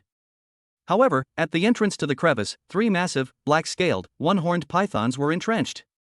Their scales gleamed with a metallic sheen, and each python possessed a 5th-level aura. They seemed to be using this place as their lair, or perhaps guarding something. Lin Feng's eyes narrowed. Forcing their way in would inevitably alert them and cause unnecessary trouble. He had to outsmart them. He carefully observed the terrain and surroundings. The crevice was narrow, barely wide enough for one person to pass through, making it easy to defend but difficult to attack. The 3 pythons were entrenched in a strategic position, practically blocking any angle of entry.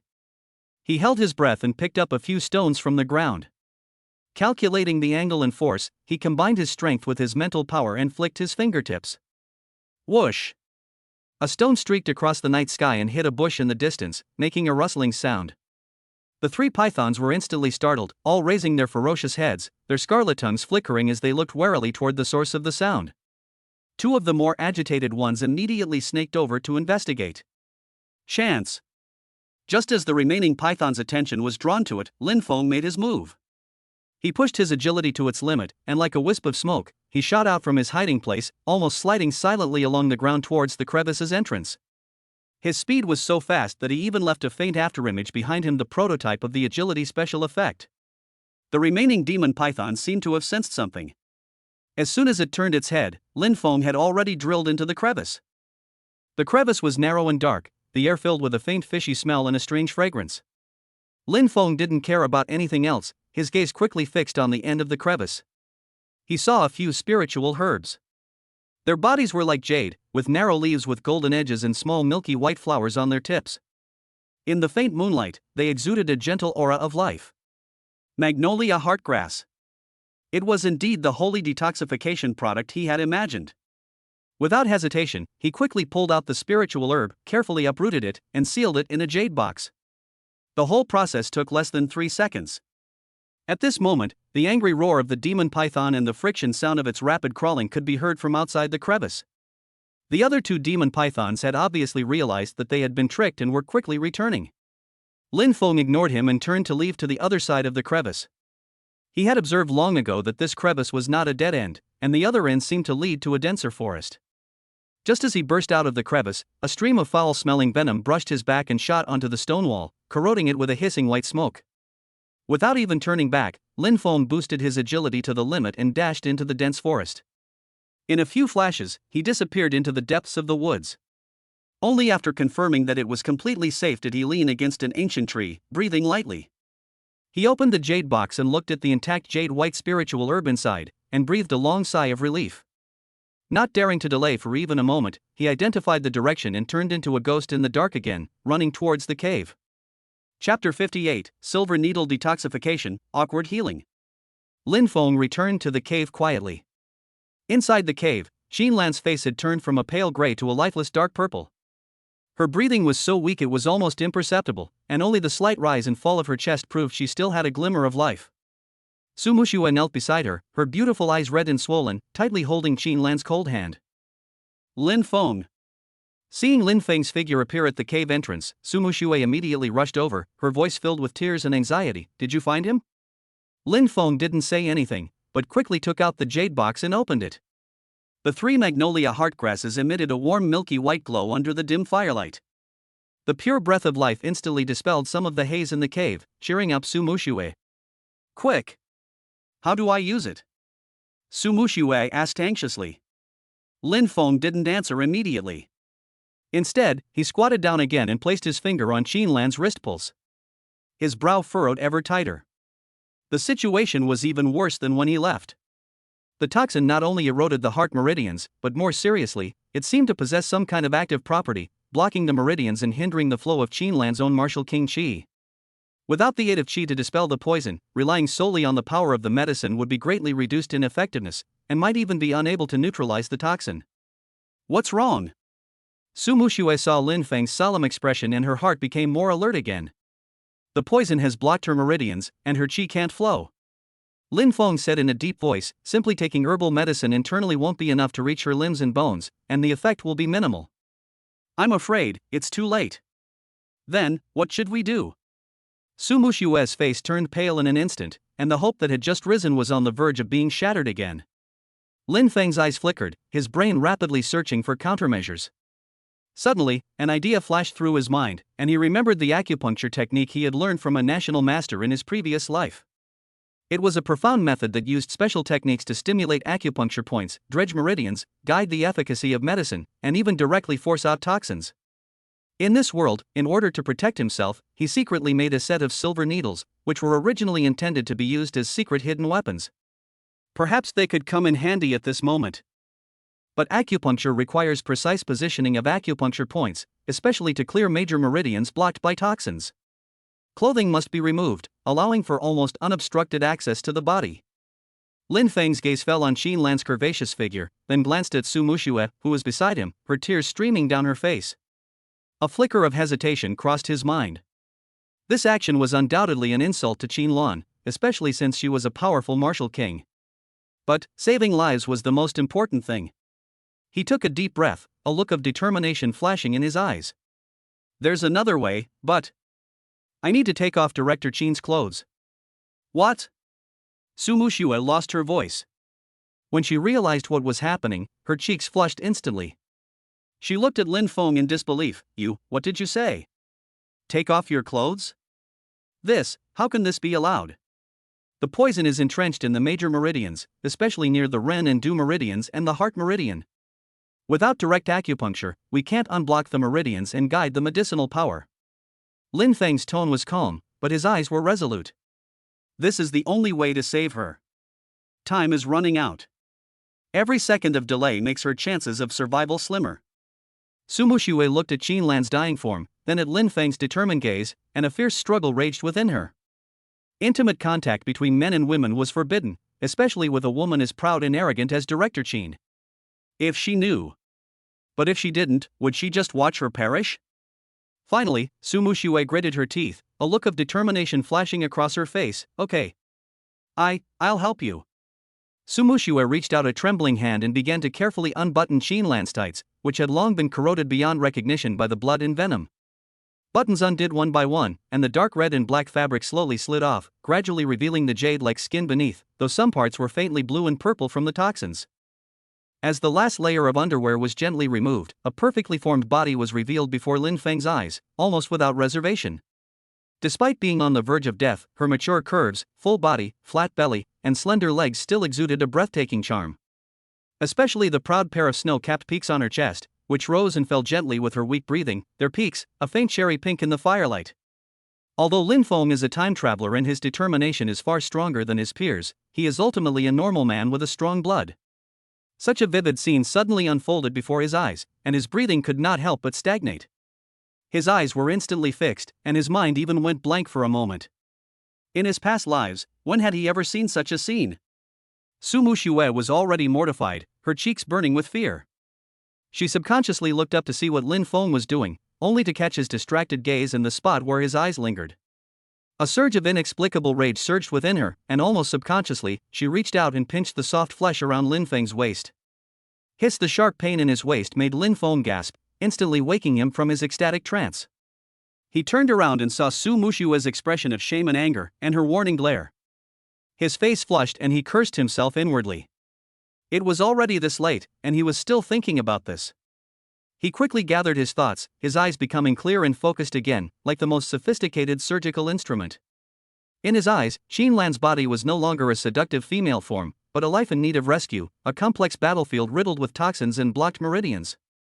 Help me hold her steady and keep her sitting cross-legged. Lin Feng's voice regained its composure and he began to get into the state. Seeing him quickly get into the state, Su Muxue suppressed the strangeness in her heart and hurriedly did as he said, carefully supporting Qin Lan with her uninjured arm. Lin Feng took out a flat leather needle bag from his arms and unfolded it. Inside were dozens of silver needles as thin as hair, flashing with cold light. He took a deep breath and raised his spiritual attributes to the extreme. The meridians, acupuncture points, and toxins inside Qin Lan's body were clearly presented in his perception like a three-dimensional image. He acted quickly, picked up a silver needle with his fingertips, and inserted it into the lingtai point of the Du meridian on Qin Lan's back with incredible precision. The tip of the needle trembled slightly, and an imperceptible warm current flowed in. Then, the second needle, the third. Shi Yang, gene constriction, Zhong Shu, one silver needle after another quickly fell, precisely piercing each key acupuncture point. His movements were smooth and flowing, with a unique beauty, as if he was not performing a rescue, but performing a work of art. Su Muxue was stunned watching from the side. She had never seen such miraculous medical skills before. No pills, no qi, just a few fine needles? But she also clearly saw that as the silver needle pierced into Qinlan's skin, the hideous purple-black poisonous thread seemed to really begin to wriggle slightly and gather in a certain direction. Lin Feng was completely absorbed, beads of sweat forming on his forehead. Acupuncture to expel poison was extremely demanding, requiring a deep understanding of the human body and the functions of acupuncture points, as well as meticulous control of his strength. If it weren't for his superior attributes and powerful mental perception, he would never have dared attempt it. After the main acupuncture points were stimulated by the silver needles, Lin Feng picked up the white magnolia heartgrass and quickly rubbed it to produce a few drops of medicinal juice, which he then dripped onto the tails of the silver needles at several major acupuncture points on Qinlan's back. The medicinal juice slowly seeped into the silver needles. Buzz. As if striking some strange chord, the silver needles vibrated slightly. The pure medicinal power of the magnolia heartgrass, guided by the meridians dredged by Lin Feng's acupuncture, began to flow rapidly through Qinlan's limbs and bones, particularly toward her heart meridians and the areas where the toxins were most deeply entrenched. Ugh! Qinlan groaned in pain while unconscious, her body trembling slightly. Fine black beads of sweat began to seep out of her skin, emitting a foul odor. Especially at the wound, sticky black blood was constantly being forced out. It works! Under the guidance of acupuncture, the medicine finally started to work. Seeing this, Su Muxue was surprised and delighted, and hurriedly used a cloth to carefully wipe the poisonous sweat and blood that seeped out of Qinlan's body. Lin Feng didn't dare slack off for a moment, continuing the acupuncture, directing the medicinal power to the final battle against the poison. His eyes were incredibly focused, but occasionally, they would inadvertently glance over the smooth back, the slender waist, or he would pause uncontrollably, a ripple rising in his heart, which he then forcibly suppressed. It was a long and agonizing process. The only sounds in the cave were the crackling of the flames, Qinlan's occasional painful moans, and the sound of Su Muxue carefully wiping. After an unknown amount of time, the liquid oozing from Qinlan's body gradually turned from pitch black to dark red, and then to bright red. The cyanosis on her face gradually faded. Although she remained pale, her breathing became noticeably steady and stronger. A weak stream of qi began to slowly flow through her body. Lin Feng breathed a long sigh of relief. His back was completely soaked with sweat and he felt mentally exhausted. Most of the toxins have been forced out. She should be out of danger of death. Lin Feng's voice was a little hoarse. Su Muxue looked at Qinlan's obviously improved complexion, and her tense nerves finally relaxed, and she burst into tears of joy. Chapter 59, Jade Palm Leaves Marks, Misunderstandings Resolved. Most of the toxins in Qinlan's body had been forced out, and the remaining traces of toxins could basically be slowly recovered by relying on her own strength. The purple color on her skin had faded, leaving only the paleness of the serious injury. Lin Feng had just carefully removed the last silver needle from the Zhiyang point on Qinlan's back and breathed a sigh of relief. The intense concentration and control of his strength had left him feeling exhausted. Just as he was about to raise his hand to wipe the sweat from his forehead, something strange happened again. Qinlan's long eyelashes trembled violently several times, and she let out a soft groan of pain. She struggled to open her heavy eyelids a crack, and her vision was initially a blur of double images, accompanied by a severe headache and a feeling of physical weakness. However, her warrior instincts and awareness of her surroundings allowed her to instantly grasp several key pieces of information. Her upper body was icy cold, her clothes had completely fallen off. A man's figure was close at hand, and a hand seemed to have just been withdrawn from behind her. The humiliation and anger of being offended instantly overwhelmed her newly recovered rationality. She didn't even have time to see the man's face clearly, nor did she have time to think about the cause and effect. She gathered the little strength that had just recovered in her body, gathered it in her right palm, and slapped the blurry man fiercely. Bang! A crisp and loud slap sounded particularly harsh in the silent cave. Lin Feng hadn't anticipated this move. He had just exhausted all his energy to pull her back from the brink of death, and at the moment of mental relaxation, Qinlan's palm strike was so sudden that he had no time to react. He got hit hard. A burning pain shot through his face, and his head tilted slightly to the side. Lin Feng was completely stunned, covering his face as he stared in astonishment at Qinlan, who was struggling to sit up on the bed. Her eyes were filled with shame, anger, and murderous intent. Time seemed to freeze at this moment. Su Muxue, who was standing nearby, had a smile of joy on her face because Qin Lan had recovered. She watched Lin Feng get slapped in the face, and the clear red mark quickly appeared on his face. Her mind went blank. Slut! I'll kill you! Qin Lan roared, her voice piercing with chill. She tried to mobilize her qi, but it caused a surge of qi and blood in her body, and she nearly fainted again. Lin Feng looked at the naked Qin Lan standing in front of him with his eyes wide open, almost bleeding from his nose. After Qin Lan reacted, she was unable to use her true energy and could only wrap her arms around her chest to block her sudden exposure. Her cold eyes stared at Lin Feng. If looks could kill, Lin Feng would have been cut into pieces long ago. Sister Qin Lan! Don't! Su Muxue finally reacted, exclaimed, and rushed to Qin Lan, opening her arms to block Lin Feng and Qin Lan. You misunderstood. It was Lin Feng who saved you. He saved you. Qin Lan was so furious that she refused to listen to any explanation and shouted, Muxue, get out of the way. How dare he? How dare he insult me like this? It's true. Su Muxue was so anxious that tears were about to fall. She quickly poured out the whole story. You were poisoned by the poisonous Spider King and your life is in danger. It was Lin Feng who risked his own life to go out and find the spiritual herbs that could detoxify you. But because the poison blocked your meridians, the medicine couldn't take effect. He had to use silver needles to force the poison out of you. You have to undress to find the acupuncture points. Otherwise, you would have. Her words were like a rapid-fire cannon, with tears and urgency. Silver needles, force out poison, detoxifying herbs. Fragments of memories from before he fell unconscious came flooding back like a tide. The beast tide, the poisonous Spider King, the fierce counterattack, the cold and virulent poison that penetrated his bone marrow, and the exhaustion and coma that followed shortly after he forcibly suppressed the poison. The murderous intent and shame in Qin Lan's eyes gradually gave way to a sense of astonishment and uncertainty. She looked down at her body, the black stains left after the poison had been forced out, and the traces of careful wiping. She felt her body again. Although she felt weak and her meridians ached, the cold and toxic force that had corroded her bones and rotted her heart had almost disappeared. Is all this really true? She raised her head, her gaze passing Su Muxue and landing on Lin Feng again. Only then did she truly see the man's appearance. His body was covered in mud, his face pale from exhaustion and the rescue he had just performed. On his left cheek, a clear red mark, the marks of 5 fingers, was slowly swelling. He looked rather comical, and a little aggrieved. Then look at Su Muxue's anxious, serious, and even protective expression. Qin Lan wasn't unreasonable, but the situation just now was too much for her. Now that she had calmed down, and considering Su Muxue's explanation and her own feelings, she realized that she might have misunderstood. An indescribable feeling of embarrassment and shame instantly replaced the previous anger and surged into my heart. Qin Lan, a powerful martial king, the youngest director of Jiangcheng University, actually turned against her benefactor and slapped her lifesaver? And in this situation. When she thought about how she was almost naked and had been seen by this man, and even had him prick her body with silver needles and touch her all over, even though it was to save her life, the shame still made her cheeks hot and her ears red, and she wished she could find a hole in the ground to crawl into. She suddenly realized that she hadn't put on any clothes yet. Seeing Lin Feng's wide eyes and the way he held his nose, she glared at him fiercely, then turned her back, took out clothes from her space ring and put them on. After putting them on, she avoided his gaze, not daring to look him in the eye again. The atmosphere in the cave changed from tense and solemn to extremely weird and awkward.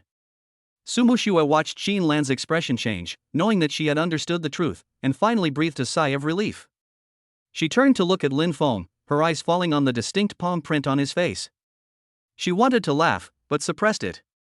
Lin Feng looked at the two beauties, one filled with shame and embarrassment, the other with a complex expression and twitching lips. He sighed helplessly and lowered his hand from covering his face, revealing the 5-finger mountain in the firelight. He could actually use his physical attributes to restore his condition in an instant, but that would be even more difficult to explain. Director Qin. Can you prove my innocence now? His tone was a little self-deprecating and a little tired. Qin Lan's body stiffened slightly when she heard this. She lowered her head even lower and said in a voice as thin as a mosquito, I'm sorry. I didn't know. The fact that she could make a powerful martial king apologize so humbly shows how deeply she felt ashamed. Seeing this, Sumushua quickly tried to smooth things over. Okay, the misunderstanding has been resolved. Sister Qinlan, you just woke up and your body is still weak. Don't think too much. But Lin Feng, is your face okay? As she spoke, she couldn't help but glance at the red mark again, and the corners of her mouth uncontrollably curved upwards in a small arc. Qinlan also secretly raised her eyes and quickly glanced at the metal on Lin Feng's face. When she thought that it was her masterpiece, her face turned even redder, but the corners of her mouth moved up uncontrollably. Two stunningly beautiful women, one as cool as the moon, the other as bright as a flower, both revealed a strange expression of wanting to laugh but forcing themselves to hold it back because of the slap marks on the face of the same man. Lin Feng took in all the little movements of the two, feeling speechless. He touched his still burning cheek and shook his head helplessly. It's okay, Director Qin just recovered, so he doesn't have much strength. It would have been better if she hadn't said this, but once she did, Qinlan felt even more embarrassed. Qinlan whispered, Lin. Assistant Professor Lin, I will always remember your life-saving grace. I apologize for offending you just now. Lin Feng waved his hand and turned to walk towards the cave entrance, leaving them space to tidy up. Don't worry, Director Qin. This is a special situation. Anyone else would misunderstand. You should rest well first and recover your strength. Looking at Lin Feng's back as he walked towards the cave entrance, and the still obvious red marks on his face, Sumushuet and Qinlan looked at each other and saw an indescribable smile in each other's eyes. Chapter 60, Recover Strength and Take the Vermilion Fruit. Lin Feng rubbed his cheeks at the entrance of the cave, and quietly activated his physical attributes. The red palm print quickly disappeared, and his complexion immediately returned to normal. He said to Qinlan and Sumushue, hurry up and recover from your injuries. I will protect you. With that, he turned to face the cave entrance, leaving his broad back visible to the two within. His mental perception, like radar, spread outward, closely monitoring any movement within a radius of several hundred meters. The dark night of the secret realm teemed with danger, and any negligence could bring catastrophic disaster. Inside the cave, Qinlan took a deep breath, forcibly suppressing her surging blood and complex emotions. The pride and rationality of a powerful martial king quickly returned.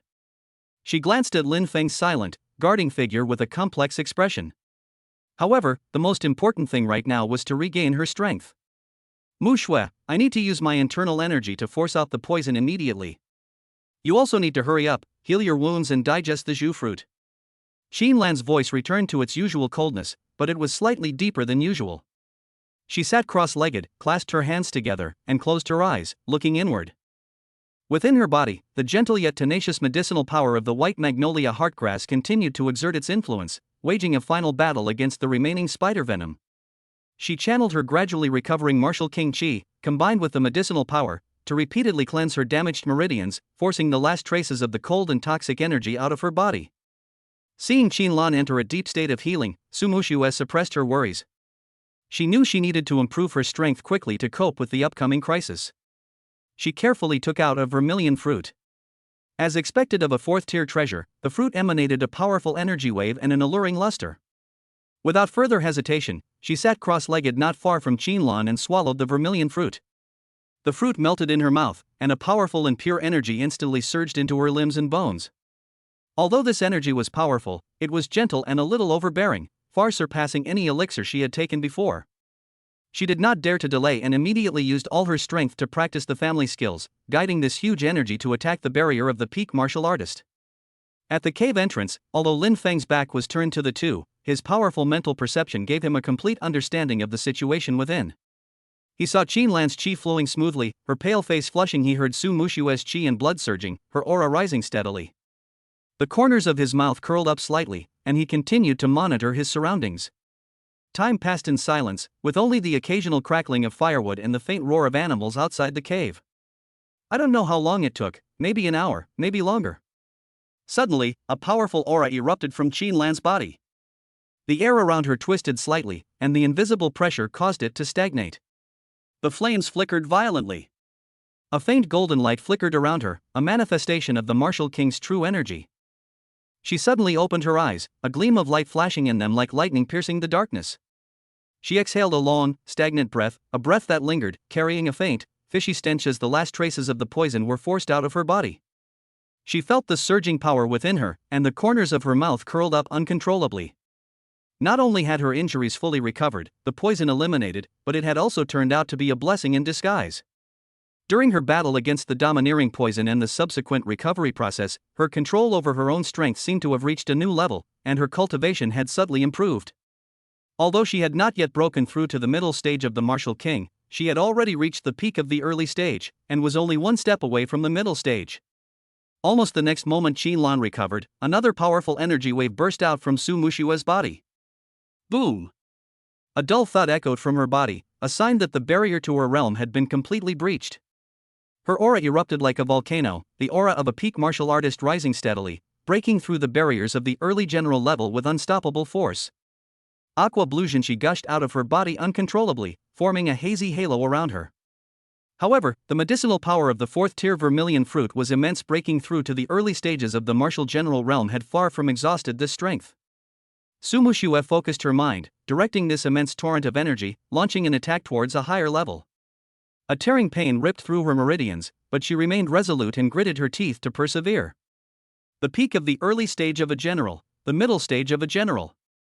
Her cultivation progressed rapidly, finally stabilizing at the mid-level of the martial general.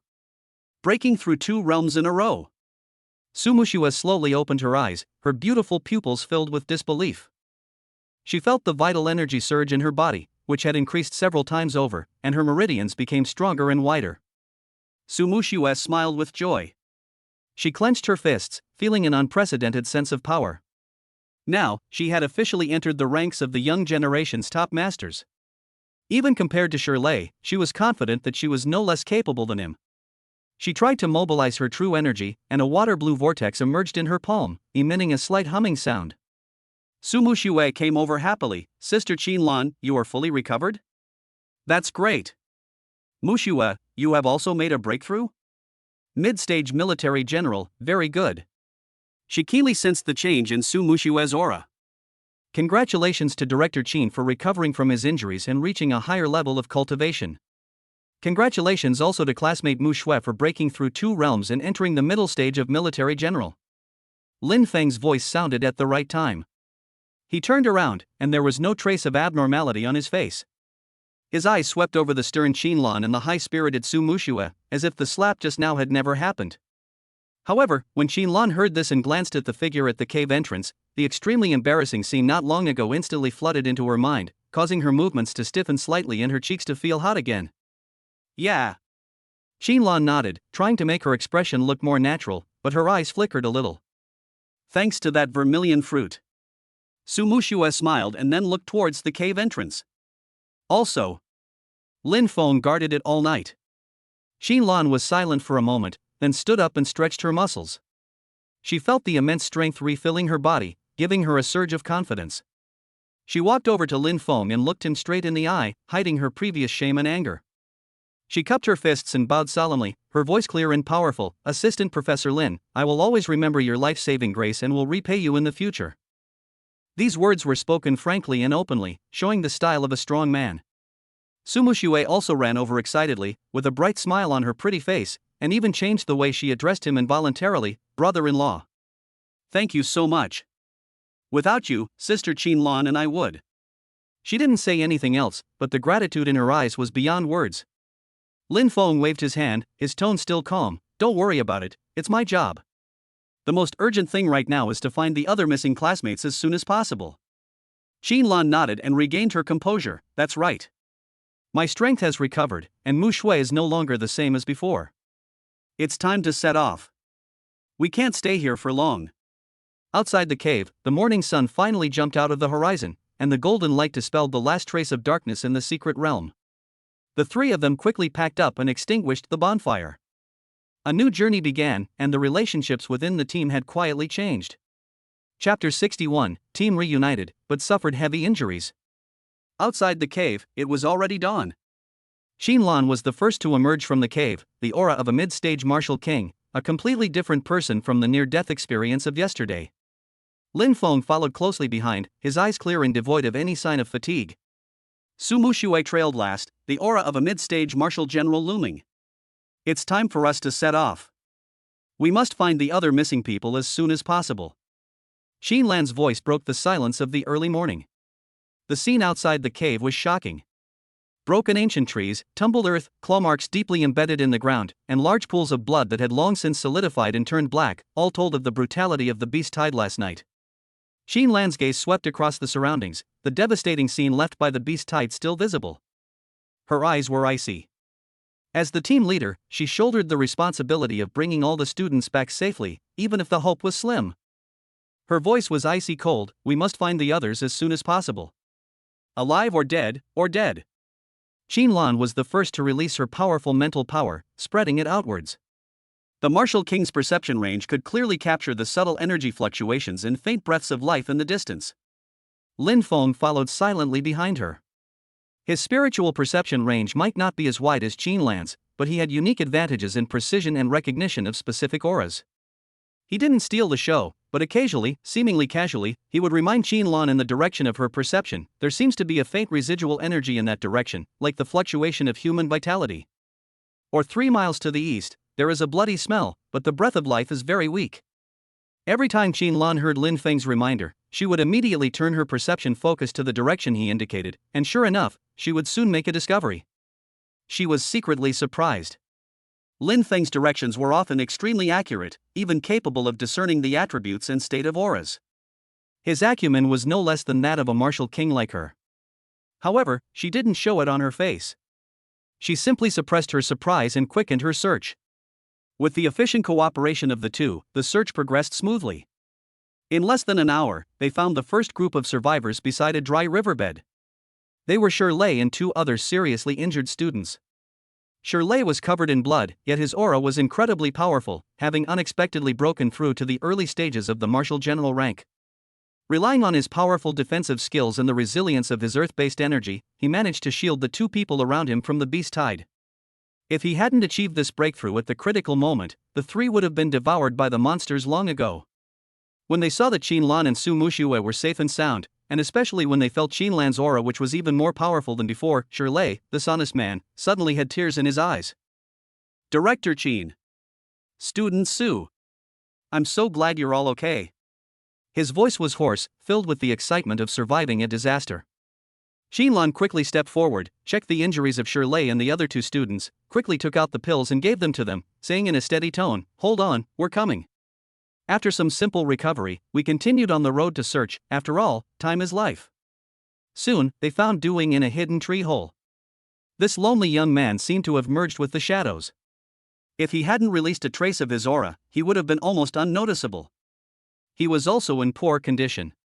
There was a deep, penetrating wound on his left shoulder, deep enough to see the bone. The area surrounding the wound was an abnormally dark purple, clearly poisoned. However, his own poison skills seemed to be fighting against it.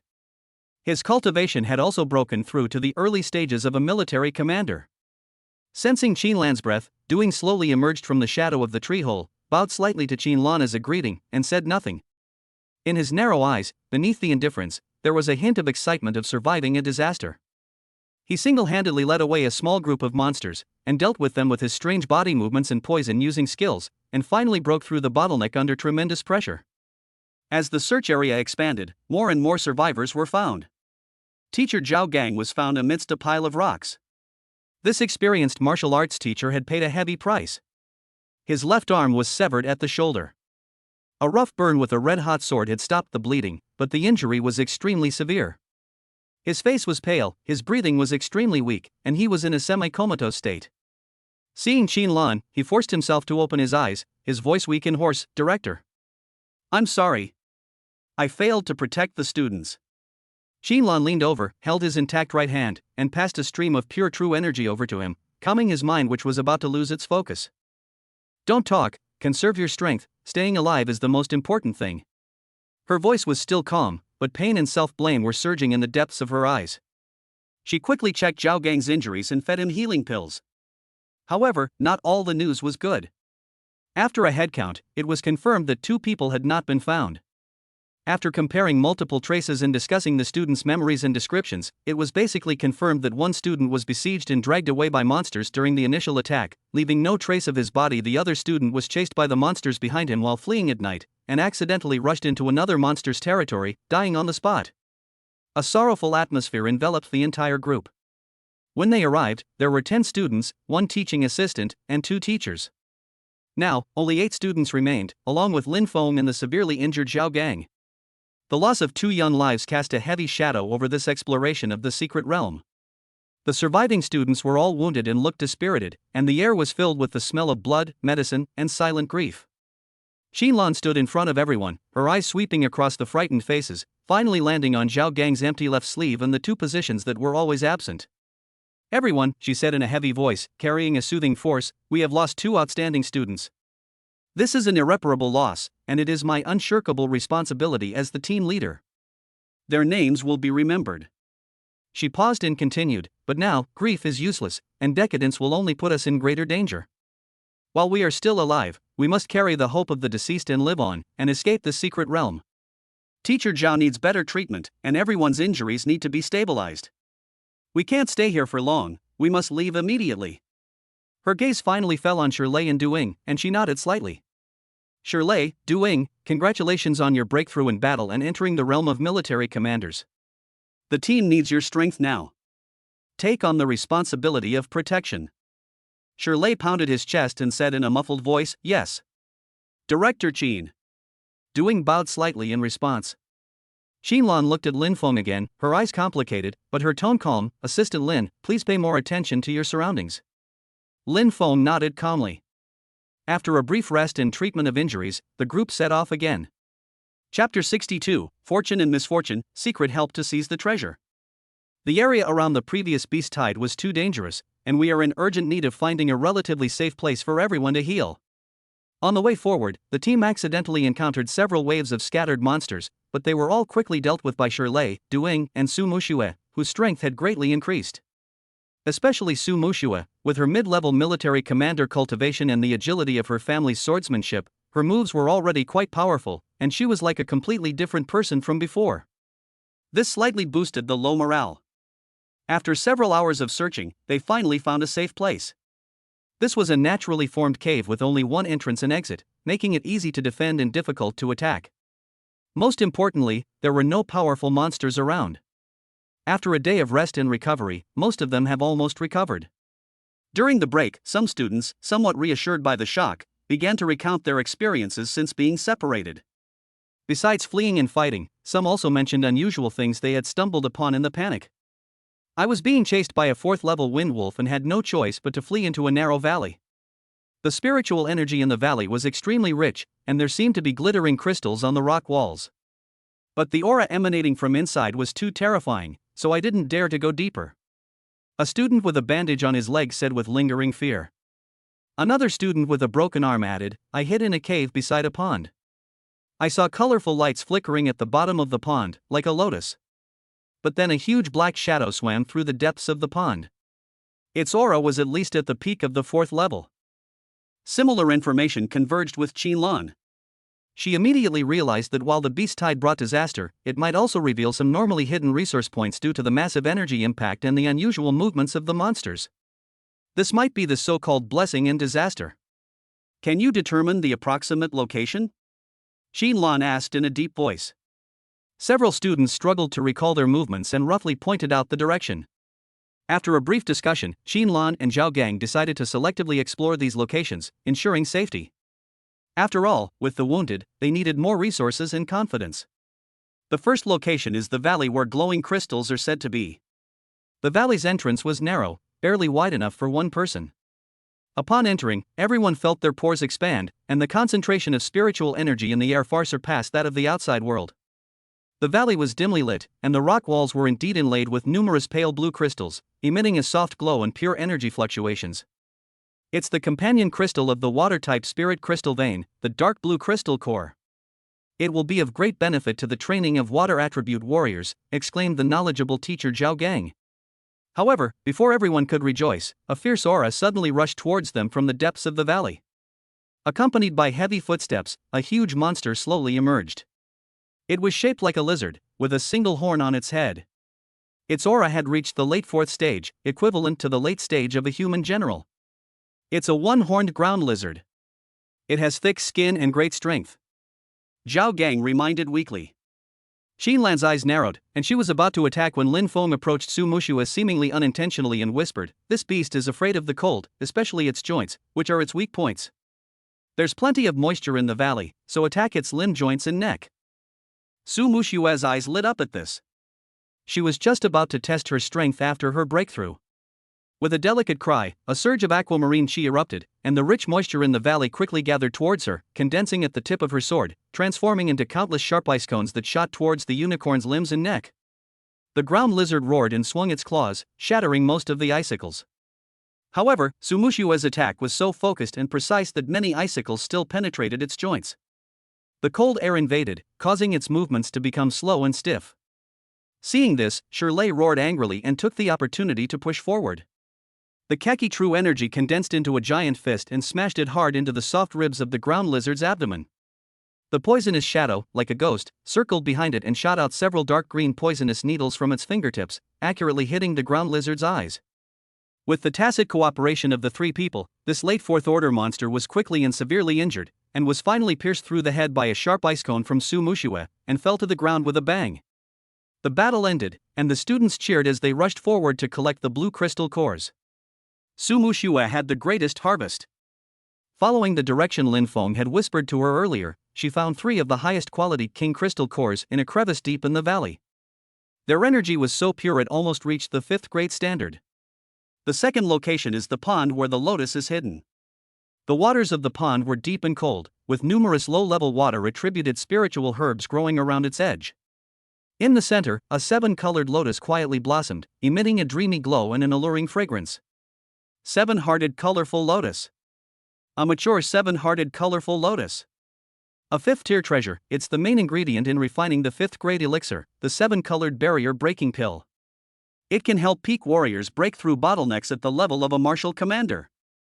It can even boost the cultivation of powerful warriors at the level of a martial commander. Xinlan couldn't help but be moved. This kind of spiritual object would be enough to cause a bloody storm in the outside world. The guardian beast also appeared immediately. A giant python as thick as a bucket rose from the bottom of the pool. It was covered with silver scales, and its cold snake eyes locked onto everyone. Its aura had reached the late 5th stage. The silver-scaled water python is extremely powerful underwater. Be careful of its icy breath and entanglement. Zhao Gang reminded again with a serious expression. This time, even Shirley and Duing felt tremendous pressure, and Xinlan was about to take action herself. Lin Feng's voice rang out again, "This python is lustful and enjoys feeding on spiritual objects imbued with the power of moonlight. The seeds of the colorful lotus contain extremely moonlight energy, making them its target. When it attacks, your Chitsuan will subconsciously retreat to protect itself. Use your true chi to simulate the aura of moonlight and feint an attack on the colorful lotus, luring it into a sudden attack and exposing its weakness. Shirley will focus on attacking its Chitsuan, using the poisonous shadow to disrupt its perception." Su Muxue understood what he meant and immediately started practicing his skills. A faint simulated moonlight glow emerged from his true energy, transforming into a stream of light and shooting towards the colorful lotus in the pool. The silver-scaled water python was indeed furious, thinking that someone was trying to steal the treasure it had been guarding for many years. It immediately abandoned its intimidation of everyone, opened its huge mouth, and exhaled a cold and vast breath towards Su Muxue. At the same time, its body quickly rushed out, trying to wrap around and protect Kailian. At the moment when its body stretched out, a tiny flaw appeared in the 7-inch part as Lin Feng had expected. Shirley had already gathered his strength and roared, concentrating all his strength into a punch. The power of his martial arts exploded, and he fiercely smashed into the python's vital points. Duing then launched several smoke bombs in succession, disrupting the python's vision and sense of smell. Xinlan's martial king domain instantly unfolded, suppressing the water python's movements. The water python, infuriated by being suppressed, opened its mouth wide. Xinlan seized the opportunity and accurately pierced the water python's mouth with a sword, piercing its brain. Another close call. The 7-hearted lotus was removed intact and placed in Xinlan's personal safekeeping. When picking the lotus, Su Muxue followed Lin Feng's suggestion and cleverly took away the 7 fullest lotus seeds under the lotus platform, as well as an inconspicuous chalcedony lotus node at the root of the lotus. These are the real essence of the colorful lotus, and their value is even greater than the lotus itself. After exploring 2 resource points in succession, the harvest far exceeded expectations, and the team's atmosphere finally became more lively. Later, according to clues, they found several smaller resource points. Although the guardian beasts were not strong, the spiritual herbs and ores produced were also quite valuable. Every time, Lin Feng would always find an opportunity to give the most critical advice, weakness analysis, or picking techniques, etc. in a voice that only Su Muxue could hear, in order to obtain the greatest benefit. Su Muxue understood and followed the instructions, each time lucky enough to obtain the most valuable and core parts of the resource point. Her storage ring quickly filled up, and her abundant harvest made the other students envious. Even Shirley and Duing were secretly amazed, thinking that this eldest daughter of the Su family was not only incredibly talented, but also incredibly lucky. Only Qin Lan occasionally cast her gaze towards Lin Feng, seeing him playing dumb again, seemingly just an ordinary recorder, silently following behind the team and diligently taking notes. She could only sneer, the corners of her mouth twitching involuntarily, clearly feeling extremely uneasy inside. Chapter 63, Change of Attitude and Shift of Status. During the following journey, the team members noticed that the attitudes of team leader Director Qin and Su Muxue towards Lin Feng had subtly changed. The most obvious change was in team leader Qin Lan.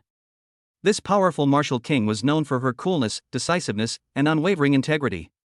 However, when faced with difficult to identify spiritual plants and minerals, she subconsciously slowed down her pace, occasionally even turning back to ask Lin Feng for his opinion. For example, when the team reached a fork in the road and saw two nearly identical forest paths, Qin Lan stopped. Frowning slightly, she released her mental perception. Both paths extended deeper into the fog, making it difficult to judge which was better. In the past, she would have made decisions based on experience and intuition. But this time, she hesitated, turned her head, looked at Lin Feng, and asked him calmly, "Assistant Lin, which path do you think we should take?" For a moment, all eyes were focused on Lin Feng. The students' eyes were filled with surprise and confusion. Why would Director Qin ask for the opinion of this son-in-law? Letting a martial arts loser decide the route? Was Director Qin still injured? Lin Feng seemed a little surprised as well. He raised his head and looked at the two paths, his eyes flickering as if he was recalling something. After a moment, he pointed to a seemingly darker path on the left, entirely covered in lush vegetation. He spoke uncertainly, I seem to have read in an ancient book that this guiding vine, with its serrated golden lines along the edges of its leaves, usually grows on the side with relatively stable energy. The vegetation on the road on the right is more diverse, which may mean there is a fault underground and an energy escape point. Perhaps, it will be less safe? He said vaguely. Guideline vine? Is there such a plant?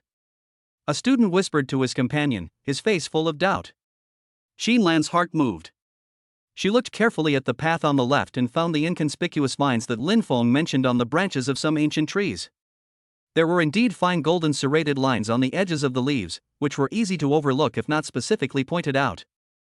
The vegetation on the right path appears lush, but upon closer inspection, the species are indeed mixed, and some plants even have unhealthy colors. Just go left. Qin Lan made the decision without any hesitation. Her trust was not entirely based on Lin Feng's ancient book rhetoric, but also on the strength he had demonstrated before and his accurate judgment that had been verified time and time again.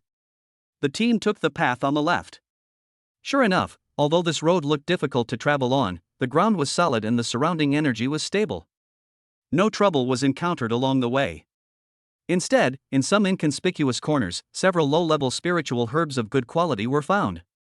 As they were moving forward, they could faintly hear the angry roars of monsters and the sound of violent energy collisions coming from the direction of the road on the right, as if some other people or beasts had triggered some danger.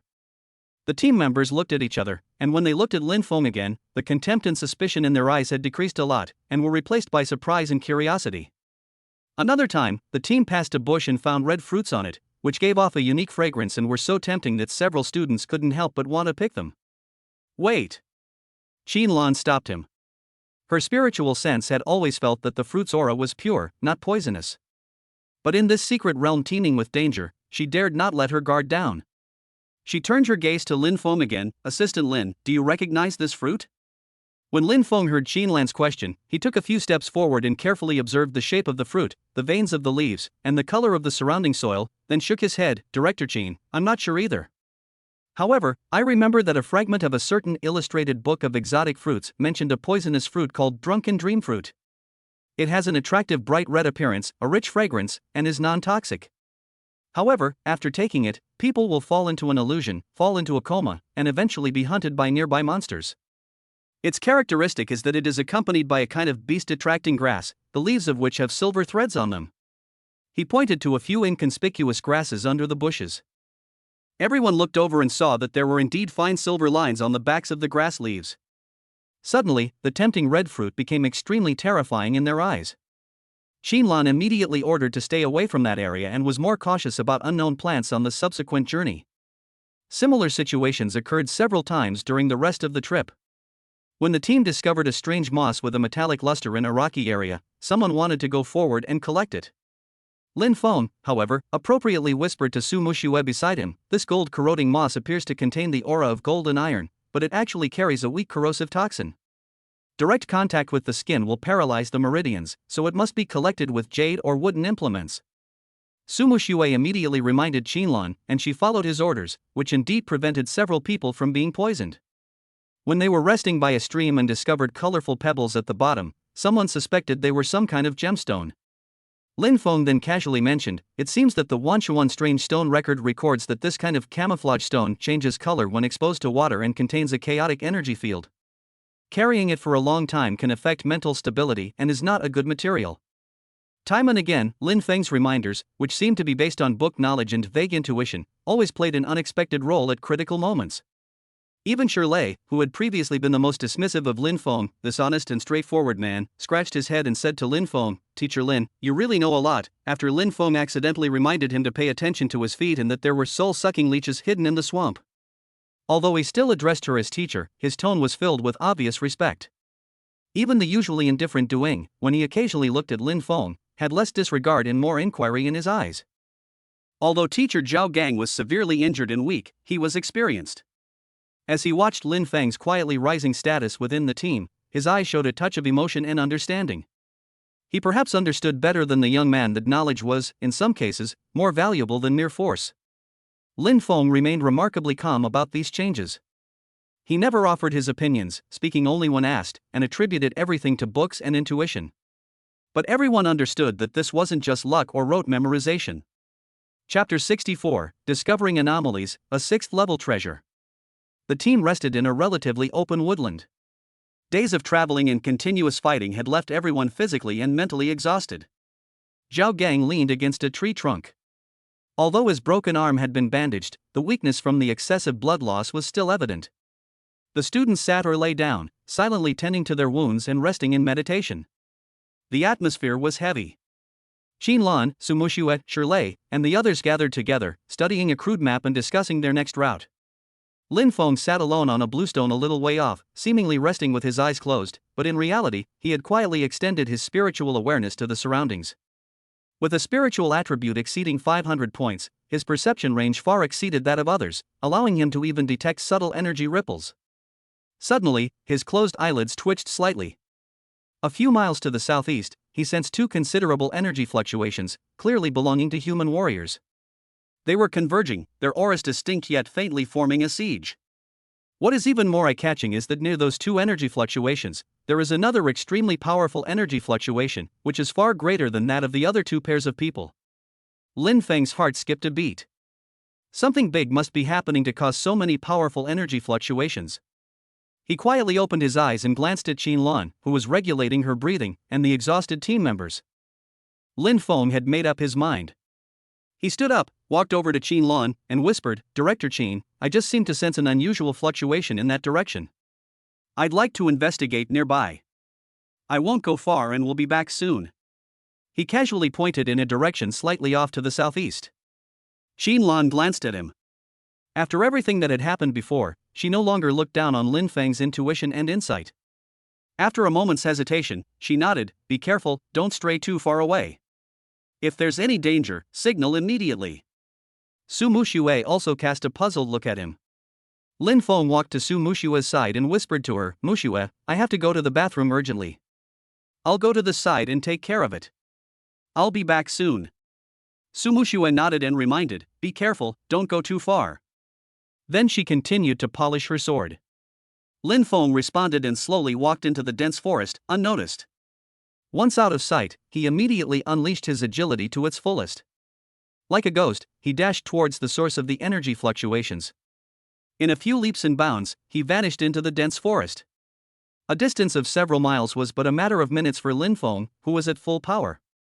He hid in the dense canopy of a towering ancient tree, peering through the gaps between its branches. Ahead lay a vast, swampy depression, thick with miasma. In the center, a small, rare patch of dry land grew a strange plant. The plant, dark gold in color, stood only 3 feet tall, resembling a golden dragon poised to soar into the sky. In its mouth, it clutched a fist-sized fruit, emitting a multicolored, glazed halo. The space around the fruit was slightly distorted, emitting majestic yet gentle energy fluctuations. Even from a distance, one could feel the amazing energy contained within it. Golden Dragon Dao Fruit. Lin Feng was shocked and recognized this treasure. This is an extremely rare 6th grade, low-grade spiritual fruit. It's said to contain a trace of true dragon qi and fragments of the great Dao. Its medicinal properties are mild, and its greatest benefit is that it allows a martial artist at the peak of the martial realm to break through to the martial king realm without any side effects. For a martial artist stuck at the martial level, this fruit is priceless. Su Qingyue was practicing a technique that favored icy properties. This golden dragon Dao fruit was a tailor-made holy medicine for her to achieve a breakthrough. Lin Feng's heart couldn't help but race. He had to get it. Not just for Su Qingyue, but also to strike a blow against the Huang family. Looking at the current situation, even if the Huang and Morong families could defeat the Beast King, they would surely suffer heavy losses. If he were to intercept them again. A plan to seek wealth and fortune through risk was rapidly forming in his mind. At this moment, at the edge of the swamp, the Huang family and the Morong family's troops stood clearly separated. There were about 10 people from the Huang family, and the leader was none other than Huang Zishuan, who had a gloomy expression on his face. Next to him stood an old man in a black robe with an obscure aura, who was actually a powerful warrior in the early stage of the martial king. The Morong clan had a similar number of members, led by a calm and composed young man in a green robe. He was the young master of the Morong clan, Morong Feng. He carried an ancient sword, his brows gleaming with a sharp edge, and his strength had reached the pinnacle of martial prowess. At his side was a sword-wielding elder, whose aura was no less impressive than that of the Huang clan elder. Their opponent was the giant crocodile lurking in the swampy mire next to the golden dragon Dao fruit. It was a behemoth, over 30 meters long, covered in thick, pitch-black scales and sporting a single, curved horn. Its aura fluctuated, revealing its immense strength. It was a mid-level 6th-order beast king, the black-armored demonic crocodile. Its cold, vertical pupils, like 2 dark green lanterns, scanned the 2-legged beasts on the shore. It let out a threatening, low roar, its powerful pressure causing the surface of the swamp to tremble and create ripples. The very aura it exuded was enough to make one's heart palpitate. Obviously, the Huang family and the Morong family have temporarily joined forces to plot against the golden dragon Dao fruit, but both are extremely wary of the black-armored demon crocodile and are currently confronting each other, looking for the best opportunity to attack. Lin Feng held his breath, waiting for his opportunity like the most patient hunter. He could see that the two companies were not truly cooperating, and they were wary of each other, keeping their distance. Chapter 65, The Yellow Bird Behind, Seizing the Treasure with Strategy. Sure enough, after a moment of stalemate, Huang Zishuan seemed unable to hold back and exchanged glances with Morong Feng. Both sides ordered an attack almost at the same time. Get started. Act according to the plan. Huang Zishuan shouted. Sword formation, start. Morong Fengqing shouted. In an instant, everyone in the Huang family activated their skills, and gusts of cold wind blew. Sharp black blades shot like poisonous snakes towards the vulnerable parts of the demon crocodile, such as the eyes and throat. The Morong family instantly formed a small sword formation, with sword energy running wild and transforming into a dazzling light net that enveloped the demon crocodile's limbs, trying to restrict its movements. Roar! The black-armored demonic crocodile, completely enraged, let out a deafening roar. Its massive body suddenly rose from the mire, stirring up a cloud of foul-smelling mud. Its thick tail, like a massive steel whip, fiercely swept towards the Morong family's sword formation. Simultaneously, its massive mouth opened, spewing out streams of thick, inky poisonous miasma. This miasma, emitting a powerfully corrosive aura, met the Huang family's black glowing blades. Boom! Bang! Swish! The sounds of violent collisions, energy explosions, and corrosion filled the air. The sword net collided with the crocodile's tail, creating a clanging sound and sending sparks flying. Several of the Morong family's early-stage martial arts disciples, forming a formation, paled, and the sword formation faltered. The Huang family's black glowing blades collided with the poisonous miasma, only to be rapidly corroded and dissolved. The miasma continued to surge, forcing the Huang family members to retreat repeatedly. Despite its enormous size, the demon crocodile was incredibly agile. Unleashing its might, it lunged at the threatening Morong family sword formation, its maw wide open, powerful enough to crush metal and stone. The sword-wielding martial king of the Morong family snorted coldly, unsheathing his long sword. With a swift, unparalleled sword aura, he slashed at the demon crocodile's head, forcing it back. Meanwhile, the black-robed martial king of the Huang family seized the opportunity to perform a strange hand seal. A massive claw materialized from thin air, grabbing at the demon crocodile's relatively soft underbelly. The battle instantly reached a fever pitch. The swampland transformed into a terrifying battlefield, with mud rising into the sky, swords flashing and sabers flying everywhere, and poisonous miasma everywhere. The black-armored demonic crocodile, relying on its thick skin and formidable strength of a mid-level 6th stage, fought alone against a large number of enemies and held its own. Its scales offered incredible defense, making ordinary attacks impervious to damage. Every swing of its tail and claws carried a deadly threat, and the poisonous miasma it spewed out made the warriors from both families hesitant. Screams began to emanate. A Huang family warrior, unable to dodge, was swept by the aftermath of the demonic crocodile's tail, breaking his waist on the spot and falling to the ground, vomiting blood. A Morong family disciple was contaminated by the splashing poisonous miasma, his protective vitality instantly corroded. White smoke billowed from his arms, and he screamed continuously before he was reduced to a pair of white bones. Huang Zishuan and Morong Feng both looked grim. They had underestimated the beast's strength. However, the allure of the golden dragon Dao fruit was too great, so they could only grit their teeth and persevere, commanding their men to continue their fierce attack. All kinds of hidden talismans and disposable magic weapons were used and bombarded on the demon crocodile, causing its scales to fly everywhere. However, this only caused it to suffer minor injuries and was unlikely to pose a fatal threat. Instead, it angered the Beast King even more. As time went on, it became clear that the Huang and Morong families had paid a heavy price. 7 or 8 bodies lay on the ground, and many more were injured. The two martial kings, as the main force, were barely holding the Beast King back, but they were clearly at a disadvantage and could only rely on their numerical superiority in the sword formation to fight. Lin Feng calmly observed from the treetops. He was waiting for the perfect opportunity. When the demon crocodile was completely enraged, its attention was completely attracted by the attacks of the Huang and Morong families. When the casualties of the two families increased, the masters were exhausted and had no time to pay attention to the surrounding developments. The opportunity has come. When the sword-wielding elder of the Morong family slashed a bloody mark deep enough to see the bone on the back of the demon crocodile, and the black-robed elder of the Huang family took the opportunity to blind one of the demon crocodile's eyes with his sharp claws. The demonic crocodile let out an earth-shattering roar of pain, plunging into utter madness. Recklessly charging towards the Morong family camp, its massive body churning the mire into chaos. Just as the Huang family tried to seize the opportunity to pick the Dao fruit, they were blocked by the waves of mud stirred up by the demonic crocodile. Lin Feng moved. He pushed his agility to its limit, shooting out from the treetops like a ghost. Instead of charging in a straight line toward Daogua, he silently swept across the swamp surface in an extremely strange arc. He also concentrated his mental attributes, forming a weak mental barrier that blocked out his own aura fluctuations as much as possible and interfered with the energy perception within a very small area nearby, making himself seem like an invisible shadow. His speed was incredibly fast, and combined with his mental interference, he managed to stay unnoticed at the edge of the chaotic battlefield.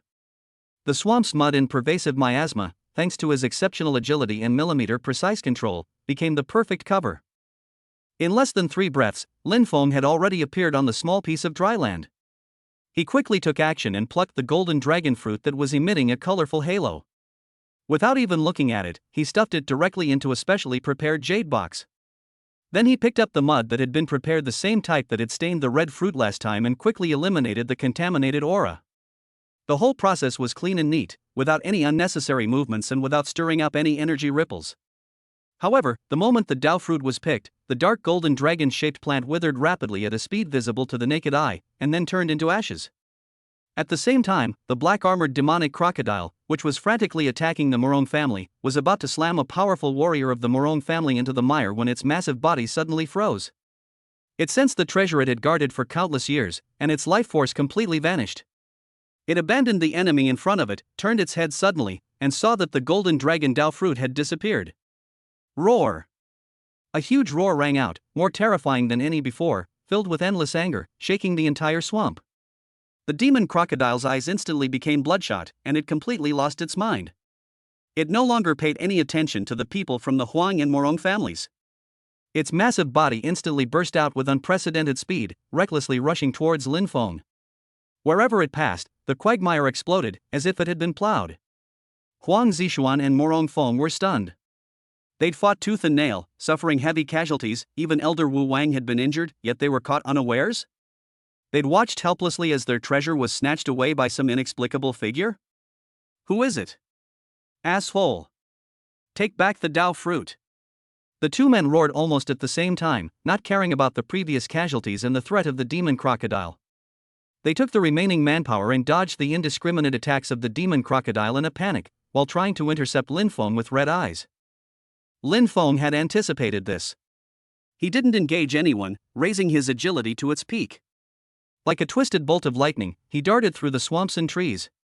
He took advantage of the complex terrain, constantly changing directions, and fully activating his mental perception, accurately predicting the corrosive mud bombs spewed by the demon crocodile behind him and the sweeping giant tail, and also deftly avoiding the long-range attacks of the Huang and Morong families.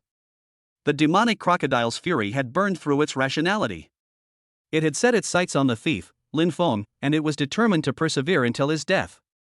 The Huang and Morong families had intended to pursue Lin Feng, but this completely rampaged, mid-level 6th-order Beast King saw them as targets for venting its anger and obstruction. The demonic crocodile's frantic attacks mostly landed on them, preventing them from effectively intercepting Lin Feng. In fact, the Beast King's retaliation resulted in a sharp increase in casualties. Screams rang out one after another, and the scene was in utter chaos. Relying on his extremely high agility and powerful mental foresight, Lin Feng managed to fight his way out despite the crazy pursuit of a 6th-stage mid-level Beast King and the chaotic obstruction of masters from two major families. He was like a ghost. After a few rises and falls, he quickly disappeared into the depths of the dense jungle. After a few clever turns, he completely disappeared without a trace. All that was left was the unwilling and angry roar of the black-armored demon crocodile, Huang Zishuan's exasperated curses, Morong Feng's cold roar, and the messy and chaotic battlefield from the direction of the swamp behind him. This time, the Huang family and the Morong family lost both the wife and the army. At least 1/3 of the people they brought into the secret realm were killed, and most of the remaining people were injured. Moreover, they did not even get a glimpse of the treasure. Instead, they took the blame for Lin Feng and attracted all the hatred of the Beast King. It became unknown whether they could escape from the claws of this furious Beast King. Lin Feng sped until he had completely shaken off the pursuit and perception behind him, stopping at a secluded cave. He leaned against the mountain wall, panting slightly, but a faint smile crossed his face. He reached out and touched the specially crafted jade box. The golden dragon Dao fruit, which had caused such a sensation, lay quietly inside. Chapter 66, Export Storm, Public Outrage. Lin Feng returned to the team silently with the treasure. Qin Lan looked at Lin Feng strangely. Not long ago, she clearly sensed that there were several powerful energy fluctuations not far away. It was obvious that there was a fierce battle between multiple parties over there, but she was concerned about her students, so she did not go to investigate. Although she knew that he was hiding something, she didn't say anything. Su Muxue just complained that it took him so long to go to the bathroom. The rest of the journey was relatively calm, with nothing major happening until the end of the secret realm. As time passed, the end of the secret realm drew closer. The atmosphere in the open space at the entrance grew increasingly tense. Recruits from various factions had been waiting there for a long time, and the crowds were bustling, with whispers lingering in the air. Every time a team walked out of that light gate, it would cause a commotion. Some people cheered and welcomed the returning soldiers, some cried out in grief and rushed to the wounded who were covered with scars or even those who were being carried out. Some people saw that the team was getting smaller and they did not see any sign of them, and their faces turned pale in an instant. Gains and losses are presented here. Look! It's the Ouyang family. It seems they have a good harvest. The Nangong family has also come out, and the losses don't seem to be great. Alas, that small mercenary group, more than a dozen people went in, but only 5 came out. Amidst the discussion, the Jiangcheng University team, led by Qin Lan, finally emerged from the secret realm. The situation was relatively dire, with almost everyone injured. Teacher Zhao Gang even had a broken arm and was being supported by others. The team was also missing 2 people. The vice president of Jiangcheng University came over immediately. Seeing the miserable state of the team, his face darkened. Director Qin. You've worked so hard. I'm glad you're back. Qinlan briefly reported the situation, focusing on the beast tide and the tragic deaths of 2 students. Her tone was heavy. Upon hearing this, the vice dean sighed, the school will handle this properly. You should all rest and recuperate first. Just as Jiangcheng University had settled down, there was a sudden commotion at the exit of the secret realm. The light gate fluctuated violently, and a group of extremely embarrassed people rushed out. Leading the group were Huang Zixuan and Morong Feng. Both of them had torn robes and were covered in mud and blood. Their faces were pale, and their eyes were filled with fear and anger. The people following behind them were in an even more miserable state. Their numbers were clearly half of what they had been when they entered, and those who remained were all injured, many with broken limbs. Some were even carried out by their companions, barely breathing. Especially the black-robed old man from the Huang family and the sword-wielding elder from the Morong family, these 2 powerful martial kings. The former had an arm broken and the wound was hideous, the latter had a huge claw mark on his chest, deep enough to see the bone, and his breath was weak. The miserable condition of this team instantly attracted everyone's attention. Oh my god! It's the Huang family and the Morong family. How could they have ended up like this? We went in with a strong army and 2 martial kings leading the team. Now, have we encountered a beast tide? Or have we encountered a beast king? Looking at their appearance, it seems like they have experienced a life or death ordeal. The strong men from the Huang and Morong families who came to support them changed their expressions drastically and immediately stepped forward to support them. The scene was in chaos. Huang Zixuan swallowed a pill and breathed a sigh of relief. The fear on his face was quickly replaced by resentment. He suddenly raised his head, his eyes filled with anger, and quickly scanned the various teams that had already emerged. Finally, the focus fell on Jiangcheng University, especially on the Su family. They paused, their suspicion undisguised, and even a hint of murderous intent. Morong Feng, though slightly calmer, had a cold gaze as he scanned the crowd. Everyone! Huang Zixuan suddenly spoke, his voice hoarse, but his expression was extremely fierce. My Huang and Morong families discovered a 6th-rank treasure, the golden dragon Dao fruit, in the secret realm. We fought a desperate battle with the guardian beast, suffering heavy casualties. Just when we were about to succeed, we were ambushed by a shameless villain who stole the Dao fruit and drove the guardian beast king completely mad, causing our 2 families to suffer heavy losses. His words were like a stone thrown into a lake, causing 1,000 waves. A 6th-rank treasure? Golden dragon Dao fruit? A miraculous fruit that can allow one to break through to the martial king stage without any side effects? Oh my god, someone actually intercepted me? Who is so bold? For a moment, everyone was shocked, and some even showed greed. Morong Feng also snorted coldly and added, that thief is very skilled in hiding and took advantage of the chaos to succeed. I believe that the golden dragon Dao fruit is in the hands of someone at the scene right now. His sharp eyes swept across the teams. Huang Zixuan stepped forward and said in a strong tone, in order to catch this beast and recover the losses of our 2 families, please do me a favor. Let me check your storage rings to verify your identities to avoid misunderstandings. As soon as these words were spoken, the whole audience was in an uproar. Checking the storage ring? This is a blatant insult and provocation. A storage ring is a valuable item for a martial artist, containing one's skills, resources, and even secrets. How could one allow others to explore it at will? Especially in public. Huang Zixuan. How dare you? An elder of the Ouyang family immediately shouted angrily, the storage ring is a private matter. How can you just check it? That's right. You 2 families are incompetent and lost the treasure, but you still want to blame us? What right do you have to check us? The people of the Nangong family also voiced their objection. Who knows if you are the thief-crying thief, trying to take the opportunity to spy on other people's treasures? Some people from small forces also mustered up the courage to express their dissatisfaction. The situation suddenly became tense. The strong men from the Huang and Morong families had gloomy expressions on their faces and released their aura. It was obvious that they were unwilling to give up. Huang Zixuan sneered, what? You don't dare to let us investigate? Are you guilty?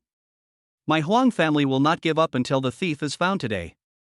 He fixed his gaze on the Jiangcheng University team again, hinting, especially some teams. They came out late, but gained a lot. I'm afraid there's something fishy going on, right? Xin Lan's face turned cold, and the aura of the king of martial arts suddenly erupted. He stepped forward, protecting the team behind him, and said coldly, "Huang Zixuan, stop slandering me. Jiangcheng University operates in an open and above-board manner. How can you slander me so casually? Checking the storage ring? Do you think I have no one at Jiangcheng University?" Su Muxue, Shirlei and others also glared at him. Lin Feng stood in the team, his face calm as water, as if Huang Zixuan was not accusing him. "Xin Lan, do you really have to protect your shortcomings?" The black-robed old man with a broken arm from the Huang family spoke sinisterly. The pressure from the king of Wu pressed down on the Jiangcheng University team like a mountain. "So what?" The Wu Wang vice president of Jiangcheng University also stood up, standing shoulder to shoulder with Xin Lan, and said in a cold voice, "Elder Huang, Elder Morong, we regret the loss of your two families. But before you forcibly search the teachers and students of Jiangcheng University on trumped-up charges, ask me first if I agree."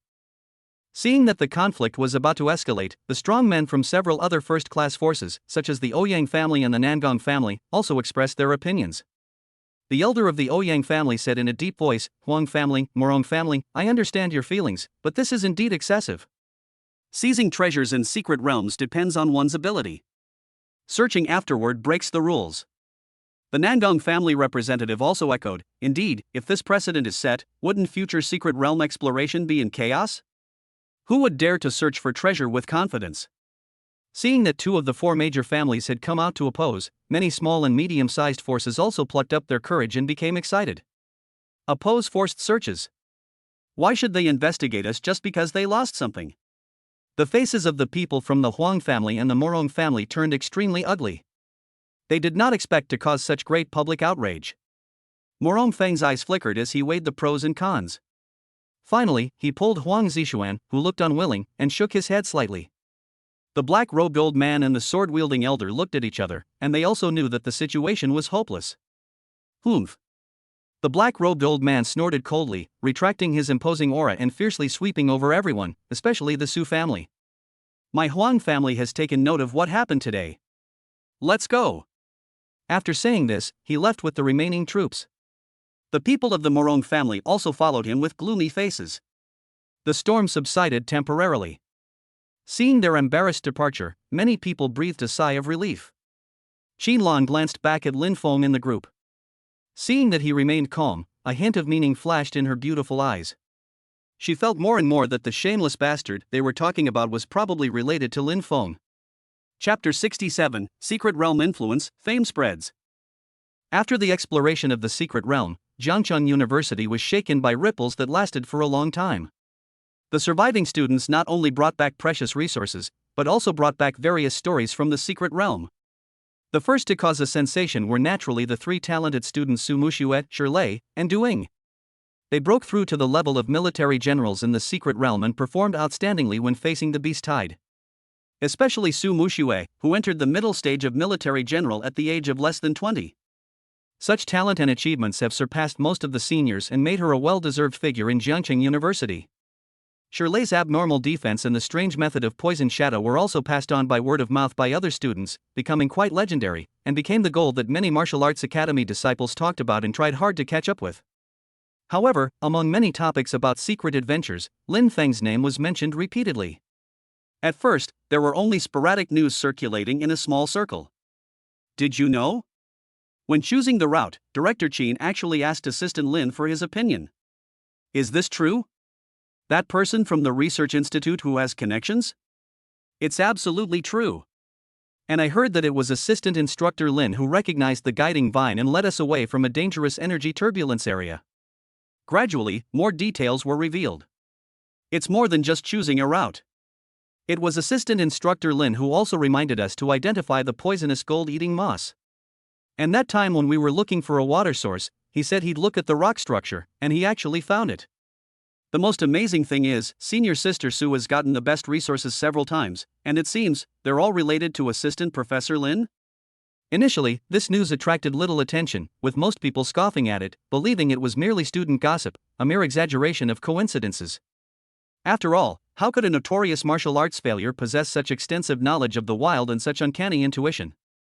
But as more and more survivors confirmed, including honest people like Shirlei, they all confirmed privately that Lin Feng did give key advice at certain critical moments, and the results proved to be correct. The voices of doubt began to weaken, and were replaced by disbelief. Lin Feng's image became mysterious in the eyes of everyone. Some people speculate that he might be a real person who hides his identity and possesses some special talent. Some people think that he just read thousands of books and happened to have a wide range of knowledge, and some people think that he was simply lucky and was deified. But no matter what, the saying that Assistant Professor Lin possesses God-level intuition and profound knowledge has quietly spread on campus, adding a unique mysterious color to him. At the same time, another piece of news, the robbery behavior of the Huang family and the Morong family in the secret realm, spread rapidly among the major forces in Jiangqing as if it had wings.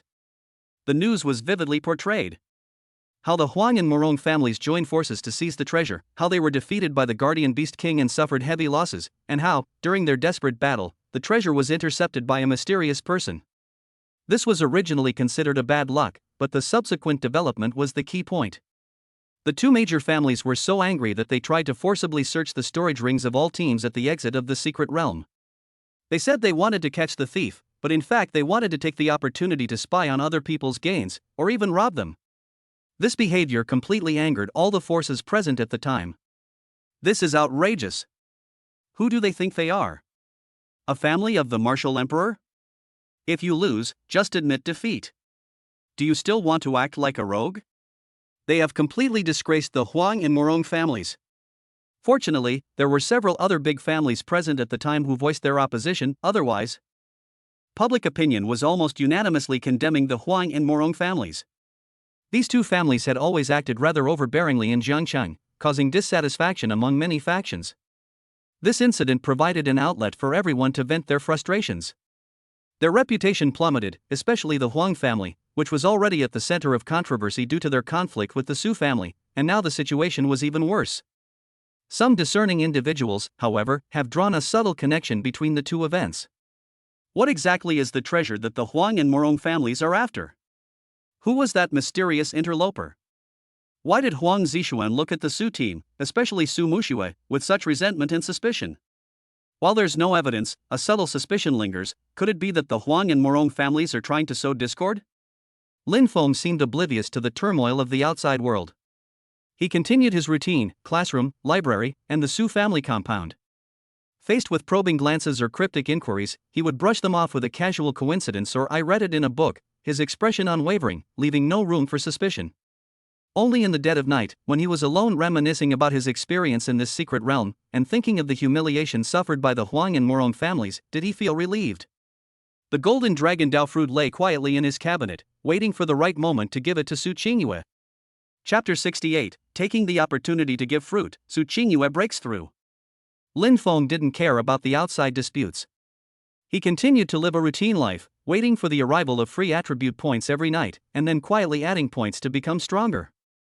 Unlike Lin Feng's calm and indifferent attitude, Su Muxue had been feeling restless these past few days. The mystery surrounding her brother-in-law, Lin Feng, was like a cat's claw, constantly scratching at her heart. She had tried to talk to Lin Feng several times, but he cleverly avoided her every time. Finally, she got the chance. On the third evening after returning to the Su family manor, Lin Feng had just returned to the Su family manor and was about to cross the courtyard to return to his room when Su Muxue blocked his way at the corner of a corridor. Today, she wore a sharp training suit that perfectly outlined her beautiful figure. After reaching the mid-level general level, her aura became even more concentrated, carrying a subtle sense of oppression. With her arms folded across her chest, she leaned against the vermilion pillars, her beautiful eyes fixed on Lin Feng, filled with an unwavering scrutiny and a deep desire to get to the bottom of things. Lin Feng. I finally caught you. She was too lazy to even call him brother-in-law, and her tone was full of the meaning of accusing him. Lin Feng stopped and said, Muxue? What's wrong? Stop playing dumb. Su Muxue stepped closer, her eyes flickering. Now that there's no one around, you can finally tell me the truth, right? Lin Feng's face showed a hint of confusion. The truth? What truth? I don't even know what you are talking about. Su Muxue got straight to the point. Aren't you going to give me an explanation for what happened in the secret realm? Those coincidences, those intuitions, and the speed at which you rescued me. Do you really think I'm a 3-year-old who's so easy to fool? Lin Feng understood in his heart that this girl had been holding it in for so many days and finally couldn't bear it anymore. His face was still innocent. Mu Shui, I'm telling the truth. Maybe I read a lot of different books and have a good memory, so I just happen to know some things. As for luck, sometimes it's really good. Reading a book? Su Muxue sneered and took a step forward, almost right in front of Lin Feng, staring at him closely. What kind of book can teach someone to move freely in a beast tide? What kind of book can teach someone to fight a 4th or 5th level monster with just their fists? Or even to survive a 6th level beast king? His face remained expressionless. Mu Shui, the more you talk, the more outrageous it becomes. It was purely an accident. Accident? Su Muxue laughed in anger, stretching out her delicate jade finger, almost poking Lin Feng's nose. Once is an accident, twice is a coincidence, but what about 3 or 4 times? Lin Feng, let me tell you, I, Su Muxue, am not a fool. You hid your strength. Who are you? What is your purpose in sneaking into our Su family? Her voice unconsciously rose a few notches. Lin Feng sighed, rubbed his brows, and looked helpless. Mu Shui, you really think too much. I'm just an ordinary person. Maybe my perception is just sharper than that of ordinary people. As for my purpose? What purpose can I have? I just want to live a peaceful life. You. Su Muxue saw that he was still so stubborn, and she was furious. She gritted her teeth, a sly look in her eyes, and threatened in a low voice, okay. You won't tell me, right? Then I'll tell you about your behavior in the secret realm and see if you believe all those lies. I'll even say that you had bad intentions towards me. And you even peeked at me, humph. This is nothing but a naked threat and false accusation. Lin Feng looked at his sister-in-law, who was willing to threaten and destroy her own reputation in order to force the truth out of him, and he felt both angry and amused. He knew that if he didn't give her an explanation today, this girl would probably cause chaos. He was silent for a moment, his face a look of struggle and hesitation, as if a fierce internal battle was raging. Finally, as if making some kind of resolution, he glanced around, making sure no one was around. Then, lowering his voice, he said mysteriously to Su Muxue, forget it. Now that you've discovered me, I admit, I do have something special. Su Muxue's eyes lit up, and she immediately moved closer, urging, tell me. What's so special? Lin Feng didn't answer directly. Instead, he took out the specially crafted jade box from his arms and carefully opened it a crack. Suddenly, a powerful wave of energy spread out. The colorful glass halo within the jade box swirled, illuminating Su Muxue's face with a dazzling brilliance. What is this? Su Muxue felt the pure energy, her eyes widening instantly, and her breathing quickened. Although she didn't know what it was, her intuition told her that it was definitely a rare treasure. This thing is called Golden Dragon Dao Fruit, Lin Feng said in a low voice, a 6th-order low-grade spiritual fruit. It can enable a peak martial commander to break through to the martial king realm without any side effects. What? Su Muxue screamed in shock and quickly covered her mouth, her eyes filled with ecstasy and shock. The martial king realm. This is the realm that countless warriors dream of. Hasn't my sister Su Qingyue been stuck at the peak of the martial realm for a long time? If this happens? Lin Feng quickly closed the jade box, isolating it from the air. Looking at Su Muxue's slightly trembling face due to excitement, he slowly said, I obtained this item by chance. It's also one of my biggest secrets. Su Muxue said disdainfully, come on. You still call it a chance opportunity. They're clearly trying to rob the Huang and Morong families. They all said it at the entrance to the secret realm. Lin Feng smiled awkwardly, then handed the jade box to Su Muxue. Now, I'm giving it to you as hush money. Give it to me? Su Muxue was stunned, unable to believe her ears. He just gave away such a valuable treasure so easily? Lin Feng smiled, a smile tinged with helplessness. If you keep my secret, I'll give you this fruit to help Qingyue break through. How about it? Is this compensation enough? Su Muxue looked at Lin Feng, then at the jade box in his hand, her heart surging. There was finally hope for her sister to break through her bottleneck. She took a deep breath, forced herself to suppress her excitement, nodded solemnly, and held out her fair hand. Okay. I promise you. I will keep your secret to myself. But is this fruit really for my sister? Of course. Lin Feng placed the jade box in Su Muxue's hands with a serious expression. I can't practice, and Qingyue needs it more than I do. Remember, this matter is of great importance and must not be known to anyone else, especially the Huang family. Su Muxue held the jade box tightly, feeling the tremendous energy contained within, and nodded heavily. I understand. Don't worry. Looking at Su Mushue's hurriedly leaving back, Lin Feng's lips curled up slightly. Giving this gift can not only solve Su Qingyue's bottleneck and stabilize the Su family's situation, but also temporarily shut Su Mushue's mouth, and further strengthen the relationship with the sisters.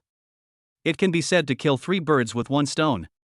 In a heavily guarded seclusion room of the Su family, Su Qingyue looked at the jade box that her sister had given her mysteriously, and after listening to her vague explanation, an expression of astonishment that was difficult to conceal emerged on her usually cold face. Golden Dragon Dao Fruit? Was this the one the Huang and Morong families had been searching for? Could it help Wu Shuai break through to Martial King? She had been stuck at the peak of Wu Shuai for years and knew the difficulty of this step. Now that hope was within reach, even she couldn't calm down. She did not ask any more questions. With her intelligence, she could naturally guess the true origin of this spiritual fruit. It was definitely not the case that her sister was lying. She could not snatch it from so many powerful people. She just took a deep look at the jade box, then nodded to Su Mushue, praised her a few words, and walked into the secret room. The stone door of the secret chamber slowly closed. Su Qingyue sat cross-legged on the jade cushion, regulating her breathing. After raising her state to peak concentration, she solemnly took out the golden dragon Dao fruit. The fruit felt warm to the touch, its colorful light brimming with unimaginably pure energy. She no longer hesitated and swallowed the Dao fruit. The fruit melted in her mouth, transforming into a warm current that surged into her dantian, then exploded with a bang. This energy was vast and gentle, like a mother's embrace, rapidly nourishing her meridians, dantian, and even her soul.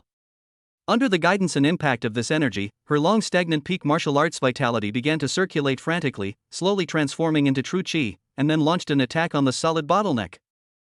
Outside the secret room, Su Mushue was waiting nervously, not leaving for a moment. 1 day, 2 days. Late at night on the 3rd day, a long, clear moan suddenly emanated from within the secret chamber. Immediately afterwards, a powerful aura pierced through the stone door and spread throughout the air. The temperature around the entire chamber plummeted, tiny ice crystals condensed in the air, and a layer of white frost covered the ground. Inside the secret chamber, Su Qingyue hovered in mid-air, her eyes tightly closed, azure icy aura surrounding her, like a goddess of ice and snow. Her long hair flowed without a breeze, and her spiritual power radiated outward like mercury. She could clearly see her sister anxiously waiting outside the secret chamber, and even sensed the movements in the nearby manor. Martial King Realm. She succeeded. Moreover, thanks to the perfect medicinal effect of the golden dragon Dao fruit, as soon as she broke through, her foundation was extremely solid. The icy energy was pure and condensed, and the degree of her mental power was nearly double that of an ordinary martial king. This was far beyond the reach of an ordinary martial king who had just entered the stage of martial king. Su Qingyue slowly opened her eyes, a fleeting glint of icy blue light in them. She felt the surge of power within her, a sense of empowerment filling her entire being. She gently descended, and though the icy aura surrounding her slowly receded, the overwhelming pressure of a martial king remained. She pushed open the stone door of the secret room and saw the excited Su Mushue. Sister! You succeeded! Su Mushue rushed over. Su Qingyue gently hugged her sister, a rare warm smile on her cold lips. She looked up, her eyes fixed on Su Mushue, and whispered, "Yes, it worked." The Su family now had a new martial king and a true successor. Lin Feng, the instigator of all this, was currently in his own courtyard, leisurely sipping tea, as if everything was under control. Chapter 69, Changes in Sister-in-Law. The secret adventure has ended, and life is gradually returning to its normal track. But some subtle changes are quietly taking place, the most eye-catching of which is the change in Su Mushue's attitude towards Lin Feng. In the past, Su Mushue had always looked at Lin Feng with undisguised contempt. Their interactions were either filled with sarcasm from Su Mushue or sarcasm from Lin Feng. However, now, all of this had changed visibly. Although they still bicker when they meet, the meaning behind it is different. In the past, the bickering was full of gunpowder and aggression, but now it is more like the interaction between familiar friends. For example, in the campus cafeteria, Su Mushue would naturally sit across from Lin Feng with her plate in hand, pouting, "Hey, are you going to the library again today to read those moldy ancient books?" Lin Feng would not even look up, slowly eating his food as he replied, "It's better than some people who, after a breakthrough, just waste their energy on the training ground and their brains are almost turned to granite." You! Su Mushue would glare at him with her beautiful eyes, as if she was about to hit him, but her expression was clearly not one of anger. The corners of her mouth even slightly raised, and finally turned into a roll of her eyes. "Humph, I won't bother with you." This scene, seen by the surrounding students, felt like the sky had fallen. Especially Su Mushue's suitors. When had they ever seen her interact with a boy like this? Not even with her brother-in-law. "Where's your arrogant persona? Shouldn't you be acting out the school beauty?" angrily scolds the useless son-in-law scene. There must be something wrong with the script. Naturally, this change did not escape Su Qingyue's eyes. During a family dinner, Su Muxue and Lin Feng engaged in a discussion, as usual, about a detail in a historical anecdote. One quoted from classics, the other argued with reason. Although each held their own opinion, the atmosphere was remarkably harmonious. No one got angry, no one slammed the table, and they even smiled at the small victory of a certain point of view. Su Qingyue was still eating quietly, but her eyes would occasionally glance at them, and her ears would twitch slightly. Obviously she was eavesdropping seriously. Watching their discussion, it was clear that the husband had the upper hand. His sister blushed from being so engrossed in the discussion, while Lin Feng remained calm and composed. Even after the discussion, Su Muxue looked at Lin Feng with a hint of a smile in her eyes. This made her cold eyes flash with a hint of doubt. She could clearly feel that Mushue's attitude towards Lin Feng had changed from rejection and contempt in the past to respect and trust. What had caused this change? Could it be that something had happened in the secret realm that she was unaware of? Thinking back to the supreme golden dragon Dao fruit Muxue had brought back, and her vague explanation at the time, Su Qingyue had a bold idea. In the following days, Su Qingyue was even more surprised when Muxue actually took the initiative to ask Lin Feng for advice. In her opinion, this was unprecedented. At first, at the dinner table, Su Muxue would pretend to ask casually, "Hey, do you think that ancient physical cultivator recorded in ancient books can really tear apart monsters with physical strength alone? Is that an exaggeration?" Her question seemed casual, but her eyes were fixed on Lin Feng. Lin Feng would put down his chopsticks and ponder for a moment. It may be exaggerated, but if one cultivates the physical body to the extreme, it is not impossible to fight a monster of the same level with bare hands. It's just that this method is difficult and almost lost. Then he answered in a well-organized way, citing records from ancient books, combining some logical deductions and known martial arts principles for analysis, and finally drawing conclusions to prove his words. His answer made Su Muxue think deeply. Later, this kind of asking for advice extended from the dinner table to other occasions. Sometimes when they met on campus, Su Muxue would stop Lin Feng and pull out some strange patterns or sketches of unknown plants she had recorded in the secret realm, asking, "Brother-in-law, you're so knowledgeable and experienced. Can you help me take a look at this? Does it look like the nearly extinct star scar grass mentioned in the book? There are always powerful earth-type monsters guarding it." Lin Feng would examine it carefully and then give his own judgment, sometimes affirmative, sometimes negative, and explain the reasons in detail, even extending it to the habits and value of the plant. His broad knowledge and novel insights often made Su Muxue listen attentively, with her beautiful eyes shining with excitement. The most shocking experience for Su Muxue was a discussion about the fault in human civilization in the early stage of spiritual energy revival. Lin Feng didn't simply reiterate the textbook's viewpoint, but instead proposed a bold hypothesis: the so-called fault line might not be a complete break. Perhaps some ancient traditions have been preserved in extremely secret ways. For example, some seemingly absurd myths and legends, or some physical training methods that are considered dross by modern martial arts systems, may contain fragments of ancient wisdom. Our current martial arts may not be the only correct path. This viewpoint was like a thunderbolt, instantly splitting Su Muxue's inherent mindset. She had never considered the problem from this perspective before. Lin Feng's words opened a new window for her, allowing her to have a deeper understanding and reflection on the martial arts. These interactions inevitably attracted the attention and discussion of other students. "Look, Principal Su is looking for Assistant Teacher Lin again. I heard that Assistant Professor Lin knows a lot, and Senior Sister Su often asks him questions. Is this true? That Lin Feng? He's not. Shoo. Don't talk nonsense. I think Assistant Lin might actually have something. Look, even Shirley, who won first place in the martial arts competition, occasionally asks Assistant Lin about it."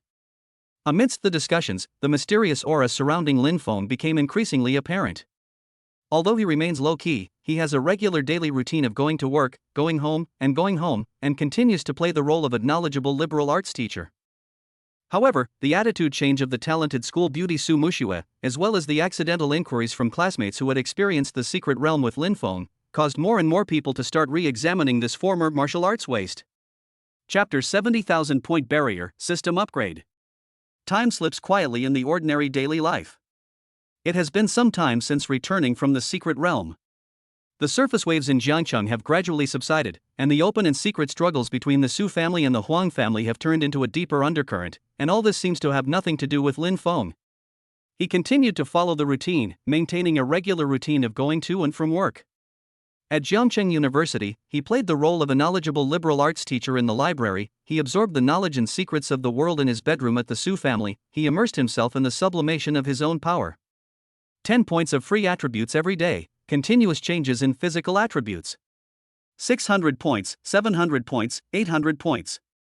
Every time you add a point, you can feel the body and soul, the subtle strengthening, the muscle fibers become denser and denser, and contain tremendous power. The nerve reaction is as fast as lightning, and the body can respond to the extreme with a slight movement of thought. The internal organs are full of vitality, the metabolism is faster than you can imagine, and the energy seems to be inexhaustible. The range of spiritual perception is constantly improving, and you can even see the blood flow in other people's bodies. It's a painstaking process, tedious yet intoxicating. Every day I can clearly feel myself quietly getting stronger. Strength, 951,000. Agility, 951,000. Constitution, 951,000. Spirit, 951,000. Free attribute points, 0.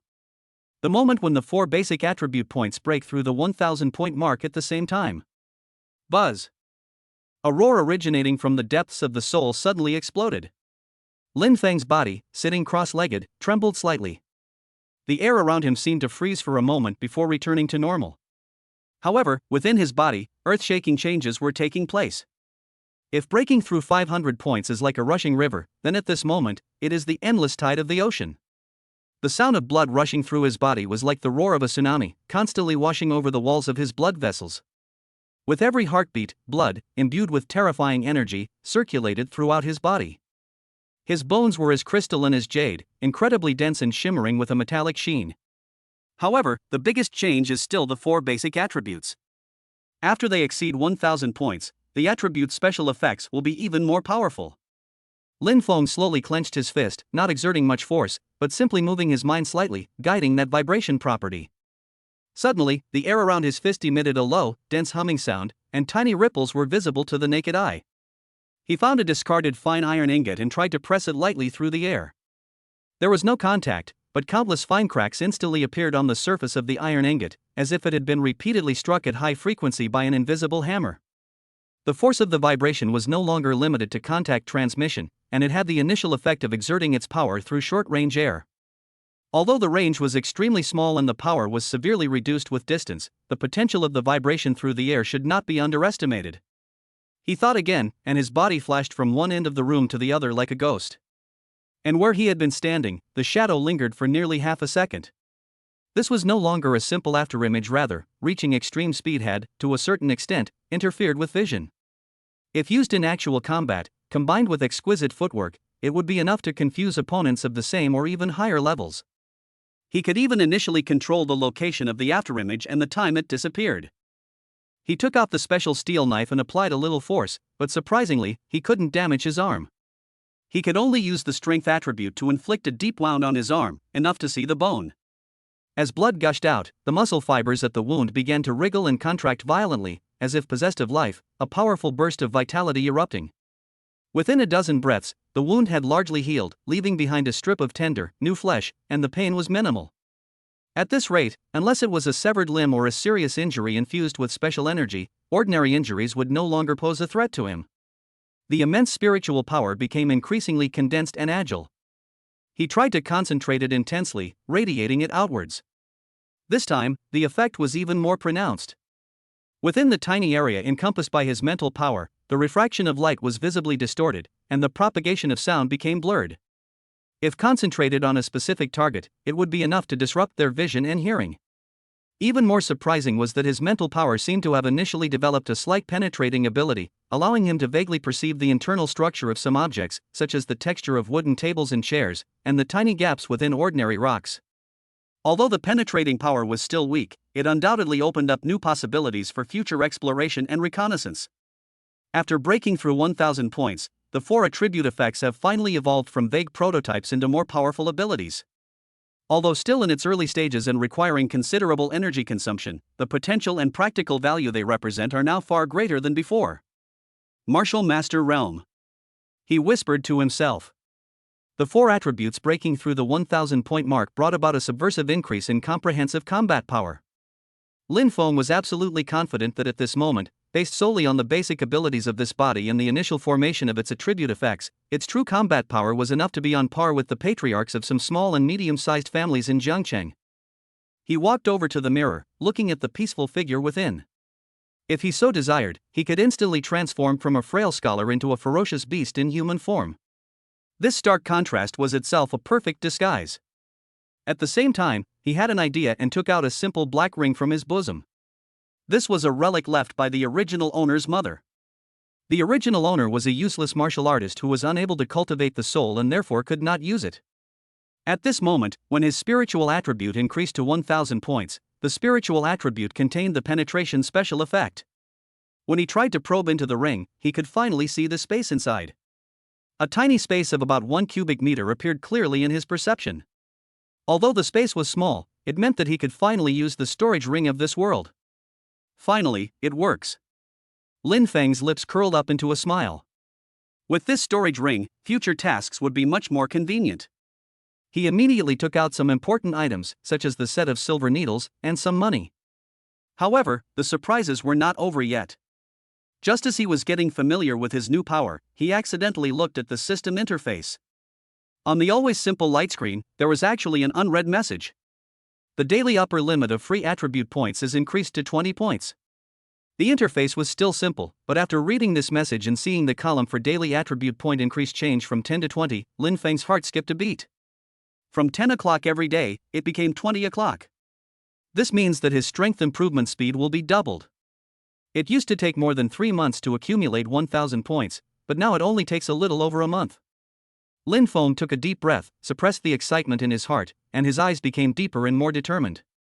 1000 attribute points was a milestone, proving the limitless potential of his chosen path. The system upgrade was a shot in the arm, foreshadowing the potential for continued upgrades in the future. His strength wouldn't slow down as his realm rose. He restrained all his aura and transformed himself back into that ordinary assistant professor in the Faculty of Arts. Only he knew the power hidden beneath this calm exterior. Every day at 8 p.m., and the attribute special effects change. Lin Feng looked out the window at the darkening night. Looks like I need to go out of town and find a place to familiarize myself with the attribute special effects. Chapter 71, Leaving the City Again, Testing the Results. Night falls and the sky is dotted with stars. After all attributes reach 1000 points, not only will the system be upgraded again, the daily free attributes will be increased from the original 10 points to 20 points and the attribute effects will be enhanced again, and even some more functions will be added. The surge in strength and the enhancement of attribute effects urgently require a fierce battle to control this surge in power and become familiar with the changes in attribute effects. The night once again became his best cover. Lin Feng quietly left the Su family manor, blending into the darkness and sprinting towards the wilderness outside the city. In a few leaps and bounds, he disappeared. When they stopped again, they were already in the wilderness outside the city. This was the outskirts of the Wanyao Mountains, filled with monsters and beasts, and dangers were lurking on every side. His immensely powerful spiritual attributes erupted with full force, scanning the surrounding energy auras like an invisible radar. Countless life auras, both strong and weak, flickered in his perception like stars in the night sky. He deliberately avoided those points of light with concentrated energy fluctuations, most likely demonic beasts stalking a single, suitable target. However, the monsters on the outermost periphery are basically first and second level monsters. They are too weak to achieve the experimental results at all, so they can only continue to go deeper into the 10,000 monsters mountains. As we go deeper into the Wanyao Mountains and reach the inner area, the monsters become stronger and stronger. The third-level monsters that are rarely seen in the outer area can be seen everywhere in the inner area, and we can even encounter fourth-level monsters occasionally. Lin Feng quickly found his target, a rank 4, peak-level demon beast, the Sharp Claw Mountain Cat. It was currently nibbling on some kind of root. This demon beast, renowned for its speed and sharp claws, possessed the strength of a peak human warrior. It might have posed a threat to him during his first foray outside the city, but now. Lin Feng's figure flashed, and he appeared silently 10 meters in front of the mountain cat, deliberately leaking a trace of breath. Ouch! The sharp-clawed mountain cat was frightened, its hair stood up, and its dark green eyes stared at the uninvited guest. It growled a warning and lowered its body, ready to attack at any time. Let's try the effect of the power shock through the air first. Lin Feng's mind moved, but he did not step forward. Instead, he raised his right hand and gently pressed the mountain cat through the air. Under the guidance of his thoughts, the vibration characteristic contained in the power attribute was stimulated. The air in front of the fist instantly emitted a low humming sound, and circles of tiny ripples visible to the naked eye spread out and passed over the body of the bobcat. The bobcat's ferocious eyes suddenly froze, as if struck by an invisible hammer. Its entire body trembled violently, and it let out a painful wail. Blood oozed from its mouth, nose, ears, and eyes. It stumbled back, its eyes filled with fear, unable to understand how it had suddenly been so severely injured.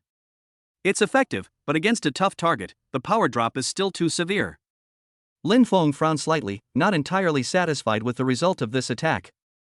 It seems that the current shock effect is more suitable for close-range bursts or as an additional effect of the attack. Seeing the situation was bad, the mountain cat turned around and tried to escape. Lin Feng just wanted to try out the agility attribute effect. He exerted a slight force on his feet, and his figure instantly vanished from his original position.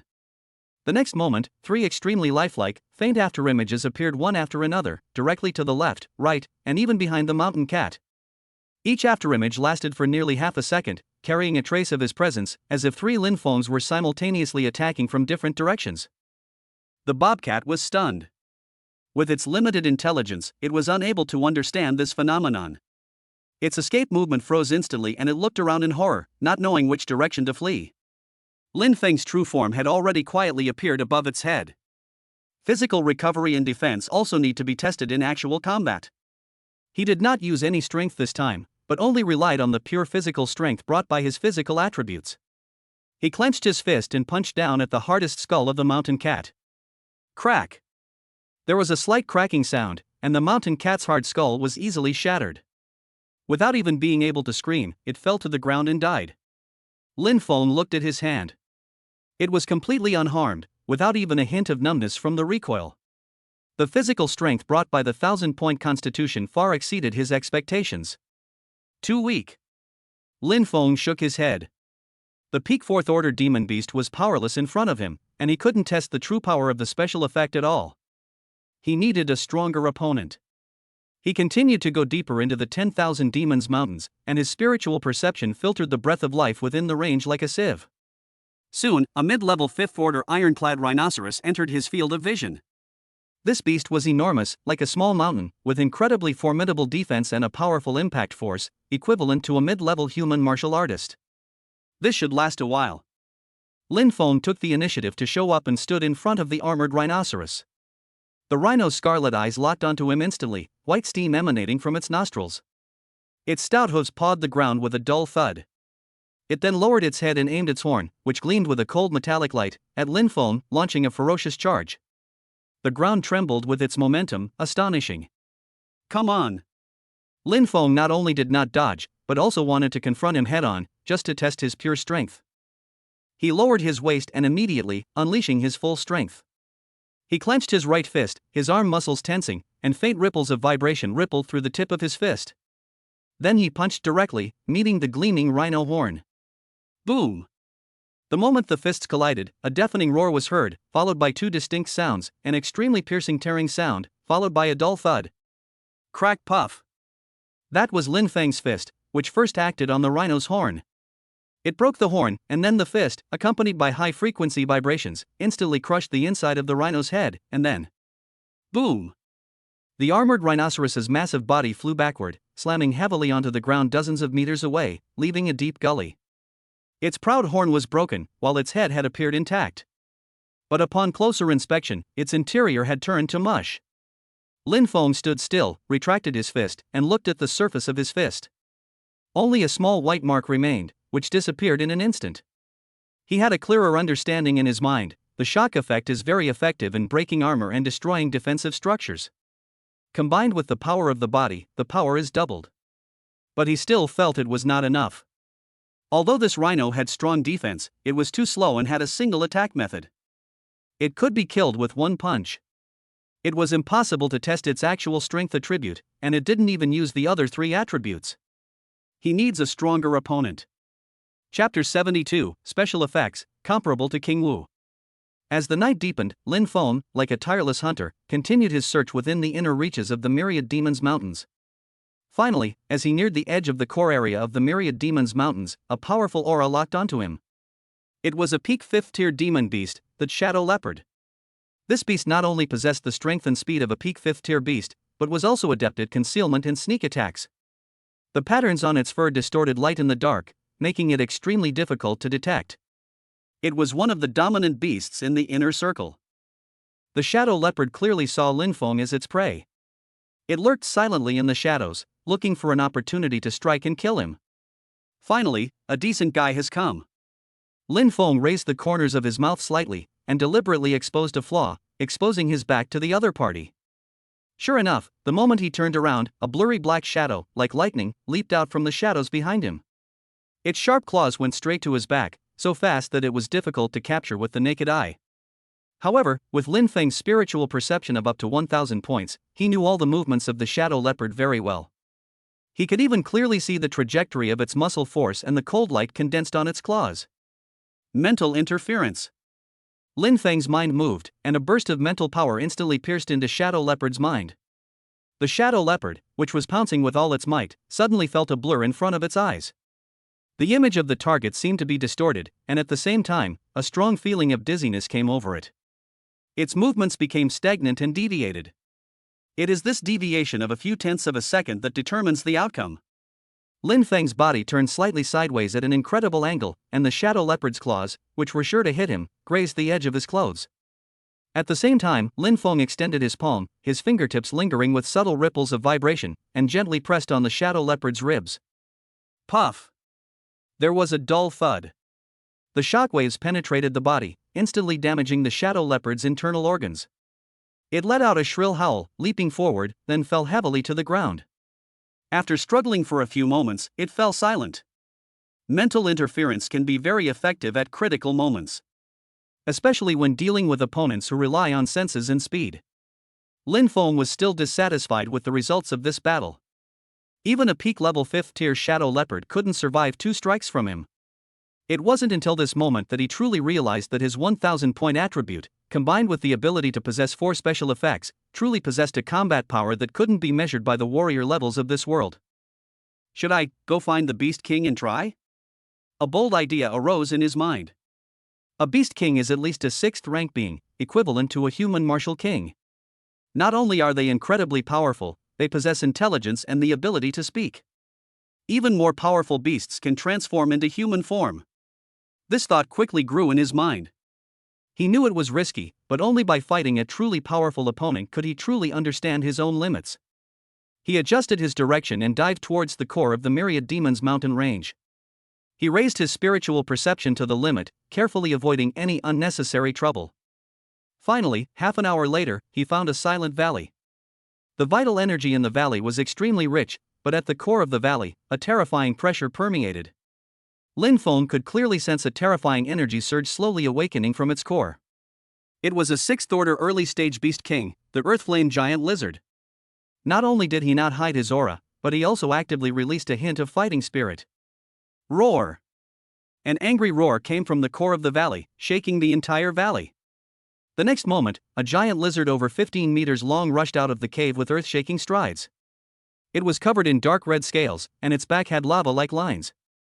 Its cold eyes locked onto Lin Feng, and the pressure of a martial king instantly crushed him. If it were an ordinary martial arts commander, under such pressure, he would have been unable to move. However, Lin Feng only felt the air around him become thicker. This level of pressure had no effect on him. "Human, how dare you trespass into my territory and challenge my majesty?" The pupils of the Earth Flame Lizard were filled with violence and murderous intent.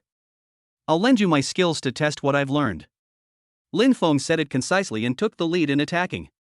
He pushed his agility to its limit, leaving behind a series of clear afterimages.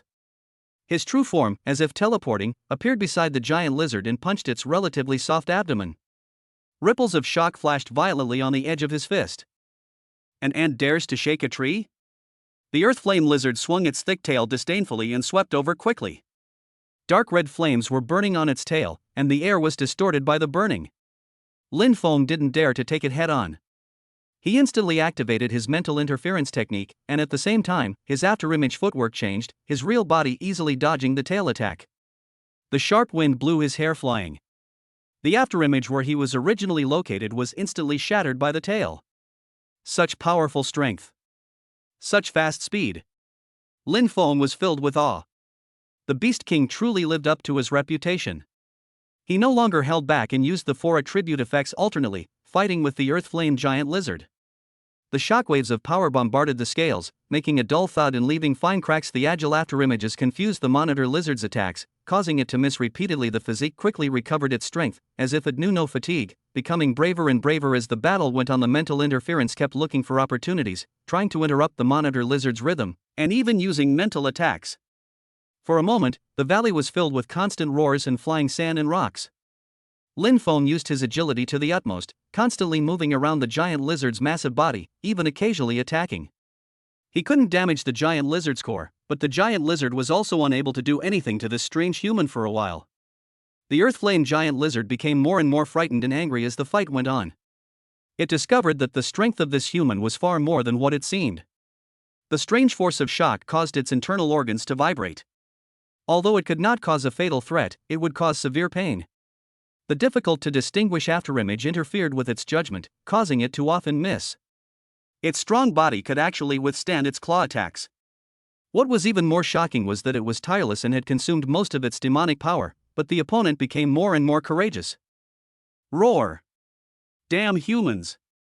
The giant lizard opened its huge mouth and a breath of hot magma gushed out, covering a large area. This was the Beast King going crazy and using his powerful innate magical powers. Lin Feng sensed the destructive energy contained in that breath and dared not delay. He increased his agility to the limit, combined with the interference of afterimages, and dodged once again. The rocks where he landed were melted by the magma, making a sizzling sound. The Beast King's demonic power is almost depleted. Lin Feng had already made his judgment. After several hours of fighting, Lin Feng, relying on his superb physical attributes, quickly recovered his physical strength and fought more bravely. On the other hand, the giant lizard was entangled by him, slowly consumed, becoming weaker and weaker, and even driven crazy by him. He used his powerful innate magical powers and was about to consume the giant lizard and give it the final blow. After the earth flame giant lizard used its innate magical powers, it took advantage of Lin Feng's dodging to turn around and flee towards the core of the 10,000 Demons mountain range. Although its body was huge, its speed was not slow at all, and it quickly disappeared in the morning mist. Damn it! He actually ran away? Lin Feng said in astonishment, and then activated his agility attribute to chase after him. But when he reached a cold pond ahead, Lin Feng stopped, because his mind sensed another, even more powerful energy fluctuation. It was obvious that the flame giant lizard was looking for help. Lin Feng thought for a moment, stared deeply into the cold pond, and then turned away, because his goal had been achieved. He pushed his agility to the extreme, and rushed across the 10,000 Demons mountain range. Occasionally, his toes would lightly touch the rocks or dense treetops, and he could fly dozens of feet away. His speed was astonishingly fast, and in just a few rises and falls, he disappeared into the inner core area. After leaving the inner core of the myriad Demons mountains, Lin Feng stopped at a spring on the outskirts, scooped up a handful of clear water, drank it, and washed away the marks on his body. Although his physical strength was still abundant, the long-term mental tension had made him slightly exhausted. Despite the fatigue, it was all worth it. This time out of the city for the trial, he gained a lot. He was thoroughly familiar with the tremendous power brought by reaching 1,000 points in attributes, as well as the practical application of the 4 special effects. More importantly, he has clearly understood his own strength. Without using the special effects of his attributes, his strength can crush the peak martial arts commanders. If the 4 major attribute special effects are combined and used, he can be comparable to the early-stage martial arts king. The potential for special effects is endless, and we can even continue to explore it. Lin Feng looked at his hands, feeling the power surging within him and the 4 marvelous properties. As the properties continue to improve, how far will they grow? When the sky brightened, Lin Feng restrained all his aura, turned back into that ordinary teacher, and set out on the road back to Jiangcheng. Chapter 73 Black Market Observations, Law of the Jungle. At dawn, Lin Feng returned quietly to the Su family manor in Jiangcheng. After being treated with spring water, there was no sign of anything abnormal on his body. After closing the door, he thought about it, and the ancient storage ring flashed slightly. A pile of materials appeared on the ground, emitting rich energy fluctuations and a faint smell of blood. Most of them contained claws, fur, and bones from fifth-tier monsters, and even a few monster cores containing pure energy. The most notable items were the intact fur of the shadow leopard and the severed horn of the armored rhinoceros.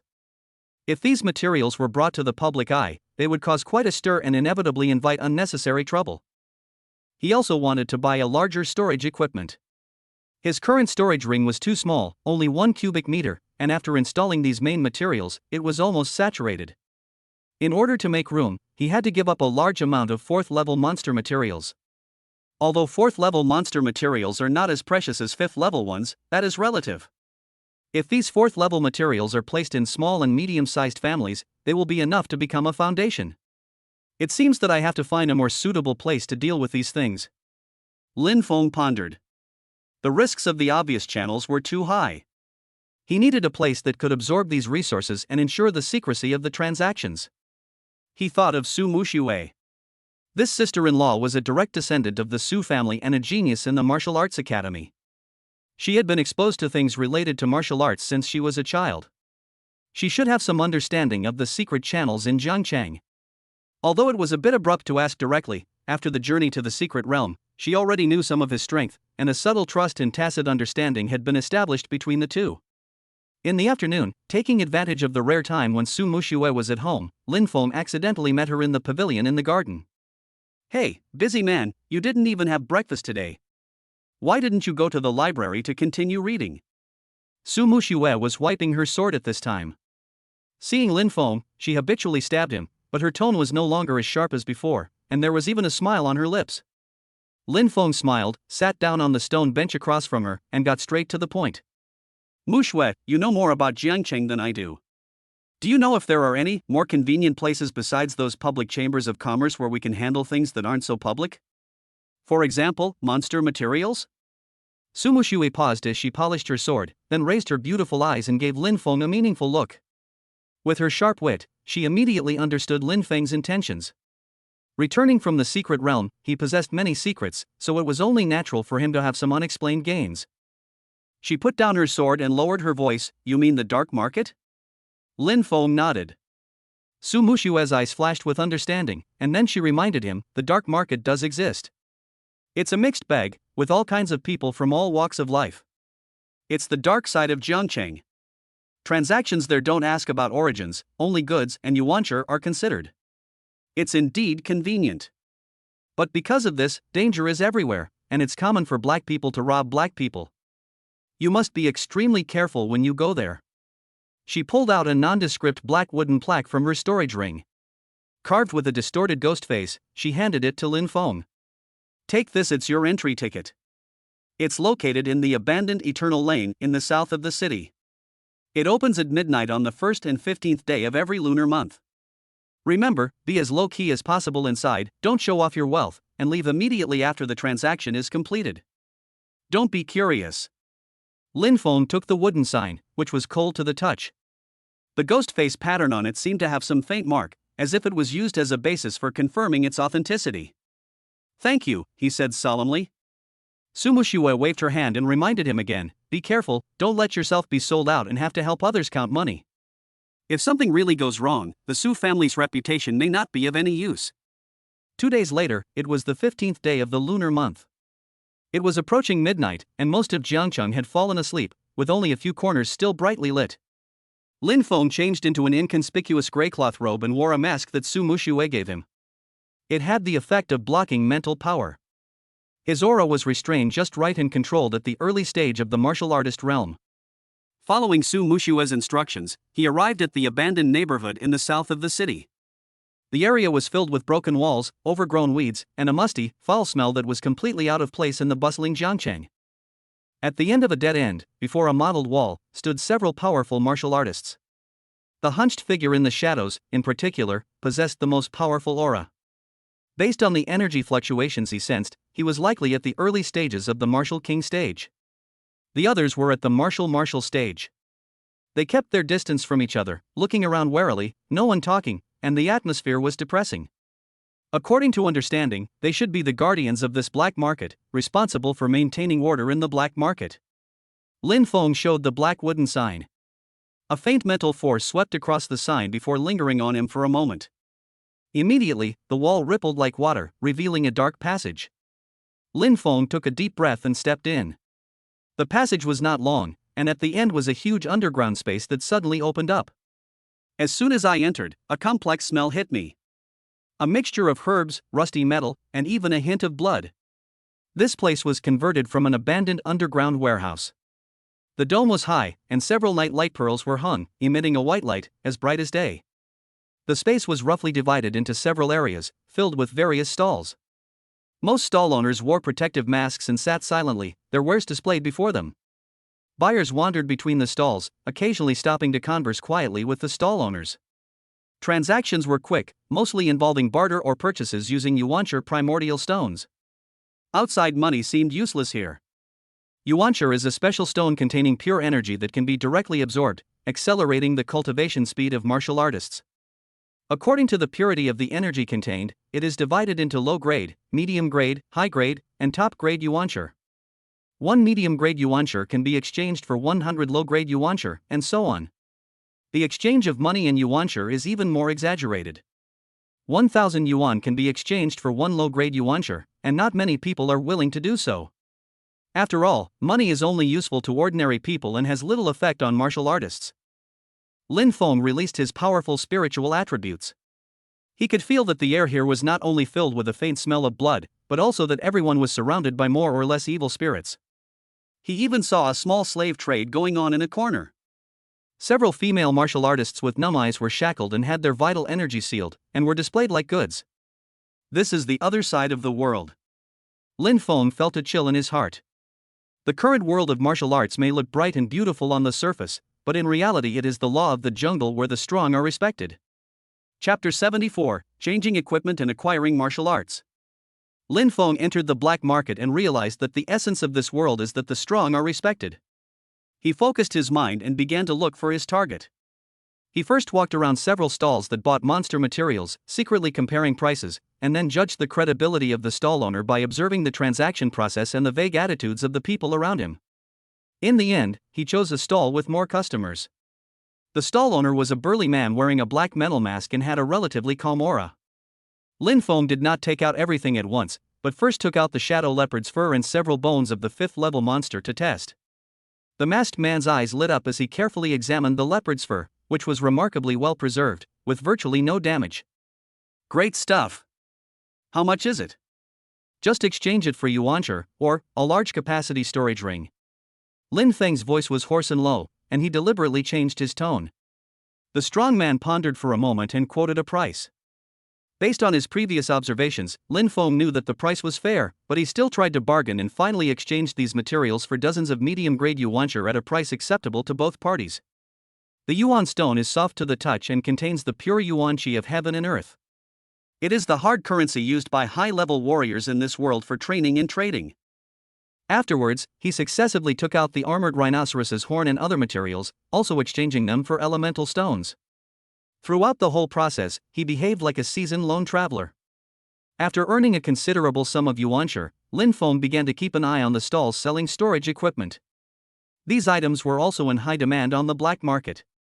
After all, in some small and medium-sized families, only the clan leaders or core disciples were qualified to own storage rings. He looked at a few, all of which had larger capacities than what he had now, but were also ridiculously expensive. Finally, in a shabby-looking corner, he spotted a dark silver ring. The stall owner was a skinny old man, huddled in the shadows, his presence barely visible. How big is the space of this ring? How much does it cost? Lin Feng asked. The old man raised his head, glanced at him, and held up 3 fingers, 30 squares. Xian level top grade, 200 mid-grade yuan stones, no bargaining. 30 cubic meters. This is 30 times larger than his current one. The price is indeed expensive. A Shen level treasure of the same level is only about 100 mid-grade yuanshi, and this storage ring is expensive, almost using up nearly half of his previous income. Lin Feng picked up the ring and tried to probe it with his mental power. The old man didn't try to stop him. He probed with his mental power, and a space much more spacious than his current one appeared before his perception. It had a stable structure. I want it. Lin Feng didn't hesitate and directly pointed out 200 medium-grade yuanshi. This investment was necessary. The transaction was completed. He put the dark silver ring on his hand and transferred the items originally in the ring into it. He immediately felt a lot more relaxed. After purchasing the storage ring, Lin Feng continued to stroll between the stalls, his gaze quickly scanning the area. His goal was clear: to purchase some martial arts skills, especially those related to mental and physical skills, to see if he could use them. Or perhaps even learn from them. However, the secret manuals circulating here were mostly of low rank, mostly yellow rank, with the occasional low to mid-level Xian rank. Even if he saw a Xian rank martial art of upper level or higher, most of them were incomplete. These low-end martial arts were of no use to him at all. A stall owner saw Lin Feng pause at his stall and immediately approached and whispered, "Young man, come and take a look. This is a fragment of the ancient body cultivation. If you practice it well, you can be as strong as a mountain." Lin Feng picked up the so-called secret book, glanced at it, and after a little investigation, he found that this so-called fragment was full of loopholes and was nothing more than a fake fabricated by later generations. Swift wind step, a top-grade Xian level body movement technique, at a great price. Lin Feng paused briefly, flipped through the introduction, and found that its principles were crude and far less efficient than the instinctive movement brought by his agility attribute, so he shook his head and left. What he needed was a martial art that could channel his own strength to unleash even greater power, or a martial art with special effects. Finally, in an inconspicuous corner stall, his attention was attracted by a piece of black bone. The bone was neither gold nor jade, and was engraved with densely packed tiny runes, emitting an extremely obscure spiritual fluctuation. "What is this?" Lin Feng asked in a hoarse voice. The old man raised his eyelids and glanced at Lin Feng with his cloudy eyes. "God-killing art, a fragment of the heavenly rank, a spiritual martial art. Only those above the martial king level or with exceptional spiritual power can practice it. In exchange for 500 medium-grade yuan stones, or medicinal herbs of equivalent value." Lin Feng's mind raced. A spiritual power-based martial art? Abnormal spiritual power? This suited him perfectly. He had always relied solely on his own willpower, concentrating his spiritual power to attack, but it consumed too much energy and was also ineffective. He had long wanted to find a spiritual martial art to learn from, but spiritual martial arts were too precious. Even top-tier forces probably didn't have such a technique. The Su family didn't have one, anyway. He didn't immediately agree. Instead, he picked up the bone fragment and focused his perception, checking its description and completeness. The information within the fragment was severely incomplete. Although it was claimed to be a heavenly rank martial art, it only contained the first 3 levels. Although severely incomplete, it was still valuable, comparable to the best Xian rank martial arts. A top-grade Xian level technique only costs about 200 yuan. Yours is in such a serious state of incompleteness that I can only give you 200 yuan at most. Lin Feng began to bargain. The old man was silent for a moment, as if considering the matter. Spirit-type martial arts are quite special and extremely valuable. 300, no bargaining. Lin Feng pretended to hesitate, and finally, with a heavy heart, he took out the 2 yuan stones and handed them to the old man. The old man took the yuan stones, checked them, and pushed the bone fragments towards Lin Feng without saying anything more. Having successfully acquired the god-slaying technique, Lin Feng felt a bit more refreshed. He continued searching to see if there were any other suitable techniques. After strolling for a while, he stopped again in front of a stall selling various weapons and novelty items. The stall owner was a large man wearing a black mask, who was bragging to other cultivators about a rusty broken sword, saying it was a fragment of an ancient divine weapon. Lin Feng's eyes fell on a piece of animal skin in the corner of the stall. There were twisted characters carved on it, which most people could not understand at all. But he happened to recognize that it was an ancient character that he had seen in the library. Written in ancient script was the word shadow escape technique, with a small note next to it, animal movement technique. This animal movement technique was about how to move energy, how to store energy, to increase speed, which would greatly benefit his agility. "Boss, how much is this?" Lin Feng picked it up and asked directly. The big man glanced at it and said seriously, "Oh, this one has a very important origin. It's a secret manual of magical skills unearthed from the tomb of a certain martial emperor. Look at this animal skin, it's impervious to water and fire. And look at this text, it contains the rhyme of Taoism. It's obviously the imperial scripture left by the ancient emperor. If you want it, take it with 500 medium-grade yuan stones." Lin Feng put down the animal skin and turned to leave, because the stall owner kept staring at him to see how he would react. It was obvious that he didn't know the origin of the animal skin and was just bragging. Seeing Lin Feng walk away without hesitation, the stall owner quickly said, "Don't be anxious, little brother. Even if the deal doesn't go through, there's still righteousness. If the price isn't right, you can bargain." Lin Feng paused, remained silent for a moment, and then bargained directly, 50 medium-grade yuan stones. Deal. The big man was very straightforward, and seemed eager to get rid of this unlucky thing. He bought this from a poor family for 50 pieces of low-grade yuanshi. He thought it was a treasure because it was impervious to water and fire. But he never sold it and thought it would be a waste of money. Seeing how quickly he agreed, Lin Feng knew that he was careless. This was far from his bottom price, but when he thought about getting the earth-level martial arts at such a low price, it was a profit no matter how he looked at it. Lin Feng pretended to be heartbroken and completed the transaction. Just as he was about to leave this dangerous place, there was a commotion at the stall next to him. It seemed that a buyer found that there was something wrong with the pills he bought and wanted to return them, but he was surrounded by the stall owner and several warriors with fierce eyes. When buying things on the black market, you have to determine the authenticity yourself and bear the consequences of your own profits and losses. Are you trying to break the rules? The leading warrior spoke in a cold and murderous voice. The buyer's face turned pale. Seeing that the other party was outnumbered, he finally didn't dare to say anything more. He left in disappointment, thinking that he was unlucky. Lin Feng watched this scene unfold, gaining a deeper understanding of the rules of the black market.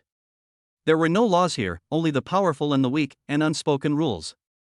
He did not stop and quickly left this underground world filled with desire and blood along the way he came.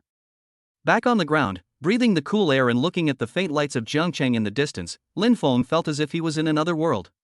He touched the new ring on his finger, and weighed the remaining yuanshi and martial arts in the storage space.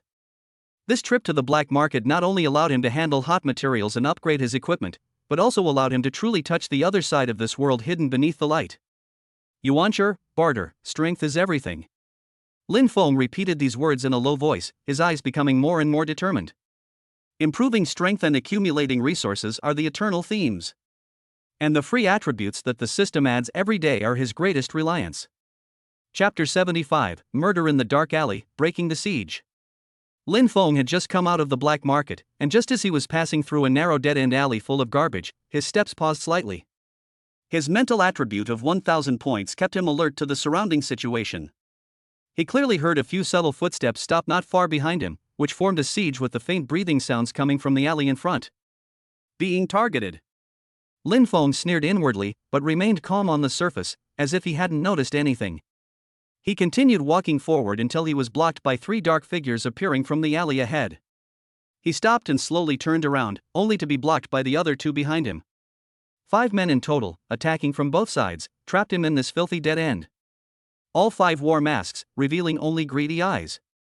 Their auras were concentrated, and a murderous aura lingered, clearly veterans of this kind of murder and robbery. The leader, tall and with sharp eyes, possessed the most powerful aura, having reached the pinnacle of the martial realm. The other 4 were all at the early or middle stages of the martial realm. Such a lineup is considered luxurious among the robbers outside the black market, and is enough to easily eat up most of the lone robbers coming out of the black market. Kid, be smart and hand over all the yuanshi and valuables on you. Then we brothers will consider leaving you with an intact body. A burly man in the middle stage of Wuxuai who was blocking the front shook the poisoned dagger in his hand and threatened in a hoarse voice.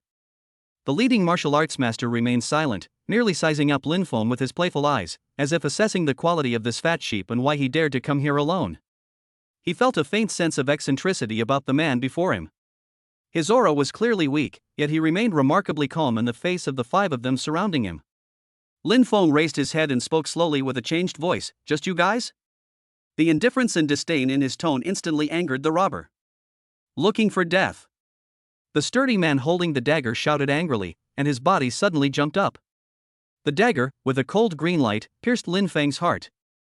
The speed was extremely fast, the angle was tricky, and there was no fancy tricks like other martial arts. It was obviously a killing technique.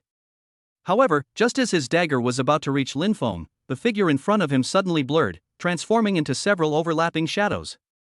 This was the effect of the agility attribute, leaving behind several almost realistic visual remnants. At the same time, an extremely subtle mental force, like a needle, pierced into his mind. Ugh! The sturdy man's movements suddenly stopped, his vision went dark, and the dagger stabbed into nothing. At that moment, Lin Feng's true form, like a ghost, had already moved sideways half a step, avoiding the dagger's sharp edge. He immediately used the special effect of the strength attribute. He stretched out his right index finger, and a circle of visible light lingered on the fingertip, emitting a slight vibration of air ripples. Then he pointed it at the wrist of the strong man holding the dagger. Crack! A crisp sound of bone breaking was heard. The burly man let out a shrill scream, his wrist bent at a strange angle, and the dagger fell to the ground. Even more terrifying, the strange vibration force rapidly spread along his arm, severing tendons and veins wherever it passed, and bones made a fine cracking sound. His entire right arm seemed to be destroyed from the inside by an invisible force, and it collapsed instantly. This sudden scene made the other four robbers' faces change suddenly. All together. Kill him. The leading martial arts master finally realized they had hit a wall. He shouted sternly, then flashed forward and launched a powerful punch. The wind was so fierce and powerful that a faint tearing sound ripped through the air as he headed for Lin Feng's head. He saw that Lin Feng's movements were strange and planned to use force to defeat his cleverness. The other three martial arts commanders also launched attacks at the same time. The sword lights and palm shadows enveloped Lin Feng from different directions, blocking all his space to dodge. Facing the siege of four martial masters, one of whom was a peak martial master, Lin Feng's eyes finally flashed with seriousness. He no longer concealed his aura, and the tremendous power brought by the 1,000-point attribute surged through his body. Afterimage, disturb. He muttered inwardly, pushing his agility to its limit. His figure left 3 solid afterimages, facing the attacks from the left, right, and back. His true form crouched slightly, dodging the other attacks. Simultaneously, he activated his strength, spreading the 5 fingers of his left hand, creating a ripple of intense vibrations. Instead of dodging, he grabbed the incoming fists directly. Looking for death. The top martial arts master saw Lin Feng dare to take his full strength punch with his bare hands, and a trace of ferocity flashed in his eyes. He was confident that this punch was enough to crush a powerful opponent of the same level. Fists and palms collide. The expected sound of bones breaking did not come, but instead there was a dull and strange sound. The peak martial arts master felt as if his fist had struck a rapidly vibrating piece of 10,000-year-old black iron. A strange and incomparable shockwave instantly penetrated his arm, not only disintegrating his fist power layer by layer, but also frantically damaging his meridians and bones. His entire right arm instantly went numb and painful, as if it was about to explode. What kind of power is this? He was horrified and wanted to retreat. But how could Lin Feng give him a chance? The 5 fingers of his left hand, gripping his fist, suddenly tightened like an iron clamp. At the same time, his right fist, also swirling with terrifying shockwaves, struck him fiercely in the chest. Spiritual shock.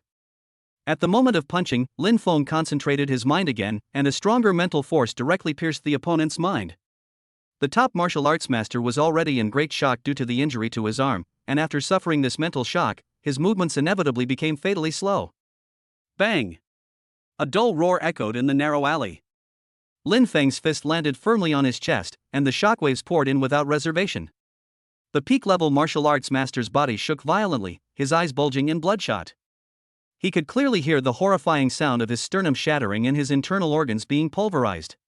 He opened his mouth, wanting to say something, but only black blood mixed with visceral fragments gushed out. The light in his eyes quickly dimmed, and with endless terror, he collapsed backwards, dead. It's a long story, but it actually happened in just a few breaths. From Lin Feng's counterattack to break his wrist, to taking the punch head-on, the mental shock, and killing Wu Shuiding with one punch, the whole process took only 2 or 3 breaths. The attacks of the other 3 martial commanders had just landed on the 3 afterimages. The sword light and palm shadow passed through the shadows, hitting the empty space in the wall, stirring up a cloud of gravel and dust. When they saw that their leader was killed instantly in one encounter, they were immediately scared out of their wits. Run! Someone shouted, and the three men lost their will to fight and turned around to escape towards the alley. Want to leave now? It's too late. Lin Feng's icy voice was like the sound of death. He moved, leaving behind a series of dazzling afterimages. He instantly caught up with someone and struck him on the back with a palm strike packed with concussive force. Without a single grunt, the man fell to the ground, his back completely collapsing. Then came the second one, who was pierced in the throat by his finger as a sword, and the shockwave force directly destroyed his life. The third one just ran to the alley entrance when Lin Feng punched him in the air. Although the shockwaves were attenuated due to the distance, it still made him feel like he was hit hard. He spit out blood and fell forward. Lin Feng caught up with him and stepped on his foot, breaking his spine. In the blink of an eye, all 5 of the ferocious Wu Shui gang were killed. The alley was filled with a thick smell of blood. Lin Feng stood among the corpses, his breathing steady. He quickly crouched down and began to feel around for the robbers. A murderer is a murderer, and since he's done it, he naturally wants to collect the spoils. A bountiful harvest. A good quality storage bag was found on the peak-level martial arts master. In addition to over 300 mid-grade yuanshi and a large amount of low-grade yuanshi, it also contained several bottles of decent healing pills and a Xian-level, top-grade fist technique. The other people also had yuanshi and other miscellaneous materials on them. Not long after spending the money, he earned it back from these robbers. No wonder so many people try to take shortcuts. Lin Feng looked at his harvest and understood. This kind of no-cost business, if successful, would yield staggering returns. But it also came with the risk of losing one's life at any moment. At this moment, his keen mental perception detected several powerful auras in the distance, rapidly approaching. Apparently, the noise of the previous battle had attracted other nearby hyenas or patrols from the black market. Can't stay long. Without hesitation, Lin Feng immediately set to work cleaning up the traces. He used his strength to completely shatter the bones and internal organs of several corpses, making them appear to have been instantly destroyed by some powerful and overwhelming force. He then used the corpse powder he had scavenged to clean up the obvious bloodstains. The entire process was quick and efficient, taking only a dozen seconds. After doing all this, he aimed in a direction and pushed his agility to the extreme. His figure was like a ghost. In a few jumps, he climbed over the high wall at the end of the alley, merged into the shadow of the building, and disappeared without a trace. Shortly after he left, several figures landed in the alley one after another. The air was filled with the smell of blood, and looking at the 5 miserable corpses on the ground, the eyes of these latecomers flickered. What a brutal method, killing him with one strike, as if he was killed by a huge force. Was it that guy who just came out? It doesn't look like it. Whoever he is, the black market rules are that when someone dies, the debt is settled. Let's search and see if there are any left.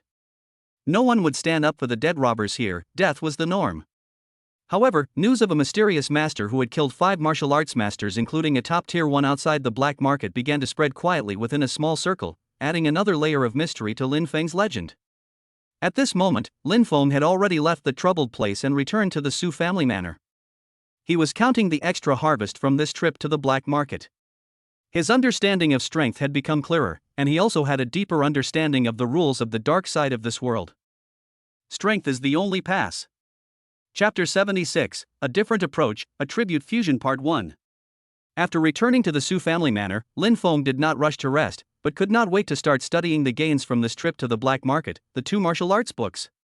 He first picked up the black bone fragment containing the god-killing art to study it.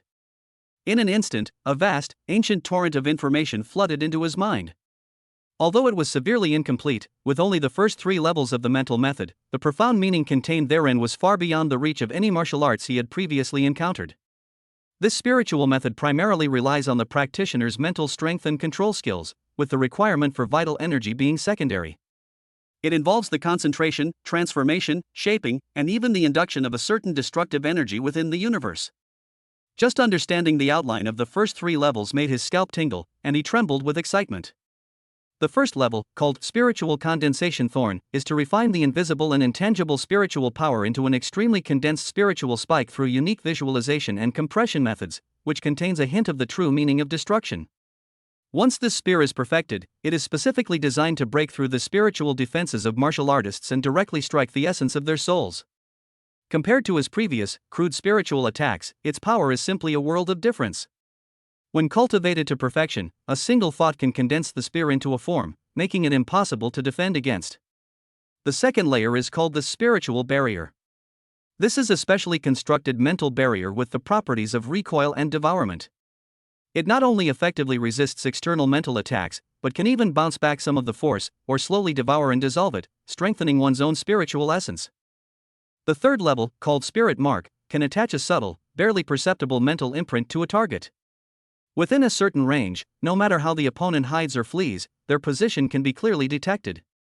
It can be used to track and lock onto enemies, with endless uses. Each level of cultivation was extremely complex and difficult, involving countless subtle mental manipulation techniques and profound visualization diagrams. If Lin Feng didn't possess a strong foundation of 1,000 spiritual attributes, simply understanding the basics would have taken countless days. He put aside all distracting thoughts and devoted all his energy to practicing the god-killing art, keeping his mind clear. Then, he began to try to temper his own tremendous mental power according to the method of concentrating the spirit. The process was far more difficult than imagined. To compress and shape the mist-like mental energy into a sharp spike imbued with a specific true meaning required extremely precise control and a strong will. Failure after failure, the mental energy lost control and dissipated during the compression process, sending waves of stabbing pain through the soul. But he did not give up. With his extraordinary mental resilience and attribute foundation, he kept adjusting and trying. An unknown amount of time had passed before, deep in his sea of consciousness, in the center of the vast vortex of mental power, an extremely condensed silver light finally slowly took shape, emitting a faint sharp light. Although it was only as thin as a hair and extremely unstable, as if it would collapse at any moment, the moment it took shape, Lin Feng clearly felt that his entire soul seemed to have been tempered and become more solid. An extremely sharp meaning naturally emanated from it. His mind moved slightly, and he tried to guide this spiritual thorn that had not yet fully formed to shoot towards an ordinary bluestone on the table used for testing. Silently. There are no traces on the surface of the bluestone. But the next moment, Lin Feng's spiritual perception clearly saw that the internal structure of the bluestone, starting from the core, had a trace of extremely fine crushing, as if it had been crushed by an invisible force. Hiss! Lin Feng took a breath of cold air, his eyes filled with shock and ecstasy. This is just the first level, a prototype that hasn't yet been perfected. Once perfected, how terrifying would its power be? Specialized to break through mental defenses and strike directly at the soul. This is simply a divine skill tailor-made for assassinations and cross-level challenges. The art of killing gods, a heavenly-level martial art, lives up to its reputation. Then, he opened the book Shadow Escape Technique with great anticipation. However, as he read deeper, his brows gradually furrowed. The core of this martial art is to use the internal energy to circulate along specific and complex routes, stimulate relevant acupoints, thereby creating an effect of blending into light and shadow, achieving distorted perception, and bursting out at astonishing instantaneous speed. It involves the method of circulating vital energy and the techniques of using vital energy to break through the acupoints. For Lin Feng, who is unable to cultivate vital energy, it is like a heavenly book. Is this secret book really useless to me? Lin Feng was a little unwilling. He closed his eyes and mentally replayed the movements and techniques described in Shadow Escape. Although he couldn't sense or mobilize vital energy, he possessed an understanding of the human body, muscle power, and energy flow that surpassed the average person. Vitality is a form of energy. My attribute power is also a form of energy, although its manifestation and origin are different. A bold idea sprouted in his mind. Since there is no vitality that flows along a predetermined path, can I use other methods to simulate a similar effect? He thought of his four already formed attribute effects: power shock, agility afterimage, physical carrying capacity, and mental perception and control. Shadow Escape Technique emphasizes the use of light, shadow, and the environment. My spirit attribute allows for extreme environmental perception, and my agility attribute provides the foundation for speed. The key lies in how to integrate. He carefully read the theoretical parts of the secret book about using light and shadow and hiding breath again, skipping the specific methods that required the power of vital energy. He discovered that its essence is to use energy to slightly distort the light around itself and minimize the difference between its own energy fluctuations and the environment. Distorting light? My mental interference special effect seems to be able to have a slight effect on light. Reducing energy fluctuations? My god-slaying technique is doing that. An instantaneous burst speed, my agility attribute itself can provide it. A vague idea gradually becomes clear. Chapter 77, A Different Approach, Attribute Fusion Part 2. He does not need to practice the shadow escape technique step by step like ordinary warriors, but instead draws on its concepts and uses his own existing attribute abilities to combine and simulate similar effects. Lin Feng did what he said. He walked out of the room and came to a relatively remote open space in the yard and took a deep breath. First, he fully activated the god-slaying technique, concentrating his aura and mental fluctuations to the utmost. Then, he attempted to finally control his mental energy, as if coating his body with an extremely thin mental membrane. Under his deliberate guidance, the light around him began to refract and distort minutely, making his outline appear slightly blurred in the moonlight. This step was successful. Then, there was an instant explosion. He recalled several key acupoints and muscle coordination methods recorded in the shadow escape technique.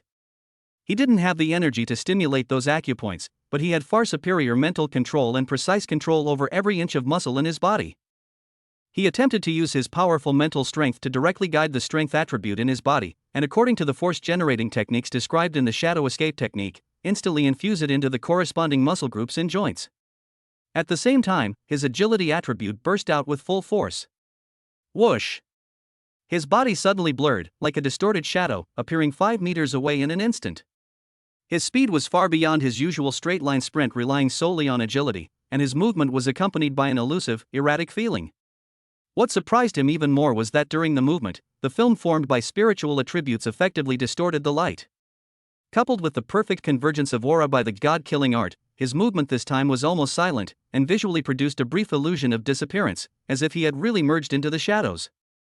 Although this state consumes a lot of energy and puts a heavy burden on both mental and physical strength, and cannot be maintained for a long time, its effect is real. Success! It really works! Lin Feng steadied his body, his eyes flashing with irrepressible excitement. What does that mean? This meant that although he couldn't directly cultivate the core mental methods of many martial arts that relied on the circulation of vital energy, he could learn from their power generation techniques, methods of using energy, and concepts of energy utilization. Then, he could use his own unique attribute power to achieve similar effects. Shadow escape technique is just the beginning. He could try to simulate and optimize those boxing, palm techniques, sword techniques, the force generation techniques, attack angles, and energy concentration methods contained therein by using his own power vibrations, agility, speed, physical endurance, and mental control. His attribute power essentially acts on his own body and mind, which is different from external energy such as qi, but the principles are the same, and many physical techniques are common. For example, when he throws a punch, in addition to his own strength, he can also draw on the spiral force technique described in some boxing secret manuals, and use his mind to guide the power attributes to produce rotational vibrations. Its penetrating power and destructive power will inevitably be improved. This opened a whole new door for him. A unique path to becoming stronger that was unique to him, combining his attribute foundation with countless martial arts concepts. He is no longer just a strongman with only attributes but lack of skills, but can take the essence and remove the dross, and integrate the essence of various martial arts into his own combat system. Suppressing his excitement, Lin Feng returned to his study and carefully excerpted, understood, and digested all the parts of shadow escape technique related to theory, force generation, and environmental utilization. He temporarily set aside the parts that required vital energy to drive them, or tried to use attribute power to understand the physical principles behind them. In the next few days, apart from his daily library time and necessary rest, Lin Feng devoted almost all his time to this borrowing practice. He used the shadow escape technique as a model, constantly perfecting his own shadow escape that combined attribute powers. Although he was still far from the state of perfection described in the secret manual, his progress far exceeded that of any martial artist who practiced step by step. At the same time, he also began to read the Xian-level top-grade boxing method Mountain Collapse Fist that he had obtained from the black market counterattack. He skipped the mental method part and directly studied its force generation technique and attack rhythm. When punching, he not only tried to use the force of vibration, but also borrowed the wave force described in Bengshan Quan, trying to make the vibration force overlap and transmit layer by layer like waves, in pursuit of stronger destructive power. He made repeated attempts and adjustments. With his exceptionally high mental attributes and meticulous control over his body, he made rapid progress. Lin Feng stood in the courtyard, watching the morning glow rising in the east, and slowly threw a punch. The punch wasn't powerful, but the air in front of it emitted a low humming sound and a surging force like waves. He retracted his fist, a confident arc appearing at the corner of his mouth. The road ahead is long, but he has already found his own direction. Attributes are the root, and all methods are used. Chapter 78, Casual Instructions, Su Mushua's swordsmanship is perfect. As the dawn breaks, the sound of swords can be heard from the training ground in the backyard of the Su family manor. This is Su Mushua's daily practice of martial arts. Su Mushua was wearing a neat light blue training suit, with an upright posture and holding a long sword, practicing a set of sword techniques on the field. Her body moved with the sword, her steps nimble and agile. As the sword flashed, streaks of aquamarine energy emanated, like a spirit snake emerging from its lair or the gurgling of a stream. She executed the flowing wind and returning snow sword technique with remarkable skill. The sword energy sliced through the air, creating a subtle hissing sound, a faint implication of surging water. She had just recently broken through to the middle stage of military commander and needed to consolidate her realm and hone her martial arts skills. This set of Lu Feng Hui Shui sword technique is one of the sword techniques she mainly practices. She has reached the level of minor success for a long time, but she always feels that something is missing and it is difficult to touch the threshold of major success, let alone derive sword intent. Lin Feng was used to getting up early, ready to hone his martial arts skills. When he went to his old place, he happened to see Su Mushue practicing sword. Under the perception of super strong spiritual attributes, Su Mushue's seemingly smooth and gorgeous sword moves were full of loopholes in his eyes. He could clearly see the true chi in her body flowing through specific meridians. He could sense the concentration and dispersion of power when each sword was thrust out. He could even perceive the extremely subtle stagnation of true chi at the connection between sword moves, as well as the slight influence of certain force angles on the efficiency of force transmission. After looking for a while, Lin Feng shook his head slightly. Su Mushua's talent is indeed good, with strong true energy and proficient sword skills, but her understanding and use of strength are still at a relatively superficial level. She is too focused on the similarity of the moves and the majesty of true energy, but ignores the concentration of intention and the precision of strength. Su Mushue finished practicing a set of sword techniques, sheathed her sword, and stood there, a slight sweat on her forehead, a hint of frustration on her pretty face. She always felt that her sword techniques were just a formality, lacking the true charm of flowing water. Just then, she heard Lin Feng's voice coming from the side. "Your sword technique is too focused on flow, losing the toughness and gathering of snow. In the third move, clouds rolling and unrolling, why does the chi need to be deliberately halted at the Zhengfu point? Wouldn't it be more appropriate to simply pass through the cloud gate and Tianfu point, gathering power in the wrist without releasing it?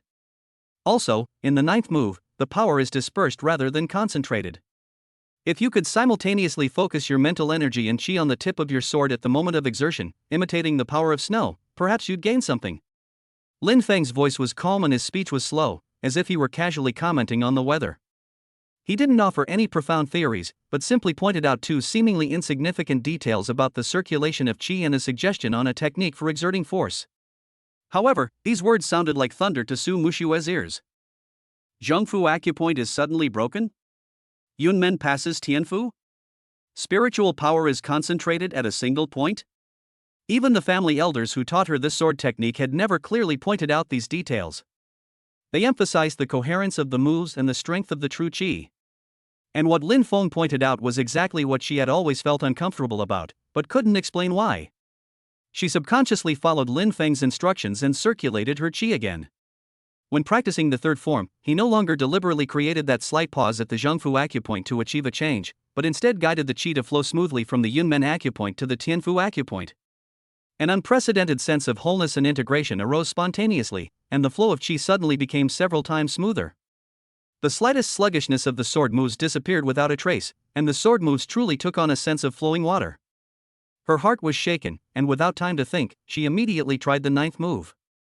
This time, she abandoned her habitual pursuit of the sword's range, and tried to concentrate a portion of her mental thoughts and powerful true energy at the moment of the sword's explosion, concentrating them on the cold light at the tip of the sword.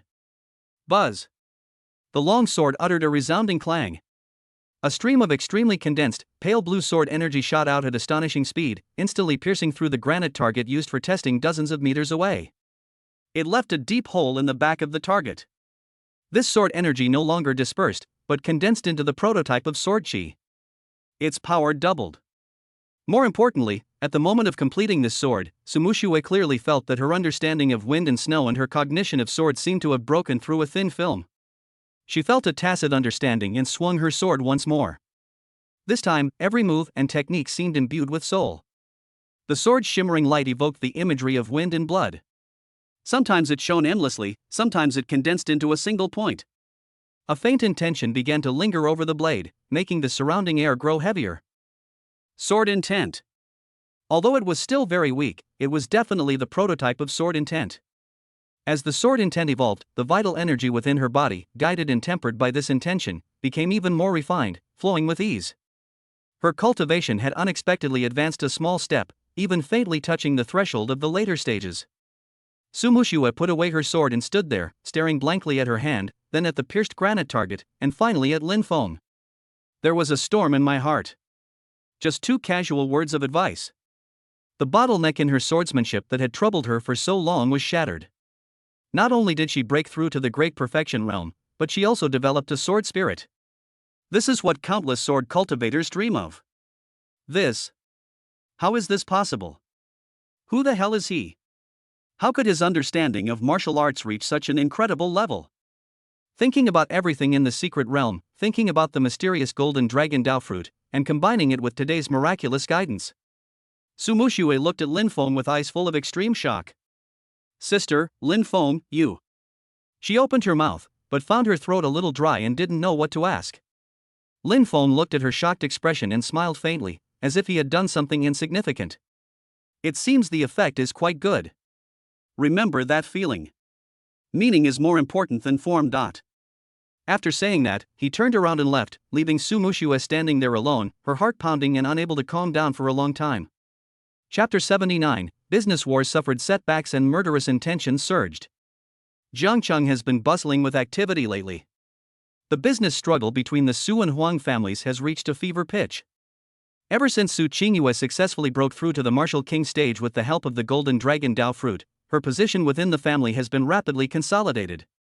The elders who originally had some objections suddenly disappeared. Su Qingyue is not only unparalleled in martial arts, but also demonstrates amazing business acumen and courage. He changed the Su family's previous conservative strategy and took the initiative, especially targeting the Huang family's core industries, launching a series of precise and fierce business offensives. The first blow is to cut off the firewood from under the cauldron of the medicine market. One of the Huang family's biggest sources of profit is the third-level elixir Liang pill, which they have monopolized for many years. This elixir can temporarily stimulate a warrior's qi and blood, increasing explosive power. It is particularly effective for martial artists at the master and general levels. It is a staple for many mercenaries, adventurers, and family guards, and is in high demand. The Huang family, leveraging its unique scorching sungrass cultivation base and proprietary elixir formula, has maintained a firm grip on the market. However, Su Qingyue somehow got the Huang family's Liang pill recipe. She gave it to the family's alchemy elder, Su Danzi, who was a 6th-rank alchemist and a martial emperor. After Su Danzi's research and improvement, Liang pill not only greatly reduced its cost, but also had stronger efficacy, fewer side effects, milder and more lasting medicinal properties, and much less burden on the meridians. More crucially, Su Qingyue used a secret channel hidden within the Su family to acquire a large quantity of fiery sun grass, the main ingredient in refining the fiery sun pill, at a price 30% below the market price. She also signed long-term supply agreements with several medium and large mercenary groups. By the time the Huang family reacted, the Su family had already completed the stockpiling of raw materials and the initial market layout. Upon its release, the Su family's Liang pill, with its superior efficacy and slightly lower price, quickly captured a significant portion of the low and mid-range market. However, the Huang family's Liang pill saw sales plummet, leaving them with a serious inventory backlog and forcing them to lower prices repeatedly, significantly reducing their profits. The head of the Huang family was so angry that he smashed the teacup and said to Su Qingyue, "Cutting off someone's financial resources is like killing their parents." The second strike, the technical crushing in the battle for the mineral vein. The Huang family controls an important black iron mine near Jiangcheng. This mine is accompanied by a small amount of black iron essence, which is an important material for forging high-quality weapons and armor. Mining black iron ore requires deep underground exploration, often subject to attacks by a type of demonic beast called the gold-eating rat. While weak, only at level 2 or 3, these beasts typically live in packs. The impact of the gold-eating rat not only slows mining progress but also sometimes results in casualties, keeping costs high. Deploying a large number of high-level martial artists to defend the mines is unprofitable. So the Huang family auctioned off the mine, and Su Qingyue secretly arranged for someone to buy the mine. Because she had overheard a conversation between Lin Feng and Su Mushiue. He was conducting an interesting experiment at school. The gold-eating rat was actually afraid of a sound-absorbing moss, a first-level moss. Su Qingyue was astonished and immediately arranged for someone to conduct the experiment. The conclusion they came to was consistent with what Lin Feng had said. So she began to plan, secretly photograph the mineral veins, and organize manpower to cultivate and transplant this sound-absorbing moss on a large scale to key nodes in the mine. As a result, the Su family's acquisition of the black iron ore saw a significant increase in mining efficiency and a sharp drop in costs. Based on this, the Su family secured orders from several other families, even sending representatives to the city lord's mansion. This massive takeaway from the Huang family brought the Huang family's head to a point of near exhaustion. Su Qingyue's continuous planning and quick strategies caused the Huang family to suffer repeated setbacks, heavy losses, and complete loss of face. In the meeting hall of the Huang family mansion, the atmosphere was depressing. The head of the Huang family had a dark face, his knuckles were white from being pinched, and he slammed his palm hard on the table, leaving a clear palm print. Useless. A bunch of useless. He was furious, his voice like a beast's roar. We've lost nearly 50% of the medicine market. Most of the mineral orders have been snatched away. What are you all doing for a living? The elders present were silent, no one daring to look directly at the patriarch's wrath. They were equally aggrieved. Every move Su Qingyue made was extremely precise, hitting the Huang family's weakest points. Moreover, her tactics were novel, often catching them off guard and making them unable to defend themselves. Father, calm down. Huang Zishuan stood below, his expression equally grim and terrifying. Su Qingyue is a scheming woman with a ruthless mind. She was able to ascend to power with the unwavering support of the Su family's ancestor. Now, with her endless schemes, she has consolidated her position and her prestige is rapidly increasing. If we allow her to continue like this, there's really no hope for the Su family to regain its former glory. Even the foundation of our Huang family will be gradually eroded by her. Then what do you say we should do? Patriarch Huang looked at his son suddenly, his eyes bloodshot. Huang Zishuan's eyes flashed with a vicious gleam. He took a step forward and lowered his voice, saying, in conventional business competition, we are already at a disadvantage. If we don't get rid of this woman, the Su family will be hard to suppress. The only solution now is to make her disappear completely. As soon as these words were spoken, the whole room fell silent. All the elders raised their heads and looked at Huang Zishuan, their eyes filled with shock, but then, many of them began to flicker, obviously weighing the pros and cons. Assassinating the core genius of the Su family, especially the prospective patriarch of the Su family, is too risky. If the truth is revealed, it will inevitably trigger an all-out war between the two families. When the Su family ancestor strikes at all costs, the Huang family will be in danger. After all, they don't have a martial arts master. Patriarch, think twice. A more cautious elder advised, Su Qingyue is already the president of the Su group and will definitely take over as patriarch of the Su family in the future. Moreover, she must be surrounded by guards and the emperor's guardians. The chances of a successful assassination are low, and it will only give them a handle. Precisely because she hasn't fully grown up yet, she can't be kept. Huang Zishuan interrupted harshly, do we have to wait until she fully grows up and completely tramples our Huang family underfoot? Right now, she's only the president of the Su group and hasn't fully taken over the Su family. This is the perfect time. As for the risks, we can choose not to do it ourselves. Patriarch Huang stared at his son sharply, what do you mean? Hire Shadow Blade. Huang Zishuan uttered a heart-pounding name. Shadow Blade is a mysterious and powerful assassin organization. It is rumored that it is full of experts and acts in a secretive way. As long as the price is high enough, they dare to assassinate even the martial emperor. They rarely fail and never disclose the information of their employer. The hall fell silent again. Hiring Shadow Blade would undoubtedly be astronomical, and such an act would be tantamount to playing with fire. The head of the Huang family closed his eyes, and his mind quickly flashed through a series of actions taken by Su Qingyue since she took over the Su group, which made him anxious. Thinking of the shrinking profits of the family business and the bleak future prospects of the Huang family, an uncontrollable violent rage surged in his heart. He suddenly opened his eyes filled with a determined murderous intent. I'll leave this matter to you. Huang Tianxian's voice was icy cold. I want Su Qingyue's head at any cost. Remember, be clean and don't leave any traces of my Huang family behind. Yes. Father. Huang Zishuan showed a sinister smile on his face and bowed to accept the order. A deadly plot against Su Qingyue was quietly laid. After suffering setbacks, the Huang family's fangs finally dropped their concealment and pointed directly at the core of the Su family. Chapter 80, Conspiracy Emerges, Killing Under the Moon. The setting sun was like blood, dyeing the clouds in the sky a bright red. Su Qingyue had finished handling the affairs of the Su group and was about to return to the Su family manor. Inside the car, Su Qingyue rubbed her slightly swollen temples. The recent intense business operations and family management had left her feeling a bit mentally exhausted, even with her early martial king cultivation. But deep within her cold eyes, a sharp light flickered. The Huang family's recent setbacks had brought huge profits to the Su group, which she controlled, and rapidly increased its prestige. But this was not enough. She needed faster speed and greater strength to cope with the greater storms that might arise in the future. When the car reached a relatively quiet tree-lined avenue, something unexpected happened. Whoosh! Whoosh! Whoosh! Several sharp sounds of breaking through the air suddenly rang out, and countless crossbow arrows shot out from the shadows on both sides of the road. Enemy attack! Get out of the car and protect the young lady! The leader of the guards shouted loudly, got out of the car immediately and drew his sword to block. However, these crossbow arrows had tricky angles and incredible power, and could even directly pierce through the car body.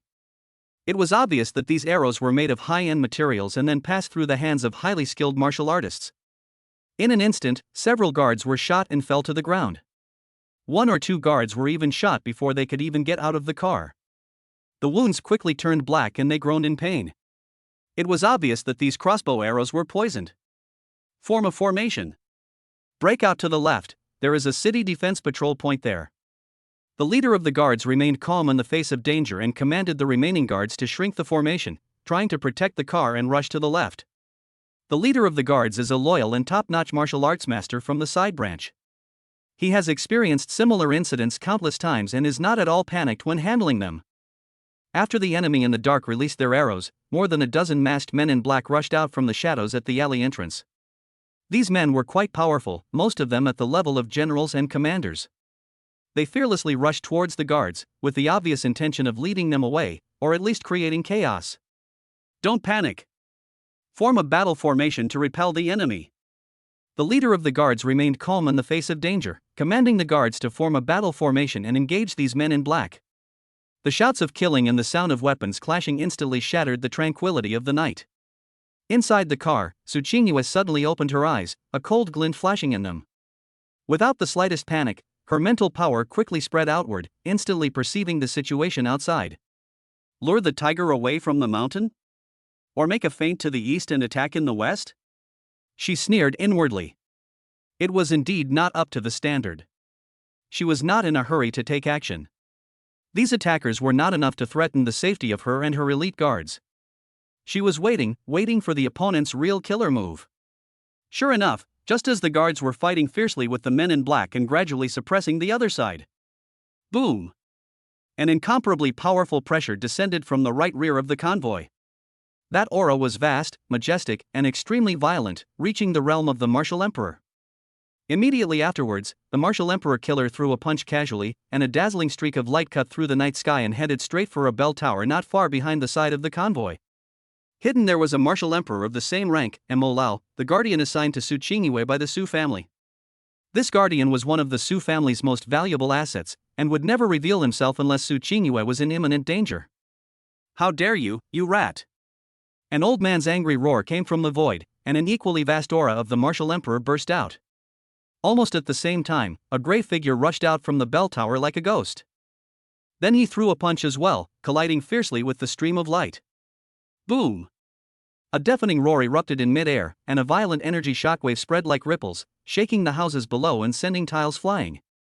The clash between two emperor-level powerhouses, even with just a casual strike, was terrifyingly powerful.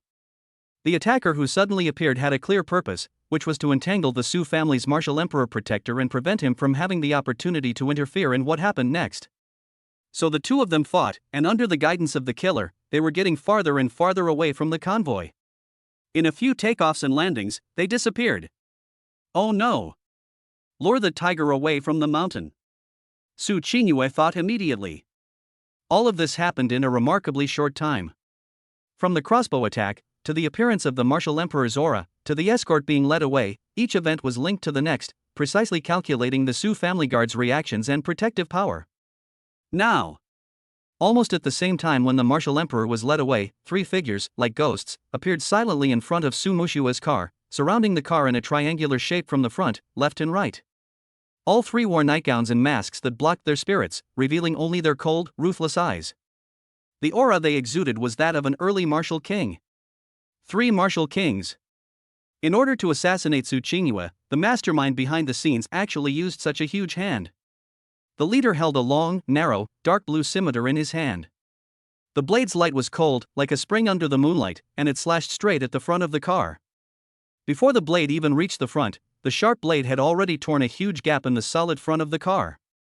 On the left side, there was a man with red palms, emitting scorching heat, like a branding iron. He slapped out with one palm, and the scorching palm wind turned into a roaring fire lion, carrying the power to burn everything, and slammed into the rear of the car from the side. There was a man on the right, his figure was erratic, and with the flick of his fingertips, dozens of poisonous needles as thin as cow hair covered the entire car like raindrops, and the needle tips flashed with green light. The three early-stage martial kings had been planning for a long time and joined forces to attack, determined to kill with one blow. Faced with this sudden and decisive situation, a cold snort was heard from inside the car. "Humph, you're such a coward." As they attacked, the skylight opened and Su Qingyue instantly appeared above the car. Boom! A vast and majestic aura of the king of martial arts suddenly erupted, and the light blue icy energy around him became more and more condensed. The temperature in the air suddenly dropped, and even a thin layer of white frost condensed on the ground. She raised her jade hand lightly, and a crystal-clear longsword appeared in her hand. This was the Ice Soul Sword, forged from 10,000 years of ice. She casually swung it a few times, sending out a few flashes of sword light, and then blocked the enemy's joint attack.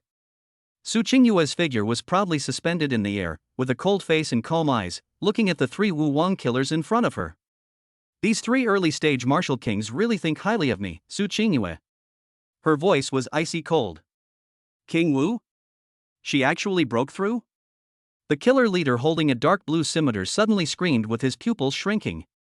The intelligence was seriously flawed. The target wasn't a peak martial, but a true martial king. And judging by the concentration of his inner energy and the explosive force he unleashed, as well as the fact that he could easily withstand their combined attack, this wasn't just any ordinary martial king. Then it turned into a deeper murderous intent. The intelligence is wrong. Although you have broken through to the martial king level and have a powerful aura, we have three martial kings on our side. I don't believe you can defeat us all together. Chapter 81, Defeating the Powerful Enemy and Being Attacked by the Dark Poison. The arrow is on the string, it must be released. There is no turning back now. He stopped talking nonsense, exchanged a glance with the other two martial kings, and all three of them attacked simultaneously. Kill. Even if she is the king of martial arts, she will surely die if the three of us join forces. The killer leader roared, suppressing the fear in his heart, bursting out with all his strength, and the sword became more powerful. The three men cooperated well and attacked all the vital points on Su Qingyue's body with tricky angles and extremely fast speeds. It was obvious that they were all experienced killers. Facing the siege of three martial kings of the same level, Su Qingyue's eyes focused and she did not dare to be careless at all. "Xian Bing Zhan!" Su Qingyue shouted, and swung out the Bingpa sword. An extremely condensed ice blue sword energy, which was launched later but arrived first, as if it could freeze the soul, rushed towards the dark blue scimitar. Clang! The swords clashed, emitting a piercing, deafening sound. Ice blue and dark blue lights collided fiercely, overflowing with energy, cutting the surrounding ground into ravines. The assassin leader felt an extremely cold and overbearing aura coming from the blade, causing his arm to go numb and his blood to freeze. He was even more horrified. Could this woman's foundation be so solid? At the same time, Su Qingyue pinched her left hand, and the icy energy around her body suddenly rotated, turning into a thick ice crystal shield, blocking the fire lion's palm power. Boom! The fire lion and the ice shield collided fiercely, causing a deafening explosion. Ice shards and sparks flew everywhere. The two completely different energies of heat and cold annihilated each other, forming a chaotic energy storm. Facing the even more powerful poison-tipped needles, Su Qingyue's movements were unpredictable. She used the flowing cloud step to the extreme, while dancing with the Ice Soul Sword. The sword light turned into an impenetrable ice blue light curtain. Ding ding ding ding. Most of the poison needles were knocked away or frozen by the sword light, and only a few brushed past the corners of her clothes without causing any harm. Su Qingyue once again single-handedly withstood the combined attacks of 3 martial kings of the same rank. This wasn't just a casual attack, it was a full-force outburst, yet she still held her own. The intelligence is wrong. This woman is tricky. Use your trump cards, don't hold back. The killer leader was shocked and angry, and shouted loudly. The 3 assassins, no longer holding back, unleashed their most powerful skills. The scimitar's wielding blade was a treacherous ghost. The red palm's furious attack resembled a volcanic eruption. The poisonous needle, a sinister device designed to shatter the protective chi. Working in perfect harmony, the 3 launched an offensive like a violent storm, enveloping Su Qingyue. Su Qingyue remained calm in the face of danger, pushing the Shenbingju to its limit. The Bingpa sword seemed to come alive in her hands, her sword skills sometimes ethereal like clouds, sometimes sharp as ice. She knew that a long battle would not be beneficial. Since the opponent had set up this trap, they might have a backup plan. She had to fight quickly. She seized an opportunity and tried her best to withstand the aftermath of the red palm killer's palm wind. The protective energy in her body surged violently and a trace of blood oozed from the corner of her mouth, but her ice soul sword suddenly accelerated in a mysterious trajectory and instantly pointed at the throat of the killer who used the poison needle. This sword, containing a hint of the icy sword intent of her martial arts, was fast, accurate and ruthless. The poison needle killer had never expected Su Qingyue to be so brave, exchanging injury for life. It was too late to dodge. Puff! The tip of the ice soul sword pierced his throat unhindered, and the extremely cold sword energy instantly erupted, completely freezing the inside of his head. The astonishment and fear in his eyes quickly solidified, and his body fell straight back. A martial king fell. Third brother. The other 2 assassins' eyes were bloodshot, shocked and angry. They hadn't expected Su Qingyue to be so powerful. They lost one of their own the first time they met. Su Qingyue suppressed her surging blood and energy, pointed her ice soul sword at the remaining 2 people, and said murderously, "Tell me. Who sent you here?" The 2 assassins exchanged glances, each seeing the other's intent to retreat. The mission had already failed. If they continued fighting, they would surely perish when the Su family's reinforcements arrived or the martial emperor's protector returned. Go! The killer leader made a quick decision and threw out several black bullets. When the projectile landed, extremely thick black smoke erupted, instantly covering an area of dozens of meters. The black smoke not only had a pungent smell and blocked the vision, but also seemed to interfere with mental perception. Su Qingyue was afraid that the smoke was poisonous, so she immediately held her breath and retreated, protecting her whole body with icy energy. At the moment when the black smoke filled the air and the vision was blocked, the 2 killers turned around without hesitation, increased their speed to the extreme, and fled for their lives in 2 directions. How could Su Qingyue let them escape so easily? She gave a delicate cry, and the ice soul sword shone brightly, a sharp sword aura ready to break through the black smoke and pursue. However, just as she was circulating her inner energy and concentrating her mind on the pursuit, something strange happened again. The originally pervasive black smoke seemed to be just a cover and interference by the other party, but a trace of colorless and odorless strange powder quietly stained her clothes and quickly merged into her skin through the. This powder is not poison, and the nature of yin yang he hua powder is extremely strange. It is colorless and odorless, and ignores the protective energy of the body. It made Su Qingyue fall into the trap without even causing any warning from Su Qingyue. Su Qingyue only felt an extremely faint feeling of warmth, quietly spreading along her limbs and bones. It was very slight, mixed with the feeling of heat brought by the rushing blood and energy after her fierce battle just now, and it was almost difficult to distinguish. She frowned, dismissing it as the aftermath of the battle, the surging blood and chi in her body, and ignored it. She swung her sword to disperse the black smoke, and when she looked again, the 2 assassins had vanished without a trace. The streets were in a mess, and the guards were treating the wounded and cleaning up the scene. In the distance, a sound of breaking air was heard. It was Mo Lao who was lured away. After fighting with the opponent for 10 rounds, he found something wrong. The opponent did not confront him head-on, intending to delay time. Realizing that there was a problem, he immediately got rid of the opponent and rushed back anxiously. "Miss, are you okay?" When old Mo saw the tragic scene in the body of the Wu Wang killer, his face changed drastically and he hurriedly stepped forward and asked. Su Qingyue shook her head, a trace of fatigue and coldness on her cold face. "I'm fine, I just let the other 2 get away." Mo Lao sighed in frustration. That martial emperor assassin was just using a trick to lure the tiger away from the mountain to detain me. They were meticulously planned and ruthless, and they are definitely not an ordinary force. Su Qingyue nodded, a cold light flashing in her beautiful eyes. The Huang family, the Morong family, apart from them, I can't think of anyone else who would have such a big hand and motive. She felt the warmth in her body and found it was still spreading slowly, but it wasn't strong and didn't cause any discomfort. She suppressed it for the moment and ordered, clean up the scene, increase security, and investigate today's events in detail. Yes, miss. The guards took orders and began to get busy. Su Qingyue stood there, the moonlight casting a shadow on her beautiful face.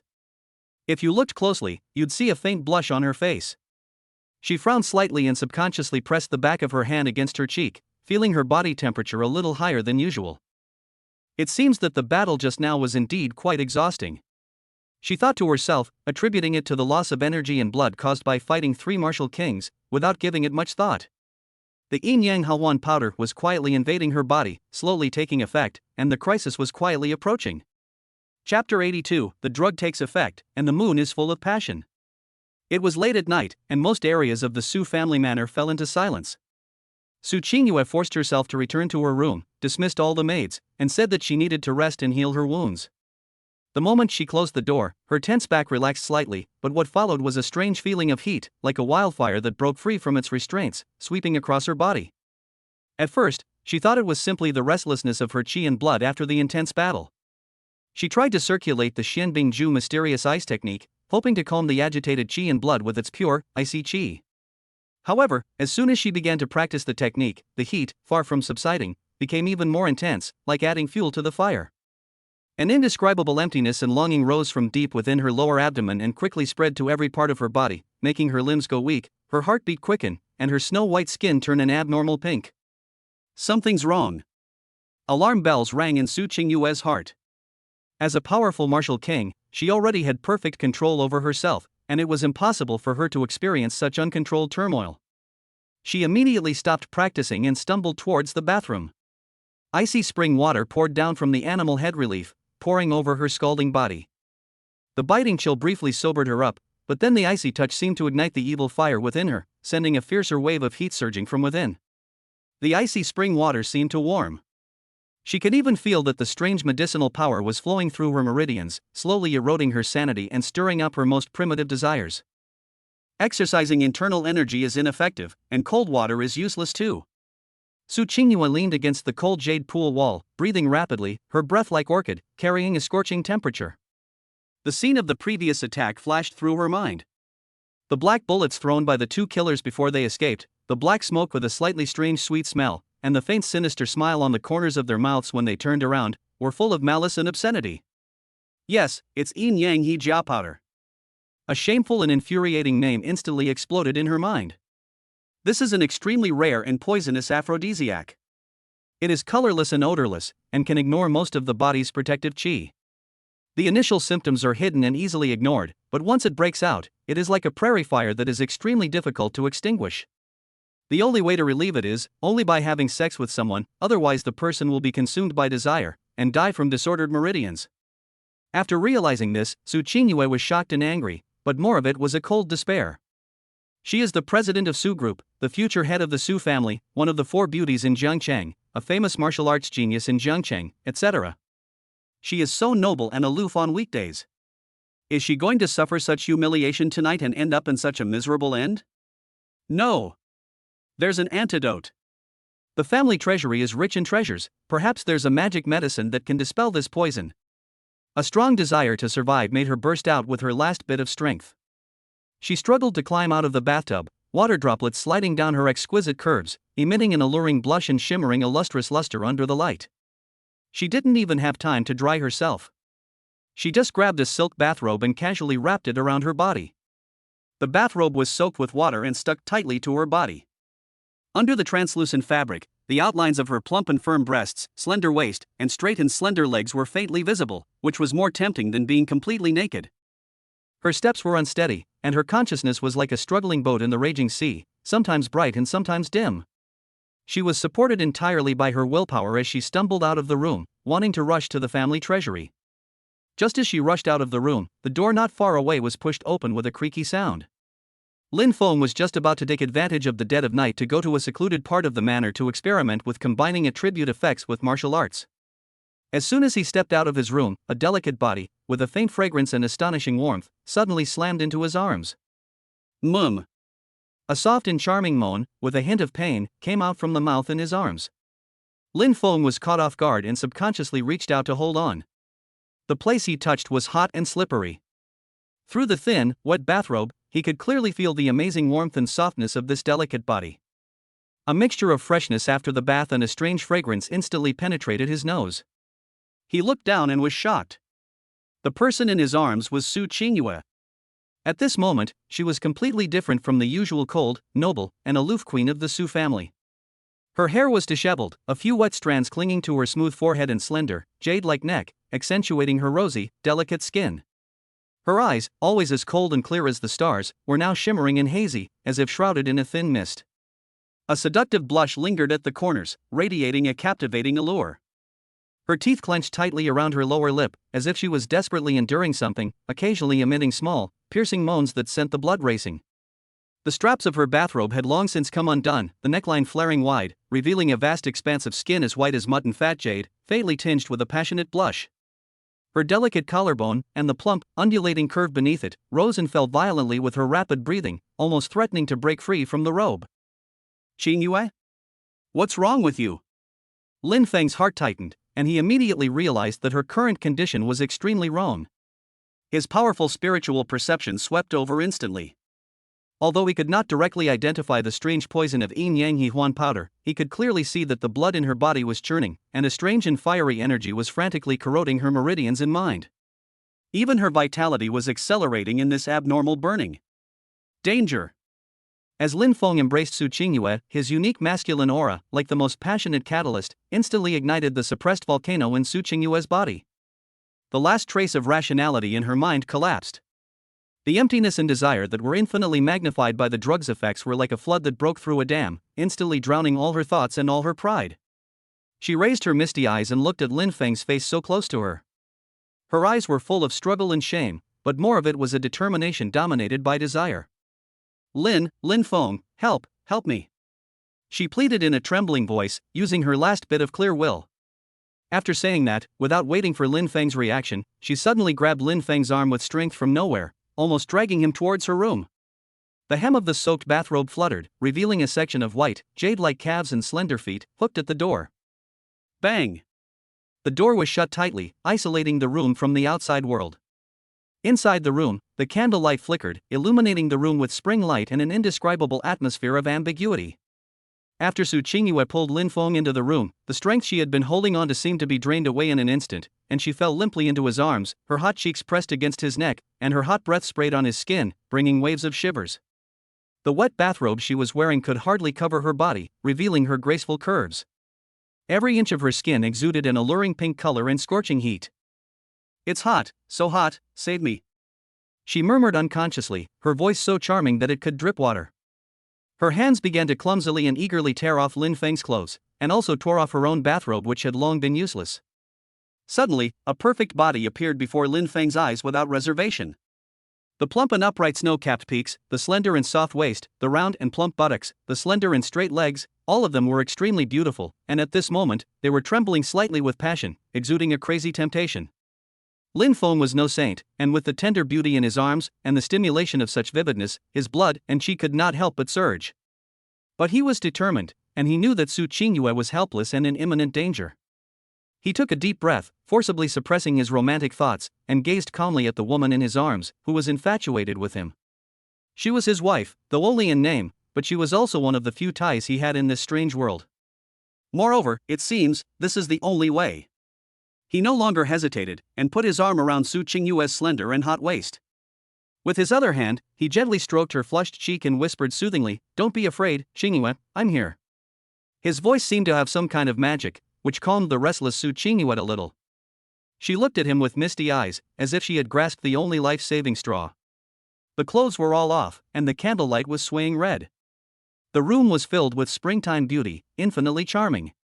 Suppressed moans and heavy breathing intertwined, composing a night of unspeakable entanglement.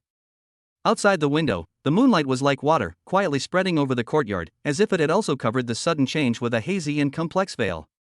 Chapter 83, The Medal on the Face, the Teasing of the Sister-in-Law. The early morning sunlight shines through the carved window lattices, casting mottled spots of light in the room. There was a subtle special scent in the dormitory, a mixture of Su Qingyue's usual fragrance and Lin Feng's masculine scent, creating a subtle and ambiguous atmosphere. On the large, soft bed, the quilt was disheveled. Lin Feng was the first to be awakened by the sound of birdsong outside the window.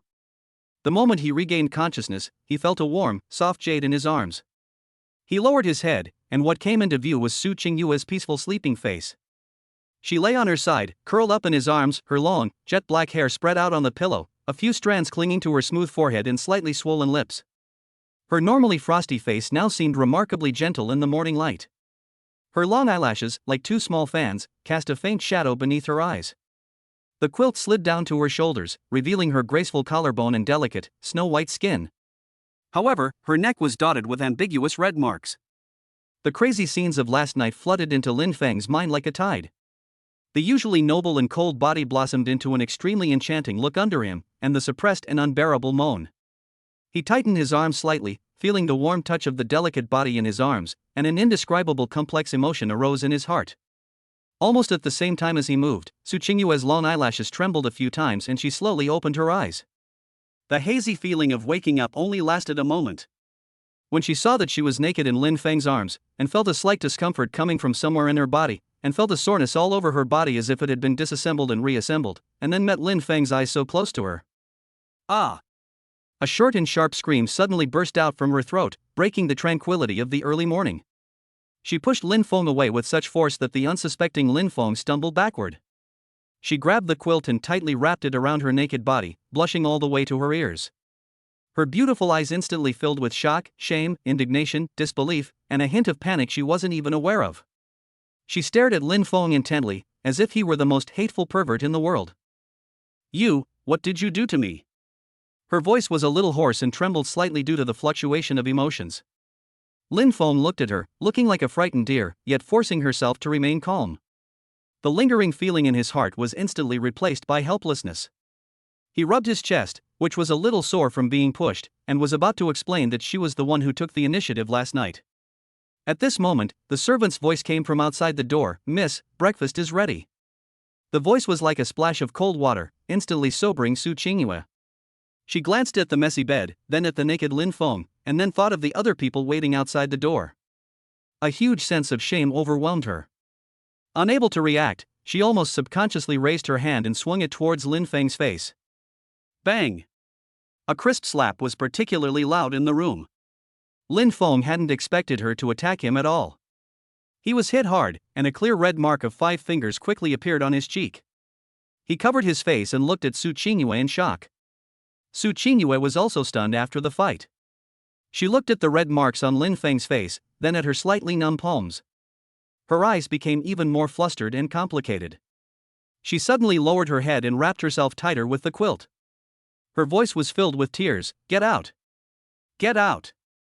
Looking at her like this, Lin Feng knew that she would not listen to anything he said at the moment.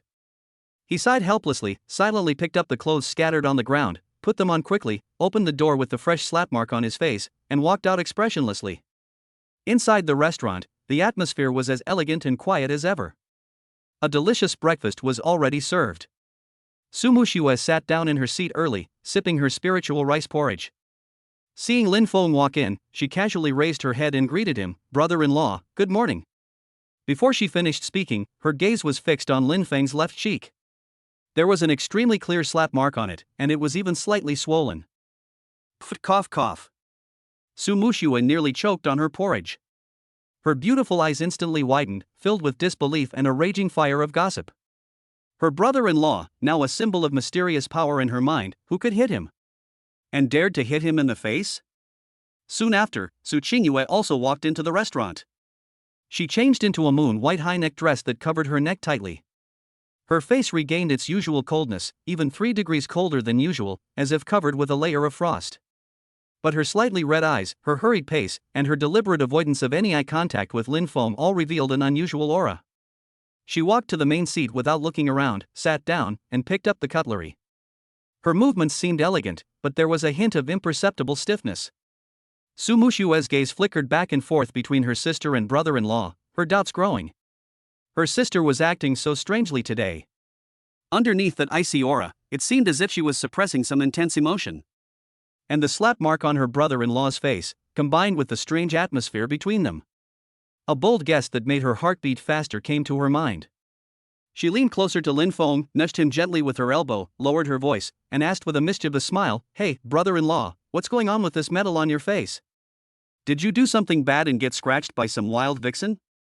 Lin Feng was eating slowly. Upon hearing this, he raised his eyes and glanced at Su Qingyue, who seemed calm across from him. However, her red ears betrayed her. Lin Feng raised the corner of his mouth in a meaningful arc and lowered his voice just enough for Su Qingyue to hear. "That's right, I encountered a domesticated vixen with a particularly bad temper, and I got scratched by accident." Cough. Su Qingyue coughed violently, her hand holding the spoon tightening slightly, her knuckles turning white. She raised her head and glared at Lin Feng with a cold glare, her eyes filled with warning and shame. Su Mushue saw the interaction between the two people and was so happy that her heart was beaming with joy, which made her more certain of her guess. She deliberately prolonged her voice. "Oh? A domestic one. Then this vixen must be breathtakingly beautiful, otherwise, how could our assistant Professor Lin be willing to take this?"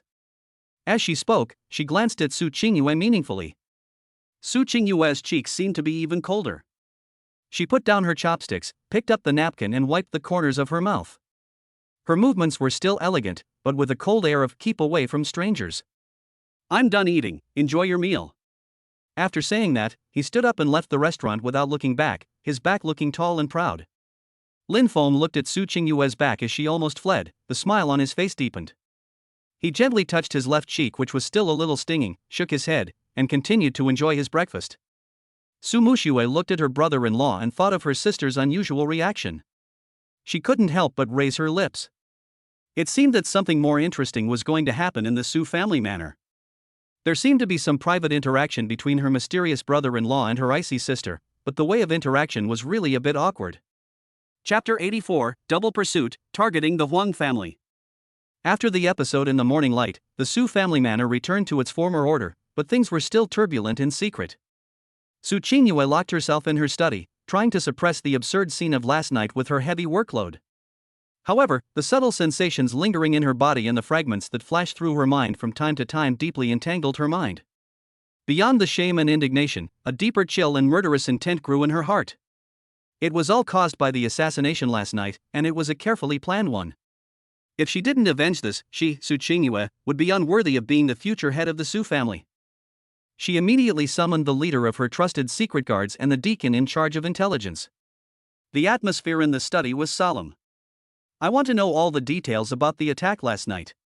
Su Qingyue's voice returned to its usual coldness, but the flickering cold light deep in her eyes showed that her anger was far from subsiding. "Thoroughly investigate the martial arts techniques of those three assassins, the weapons and poisons they used, and especially the strange powder hidden in the black smoke. Mobilize all resources and contact all hidden contacts. I want to know who is behind this within 3 days." "Yes, miss." The leader of the secret guards and the intelligence deacon accepted the order in a stern manner. They could feel the murderous intent in the eldest lady that was almost condensed into substance, as well as the anger that occasionally appeared on her face. This was an attitude that the Su family had never had in recent years. Su Qingyue personally examined the bodies of the killers brought back from the scene, especially the Wu Wang she killed, focusing on the energy fluctuations left by his clothing fragments and weapons, and trying to trace his martial arts from the meridians of the corpse. She even used several of the Su family's secret collection of testing potions and magical instruments, and finally found a faint trace of residual energy. She even found that the meridians carried a certain cold and yin attribute from a specific region. On the other side, Lin Feng returned to his room. The palm print on his face had quietly faded away due to the powerful recovery ability of his physical attributes, but the doubts in his heart had not dissipated. He recalled Su Qingyue's unusual state last night, and combined with the assassination attempt she had suffered before, the answer was obvious. She had been ambushed, and the tactics were extremely despicable. It seems that someone is tired of living.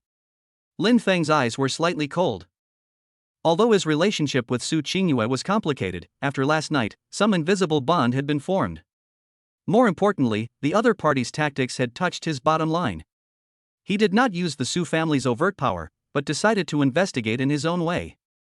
As night fell, Lin Feng once again put on the mask that could block spiritual detection, and quietly left the Su family manor, like a ghost blending into the night, and headed straight for the underground black market in Jiangcheng. With his superior mental attributes, the perfect operation of the god-slaying art, and his agility, which had initially integrated the concepts of the shadow escape technique, he navigated the black market like a fish in water, avoiding every visible and hidden sight. He no longer sought out the public stalls, but instead sought out the information dealers and well-informed desperados roaming the darkest corners. He cleverly released some of the aura of the martial arts master disguise, and took out a piece of rare ore obtained from the last counterattack against the robbers as bait.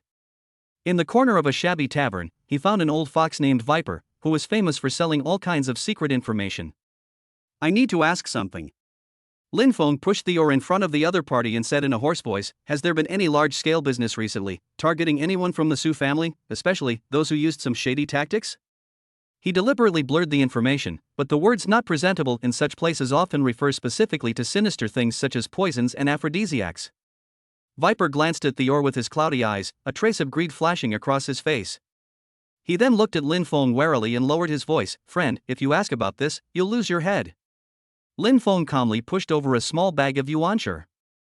Viper quickly put away the essence stone and moved closer, his voice barely audible. "The most pressing issue lately is the attack on the eldest daughter of the Su family.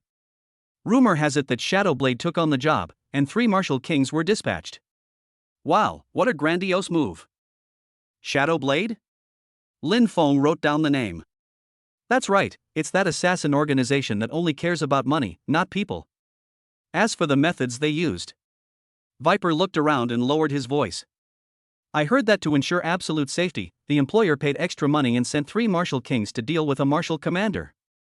Unexpectedly, the intelligence was wrong.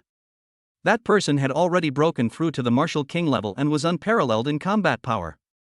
At the cost of losing one of their own, they accidentally used the banned drug Yin Yang He Huan powder. It's colorless and odorless, and even a martial king would have difficulty with it. Yin Yang He Huan powder. Lin Feng sneered inwardly. Just hearing the name, he knew it was extremely vicious. This was consistent with his judgment that Su Qingyue had been drugged by a strong aphrodisiac. "Who is the employer?" Lin Feng asked. "This." Viper looked troubled. "The rules of Shadowblade are never to disclose the employer's information." "But..." Viper hesitated for a moment, then, for the sake of the Yuan stone and the rare ore, revealed a little. "The number of people in Jiangcheng who can simultaneously mobilize Shadowblade and a martial emperor to lure the tiger away from the mountain, while also accurately tracking that person's whereabouts, and who have the energy and motivation to do so, can be counted on one's toes, right? Especially, that family that's been getting stymied by the Su family in the business world lately. Now that I have said this, the direction couldn't be clearer." Lin Feng didn't ask any more questions. After getting the key information, he disappeared into the darkness as quietly as he came. After returning to the Su family, Lin Feng locked himself in the room and pieced together all the fragments based on the clues that might be found from Su Qingyue and the information he got from the black market. The assassination was precisely timed, with the cooperation of 3 martial kings and a suspected martial emperor, and was carefully planned. The extremely rare and poisonous Yin Yang Haiju powder was used. The employer has great power and has a deep hatred for the Su family, especially in business, where he is being suppressed by Su Qingyue. Black market intelligence vaguely points to the Huang family. All the spearheads clearly point to the same target, the Huang family. It's you, after all. Lin Feng's eyes flashed coldly. Now that he had identified the enemy, he no longer had to worry about the subsequent counterattack. He didn't go directly to Su Qingyue to explain the situation, but instead used some subtle means. For example, he chancely encountered the deacon in charge of commercial strikes outside Su Qingyue's study and accidentally mentioned a subtle weakness in one of the Huang family's key industries, thus passing on some key information. He believed that with Su Qingyue's intelligence, after receiving this information, she would immediately understand the meaning and launch a more deadly counterattack. Sure enough, after receiving the report from his subordinates and combining it with the clues from his own investigation, the last trace of doubt in Su Qingyue's heart disappeared. Huang. Tian. Xiong. Su Qingyue slammed her delicate hand down on the desk, instantly cracking the solid ironwood surface. Her beautiful eyes were filled with murderous intent. "Pass the order." Her voice was icy cold. "Activate the Ice Phoenix project. Within 6 months, I want to see the Huang family's pharmacy completely bankrupt, their mines changed hands, and their trade routes barren." A more intense business war suddenly escalated in Jiangcheng. Chapter 85. Depending on Lin Feng, Su Muxue makes rapid progress. Ever since that day when Lin Feng casually gave Su Muxue some pointers, allowing her to break through to the great perfection realm of flowing wind returning snow sword technique and helping her to develop sword intent, Su Muxue began to rely on Lin Feng. In her eyes, Lin Feng had become a walking treasure trove, filled with endless martial arts wisdom.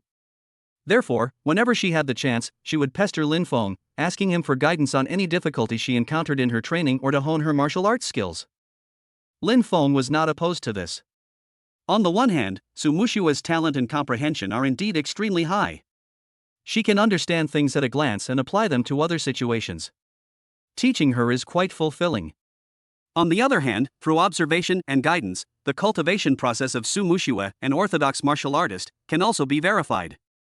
The combination of his own attribute power and martial arts concepts can be regarded as an alternative form of teaching and learning from each other. On this day, the setting sun dyed the sky a warm golden color.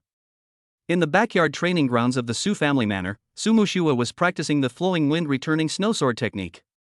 Her figure danced gracefully, the sword following her as it flashed, sometimes as invisible as the wind, sometimes as gentle and dense as returning snow. It was clear that she had mastered this sword technique to an extremely high level. More importantly, she herself has water spiritual roots, and combined with the Xian Shueju technique, she cultivated pure water attributed vitality, which was initially integrated with the wind and snow artistic conception contained in the sword technique, greatly increasing the power of her sword moves. Lin Feng stood aside, arms folded, watching her calmly. In his mind, Su Muxue's inner chi surged like a tide, following the path of the mysterious water technique, circulating at high speed. She had already reached the peak of the middle stage of the martial general realm. The barrier of the late stage of the martial general realm was becoming shaky under the impact of her surging chi. Concentrate your mind on your dantian, concentrate your spirit on the tip of your sword, let your chi follow the sword, and unite your mind and chi. Lin Feng's voice carried a strange soothing and guiding power. Your Xian Shueju has reached a bottleneck. Forcing it will be useless. Why not immerse your mind in the artistic conception of swordsmanship? Use the unimpeded flow of flowing wind to guide the flow of your vital energy, and the condensation of returning snow to compress your vital energy. The technique is the foundation, and the swordsmanship is its application. The two are inherently one. Why not seize this opportunity and let it flow naturally?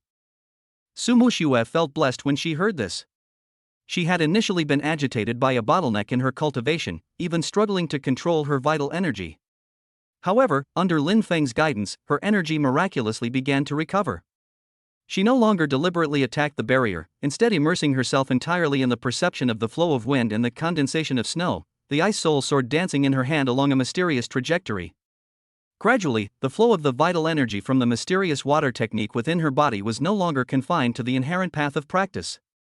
Instead, it seemed to be drawn by the sword's will, becoming more agile. Simultaneously, under the subtle influence of the returning to snow state, the true energy itself was further purified and compressed, becoming increasingly refined and powerful. She felt that her spirit, will, and vitality were highly unified at this moment, all integrated into the sword in her hand and into the artistic conception of wind and snow. Now is the time. Lead the chi back to its origin and break through the obstacles. Lin Feng said in a low voice with a gleam in his eyes. Su Muxue gave a delicate cry, and her sword technique suddenly changed, from the extremely dynamic flowing wind to the extremely quiet returning snow, and finally settled on a mysterious closing posture.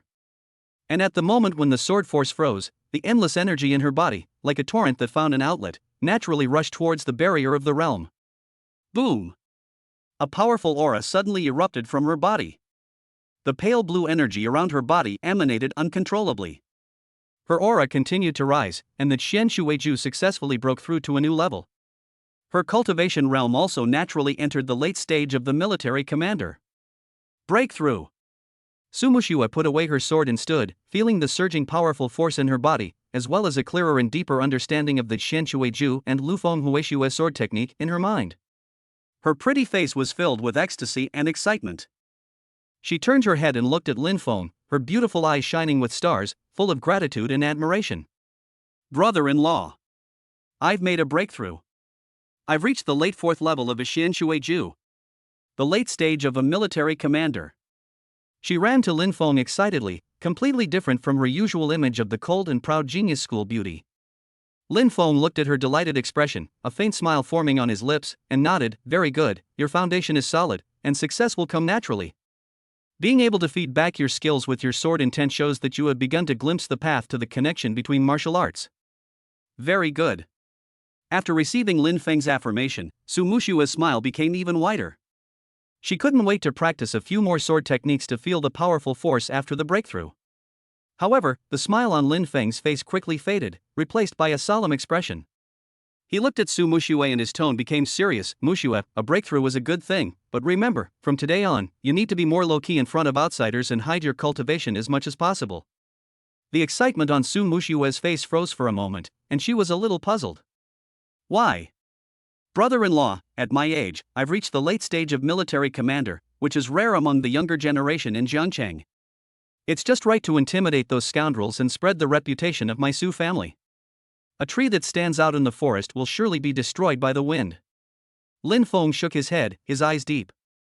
Your sister just suffered an assassination attempt, and if you show off your astonishing cultivation speed right afterward, it's hard to guarantee that you won't arouse the fear of the Huang family or other potential enemies, and they might even launch an even more frenzied attack. It's easy to dodge an open attack, but it's hard to guard against an arrow from the dark. It's foolish to expose your trump cards and potential to the enemy too early before you have the strength to protect yourself. He paused, then continued, true strength lies not in a momentary rise to fame, but in a thunderous strike at the crucial moment. A dormant dragon lies in the abyss, its blade hidden within its sheath, waiting for the right moment to strike and soar to the sky. You must learn to restrain your brilliance and transform the strength gained from this breakthrough into true strength and a trump card, rather than just for show. Lin Feng's words were like a revelation, calming Su Mushue down instantly. She thought of the dangerous night her sister was attacked, the Huang family's despicable tactics, and the undercurrents surging beneath the seemingly calm Jiangcheng. Yes, my sister is already a martial king and she almost met with disaster. If I don't know how to restrain myself, I bring trouble to my family and my sister? The excitement and pride on her face gradually faded, replaced by calmness and determination. She nodded solemnly, I understand, brother-in-law. Don't worry, I know what to do. From today on, in front of outsiders, I will still be that Su Mushue who just broke through to the middle stage of the general. Seeing Su Mushue quickly adjust her mindset, Lin Feng's eyes flashed with approval. This sister-in-law was not only extremely talented, but also intelligent and insightful. She could understand things with just a little guidance. She was truly a promising talent. Go ahead and consolidate your realm. Remember, still waters run deep. Lin Feng waved his hand. Yeah. Su Mushue nodded vigorously, looked at Lin Feng again, remembered the saying still waters run deep firmly in her heart, and then turned around and left the martial arts training ground. The aura around her slowly subsided, returning to the level of a mid-level military commander. However, the depths of her eyes held a sharper and more confident look than before. Lin Feng looked at Su Mushue's departing back, his gaze towards the Huang family mansion with a slightly cold look in his eyes. Huang family. Since you like to do tricks in the dark, let's compete to see who hides deeper and whose knife is faster and sharper. Chapter 86, Showing Off Identities and Uniting Against the Enemy. The afternoon sun shines through the large glass windows into the office of the director of the School of Literature at Jiangcheng University, adding a touch of warmth to the cool-toned decoration. Lin Feng knocked on the door, and after receiving a response, he pushed it open and walked in. Qin Lan was sitting behind a large desk with several documents spread out in front of her. The sunlight outlined her cool and focused profile. Director Qin, are you looking for me? Lin Feng said in a calm tone.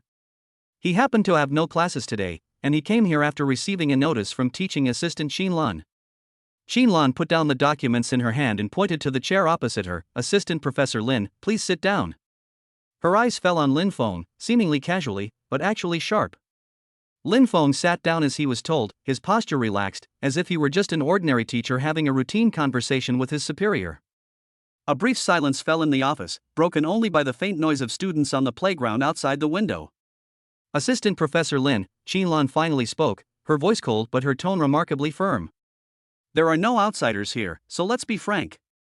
How long are you going to keep pretending? Lin Feng raised his eyebrows slightly, revealing just the right amount of confusion. Director Qin, I don't quite understand what you mean. Don't understand? Qin Lan leaned forward slightly, resting her arms on the table, her eyes piercing.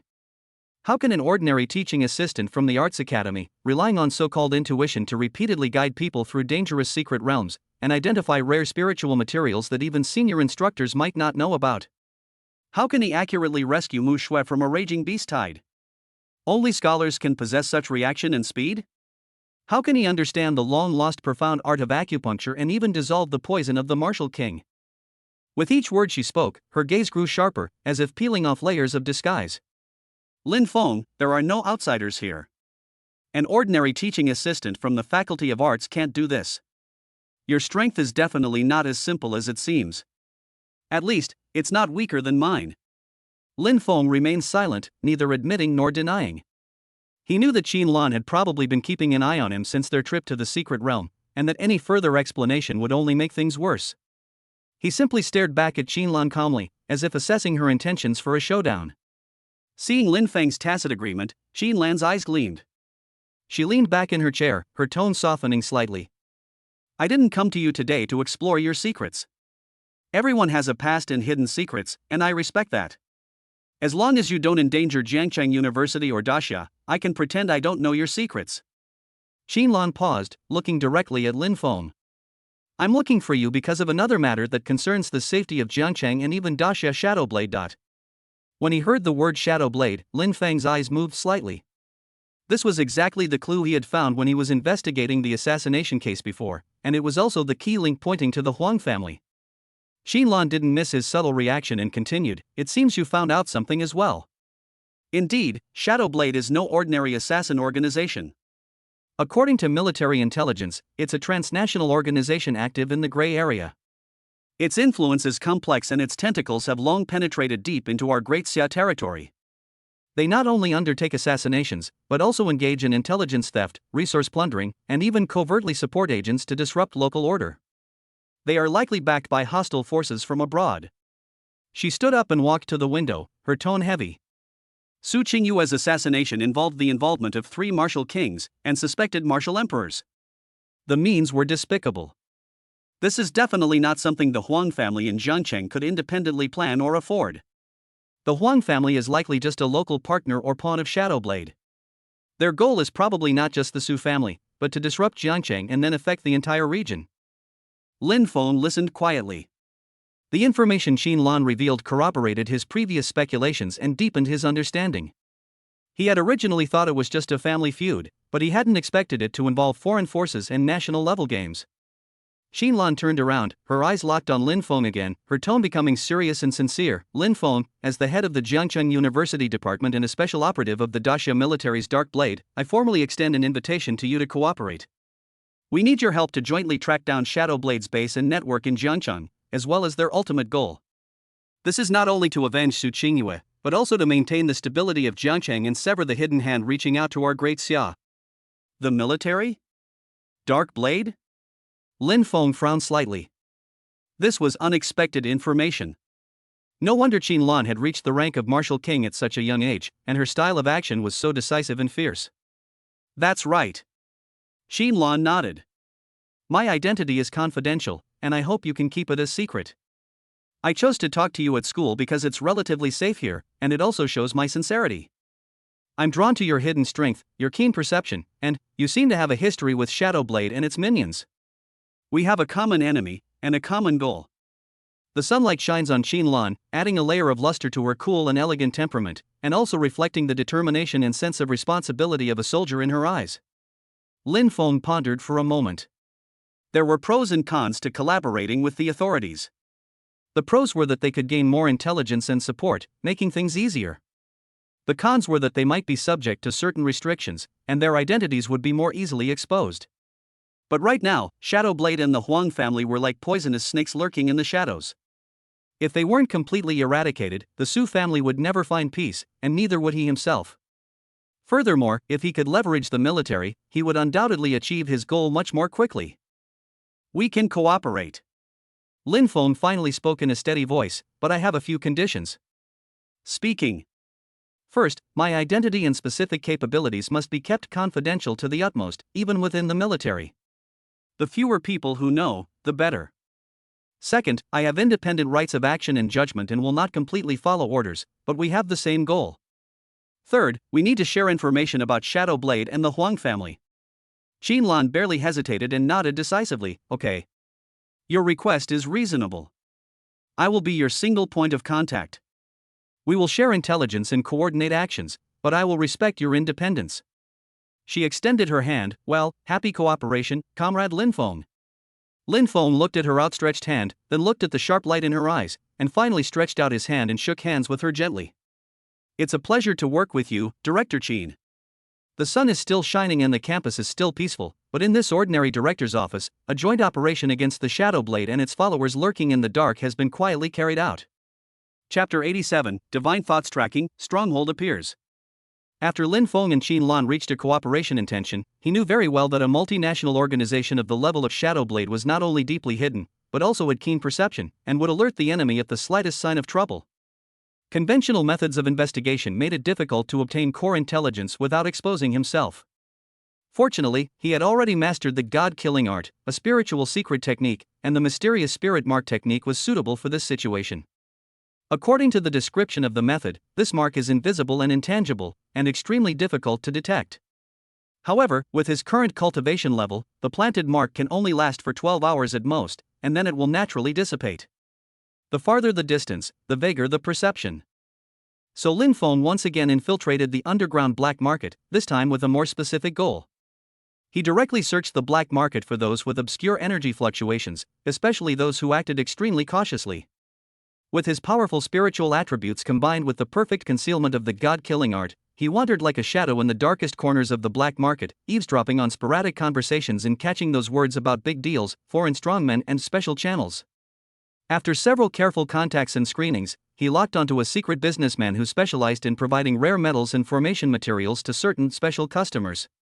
Lin Feng did not ask directly, but used the rare minerals obtained from the previous counterattack against the robbers as bait, disguising himself as a casual cultivator who accidentally obtained a treasure and was eager to take action but was afraid of getting into trouble. After a seemingly tense and secretive transaction with the businessman, Lin Feng inadvertently revealed his distress at lacking connections.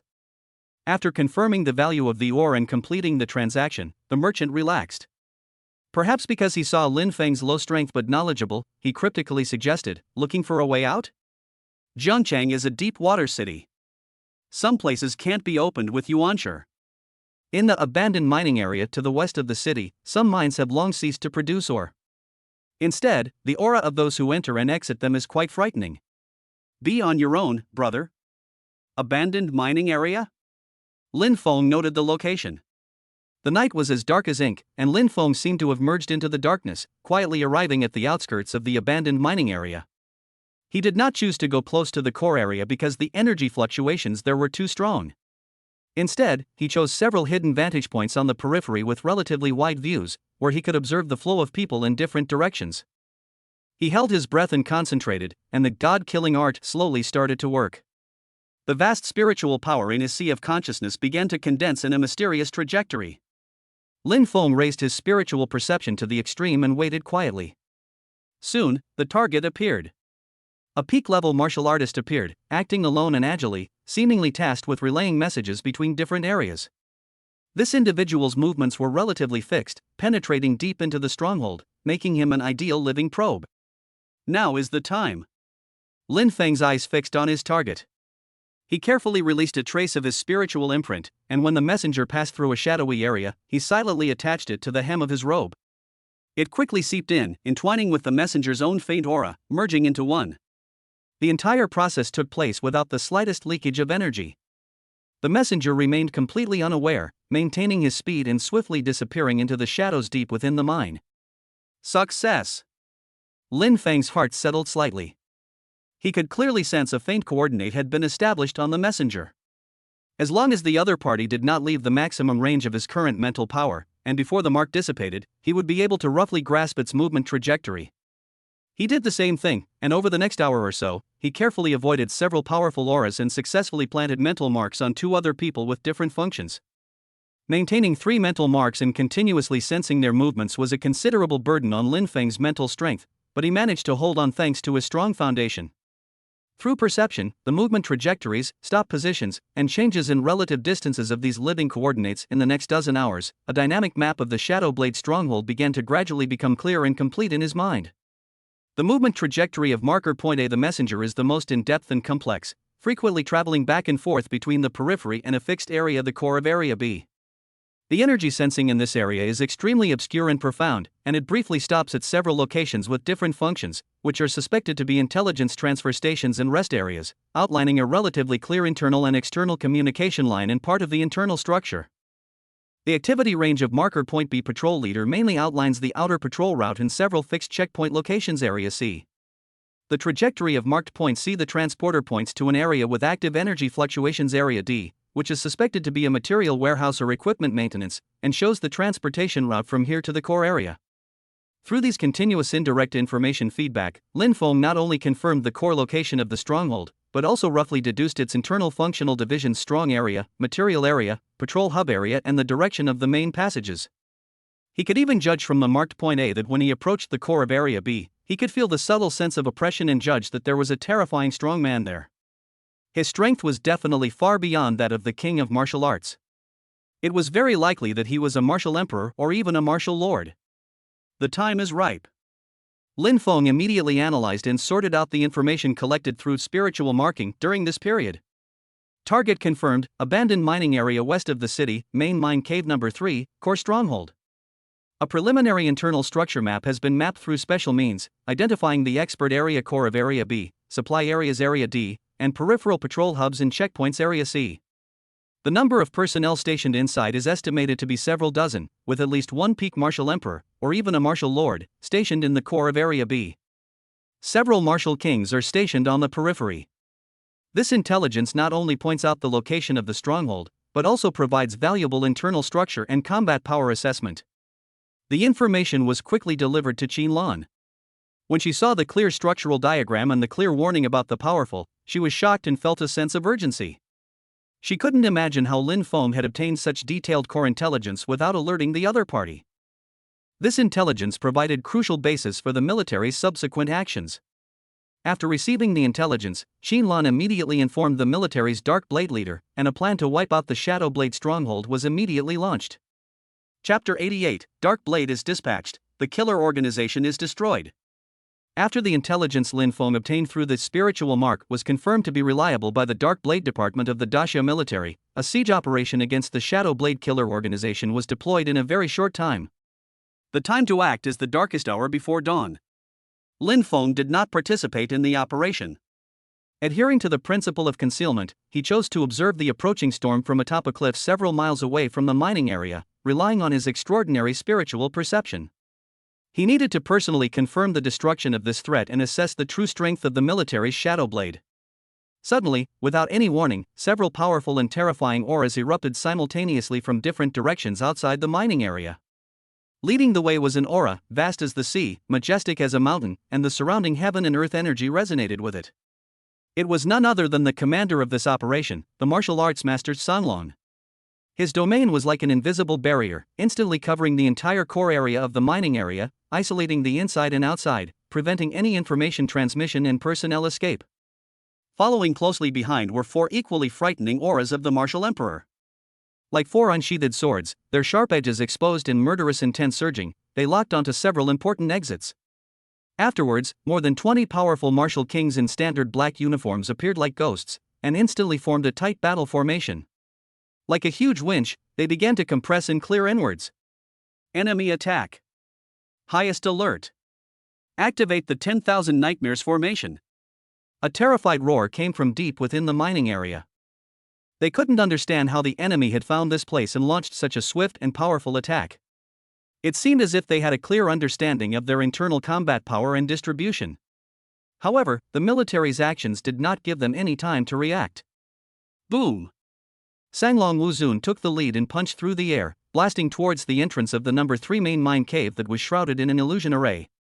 The fist's force carried a strange distortion and annihilation force, and wherever it passed, space seemed to collapse slightly. The high-level composite illusion array twisted and rippled violently, holding on for less than a breath before it shattered with a loud bang. Behind it, a deep mine was revealed, and the Shadow Blade killers were waiting inside. The war broke out instantly. Kill! The cries of killing shook the earth. Like tigers among a flock of sheep, the 4 military martial emperors attacked the strongest leaders within the stronghold.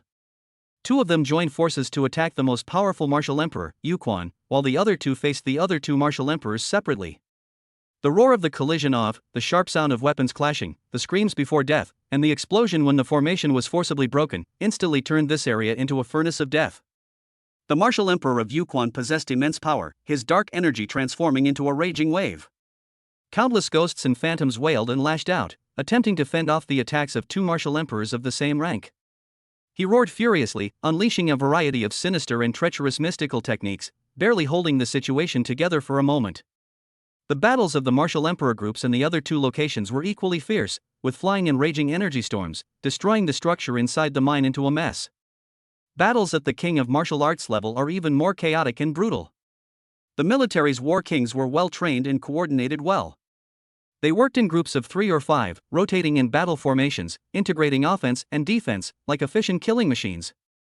On the other hand, although the killers of Shadowblade are individually strong and have superb assassination skills, their advantages are gone in this head-on battlefield. What's more, the military has some absolute suppression in terms of quantity and quality, so the killers are quickly defeated and killed under the joint attack of the military's battle formation. Lin Feng watched from afar, his heart awestruck. This was his first time witnessing a battle between high-level warriors, especially one at the martial emperor level. The power of heaven and earth evoked by their every move truly surpassed that of a martial king. That Sunlong Wuzun did not directly participate in the melee below. He just floated in the air. The Wuzun domain covered the entire field, like a magic needle that stabilizes the sea, suppressing everything. Occasionally, if a strong man of Shadowblade tried to break through, he would crush him with a punch, showing his absolute crushing strength. The battle lasted about an incense stick of time. Under the combined fierce attack of two martial emperors of the same level, Martial Emperor Yukon finally couldn't hold on any longer. The protective chi in his body was forcibly shattered, his chest collapsed, he vomited blood and flew backwards, and his head was cut off by a sword chi that followed. With the death of their core force, the remaining resistance in the Shadowblade stronghold collapsed instantly. The other two martial emperors were also killed one after another, and the martial king level assassins below were completely eliminated. Clear the battlefield, collect all intelligence, and pay attention to the self-destruct device. The steady voice of Sunlong Wuzun spread throughout the battlefield. The military strongmen immediately took action. Some of them continued to eliminate the remaining enemies and check for traps, while others quickly rushed to the core areas of the stronghold, including the command room, intelligence library, etc. Lin Feng saw Qin Lan's figure appear among the crowd clearing the battlefield. She was holding an ancient sword with a cold expression. Together with several strong military men, she rushed into the core of Area B that had been marked before. A moment later, several dull explosions were heard deep in the mine, but they were quickly suppressed. It was obvious that the military had successfully prevented part of the self-destruction program. When the first rays of dawn pierced the darkness and spread across the devastated land, the battle was finally over. The strong smell of blood and the scorched smell of annihilated energy filled the air. The once awe-inspiring Shadowblade Jiangqing stronghold, so powerful that even the martial emperor could assassinate it, was now reduced to ruins. Sunlong Wuzun was suspended in the air, his eyes swept across the battlefield, and he nodded slightly. Qin Lan and several strong men in charge of intelligence gathering walked out from the depths of the mine and came to Sunlong Wuzun to report. "Sir, the stronghold has been cleared. 3 martial emperors, 17 martial kings, and countless martial marshals and below have been killed. 5 of our men were lightly wounded, but no one was killed. Some of the information in the intelligence database was destroyed, but some encrypted information was rescued." Sunlong Wuzun took a few documents and quickly scanned them with his mental power. After a moment, he frowned slightly and looked at Qin Lan, then looked in the general direction of Lin Feng, obviously sensing Lin Feng's distant view. Intelligence shows that the Huang family in Jiangqing did have multiple contacts with Shadowblade, and the timing coincides with Su Qingyue's assassination. Sunlong Wuzun's voice was flat. However, there is no direct evidence to prove that the Huang family had any dealings with Shadowblade, or that they were aware of Shadowblade's foreign background. The key evidence has been destroyed, and with our current technology, it cannot be recovered in a short period of time. He looked off into the distance, as if he were talking to Lin Feng, or perhaps stating a fact. This evidence will only bring discredit to the Huang family, leading to ostracism from all sides and a reduction in their resources. But if we want to uproot a quasi-first-class family that has been entrenched in Jiangqing for many years based on this, especially if we can characterize it as treason, the chain of evidence isn't complete or strong enough. Lin Feng, perched on the cliff, listened to the incoming conversation with a calm gaze. This outcome wasn't unexpected. Shadowblade wasn't a fool, and the Huang family was even more cunning. However, Sanglong Wuzun changed the subject, his tone cold. "Now that we're involved, don't think about getting away easily. The subsequent measures taken by the military and the Su family will make them understand that there are some lines that require a price to pay if crossed. This operation, which has cut off their minions and shattered their financial resources, is already a great victory." After saying this, Sanglong Wuzun did not pause. With a flash of his body, he disappeared from the spot. The military experts below also quickly cleaned up their tracks, carrying the captured spoils and prisoners, and retreated like a tide, quickly disappearing in the pre-dawn mist, as if they had never appeared. Qin Lan stayed behind. She looked up in the direction of the cliff where Lin Feng was, nodded slightly, and then turned and left. Lin Feng stood on the cliff, letting the morning breeze blow his clothes. He looked at the ruins with a deep look in his eyes. The threat of Shadow Blade has been temporarily lifted, but the Huang family is still there, and the evidence in their hands is not fatal. They cannot alert the enemy and can only wait for the opportunity. The corners of his mouth curled up in a cold arc, and he turned around, his figure blending into the morning light. Chapter 89. The Su family strikes back, shaking the foundation. In the Su family manor, the atmosphere in the study was completely different from the night outside, solemn and dignified. Su Qingyue sat behind a large desk. The light screen in front of her was showing the top secret information sent by Qin Lan through an encrypted channel. Her fingertips slid across the screen, revealing lines of shocking text and accompanying bits of evidence, which revealed that the last assassination was closely related to the Huang family. Shadow Blade, foreign forces, suspected intelligence transactions. Su Qingyue muttered the key words, a cold glint in her beautiful eyes. It's them indeed. How dare they resort to such vile tactics? And they're colluding with foreign forces. Although she had guessed it long ago, when all the signs showed that it was the Huang family who did it, the anger of having her reverse scale touched still surged in her chest. If it weren't for Lin Feng's haphazard mistake that night, she couldn't imagine the situation she would be in now. This murderous vengeance, as well as the ongoing tit-for-tat confrontation, must be settled with interest. She took a deep breath and forced herself to calm down. Anger wouldn't solve the problem, only a precise and deadly strike could make the enemy pay the price. The information sent by Qin Lan cannot be made public directly because of its sensitive source, and there is no direct evidence to prove that the Huang family has committed treason. The authorities will not take direct action, let alone intervene in the fight between families. Although this information cannot prove that the Huang family is guilty of treason, the fact that the Huang family has close ties with the killer organization is sometimes more powerful in the battlefield of business and public opinion. You can't report it officially, but you can hint. Su Qingyue's lips curled up into an icy arc. She immediately called her most trusted assistant and issued a series of instructions quickly. Soon, a storm of public opinion against the Huang family quietly arose in the top circles of Jiangcheng. At first, it was just some vague rumors that were quietly spread in some important business receptions and private banquets of wealthy families. Have you heard? The Huang family's business practices seem to be a bit questionable. How could a legitimate businessman be so closely connected with a killer organization? It's more than just a killer organization.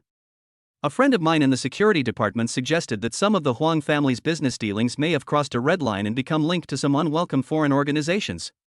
No wonder an organization like Shadow Blade could so precisely attack the eldest daughter of the Su family. The reason behind this is terrifying when you think about it carefully. If you seek the skin of a tiger, you will be eaten by it in the end. Cooperating with the Huang family is too risky. These rumors are like living viruses, rapidly replicating and spreading in people's whispers. They have no clear source and no conclusive evidence, but because of the sensitivity and explosiveness of their content, as well as their certain coincidence with recent events, especially the assassination of Su Qingyue, they quickly aroused suspicion and vigilance. Soon after, some more pointed analysis reports began to appear on the desks of several large chambers of commerce and important partners that were friendly with the Su family. The report cleverly quoted some publicly verifiable abnormal movements of the Huang family, and the fact that the Huang family has been constantly devouring some small and medium-sized families in recent years. Even several small and medium-sized families were wiped out soon after because they were dissatisfied with the Huang family. Combined with the recent incidents of foreign assassin organizations appearing in Jiangcheng, a series of logical speculations were made. The report did not directly accuse the Huang family of treason, but the entire report cast a deep impression on the public, portraying a family with unclear ties to foreign forces and willing to resort to any means necessary to achieve its goals. Trust is the cornerstone of business cooperation. Once cracks begin to appear on this foundation, collapse is only a matter of time. The first to react were several large mercenary groups and chambers of commerce that had long collaborated with the Huang family. These organizations, known for their upright conduct and a strong focus on reputation, began to postpone new cooperation negotiations with the Huang family, citing various excuses. They also tightened scrutiny and oversight of existing projects, adopting an ambiguous and distant attitude. Afterwards, subtle rumors also came from the city lord's mansion. Several public resource and infrastructure projects that had been under negotiation with the Huang family were put on hold indefinitely. While the official stance maintained procedural fairness, the invisible pressure had already chilled the Huang family to the bone. Finally, an internal notice issued by the Jiangqing Warrior Alliance branch became the last straw that broke the camel's back. The notice reminds all registered warriors and mercenary teams to strengthen background checks and avoid potential security risks when collaborating with specific commercial entities on high-risk missions. Although no names were mentioned, everyone knew who these specific commercial entities were. For a time, the Huang family seemed to have become the source of a plague. The partners and vassal families that once closely surrounded them were all in danger and alienated. The Huang family's business reputation suffered a devastating blow. Just when the Huang family was overwhelmed by the rumors and crisis of trust, Su Qingyue's counterattack was like a cheetah that had been dormant for a long time, showing its sharpest fangs. She did not give the Huang family any chance to breathe. The advantages accumulated from the previous series of business layouts broke out at this moment. The first strike, the ultimate harvest in the elixir market. The Su family's exclusive supply agreements with those large mercenary groups officially came into effect, and with lightning speed, they signed long-term monopoly agreements with several other medium-sized chambers of commerce that had been wavering. These new partners were originally the ones who provided the Huang family with the main raw materials for the Liang pill. Ever since the Huang family's reputation fell into disrepute, Su Qingyue took the opportunity to poach them. Then, the Su group officially announced that the production capacity of the new generation of Liang pills had been fully released, and starting today, it would be sold at the same price as the Huang family's. Because the Su family's medicine was more effective, had fewer side effects, and was more affordable. With this move, the Huang family's already shrinking market for Liang Dan instantly plummeted to zero. The pillar of the Huang family's elixir industry completely collapsed. The second strike, a fatal grab for mineral resources. Relying on the advantage of black iron ore mining costs and further improvement of the black iron essence purification process, the Su family has launched a series of black iron essence products with higher quality and more competitive prices to the market. At the same time, Su Qingyue personally stepped forward and successfully won the annual armor maintenance and replacement order for the city lord's mansion guard with extremely sincere cooperation conditions. This order originally belonged to the Huang family, but now it has been taken away by the Su family. This is not just a matter of losing a business deal, but also symbolizes that the Huang family's voice in the field of high-end material supply has been forcibly deprived by the Su family. The city lord's mansion's choice was undoubtedly a public endorsement of the Su family, and the demonstration effect it brought was enormous. Soon, many weapon workshops and forging families that had originally cooperated with the Huang family switched to the Su family. Although the Huang family's mining industry was not completely paralyzed, it was severely damaged and became a secondary player in the market. The third strike, cutting off the fuel supply for the transportation route. With Su Qingyue's secret promotion, rumors about the Huang family's unscrupulous means and connections with foreign forces became more and more intense. Several mercenary groups that provided escort resources to the Huang family stopped cooperating with them, and some even raised their prices significantly in response to the Huang family's situation, causing a shortage of resources and skyrocketing costs for the Huang family. Cultivation resources are the family's lifeline. When this lifeline is pinched, even facing the risk of breaking, the Huang family's seemingly massive ship begins to groan under the weight. Huang family mansion, meeting hall. Unlike the atmosphere of the previous times, the lobby at this moment was filled with deathly silence and panic. Huang Tianxiong slumped in the main seat, as if he had aged 20 years overnight. His hair was disheveled, his eye sockets were sunken, and his eyes, which used to be bright and lively, were now bloodshot, leaving only endless fatigue and dejection. Spread out before him were shocking reports, market loss reports, termination letters, lists of resource shortages. It's over. It's all over. A Huang family elder's voice trembled, his face ashen. The elixir industry has completely collapsed. We've lost 70% of our mining orders. Our cultivation resources have been cut in half. Even our own share of cultivation resources will be reduced by 50%. Where did the news leak out? How could the matter of Shadow Blade and its connection with that place reach Su Qingyue's ears? Another elder beat his chest and stamped his feet, shocked and angry. What's the point in pursuing this now? Huang Zixuan stood up abruptly, his face livid, his eyes filled with malice and madness. Su Qingyue. What a Su Qingyue? She's determined to kill us all. All his previous schemes, all his viciousness, seemed so pale and powerless under Su Qingyue's ruthless tactics. The conspiracy he was so proud of was crushed to pieces by her. Father! We can't just sit there and wait for death. Huang Zixuan looked at Huang Tianxiong, anger igniting in his eyes again. Since we've already failed miserably in business, and now our Huang family's reputation is even more infamous. Why don't we concentrate all our strength, unite with any allies we can still contact, and fight her? Start a family war. Fight? With what? Huang Tianxiong's voice was hoarse and weak. He raised his eyelids and glanced at his mad son. Can our current strength withstand an all-out war? That old man from the Su family is still around, and Su Qingyue has now reached the martial king level and her reputation is at its peak. The military seems to be watching us too. If we take action, we'll just be handing them evidence and hastening their demise. He knew the cruelty of reality better than his son. Su Qingyue's counterattack was not only a commercial victory, but also a crushing force. Through this series of actions, she has established the Su family's image of justice, invincibility and strength, and has united the people's hearts. However, the Huang family has been deserted by everyone, trapped both internally and externally, and even its most basic credibility has been bankrupt. Are we just going to watch our ancestors' legacy destroyed?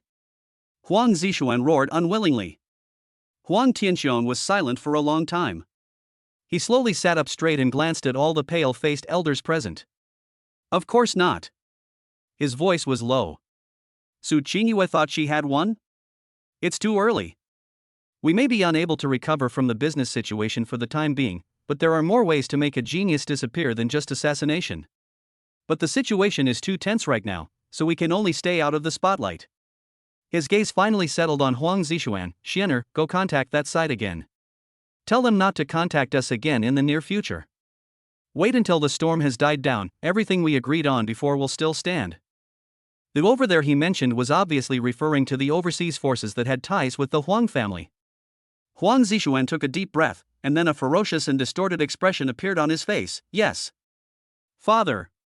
We can only let the Su family remain powerful for a while longer. Chapter 90, the martial arts tournament is approaching, and the situation is getting more serious. It was late autumn, and an invisible fighting spirit permeated Jiangcheng University. The once-in-5-year National College Martial Arts Competition is about to begin. For Jiangcheng University, one of the 4 top universities in Xia country, this isn't just a battle of honor, it also concerns the allocation of resources for the next 5 years. Jiangcheng University attaches great importance to this event, and the on-campus selection competition is about to begin.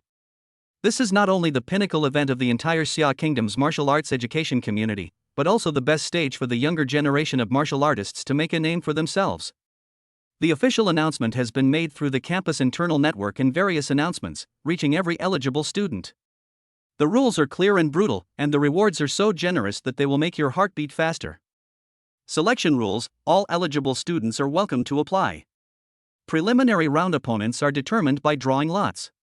The competition is a single elimination format. The winner advances and the loser is eliminated. Reward mechanism.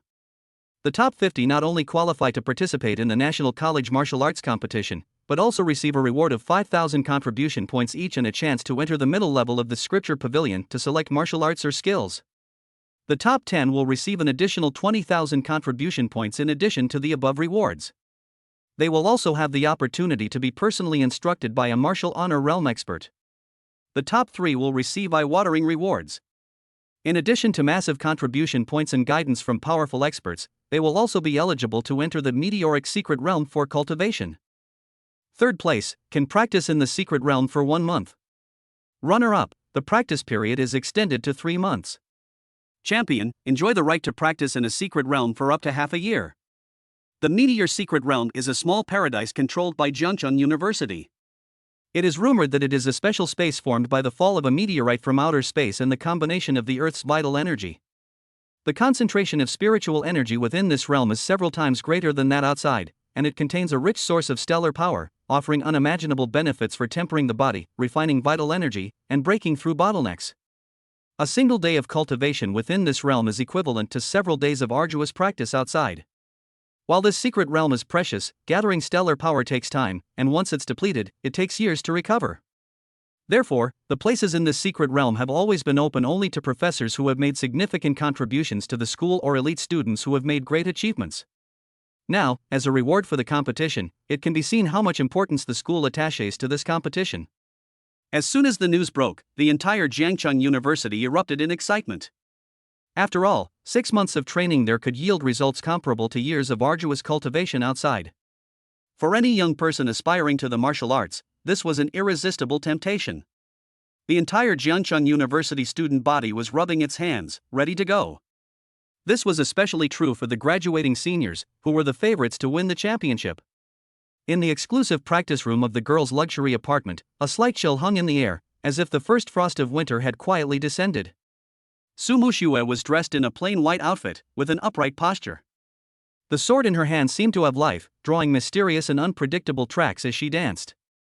Her figure seemed to transform into a wisp of gentle wind, or a flake of drifting snow, dancing gracefully in the training room. Her movements were fluid and natural, without a trace of worldly airs, as the sword followed her movements. At first, the sword light was dense, like the silent drizzle in spring, moistening everything silently. Then the sword force changed, becoming agile and ethereal, like the mist passing through the mountains, penetrating every hole. Then, the sword wind suddenly became cold, and the sword energy shot out, condensing into crystal snowflakes in the air, which slowly fell with the biting cold. Return Feng Liuqiu sword. This low-grade, earth-level martial art, treasured by the Su family, had now shed all its artificiality in her hands, reaching a state of mastery.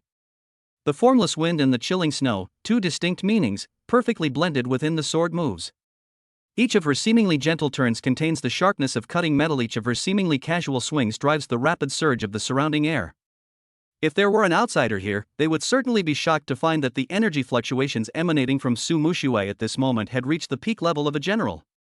Moreover, the solidity of her foundation and the purity of her vitality were far beyond the reach of warriors of the same level.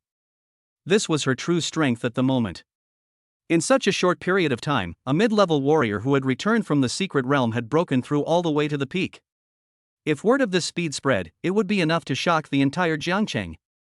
However, despite her deliberate restraint and control, the aura she exuded, perceived by outsiders, remained at the mid-level of a military commander. This was Lin Feng's deliberate reminder: a tree that stands out in the forest will be destroyed by the wind. With the Huang family completely at odds, the situation is complicated, and it is crucial to hide one's strength and keep a key trump card, both in the martial arts competition and in dealing with possible accidents. She pushed open the door to the training room, and the clamorous atmosphere of the outside world washed over her.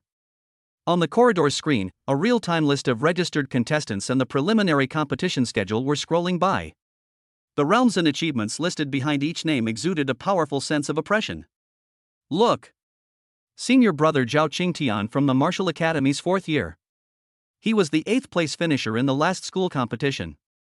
It said he's already reached the pinnacle of martial arts, with 1 foot halfway to becoming a martial arts marshal. He's one of the biggest favorites to win this time. And there's 4th year senior brother Ouyang Lai, a peak warrior. His burning flame palm is incredibly powerful, and last year he was able to fight against weaker early stage warriors. 4th year senior sister Lu Ruyun should not be underestimated. She is a top-tier warrior, with dreamlike movements and sharp swordsmanship. She is the most difficult to deal with. Morong Hao of the Morong family has also reached the pinnacle of military prowess. Nangong Qin of the Nangong family is also at the pinnacle of military prowess. These geniuses from large families possess abundant resources, and their combat abilities far surpass those of their peers. They are said to be geniuses capable of fighting above their own level. Su Muxue has signed up too. She's the star of our freshman class. Within a year of enrolling, she's already reached the mid-level military commander stage, comparable to junior and senior year students. Her talent is terrifying. Midterm? It's impressive, but if you want to make it into the top 50 among the school's elite, especially with so many seniors at the late and peak stages, you'll probably have to give it your all. Winning the championship? That'll have to wait for the next class or the one after that. Su Muxue listened to the surrounding discussions, her face calm, her heart unperturbed. A mid-level general? No hope of winning? The corners of her mouth curled up slightly, a barely perceptible smile. This was exactly the effect she'd hoped for. She scanned the screen, remembering a few of the most threatening names. Zhao Qingtian Sr., a top military general, ranked 8th in the previous class, with rich experience and unfathomable strength. Ouyang Lai Sr., a top military general with extremely strong attack power. Lu Ruyun Sr., a top military commander with excellent skills in both physical and swordsmanship. Morong Hao Sr., a top military commander, with unparalleled spearmanship and the true meaning of fire. Nangong Qin Sr., top military commander, music and martial arts, range interference. These are her true rivals in her quest for the top 10, or even higher. As for other opponents of the same or slightly higher rank, she is confident that she can defeat them. At this moment, the campus broadcast sounded, and a majestic and loud voice spread throughout the entire campus. Attention all contestants! Jiangcheng University's on-campus trials will officially begin at noon 3 days from now at the Central Martial Arts Arena. Please arrive on time to draw your number. No latecomers will be accepted. As the voice fell, the atmosphere on campus instantly reached a climax. Countless eyes turned to the giant martial arts arena, a symbol of glory and battle. Su Muxue took a deep breath, straightened her back, and walked out of the apartment with firm steps. Chapter 91, the competition begins, advance to the top 50. 3 days passed in a flash. When the first ray of morning light pierced through the mist over Jiangcheng and sprinkled onto the central training ground of Jiangcheng University, the entire school was already bustling with people and the atmosphere was full of energy. The martial arts arena's interior, expanded by formations, was far more expansive than what appeared from the outside. Dozens of massive platforms, forged from an incredibly hard mixture of obsidian and black iron, were inscribed with reinforcement formations and arranged in a circular pattern. They glowed with a cold, metallic sheen in the morning light. A translucent energy shield has risen around the ring to ensure that the aftermath of the fierce battle will not affect the audience. On the towering rostrum, the school's top brass had already taken their seats, exuding a majestic aura and scanning the crowd below with lightning-like eyes. Vice Principal Lei Hao was in charge of presiding over the competition. He appeared in a flash, on the central stage. He didn't use any amplification equipment, but his powerful voice, like rolling thunder, echoed clearly throughout the entire arena. Quiet. Just 2 words contained the pressure of a martial arts master, instantly quieting the noisy venue. The Jiangcheng University on-campus trials for the 5-yearly National College Martial Arts Competition officially begin today. Lei Hao's voice ignited everyone's passion. The rules are clear, so I won't elaborate. The only thing is, competitions are for communication, and they must be conducted to a reasonable degree. Intentional harm to others is prohibited. Violators will be severely punished. Now, all contestants, with their ID badges, proceed to the designated area for the first round of the draw. As soon as the words fell, figures shot out from the various contestant waiting areas, transforming into streams of light and descending towards the draw area. The air was filled with tension, excitement, and a subtle fluctuation of vital energy. The draw ceremony was efficient and quick, and the match screens were soon displayed synchronously on the giant light screens next to dozens of arenas and the main stand. The war is about to begin. Clang! The clear and long bell rang throughout the venue, announcing the start of the first round of competition. Competitors from dozens of arenas leaped onto the stage almost simultaneously. In an instant, various bursts of vital energy, the whirring of swords, the gusts of fists, the shadows of palms, intertwined into a violent symphony of battle. On stage number 1, one of the biggest favorites to win the championship, 4th grader Zhao Qingtian was the first to appear. His opponent was a 3rd-year student in the middle stage of the military commander realm. His strength wasn't weak, but he paled in comparison to Zhao Qingtian. Zhao Qingtian didn't even wield the sword behind him. He simply took a step forward, his body surging with earth-yellow energy, a powerful aura crushing him. Then, he unleashed a punch. Boom! The fist's force was as solid as a mountain, carrying unparalleled power. The 3rd-year student's blade, slashing with all his might, shattered into pieces the moment it came into contact with the fist's force. He vomited blood and flew backwards, crashing directly into the energy shield at the edge of the arena and passing out. One punch. Just one punch, crushing victory. The entire audience erupted in an uproar, followed by thunderous cheers. Zhao Qingtian's expression remained calm, as if he had done something insignificant, as he turned and left the stage. This was the absolute strength of a top-tier expert. On the 3rd stage, Ouyang Lai's battle also ended very quickly. His opponent was a student in the late stage of martial arts, renowned for his agility. However, Ouyang Lai gave him no chance to maneuver. His palms instantly turned crimson, and the scorching heat distorted the very air in the arena. Burning flame palm, a prairie fire. He let out a low roar and slapped out with his palm, not directly at his opponent, but at the ground. Instantly, a surging flaming energy, like a wave, swept outward from him, instantly covering most of the arena. The nimble student was unable to avoid being struck by the flaming energy, his protective energy instantly dissipating, his clothes charred black, and he was blown away by the heat wave, landing heavily on the ground. Clear the field with one move.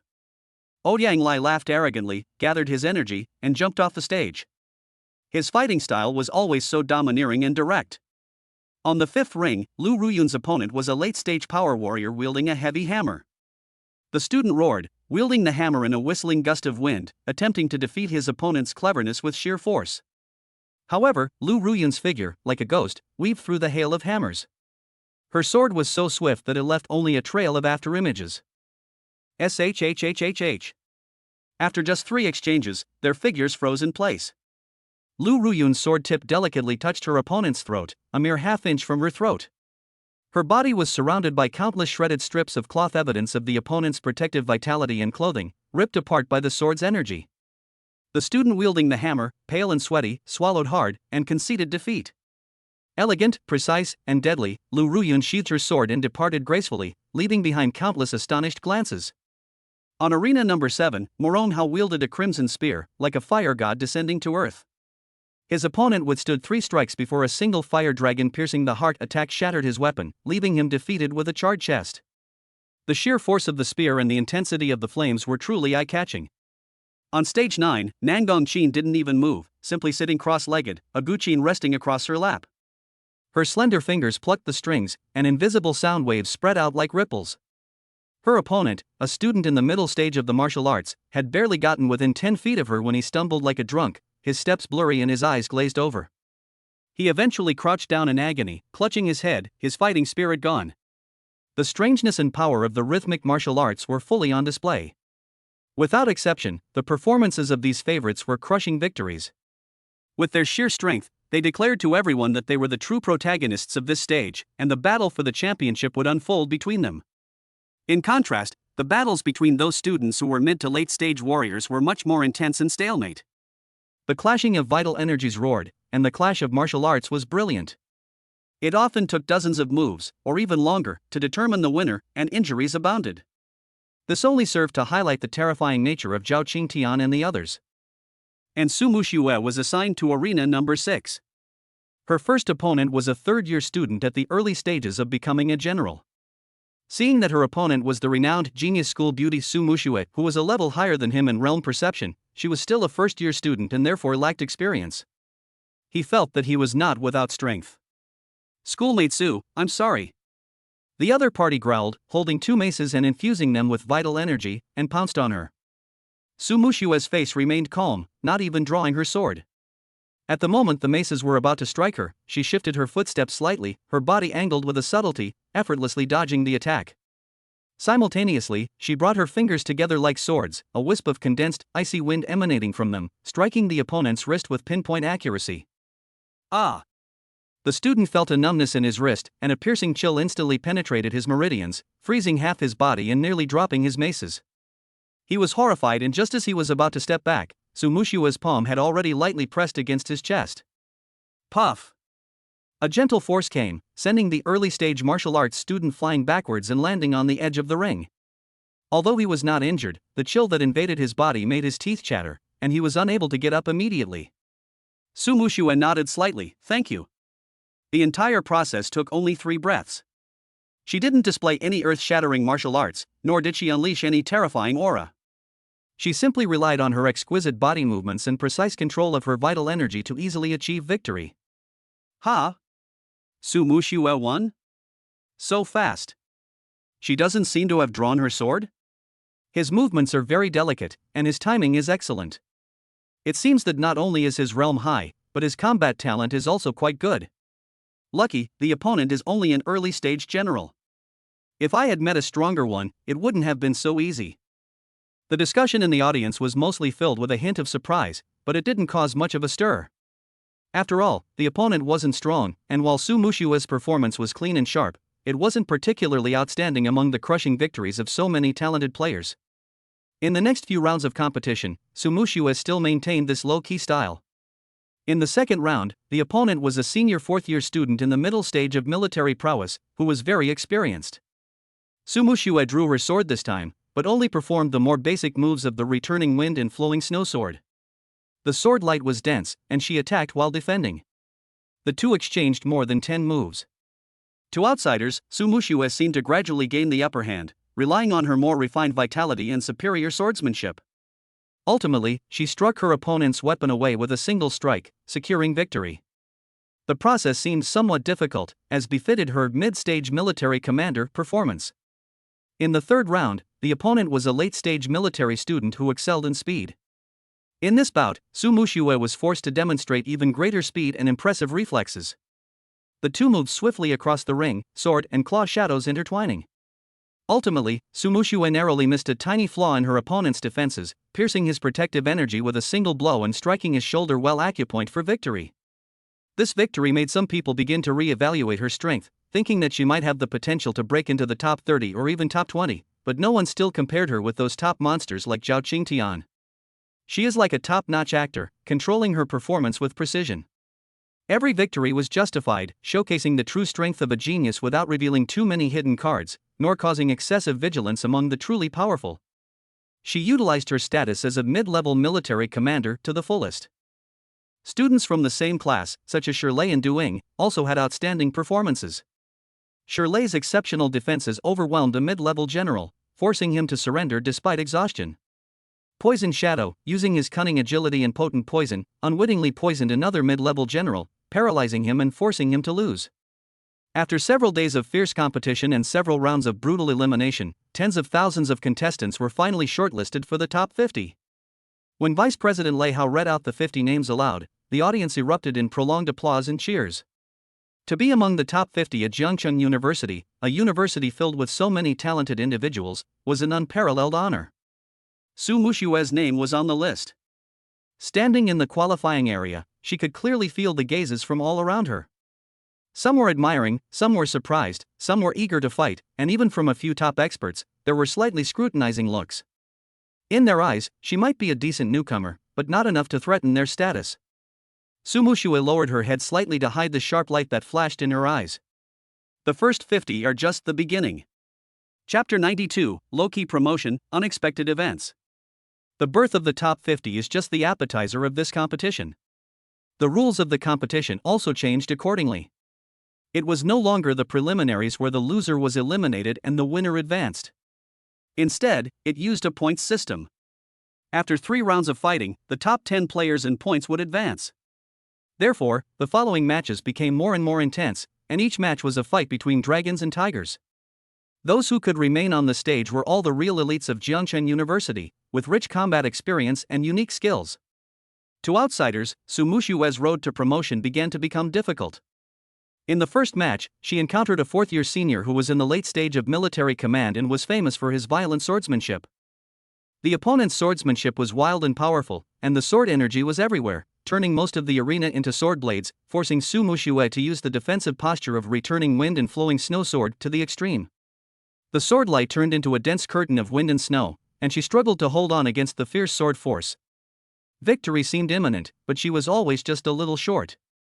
After a long period of unsuccessful attacks, her opponent began to get impatient, revealing more and more flaws. She barely caught a flaw in her opponent and used an extremely concealed icy sword wind to interfere with the circulation of her meridians, causing her swordsmanship to stagnate instantly, and she was able to narrowly win by half a move. After the game, her breathing was disordered and her face was slightly pale. It took her a long time to recover, confirming everyone's judgment that she was near her limit. In the second battle, her opponent was another top-level martial arts student. Although he was not a top talent like Zhao Qingtian, he had a solid foundation and amazing defense, and was also one of the top 10 players. In this battle, Su Muxiue was forced to expose her late-stage military strength, but the audience thought it was a breakthrough before the battle, showing stronger aggressiveness. The chill of flowing snow in her swordsmanship was used to the extreme, and thick frost condensed on the ground of the ring, trying to delay her opponent. The two fought for more than 100 moves, with swords and fists colliding fiercely. Su Muxue even did not hesitate to take the opponent's punch with her left shoulder in exchange for a chance of a close attack. Finally, with a tricky sword move, she broke through the opponent's body protection and hit his vital point, winning a difficult victory.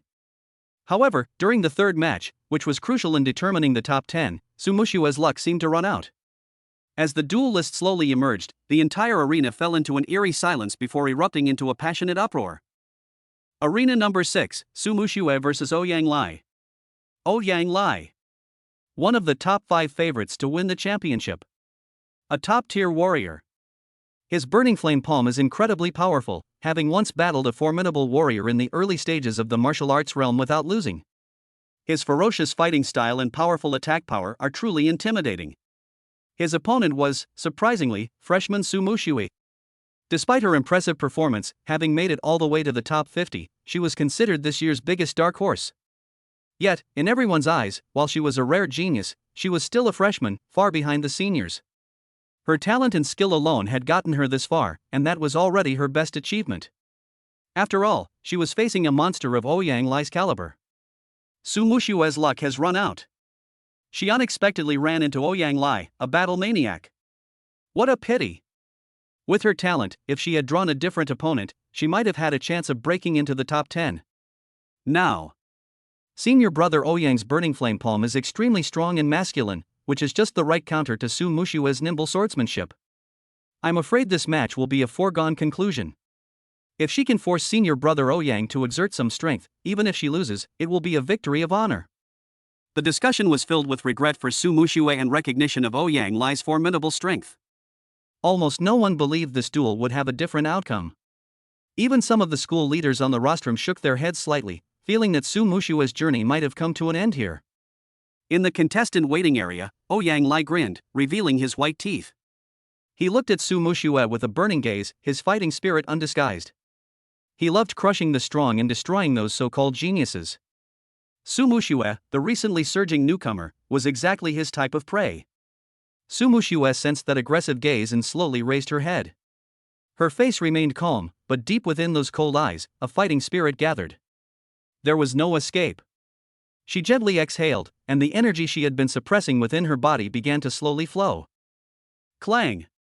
The bell rings again, and the crucial battle to determine the top 10 officially begins. Ouyang Lai leaped forward, landing heavily on arena number 6, causing the entire obsidian arena to tremble slightly. His bare upper body revealed his bronzed muscles, and a visible crimson aura swirled around him. The scorching energy distorted the light on the arena. Sister Su, Ouyang Lai said in a loud and arrogant voice, it's great that you've made it this far. But it ends here. I will make you understand that a true top-notch warrior relies on more than just talent and skill. Su Muxue didn't answer, but simply leaped onto the stage. Compared to Ouyang Lai's volcanic aura, she was like a silent snow mountain, seemingly calm, yet containing a chill that could freeze everything. A fight between wolves and tigers is about to begin. Chapter 93, Swords shocked the crowd, advancing to the top 10. With the appearance of Ouyang Lai and Su Muxue, the atmosphere outside the ring became even more lively.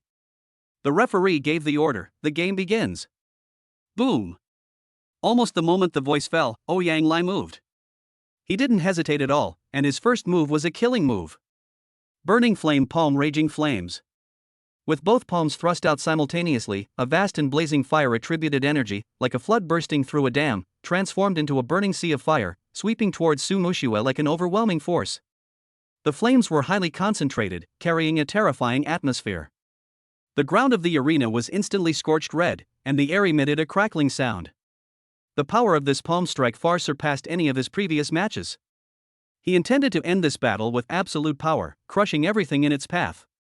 Faced with this attack that was enough to terrify even the most powerful ordinary generals, Su Muxue finally stopped holding back. Buzz! An incomparably powerful aura suddenly awakened and erupted from her delicate body. Ice blue energy soared into the sky, containing a piercing edge and majestic energy fluctuations. The pinnacle of military commanders. This aura was like thunder from the blue sky, instantly exploding the entire training ground. What? The pinnacle of military command? How is this possible? She is only a freshman. Oh my god. I always thought she was just in the middle stage. It's hidden too deeply. Exclamations and gasps echoed one after another. Outside the arena, countless people suddenly stood up, faces filled with astonishment. Even the school leaders on the podium had astonishing eyes, staring intently at the arena. Zhao Qingtian, who had been resting with his eyes closed, suddenly opened them. Morong Hao, Lu Ruyun, Nangong Qin, and all the other top talents looked solemnly towards arena number 6. This result was completely beyond their expectations. Ouyang Lai's pupils suddenly contracted, and a flash of surprise crossed his face, but it was immediately replaced by a stronger fighting spirit. Good. Very good. You really have a trick up your sleeve. This is more powerful. His palm remained unchanged, and the sea of fire became even more violent. Return to Fengliakshu sword, snow dance alluring. Su Muxue shouted, finally unleashing her ultimate swordsmanship. The sword in her hand transformed into an icy blue streak, unleashing an earth-shattering power. Sword light flashed, countless icy sword energies condensed to the extreme surged, interweaving and swirling before her, as if instantly setting off a blizzard that swept across the heavens and earth. In the wind and snow, each snowflake was a ray of unparalleled sword energy, carrying a chilling chill that could freeze the soul, and clashed brazenly with the sweeping sea of fire. SH. Extreme cold and extreme heat, two diametrically opposed energies, madly consuming and annihilating each other. A clash of ice and fire unfolded on the ring. White steam, mixed with ice crystals and sparks, erupted with a bang, instantly enveloping the entire ring. Even the energy shield vibrated violently, emitting a faint humming sound. The first head-on collision was evenly matched. Before the steam had dissipated, two figures crossed each other rapidly on the ring like two lightning bolts. Burning flame palm, exploding sparks. Returning wind sword, flowing wind and returning snow. Ouyang Lai's palm technique changed again, and his palms slapped continuously. One after another, fireballs condensed into solid objects, like a meteor shower, full of explosive power, blocking all of Su Mushue's space to dodge. Su Muxue carried the sword with her, her movements were extremely fast, leaving a trail of afterimages. The sword flashed, and she exploded the incoming fireballs one by one. The icy sword energy and the exploding flames kept colliding, and the roar was endless. The pace of their battle was dizzyingly fast. Ouyang Lai's force was powerful and heavy, each strike aiming for ultimate destruction, attempting to crush with sheer force. Su Muxue, on the other hand, brought her speed and skills to the peak. Her swordsmanship was sometimes like a violent storm, and sometimes as silent as ice and snow. She always resolved the opponent's killing moves at the most critical moment and looked for opportunities to counterattack. The secret of the burning flame palm, great sun burning the sky. After a long time of failure, Ouyang Lai finally used his trump card. The vital energy in his body rushed frantically into his right palm, his entire arm turning red and emitting a heart-pounding heat. He suddenly leaped up and slammed down towards Su Muxue. This palm, condensed with all his vital energy and will, was powerful enough to severely injure or even kill an ordinary top-level general. Feeling the destructive energy contained in this palm, Su Mushue's eyes narrowed, knowing that the moment to decide the outcome had come. The icy energy in her body was circulating at an unprecedented speed. The shadows of snowflakes falling around her instantly condensed several times, and the moisture in the air was rapidly frozen, turning into ice crystals surrounding her. Return to the wind and snow, the ultimate secret. She gripped the sword with both hands, lifting it with ease as if it were heavy, and slowly thrust it forward. This strike was without any gimmicks, only extreme coldness and concentration. Wherever the sword tip passed, space seemed to freeze, leaving a clear ice blue trail, and even the raging fire energy was instantly frozen. The tip of the sword collided with the flame, and time seemed to freeze at this moment. There was no expected earth-shattering explosion, only an extreme annihilation of energy. Crimson red and icy blue light madly entangled and devoured each other at the point of contact. Crack, crack. A subtle cracking sound echoed. Under the gaze of countless horrified eyes, the surface of the burning sun in Ouyang Lai's palm, which had been condensed to the extreme, actually began to show tiny ice cracks. And the icy sword intent was eroding his arm along these cracks. No! Ouyang Lai roared unwillingly, desperately mobilizing his internal energy to try to save the situation. However, what was contained in Su Mushue's sword was not only the power of the great sword technique, but also her more exquisite control over strength under Lin Feng's guidance. Break! Su Mushue's cold voice was like the final judgment. Bang! The ice blue sword light burst out completely, and the burning sun shattered into pieces, turning into red light spots flying all over the sky, and was immediately annihilated by an even more powerful cold current. Ouyang Lai was instantly sent flying backwards, his right arm covered in a thick layer of frost, incredibly stiff. He slammed heavily into the energy shield and slid to the ground. He struggled a few times but couldn't get up immediately. The vital energy in his body had been temporarily frozen by the extreme cold, causing it to become chaotic.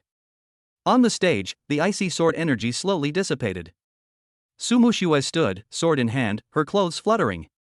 Her beautiful face had a slight blush from the intense battle. Although her breathing was a little rapid, her posture remained upright. The entire training ground fell into dead silence. Everyone stared with their eyes wide open and their mouths agape, staring blankly at the sword-wielding girl on the ring. Win. Su Muxue won? She actually defeated the favorite to win, the top military commander Ouyang Lai? After a moment of dead silence, there was an earth-shaking uproar and exclamations. Oh my God! She really did it! The pinnacle of military command. She truly is the pinnacle of military command. And she even defeated Ouyang Lai. This is simply a miracle. A freshman made it into the top 10. Returning the wind-flowing snow sword, the power of that sword strike just now was definitely at the great perfection level. Monster! Another monster is born. Exclamations, praises, and incredulous comments were heard endlessly. At that moment, the name Su Muxue was deeply etched into everyone's mind. She was no longer just a genius school beauty, but a top talent comparable to Zhao Qingtian, Lu Ruyun, and others. After confirming that Ouyang Lai had lost his fighting ability, the referee loudly announced, "The winner is Su Muxue." The sound marked the end of the Jiangcheng University martial arts competition. A dark horse, with the most powerful attitude, brazenly broke into everyone's sight. Su Muxue slowly sheathed her sword, her eyes calmly sweeping across the complicated gazes from the audience. Finally, she exchanged a glance with contestants Zhao Qingtian and others, then turned around and walked off the stage. The top 10 are born. Zhao Qingtian, Ouyang Lai, Lu Ruyun, Morong Hao, and Nangong Qin, the 5 recognized favorites to win the championship before the game, except Ouyang Lai, are all on the list without exception. Moreover, they have maintained a strong suppressive power in the process of advancing, and almost all of them have won quickly. The moment the list was released, the atmosphere in the venue reached a new climax. However, Su Muxue did not pay too much attention to it, because her goal has never been the top 10, but the Meteorite Secret Realm. Chapter 94. Su Muxue is confused and asks Lin Feng for help. In the Su family manner, Su Muxue was in the room, sitting cross-legged on the bed, replaying the details of the battle with Ouyang Lai over and over in her mind. Did we win? Yes, but it was a very hard-fought victory. Ouyang Lai's burning flame palm was extremely strong and powerful, especially the last move, Great Sun burning the sky, which almost broke her defense. Although she won in the end with the help of her mastered returning wind and flowing snow sword and a solid foundation, her own energy consumption was also extremely huge. The last ultimate secret almost drained nearly 70% of her vitality, and there is still a trace of pain in the meridians of her right arm caused by the burns of the fire energy. Ouyang Lai wasn't the strongest among the top contenders, and was even ranked relatively low. But she barely managed to defeat him by almost using all her cards. So, what next? 3 days later, the final top 10 ranking tournament will begin. The rules have been announced, a round-robin system. Each of the 10 players will play each of the other 9 once. A winner earns 2 points, a draw earns 1 point, and a loss earns 0 points. The final ranking will be determined by the highest points.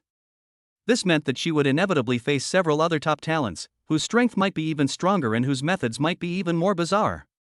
She honestly questioned whether she had much confidence in winning the championship with her current form and methods. The qualification to enter the meteoric realm was so close. Not reconciled.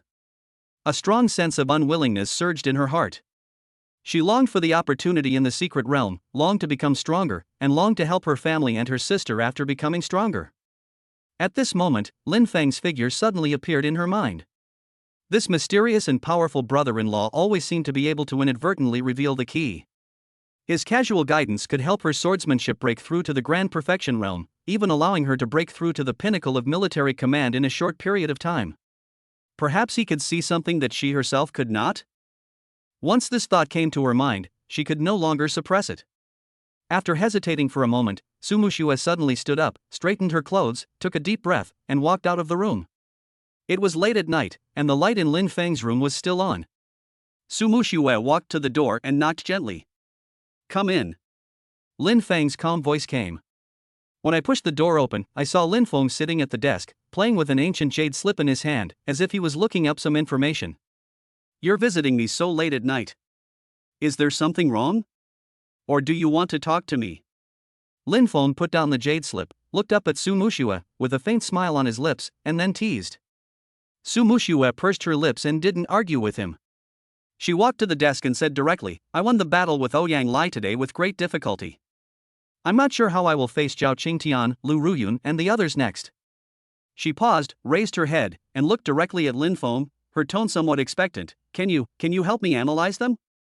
Lin Feng didn't answer immediately. He stood up and walked to the window, looking out at the dark night.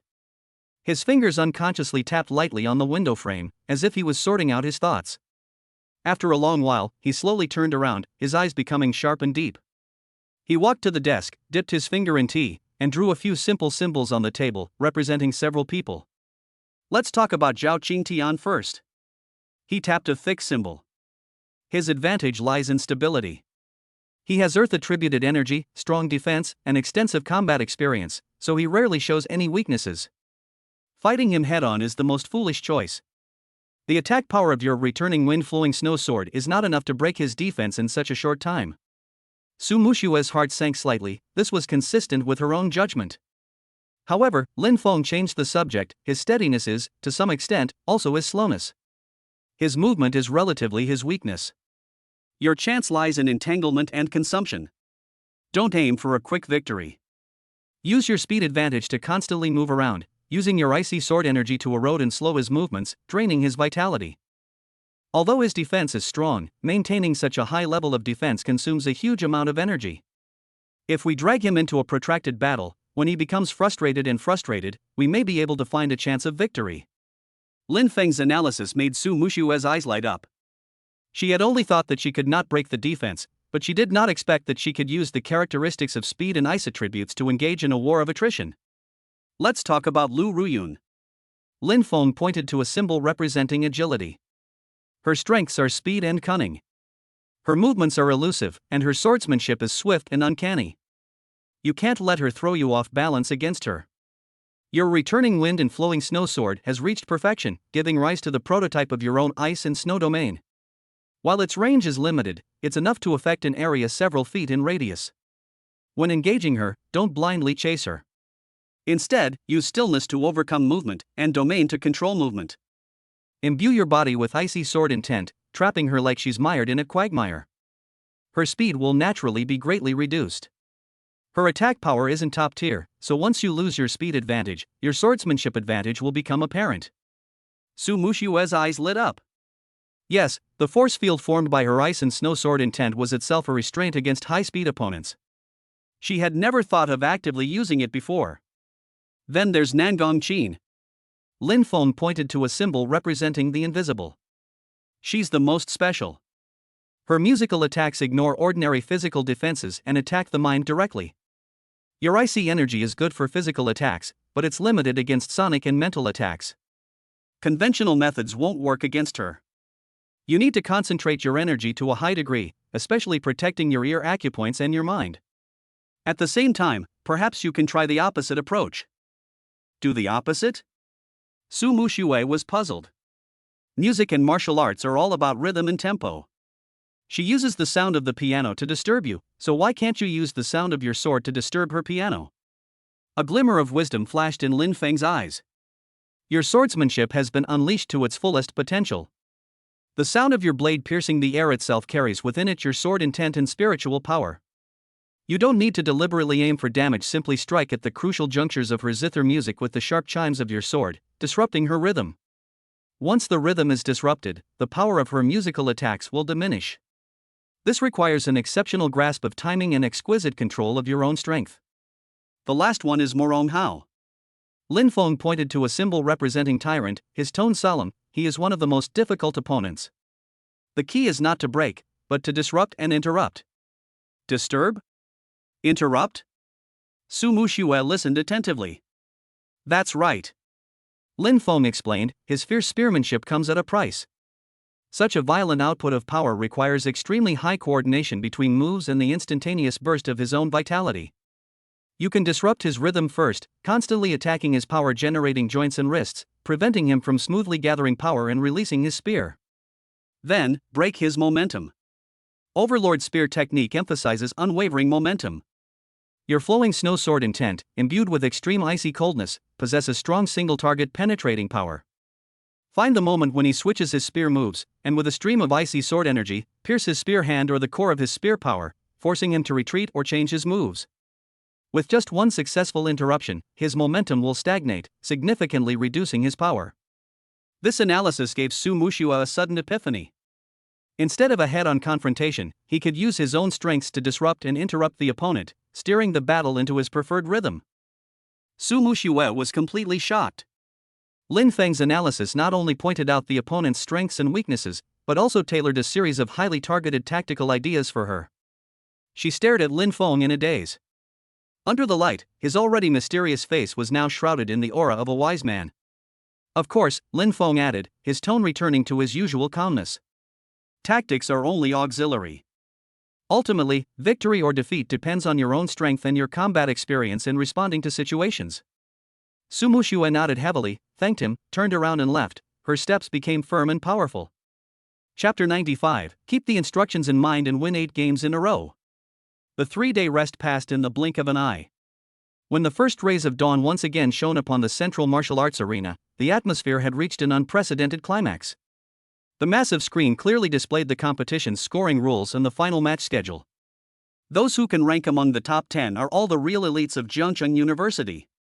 Their cultivation is at the top of the military commanders, they have rich combat experience and strong foundation. In addition to the 4 well-known top talents Zhao Qingtian, Lu Ruyan, Morong Hao, Nangong Qin, and the rising dark horse Su Mushua, the other 5 champions are also well-known veteran powerhouses. Zhou Kuan, an Earth-type warrior, has defense second only to Zhao Qingtian, and fights steadily and cautiously. Han Feng, a Wind-type swordsman, is known for his speed and cunning swordsmanship. Yan Lai, a master of Fire-type boxing, has a violent personality and fierce attacks. Emoling, a rare master of water and darkness, has lingering and feminine moves that are extremely difficult to escape. Yu Shan, a powerful warrior of strength, wields a heavy halberd, and the power of one blow is enough to split mountains and rocks.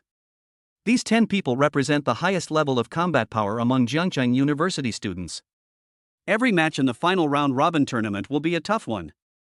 Su Mushua stood in the contestant waiting area, dressed in a plain white outfit, her posture erect. Lin Feng's analysis that night was like a beacon lighting a bright light in her heart, not only dispelling the fog but also giving her an unprecedented clear understanding of her opponent. After 3 days of regulating her breathing and settling down, her overall condition had reached its peak. More importantly, her eyes were full of confidence and fighting spirit. Clang! A resounding bell rang throughout the arena, announcing the start of the final battle. On the giant screen, the first round's matchup list quickly scrolled by. In the first round, Su Mushua's opponent was Han Feng. Han Fengjian was as swift as the wind, his figure erratic, trying to disrupt Su Mushua's rhythm with his speed. However, Su Mushua's returning wind and flowing snow sword, which had reached the great perfection stage, was even more exquisite and artistic. She did not blindly follow the opponent's speed, but used the ice and snow sword intent to set up an invisible force field, slightly slowing down the opponent's sword speed, and then used the more fierce flowing snow sword move, and arrived first, breaking through with one sword, and knocking Han Feng's sword away. Su Mushua wins and gets 2 points. 2 points in total. In the second round, Su Mushua faced Yan Lai. Yan Lai lives up to his name, his boxing skills are violent. He launched a fierce attack right from the start, and his flaming fists covered the sky. Su Mushua remembered Lin Feng's advice and refused to confront him head-on, relying on her own strengths to defeat him. She pushed her body movements to the limit, like snowflakes in the wind, weaving through the swirling fist shadows, her icy sword energy constantly attacking and depleting the opponent's protective vitality. Yan Lai had explosive power but was unable to hit the target effectively. After consuming a large amount of energy, he was finally defeated by Su Mushua's ice piercing in his fist was broken. Su Mushua wins, accumulating 4 points. Su Mushua's points and momentum soared with her consecutive victories. She then defeated Mo Ling, Zhou Kuan, and Yu Shan in succession, maintaining a dazzling 5-match winning streak. In the standings, accumulated 10 points. The next battles will basically be between the favorites to win the championship, and they will all be tough battles. In the 6th round, Su Mushua's opponent is Nangong Qin. The two of them stepped onto the stage. Nangong-chin, still looking calm and elegant, held her guqin in her arms and nodded slightly to Su Muxue. Su Muxue returned the greeting with her sword, her eyes solemn. The game begins. Nangong-chin stroked the strings of the zither with her slender fingers, and an ethereal prelude suddenly sounded.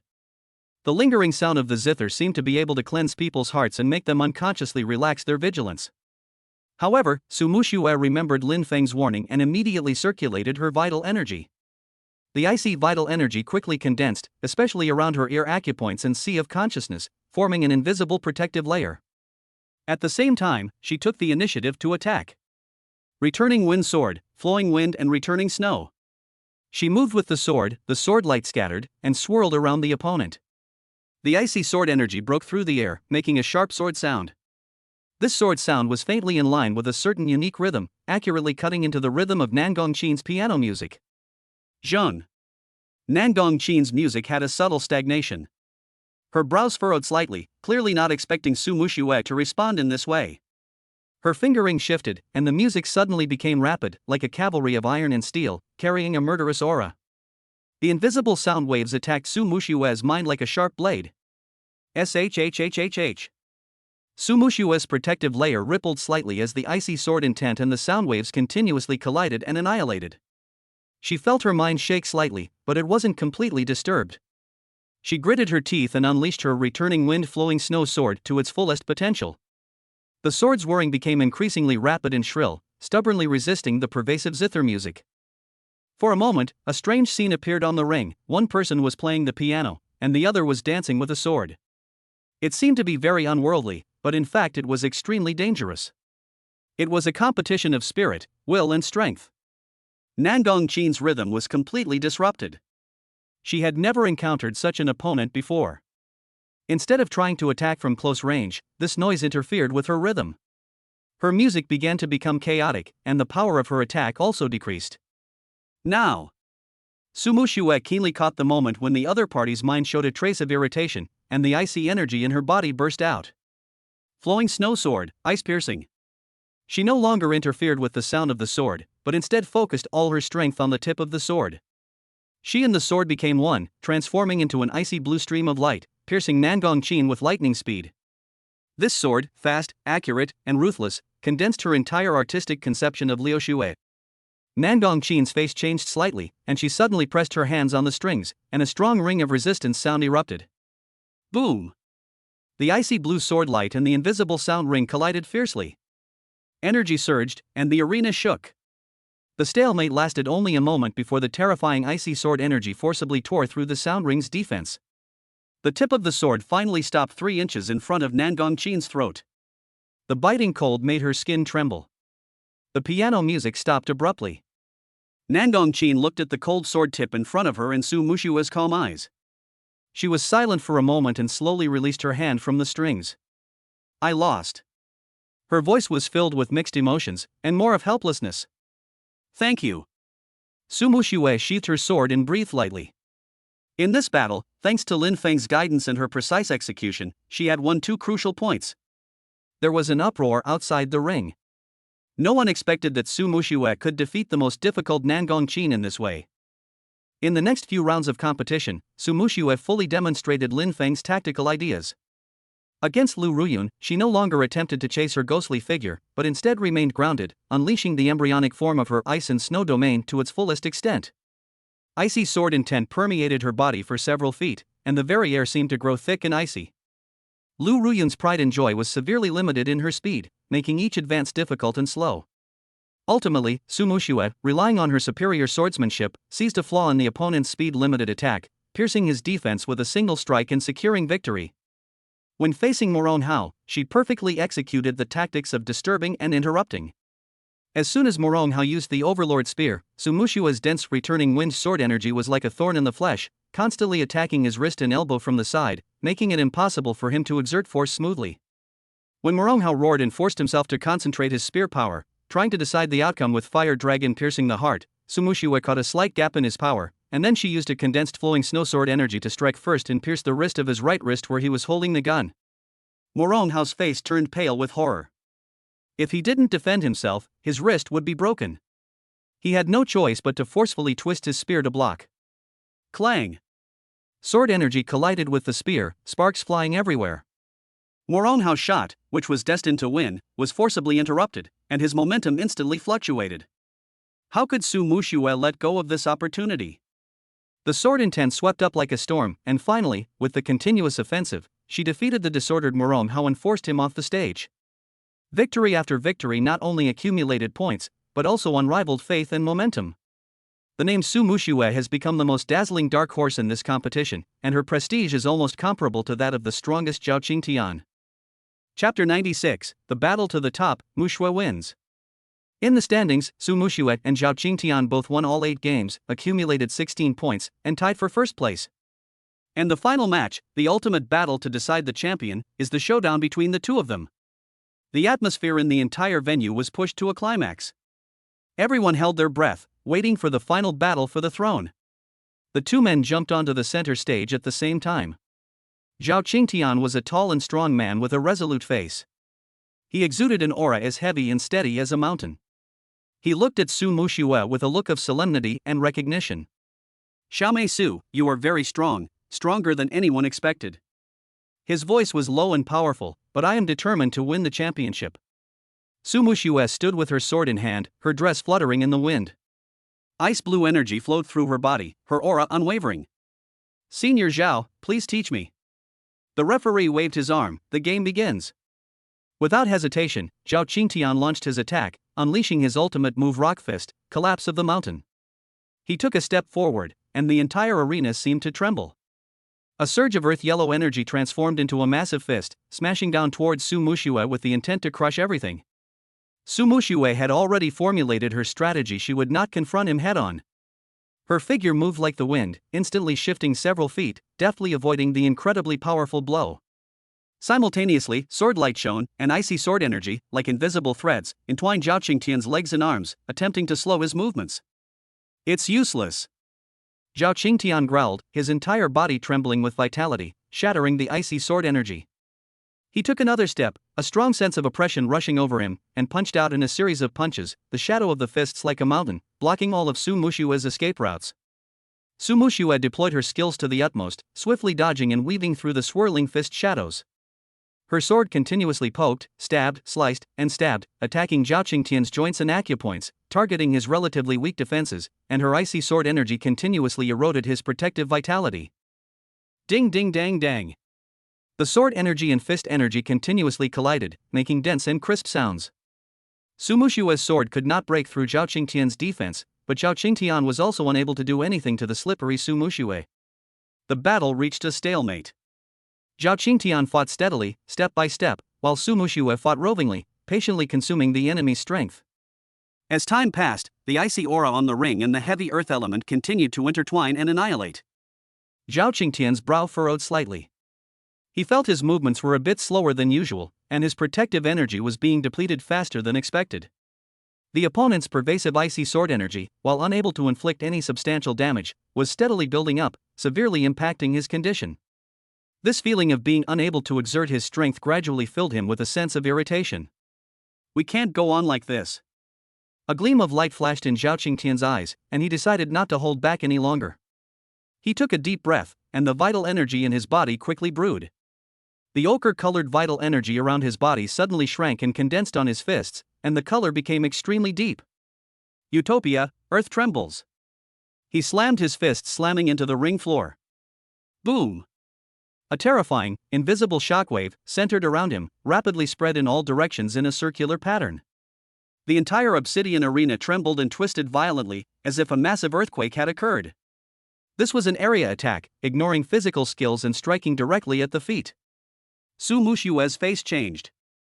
Feeling the terrifying power coming from under her feet, she did not hesitate, and the icy energy in her body quickly burst out. Returning the wind and flowing snow, the ultimate secret. She thrust her sword forward, and a vast icy blue energy madly expanded and condensed around her. In an instant, the arena floor within a 3-meter radius, centered around her feet, was completely covered in a layer of crystal-clear black ice. The extreme cold even froze the air into flakes of ice. Crack! Boom! The massive earthquake waves collided with the absolute ice domain. The ice layer shook violently, countless cracks appeared, but it was not completely shattered, stubbornly resisting this terrifying area attack. Now is the time. After Zhao Qingtian unleashed his ultimate attack, his aura momentarily receded. Meanwhile, while Su Muxue unleashed her ultimate defensive attack, she had already concentrated all her energy and strength into the next strike. This was the ultimate manifestation of Lin Feng's tactic, seeking that split-second opportunity after the opponent's most powerful attack. Liu Xue, a sword of astonishment. She drew her sword and thrust. She and the sword merged into one, transforming into a streak of icy blue light. This strike, abandoning all transformation, condensed all her vital energy, imbued with a profound sword intent. Her target was Zhao Qingtian's weak spot, the Tanzhong point on his chest. Zhao Qingtian had just retracted his fists and had no time to mobilize too much energy for defense. He could only cross his arms in front of his chest, and the weak ochre energy was hastily condensed. Puff! The ice blue aurora precisely landed at the point where his arms crossed. A concentrated icy sword intent instantly tore through the hastily formed chi defense and penetrated through the body. Zhao Qingtian's entire body trembled violently, as if struck hard. He stumbled back a dozen steps, each step leaving deep footprints on the ring. His face paled, and he spat out a mouthful of blood. His crossed arms were covered in a thick layer of white frost, numb and temporarily unconscious. After stabbing with the sword, Su Muxue was almost exhausted. She leaned on the sword and knelt on one knee, gasping for breath and sweating profusely. The whole audience was in dead silence. Everyone stared with wide eyes at the girl kneeling on one knee on the ring and the unconscious Zhao Qingtian. The winner has been decided. The referee took a deep breath and announced loudly. The winner, Su Muxue. The champion of this year's Jiangcheng University martial arts competition is Su Muxue. After a brief silence, there was earth-shattering cheers and shouts. The sound waves almost overturned the sky. Su Muxue. Champion. Freshman. Champion. Miracle. Oh my God. She really did it. Countless eyes converged on the ring, filled with shock, enthusiasm, and immense admiration. Su Muxue slowly stood up, listening to the deafening cheers around her, feeling her energy almost exhausted, and feeling an unprecedented exhaustion. She raised her head and looked outside the ring, as if she saw Lin Feng's face with a faint smile. She did it. She defeated all the strong opponents and became the champion. The qualification to practice in the Meteorite Secret Realm for half a year belongs to her. Chapter 97, Famous in Jiangcheng, Undercurrents. The news that Su Muxue won the championship of Jiangcheng University's martial arts competition spread throughout Jiangcheng like a violent snowstorm, causing a huge sensation. The champion of the Jiangcheng University martial arts competition, Su Muxue. A freshman who fought his way to the top, crushing many of the top talents from the senior classes. The Su family's twin sisters have added another legend. The younger sister, Su Muxue, is the best in martial arts among her peers. Similar headlines appeared at an alarming rate in all major media outlets, newspapers, and even on the streets of Jiangcheng. The screen repeatedly played the scene of her final sword strike that forced Zhao Qingtian to retreat, and then the scene of her standing proudly on the stage. Her stunning beauty, cool temperament, and unyielding strength instantly captured the attention of countless people, making her a new idol for Jiangcheng's youth. Su Group headquarters, the president's office on the top floor. Su Qingyue had just finished a long-distance call with an important client and rubbed her brow with a hint of fatigue. The continuous high-intensity work and the increasingly intense business battle with the Huang family had left even her martial king-level cultivation in Strongwell feeling a bit of pressure. She habitually clicked on the Jiangcheng news briefing for today, ready to quickly browse through it. However, when the bold, red headline came into view, the fingers rubbing her brows suddenly stopped. Shocking. Jiangcheng University's martial arts competition concludes, with freshman Su Muxue taking the top spot. Beneath the title was a close-up photo of Su Muxue standing with a sword, against a backdrop of countless cheering figures. Her sister, with her sharp eyes and imposing presence, was a stark contrast to the talented but always somewhat playful younger sister she remembered. Su Qingyue suddenly sat up straight, her pupils slightly contracted, and read the news word by word. Contestant Su Muxue, with her formidable strength, fought her way through the competition, defeating favorites like Nangong Qin, Morong Hao, and Lu Ruyun. Ultimately, in the final showdown, she defeated Zhao Qingtian, whose defense and strength were considered perfect, and triumphed. The cultivation he displayed has reached the pinnacle of military prowess. His sword technique, returning wind and flowing snow sword, has reached its peak, its icy sword intent awe-inspiring the entire audience. According to reports, when Su Muxue first entered the school, her cultivation was at the peak of the martial arts master level.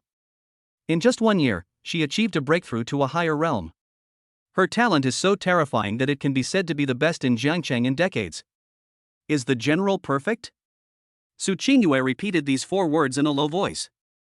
For the first time, an expression of shock and astonishment that was difficult to conceal appeared on her cold and beautiful face. She remembered clearly that when her sister returned from that secret realm not long ago, her strength had been raised to the mid-level military commander. This made her quite pleased, and she thought it was a rare opportunity. But how long had it been? Less than a few months at most. And he'd actually gone straight from the middle stage of a general to the late stage, reaching the realm of perfection? This couldn't be explained by simple innate talent.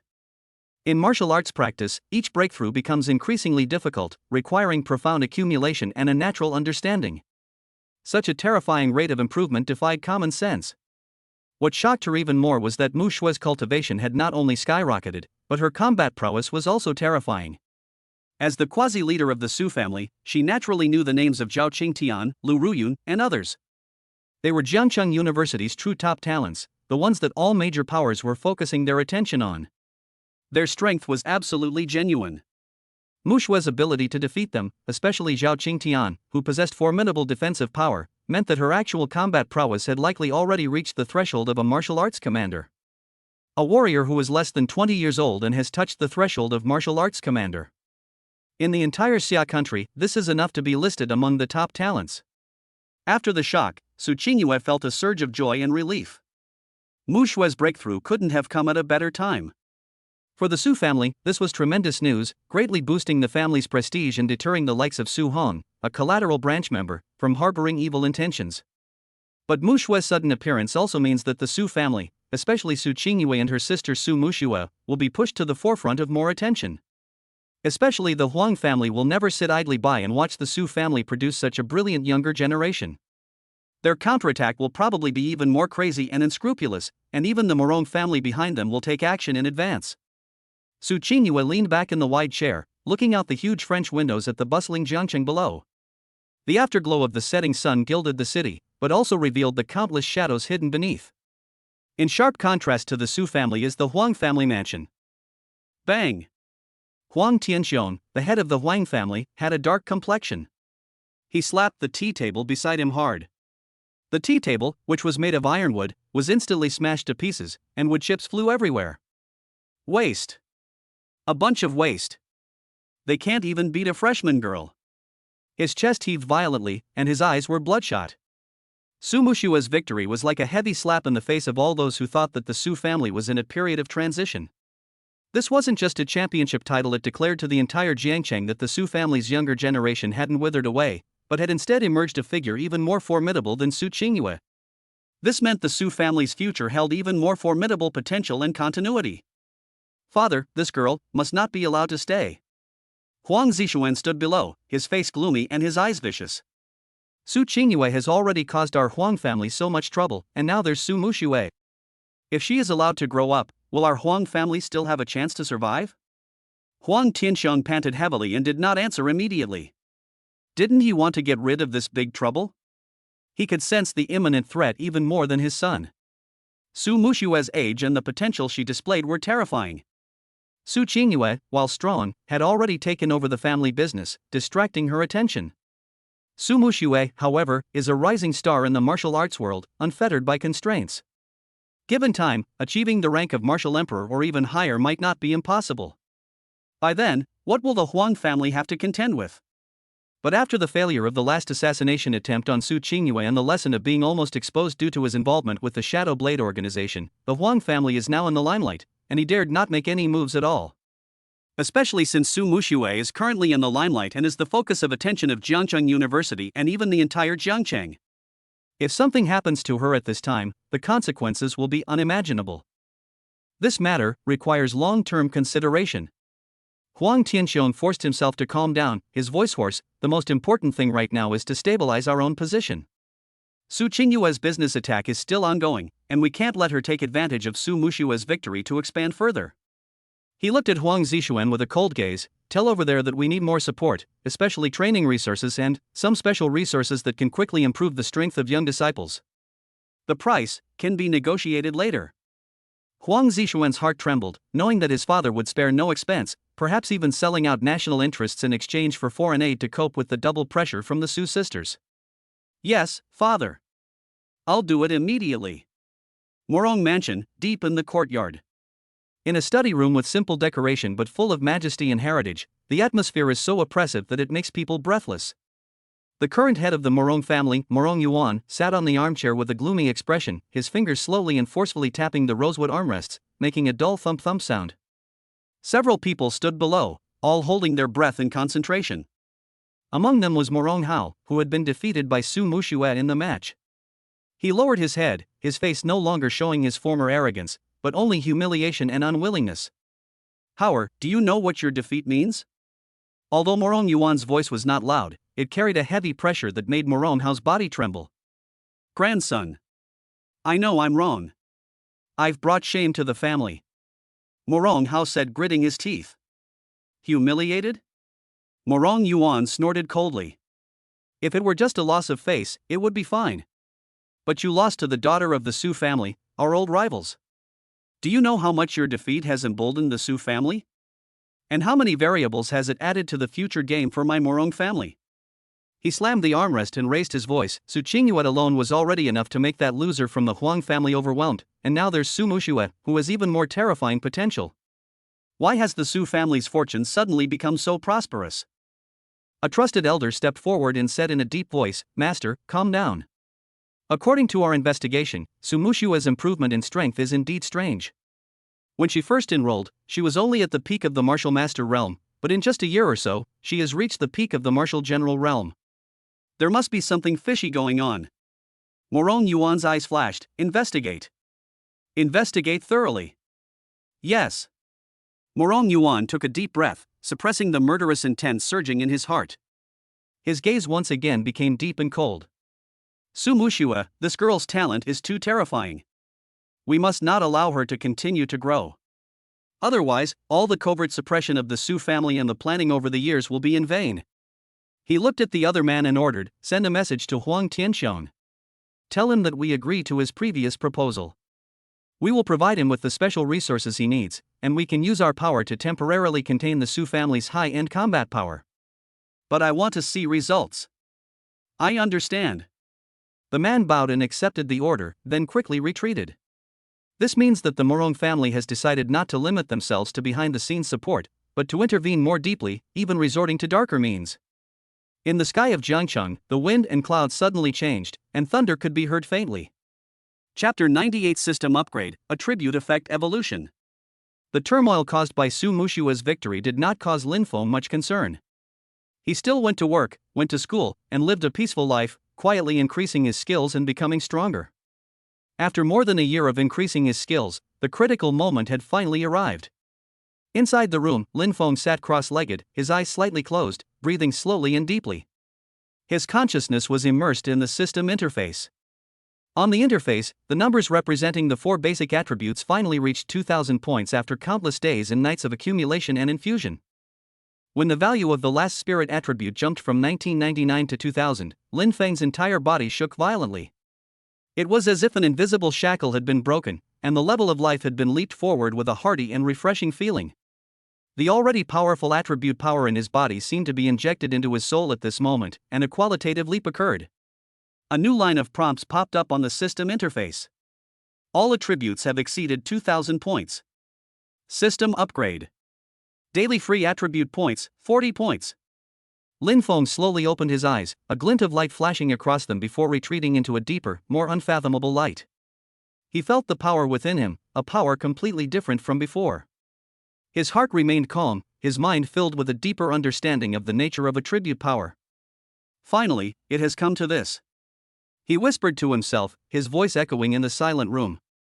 Without the slightest hesitation, he vanished from the room with a single thought. The next moment, he reappeared outside Jiangcheng, on the outskirts of the Myriad Demons Mountains, like a ghost. Lin Feng first turned his attention to a piece of granite that was as big as a house and extremely hard. He did not use any martial arts bonuses, but simply used the strength attribute, and then simply pressed his palm on the surface of the rock. With a slight thought, a powerful force instantly flowed through his palm and silently poured into the rock.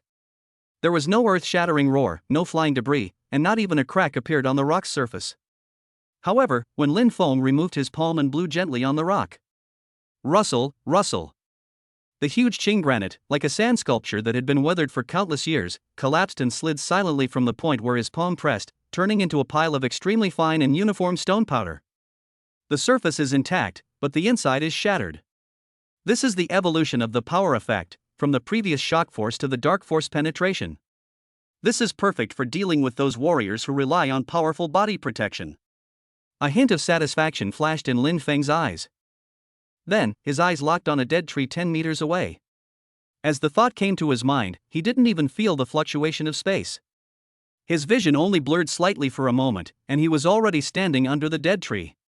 The original distance of nearly 10 meters was completely ignored, as if he had always been standing there. This is the application of the agility attribute. The agility special effects have also changed, from the previous short afterimage to short distance teleportation. He experimented repeatedly, his figure appearing and disappearing in the forest. Within a 10-meter radius, he could reach wherever his mind went. This method of movement completely transcended speed, becoming more like a low-end version of space travel. Whether used for surprise attacks, dodging, or adjusting combat postures, it was truly a miraculous skill. After testing the agility attribute, a hint of ruthlessness flashed in Lin Feng's eyes.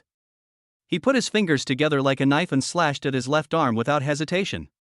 Blood splattered, and a wound deep enough to see the bone appeared. Even the white arm bone could be vaguely seen. Lin Feng frowned slightly as he felt the intense pain. Then he activated the energy of his physical attributes. A warm, tingling sensation immediately spread from the wound. The twitching flesh was seen frantically wriggling and healing at a visible speed. Broken blood vessels were reconnecting, and a layer of pristine white light emanated from the damaged bone, also rapidly repairing itself. However, within just a dozen breaths, the terrible wound had disappeared, leaving only new skin without even a scar. Even the lost blood was quickly replenished by the vigorous vitality in the body. The physical attribute effect also underwent a dramatic change. Although the scars previously healed quickly, they left a mark. However, this upgrade was different. The slightly pinkish skin proved to be new flesh and blood. The physical attribute effect changed from rapid recovery to flesh and blood regeneration. Perhaps a broken limb can slowly regenerate. Lin Feng stroked his intact arm, feeling the vitality still abundant in his body, and felt at ease. This meant that, as long as his head or heart, or other vital organs, weren't instantly destroyed, he was practically immortal. His survivability had taken a qualitative leap. Finally, he cast his gaze towards a second-level monster sharp claw bobcat in the distance, which was vigilantly foraging in the moonlight. This bobcat was known for its alertness and speed. Lin Feng concentrated his mind, and his invisible mental power was highly compressed, turning into an invisible and intangible spike. It crossed a distance of 100 meters and instantly pierced into the mountain cat's sea of consciousness. Ouch! The sharp-clawed mountain cat, which was cautiously moving forward, suddenly froze and let out a piercing howl. Its eyes instantly filled with bloodshot, turning crimson. Blood immediately flowed from its mouth and nose. Its massive body twitched a few times before it collapsed, dead. There were no visible scars on his body, but his consciousness had been completely crushed by the violent mental shock. Directly attacking the soul consciousness, it's hard to defend against. Lin Feng nodded slightly. This mental shock was undoubtedly his most bizarre and powerful trump card, especially effective against opponents with weak mental defenses or those who relied on special perception. If combined with the god-slaying technique, its power could be doubled. The 4 major special effects have been fully upgraded, giving Lin Feng a completely different fighting style and confidence. Dark energy penetration, short-distance teleportation, flesh and blood regeneration, mental shock, these 4 abilities work together to allow him to easily deal with most dangers. If combined with martial arts such as god-slaying art and shadow escape technique, the power of attributes is estimated to burst out with even greater power. He has a strong self-confidence he is invincible under the martial emperor. He stood on the top of the mountain, letting the night wind blow his clothes, feeling the tremendous power in his body. 40 free attributes per day. Lin Feng calculated, at this rate, it might not take too long to break through the next bottleneck. He raised his head and looked towards Jiangcheng. His gaze seemed to penetrate layers of buildings. He saw the Su Group building with its lights still on, and also saw the surging undercurrents hidden in the shadows of the city. The Huang family, the Morong family, foreign assassin organizations, and even potentially more powerful forces, all of these require sufficient strength to deal with. And in this world full of dangers, he finally has the ability to barely protect himself. Chapter 99. Qinlan tested, one finger was shocking. Many days have passed since the Jiangcheng University martial arts competition, and today is the day to redeem rewards. The entrance to the Meteor Secret Realm is located in the forbidden area behind the mountain of Jiangcheng University. It is a cave naturally formed by a huge meteorite. It has been covered with numerous formations laid by the school's powerful people, making it impregnable.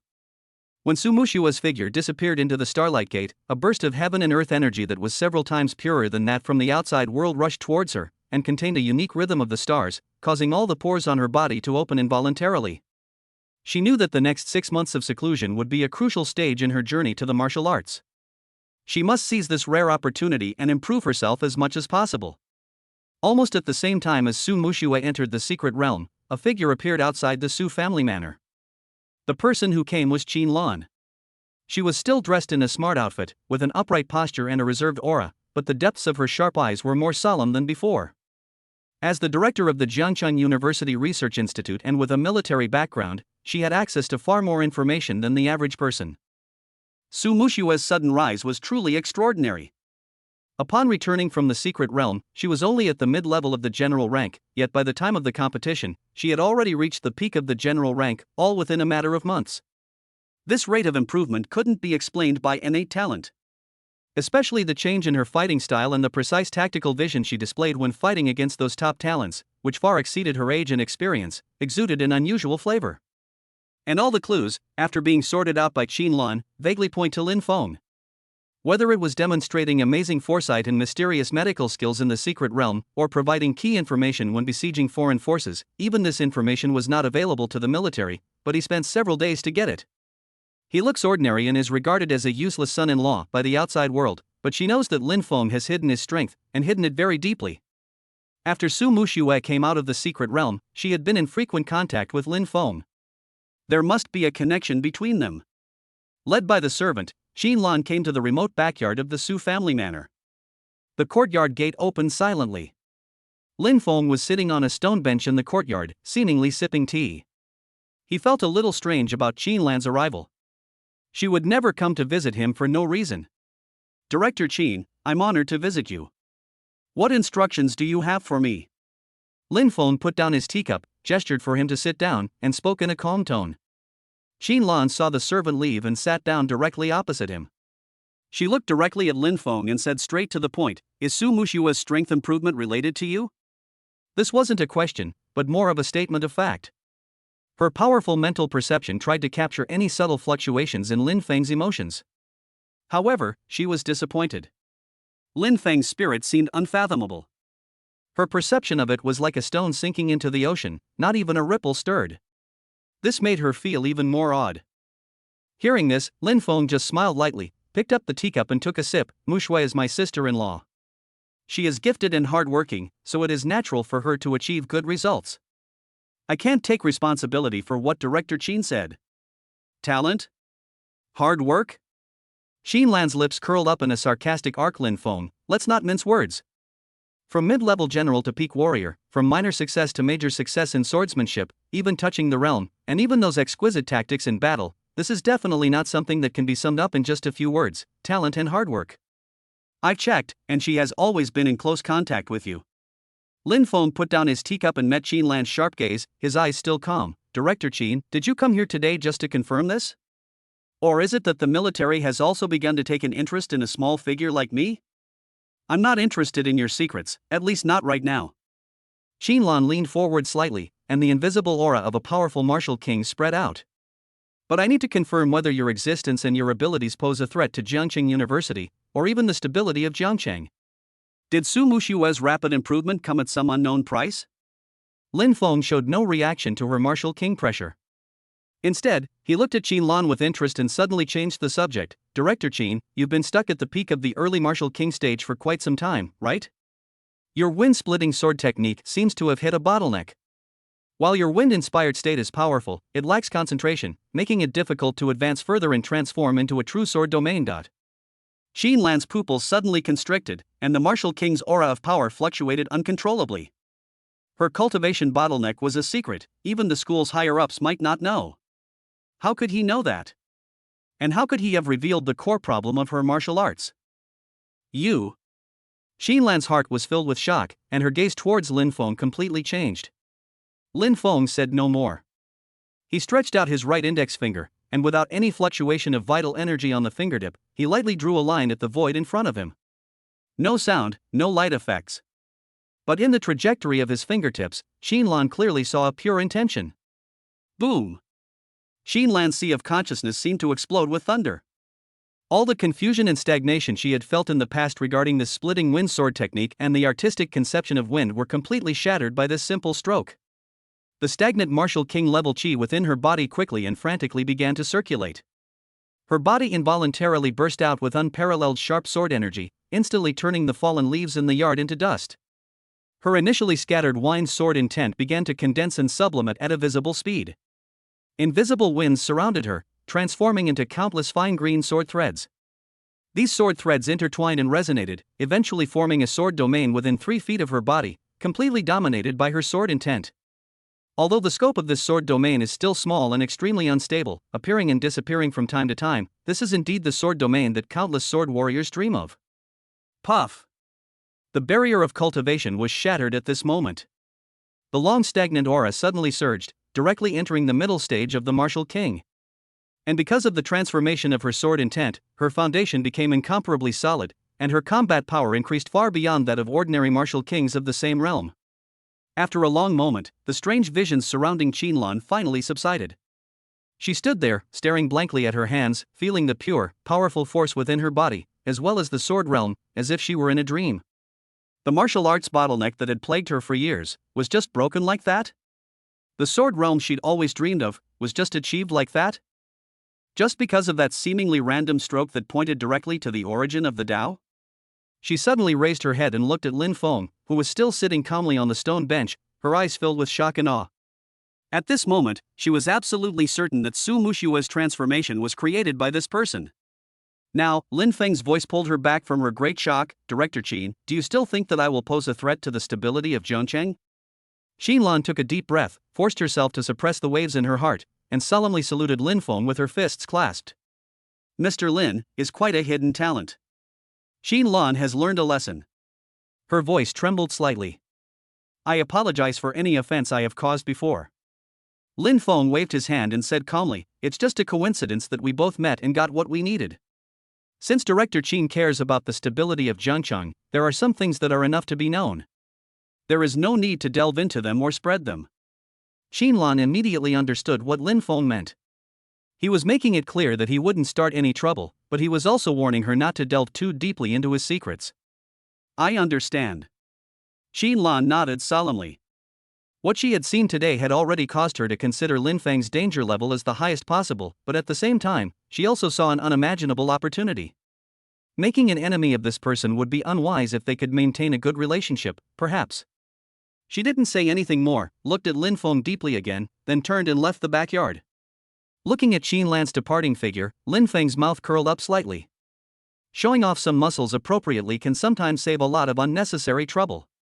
As for how Xinlan will digest today's shock and what changes will follow, he is not worried. At least he has the ability to protect himself. Chapter 100 Morong takes action, the storm is coming. At the Huang family manor, the atmosphere in the meeting hall was heavy. The head of the family, Huang Tianxiong, sat in the main seat, his knuckles white from exertion.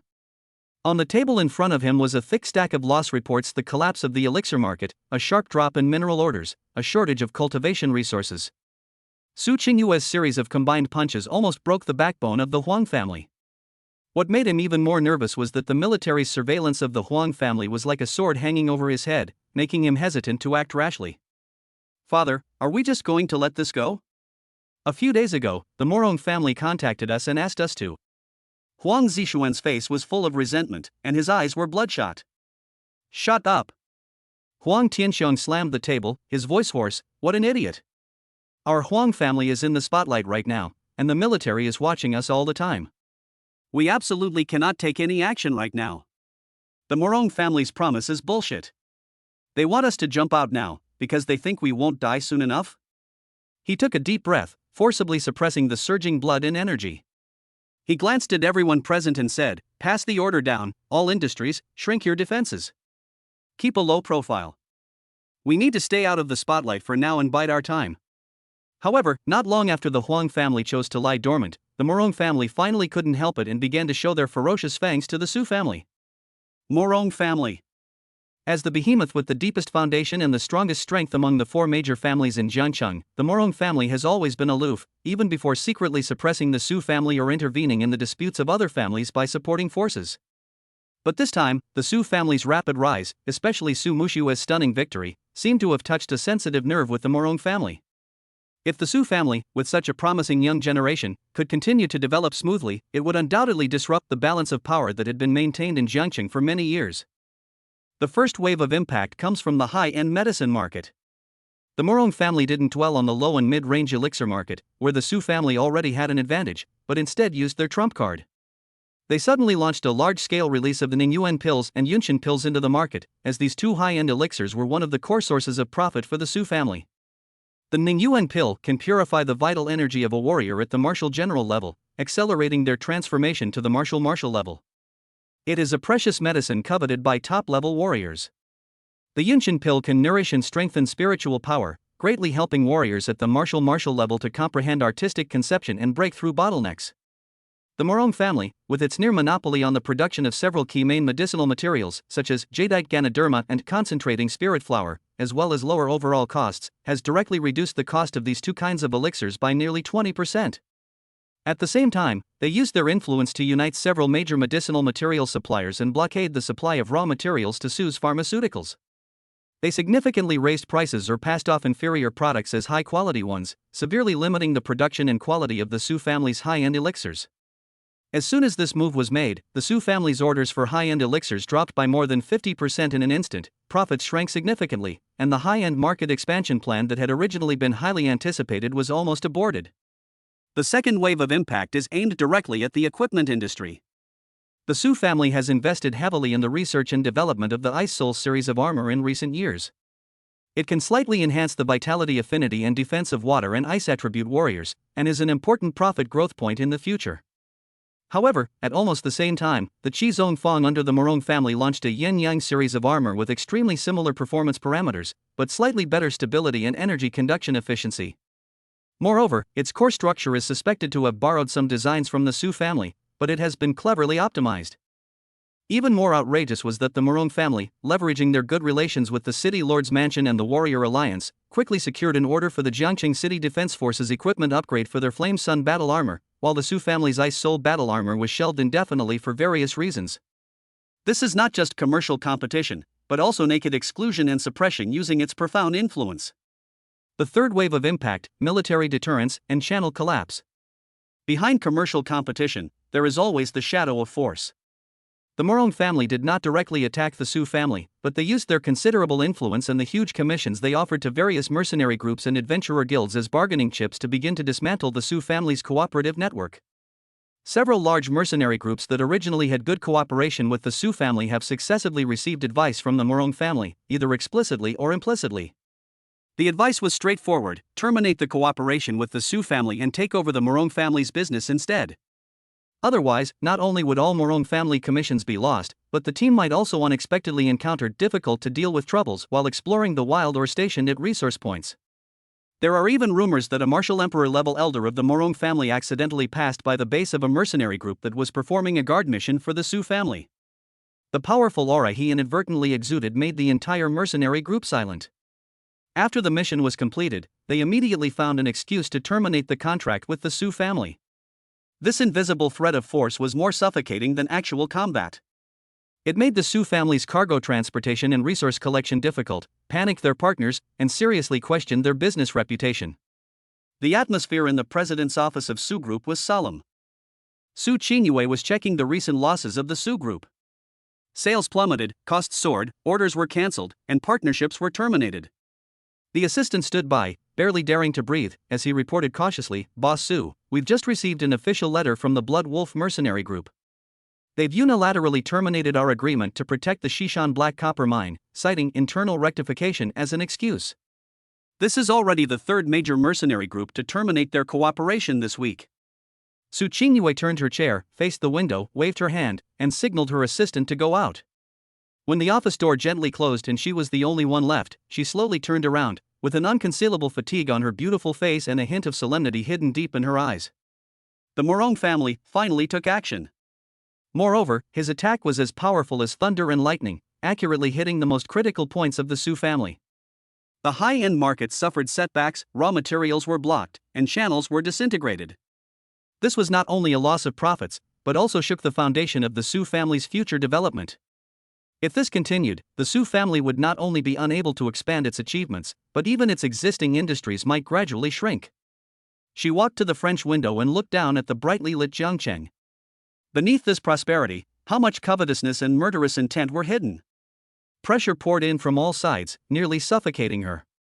She could rely on her business acumen to negotiate with the Huang family, even defeat them, but facing a giant like the Morong family, with its centuries-old accumulation of power and absolute strength and resource advantages, she felt powerless. The cultivation level of the martial king realm seemed a little weak at this moment. The Morong family had more than 2 martial emperors on the surface, and behind them, there were several martial-honored ancestors. She rubbed her stinging temples, her mind racing with thoughts, pondering a way out. Find new sources of raw materials? Develop sales channels unaffected by the Morong family? Or seek external assistance? Each option was fraught with difficulty, requiring time and luck, and the Morong family clearly wouldn't give her much time. We must find a breakthrough as soon as possible. Su Qingyue whispered to herself, her cold voice echoing in the empty office. No matter how much pressure she faced, she couldn't give up. The future of the Su family, her sister's expectations, and her grandfather's expectations all forced her to persevere. Chapter 101, Breaking the Deadlock, Shocking Plan. The night was deep, and the lights were bright in the study of the Su family manor. Su Qingyue rubbed her swollen temples and looked at the mountain of data and reports in front of her. It was like a heavy shackle, pressing her so hard that she could hardly breathe. The Morong family's attack was swift, accurate, and ruthless. It almost completely destroyed her advantage over the Huang family. The high-end elixir market was frustrated, the new armor project was strangled, and the cooperation channels fell apart. She tried all the conventional methods she could think of, contacting herbal medicine merchants she had connections with in the past, but they either hesitated or directly admitted that they could not bear the pressure from the Morong family. She sought alliances with other forces, but faced with the behemoth Morong family, any force with a little strength chose to protect itself. She even tried to obtain scarce resources through black market channels, but the quantity was limited and the price was high, which was tantamount to a drop in the bucket. There is no solution. At least within her current capabilities and knowledge, this was practically a dead end. A deep sense of powerlessness, like an icy tide, eroded her heart. At this moment, the figure of her husband inexplicably emerged in her mind. Especially recently, strange rumors about her husband have been circulating in certain circles in Jiangcheng. I heard that the Su family's son-in-law, Lin Feng, although not good at martial arts, is extremely knowledgeable, especially in ancient relics and unconventional knowledge. That's right. Many students will take the initiative to ask him for advice. It is said that Dean Qinlan has come to him many times. Hush. It's hard to tell whether this is true or not, but this person is indeed a bit mysterious. In the past, Su Qingyue would have simply scoffed at these rumors, dismissing them as nonsense. Lin Feng? Erudite and talented? It was simply a fairy tale.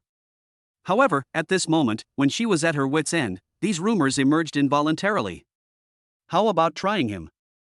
An absurd idea grew uncontrollably in her mind. The next evening, due to the absence of my sister-in-law, the atmosphere at the table was relatively quiet.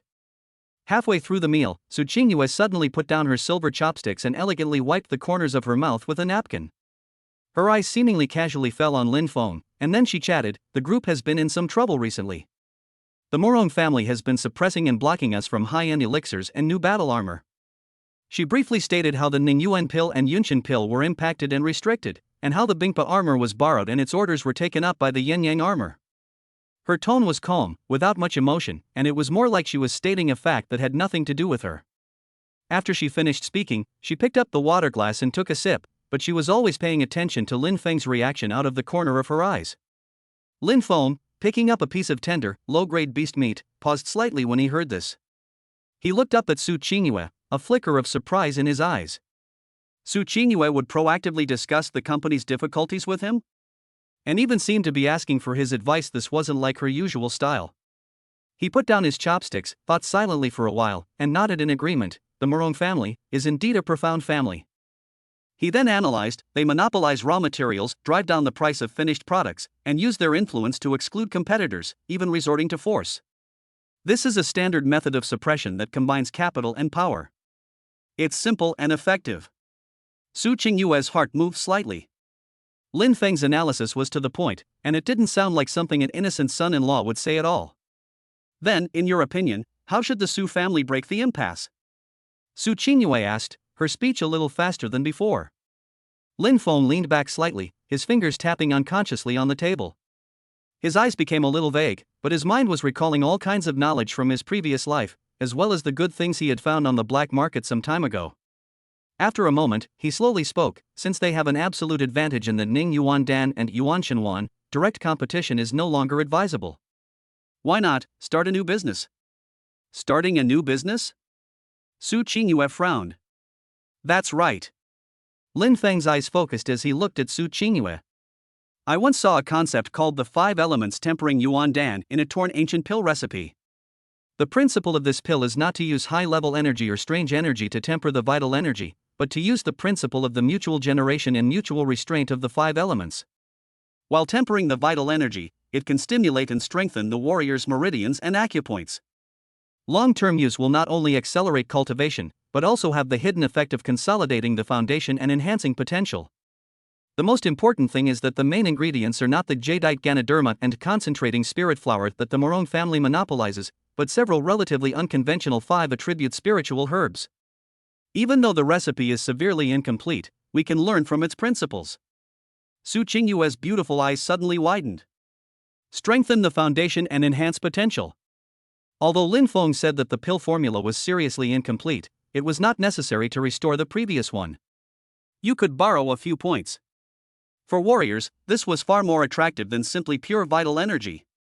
And the main ingredient was not controlled by the Morong family. Lin Feng didn't wait for her to digest it and continued: as for the ice soul armor being borrowed and optimized. This shows that there are skilled weapon refiners within the Morong family, but it also reveals their thinking to follow and improve. In that case, why don't we take another leap forward? He paused, then said something startling: why does battle armor have to be full-body heavy armor? Why can't it be lightweight and specialized? For example, a suit specializing in speed and stealth, or a fire-gathering gauntlet that greatly enhances a specific attack attribute? By breaking down the functions of large armor pieces into modular pieces, we can create simplified equipment tailored to the needs of warriors. This not only avoids direct competition with the yin-yang armor, but also opens up a whole new market, potentially making even more lucrative profits. The Morong family wants to follow suit, but their refining system is large and traditional, making it difficult to turn around, and it would only restrict their own actions. Boom! Su Qingyue felt like she was struck by lightning and froze in her seat. The 5 elements principle. Simplify equipment. Modularize. Segment the market. These concepts, like lightning, illuminated and guided a brand new path in her dark predicament. This completely exceeded the scope of the current mainstream business thinking in Zhangcheng. It was a subversive approach that directly attacked the enemy with a dimensionality reduction attack. She stared at Lin Feng intently, her chest heaving violently, her breathing becoming somewhat rapid. Her cold, beautiful eyes were filled with shock. Is this really that Lin Feng? How did he come up with these shocking ideas? Or is he really as knowledgeable and talented as the rumors say? Looking at Su Qingyue's inappropriate reaction, Lin Feng understood and knew that his guidance had worked. He picked up his chopsticks again, picked up the slightly cold piece of meat, and his tone returned to his usual calmness. Of course, these are just my random thoughts based on some random books. Whether it is feasible or not is up to you to decide. Let's eat, the food is getting cold. However, how could Su Qingyue even eat? She stared at Lin Feng blankly, her mind frantically deducing the feasibility of the mutual promotion and restraint of the 5 elements and simplified equipment. The more she deduced, the more she felt that it contained huge business opportunities and the possibility of breaking the deadlock. Then, he suddenly stood up, told Lin Feng that he had something to do, and left the Su family manor directly. Chapter 102, Clever Layout, Breaking the Blockade. After the initial shock and careful consideration, Su Qingyue keenly realized that Lin Feng's guidance was amazing. This might be the Su family's chance to break the Morong family's encirclement, and even take the opportunity to move to a higher level. After she returned to the group headquarters, she immediately activated the highest level of confidentiality plan, mobilized the most loyal RD and action teams, and made the two concepts proposed by Lin Feng 5 elements tempering pill and simplified and customized equipment the highest strategy of the Su group, and promoted them with all her strength. Su Qingyue personally led the team. Relying on the Su family's many years of experience in the field of alchemy, combined with the idea of the 5 elements mutual generation and mutual restraint provided by Lin Feng, all high-level alchemists were gathered to tackle the problem. At the same time, she used an extremely secret channel, a channel that even the Morong family did not know about, and began to purchase a large number of relatively unconventional 5-attribute spiritual herbs: red flame fruit, gingjin fern, black water lotus, greenwood vine, and thick earth ganoderma. Although these spiritual herbs are precious, their application range is relatively narrow and they are not widely used, so the acquisition went extremely smoothly. The lights in the laboratory are bright.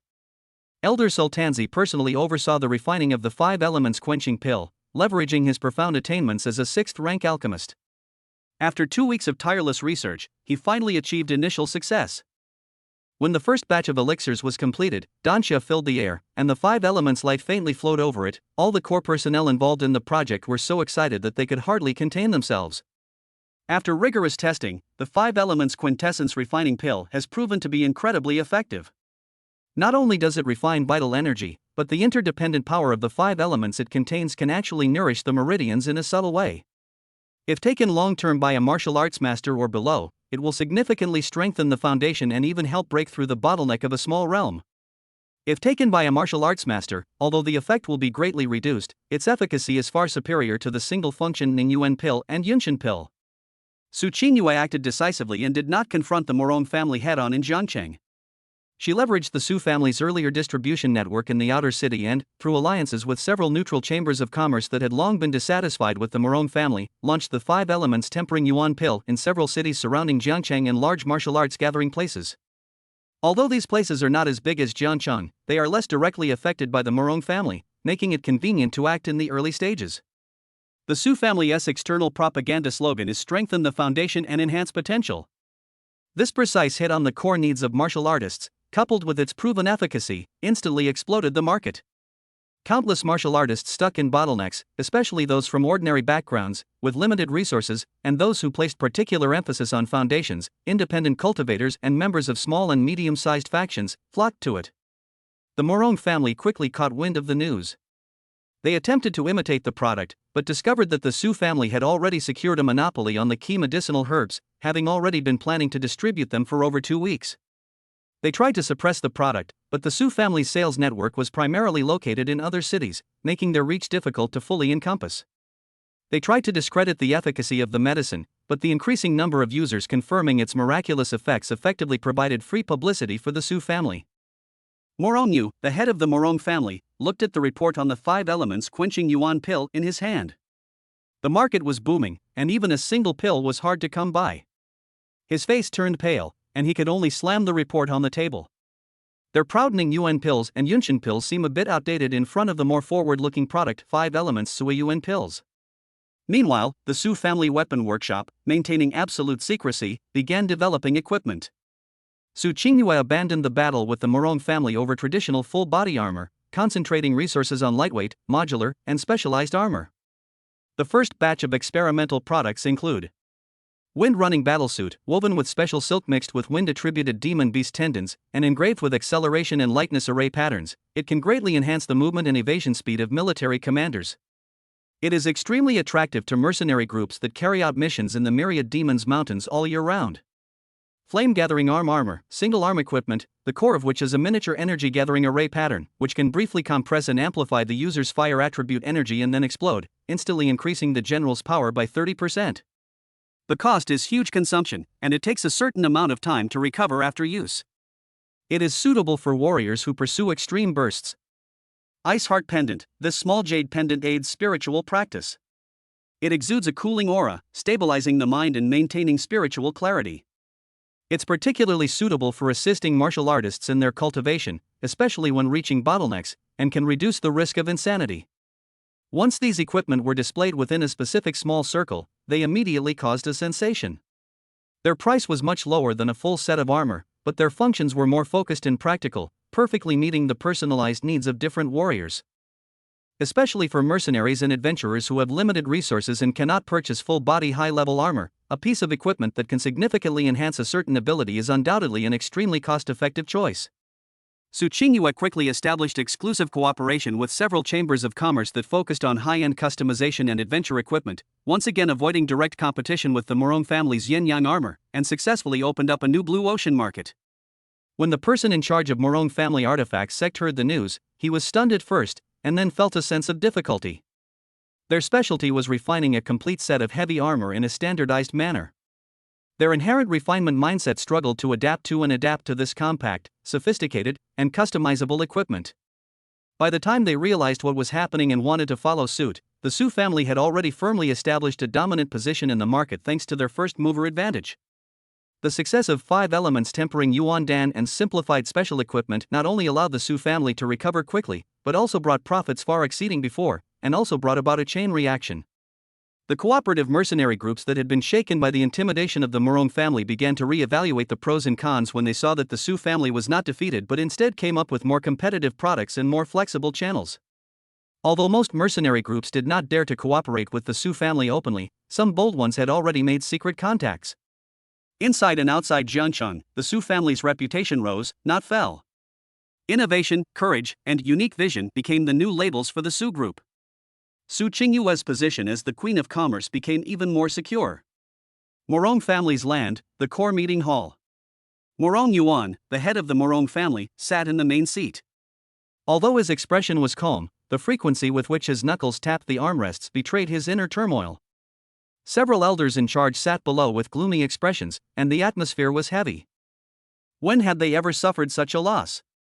Clearly possessing an absolute advantage in strength, only to be defeated by the opponent's unconventional tactics, leaving them unable to exert their full strength, this feeling was even more depressing than losing a real battle. What a Su Qingyue! What a Su family! An angry elder slammed the table. They actually used such devious methods to evade our blockade. That 5 elements tempering pill and that simplified special equipment are simply unconventional.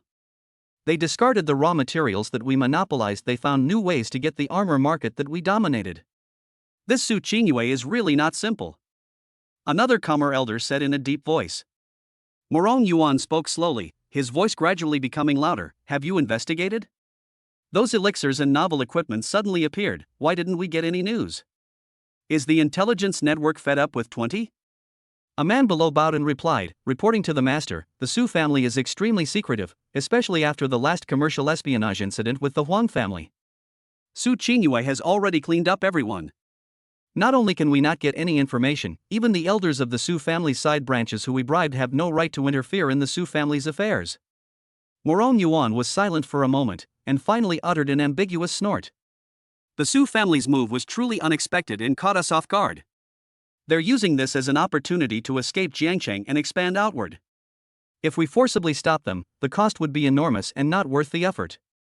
Instead, it might attract the attention and intervention of even more powerful forces. He paused, his tone icy. Let's put this matter aside for now. But we can't let the Su family continue like this. The threat is too great. Contact the Huang family immediately and raise the stakes. I don't believe they can hold back. Yes. The elders responded in unison, then turned and left. Chapter 103, Encounter and Seek the Tao, Rapid Progress. Since that day in the backyard, when Lin Feng helped her break through the bottleneck with just a few pointers and condense the prototype of the sword domain, and step into the middle stage of the martial king, Qinlan's state of mind could never return to its previous calmness. So, Director Qin, who has always been arrogant, independent and decisive, began a deliberate journey. Jiangcheng University, on the 3rd floor of the library, is an area where some relatively obscure and ancient miscellaneous notes are stored.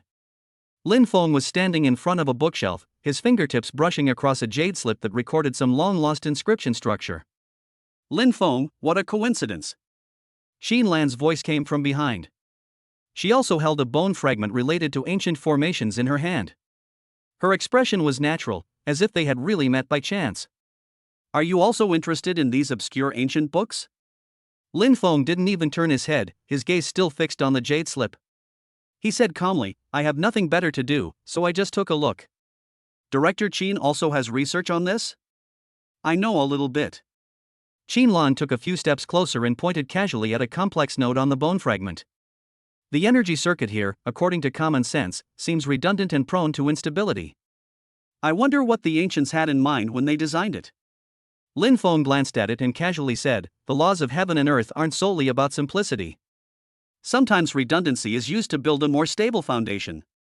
This seemingly redundant feature is actually intended to balance the sharp energy brought by the sharp gold rune on the left, achieving a balance of hardness and softness, which is the only way to ensure longevity. Xin Lan's body trembled slightly as she stared at the bone fragment. She then recalled that when she was practicing the wind-splitting sword technique, she had blindly pursued the ultimate speed and power. Did she also lose the stability of a certain foundation?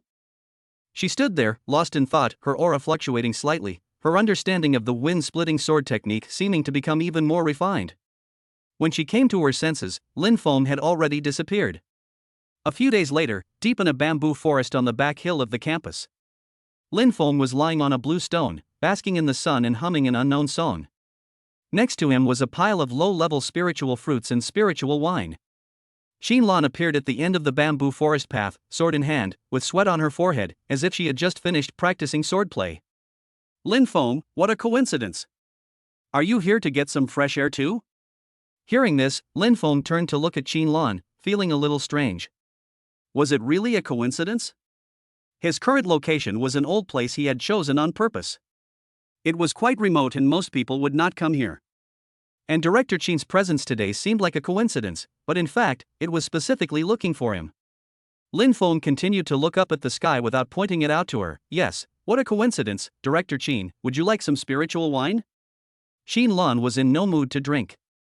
Seeing his unmoved expression, she felt a little sullen and went straight to the point. How did you feel about the sword technique I just practiced in the bamboo forest?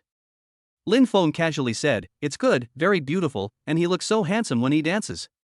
Xin Lan was immediately furious, her chest heaving violently. She threatened, I'm asking about the strengths and weaknesses of your martial arts, not asking you to watch an acrobatic show. Humph. If you keep giving me the cold shoulder, I'll go find Su Qingyue and tell her you're destroying my name in the secret realm. Lin Feng's shaking legs suddenly stopped, and he wiped his sweat, turning to look at Xin Lan. You are repaying kindness with enmity. This is not what a gentleman does. I am a woman, not a gentleman. You must show me your true self after seeing my body. Don't think I don't know that Su Mushua's sudden increase in strength is related to you. Lin Feng pursed his lips, spread his hands, and continued, when the wind blows through the bamboo forest, all the leaves move in unison. It may seem chaotic, but each has its own trajectory, not interfering with each other. They even draw on each other's strength to form a greater momentum. Perhaps the sword domain should be more than just a cold-cutting field. Xin Lan was enlightened when she heard this. She had always been concentrating the sword domain, trying her best to compress the sword energy of the wind and control it within a certain range, striving to make every wisp of sword energy as easy to control as her arm. However, she had never thought about whether the sword energy within the sword domain could be like the wind in the bamboo forest, seemingly free, but in fact secretly in line with a certain rhythm, forming a more dynamic and resilient field. She immediately sat down cross-legged, closed her eyes and concentrated, and began to try to adjust the invisible sword field around her. The originally sharp sword intent began to try to imitate the ease and taking advantage of the momentum of bamboo leaves in the wind. Although it was awkward, she felt that the scope of the sword domain seemed to have expanded slightly, and it was no longer so mentally demanding to control it. Since this incident, whenever Xin Lan has a problem or encounters a bottleneck, she will directly seek advice from Lin Feng. Lin Feng's repeated casual guidance accurately addressed the bottlenecks in Xin Lan's cultivation. Her cultivation steadily improved through the natural accumulation and understanding. Her understanding and control of the sword realm was advancing with each passing day. The originally unstable prototype of the sword domain gradually became solid and stable, and its range slowly expanded. Within the scope of this sword domain, the countless green sword threads were already able to perform simple gathering and dispersion changes according to her will, and their power and flexibility were incomparable. Finally, on a moonless night, in her own private practice room, Xin Lan brought her form to peak condition. She recalled all of Raymond Lamb's advice: the stability of the foundation, the freedom of trajectory, the impermanence of form. Past confusions melted away like ice and snow. She slowly raised her hand and pointed it like a sword. Buzz! A far more powerful sword intent than before surged into the sky. The air around her seemed to be completely stripped away, transforming into a realm completely dominated by her. Countless cyan wind swords merrily swam through it, weaving and weaving, converging and dispersing, moving with the utmost ease. With a single thought, the sword threads converged into an impenetrable wind shield. With another thought, they transformed into thousands of meticulous, all-pervasive attacks. A terrifying aura burst out from her body, and the bottleneck was broken. Late stage of King Wu. Everything happened naturally without any hindrance. Feeling the powerful chi flowing through her body and the unparalleled stability of her sword domain, Qinlan slowly concluded her practice, her eyes gleaming with excitement and confidence. She knew her strength had made a qualitative leap. Now, with her stable sword domain, she was no weakling, even among the martial kings. The improvement in strength has directly brought about changes in status. At the school's high-level meetings, Qinlan's voice became significantly stronger. Some of the more senior vice presidents, who had initially expressed slight dissatisfaction with her rapid promotion, softened their stance and became more polite after sensing her late-stage martial king aura and the subtle fluctuations of her sword domain. Everyone could sense that Qinlan, the rising star of Jiangcheng University, had become even more dazzling. But only Qinlan herself knew that the source of all this change came from Lin Feng, the seemingly ordinary man who loved to stay in the library or a quiet corner. She stood in front of the office window, looking towards Lin Feng with a complicated expression. She knew that Lin Feng had already saved her life, and now with this guidance added to it, it would be difficult to repay him. Next time, what should I ask? Qinlan whispered to herself, with a slight curve at the corner of her mouth that she herself did not even notice. Chapter 104, Dinner Invitation, Moonlight Chat. As night falls, Yuan Tingshuan, one of the top restaurants in Jiangcheng, is located on the top floor of a skyscraper, with transparent glass curtain walls on all sides. Looking down, you can see the bright lights of the entire city. This is the first choice for countless celebrities and tycoons to negotiate business or create romance. It is private and luxurious. Su Qingyue was already waiting in a reserved private box. She was not wearing her usual signature business suit today, but an elegantly tailored white dress. The soft material outlined her perfect figure, making her look less fierce than a business queen and more soft and gentle than her age. The light makeup added a bit of breathtaking charm to her already beautiful face, but there was still a hint of fatigue between her eyebrows.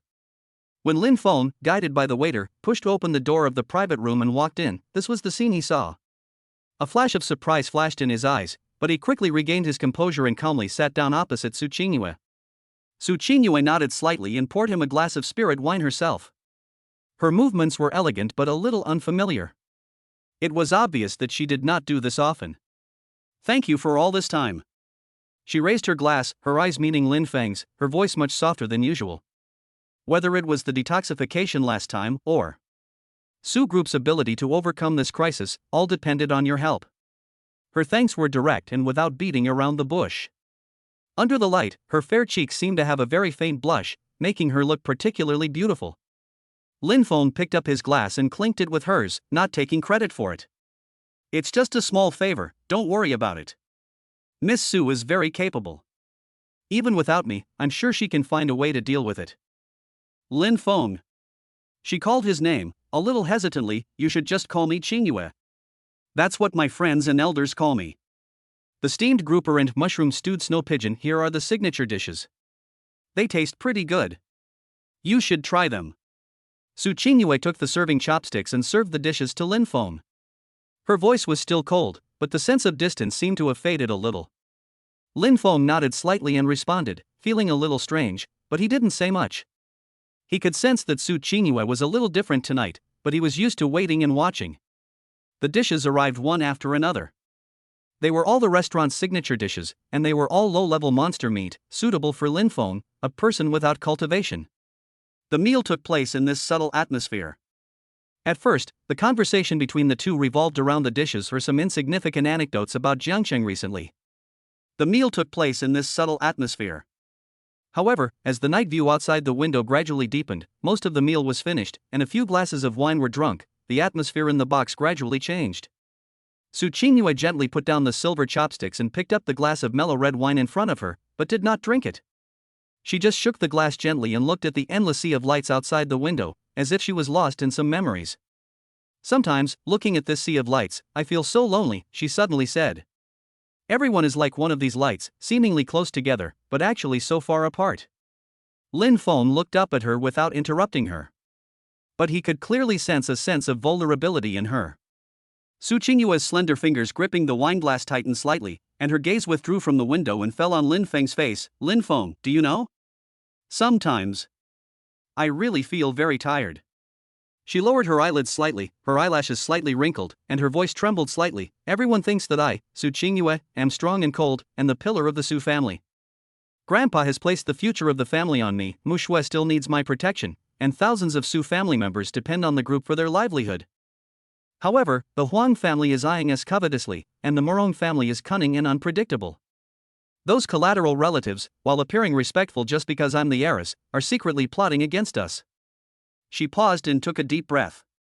Every decision is like walking a tightrope. I can't afford to make even the slightest mistake. Every time I face those old foxes, I have to be extremely alert and not show even the slightest sign of fatigue. She raised her head, and a hint of tears appeared in her beautiful eyes. Although she was forced back in an instant, the weakness in that moment struck Lin Feng's sight so realistically. Sometimes I wonder what I would be like if my parents hadn't died and I didn't have all these responsibilities. Maybe I could be like Mu Shui, a little willful, a little simple, and only focus on the martial arts that I love. Her voice became lower and lower, with a hint of self-mockery and a hint of yearning. She had never said these words to anyone. In front of her grandfather, she is a shrewd and capable legitimate heir. In front of her younger sister, she is an omnipotent elder sister. In front of her clan members, she is the cold and ruthless prospective head of the family. In front of outsiders, she is the cold and majestic business queen.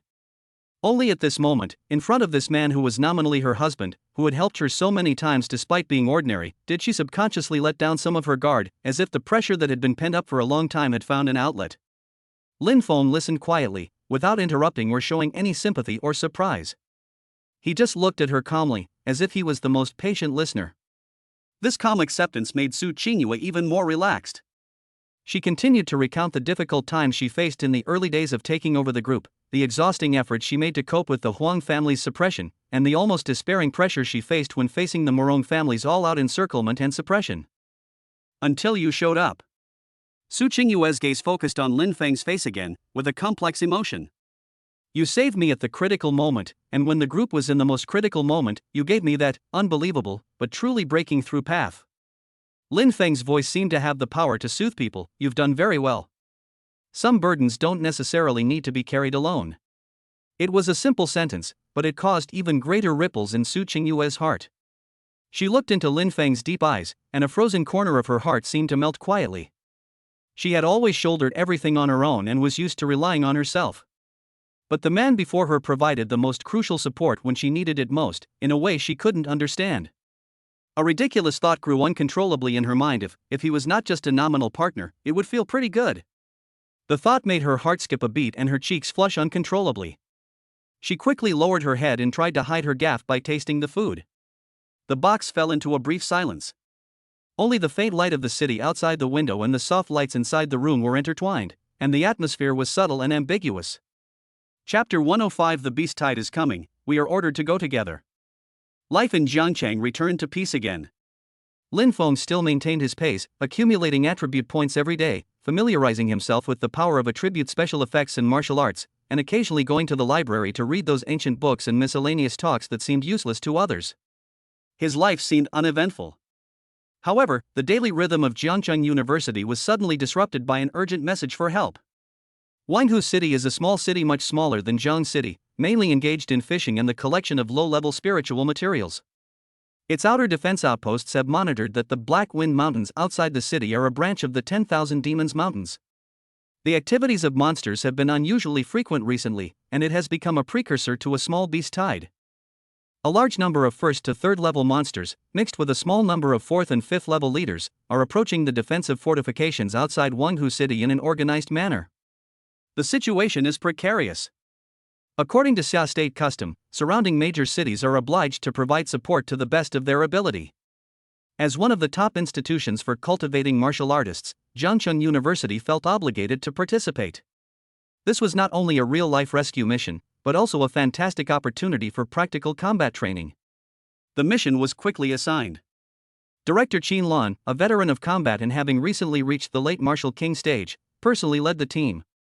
They also recruited some of the martial arts academy's elite teachers and a group of freshmen and sophomores to form a support and training team to rush to Wanghu City's aid. The order was delivered quickly and efficiently. However, when drawing up the list of accompanying teachers, Qin Lan made a decision that puzzled many people.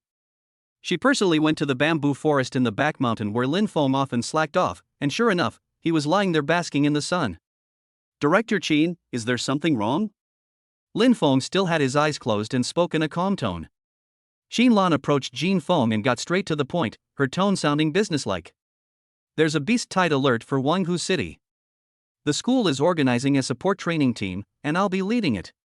The roster calls for a teacher from the School of Arts with keen observation skills to accompany them, responsible for recording the movements of the monsters and handling logistical matters." She stared at Lin Feng sharply. "I think, Teacher Lin, you are the most suitable candidate." Lin Feng suddenly opened his eyes, a trace of surprise and helplessness on his face. He smiled bitterly and said, "Director Qin, did you find the wrong person? I'm just a liberal arts teacher who teaches history. I'm not suitable to go to a place like that." This statement, coupled with his harmless expression, was perfect. In the past, Qin Lan might have believed it to some extent, but now. Qin Lan sneered inwardly, but her face remained serious. "Teacher Lin, you're too modest. You are knowledgeable and have unique insights into ancient books, relics, and even the habits of monsters. This observation and analysis is exactly what this mission requires. Besides," she changed the subject, with a hint of profound meaning, "the team's safety is the responsibility of me and the other martial arts teachers. Teacher Lin only needs to operate within the safe area. This is a task assigned by the school, not a request for personal opinion." She directly defined this matter as a task, blocking Lin Feng's room for shirking responsibility for personal reasons. Lin Feng looked at Qin Lan's businesslike demeanor and understood. This woman was clearly trying to use this opportunity to pull him out, treating him as a peerless master. Subconsciously, she felt that with him around, she could handle more unknown variables. He was silent for a moment. "Director Qin, you should know that I just want to live a quiet life and don't want to get involved in too much fighting and killing. You are repaying kindness with hatred." Qin Lan was silent for a moment, as if he was struggling, but he inadvertently held his crossed legs, which kept shaking, and immediately said, "Teacher Lin, this is the school's decision and also a mission. As a member of Jiangcheng University, it is my obligation to contribute my strength when necessary. Besides," she changed the subject, hinting at something, "there have been some rumors about the remains of an ancient formation near Wanghu City recently. They might be helpful to you." Lin Feng understood that Qin Lan was determined to get him out. He finally sighed softly and said as if resigned to his fate, "Since Director Qin and the school value this so much, then I will make this trip. I just hope it won't cause any trouble for the team." Seeing him agree, Qin Lan's eyes flashed with a barely perceptible sense of relief, but her expression remained stern. "That's great. Teacher Lin, please get ready. We'll meet at the school gate in 1 hour." After saying that, she turned around and left without even looking back. Lin Feng looked at her departing figure and shook his head. This woman was such a hassle. Ever since she exposed her secret, she'd either been asking him for advice or doing a bunch of other chores. A small beast tide, the remains of an ancient formation. Lin Feng muttered to himself, "It seems that this mission may not be as smooth as Qin Lan imagined. The so-called remains of the ancient formation are most likely a bait." He wasn't afraid of danger. With his current strength, as long as he didn't encounter a being above the martial emperor level, he would be more than capable of protecting himself. He just didn't like the feeling of being deliberately pushed to the forefront. But now that things have come to this, we can only take it one step at a time. It's also a good opportunity to verify the effectiveness of the recent attribute special effects fused with Empress Wu in actual combat. An hour later, Jiangcheng University Square. Several specially designed aircraft, inscribed with defensive formations, were ready. The air was filled with a solemn and tense atmosphere.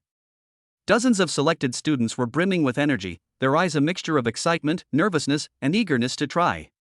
Most were top freshmen and sophomores, nearly all at the rank of martial artist or general. There were many familiar faces among them. Shirley, Duing, and others were prominently among them. Though only freshmen, their strength and potential had already been recognized. In addition to Qin Lan, there were 3 martial arts academy teachers accompanying her, 2 of whom were at the peak of martial arts, and 1 was at the early stage of martial arts king.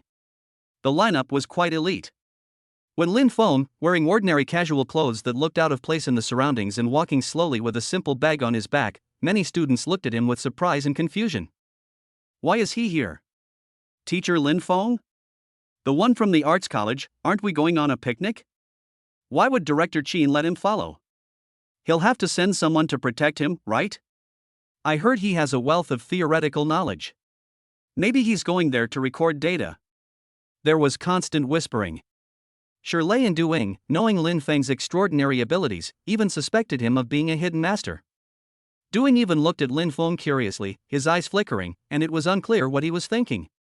Qin Lan's gaze swept across the room, and the pressure of her late-stage martial king status suddenly released, instantly silencing all the chatter. She spoke in a deep voice, "Everyone, group up according to your plans, and board the plane. Destination, Lakeview City. This trip is no joke. Follow all orders. Those who disobey will be severely punished." Yes, the students responded in unison and boarded the plane quickly and orderly. The aircraft engine roared, and it slowly took off, instantly flying towards Wanhu City. Chapter 106, Smoke on the Frontline, Abnormal Monsters.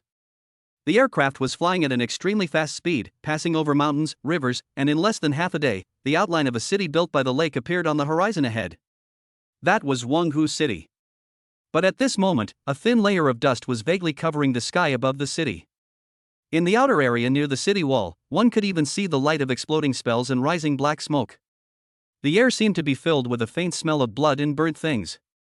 The aircraft did not enter the city directly, but landed at a temporary frontier position outside the city, which was jointly maintained by the Wanhu City defenders and local warriors.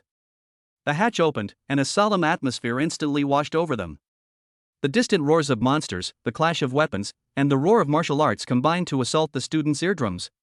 The young faces, once brimming with excitement, now involuntarily grew solemn, their grips on their weapons subconsciously tightening. The makeshift camp was crude yet bustling with activity, with medical stations everywhere bandaging the wounded and warriors rushing to replenish their energy. The air was thick with tension and exhaustion. Qin Lan quickly contacted the commander of Wanhu City. The situation was even more serious than expected. The beast tide wasn't just a single wave, but a continuous, seemingly endless surge from the Black Wind Mountains. The low-level monsters were like a tide, consuming the physical strength and vitality of the warriors defending the city, while the 4th and 5th level monsters mixed in among them were like cunning hunters, always launching deadly attacks at the weakest points of the defense line. "Director Qin, you guys arrived just in time."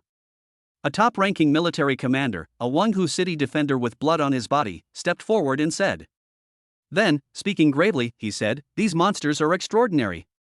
They are more violent and aggressive than any similar monsters ever recorded. Some are not afraid of death. It's as if they've been completely enraged by something, or controlled by something." Qin Lan frowned and nodded. "We are responsible for the auxiliary defense and cleanup tasks of the 3rd Defense Section on the left wing, please rest assured, General." The tasks were assigned quickly. With Shirley, Duing, and other strong students as the vanguard, cooperating with 2 teachers who are at the top of the martial arts level, they formed an assault team responsible for clearing out the scattered groups of monsters outside the defense line and responding to sudden attacks by high-level monsters.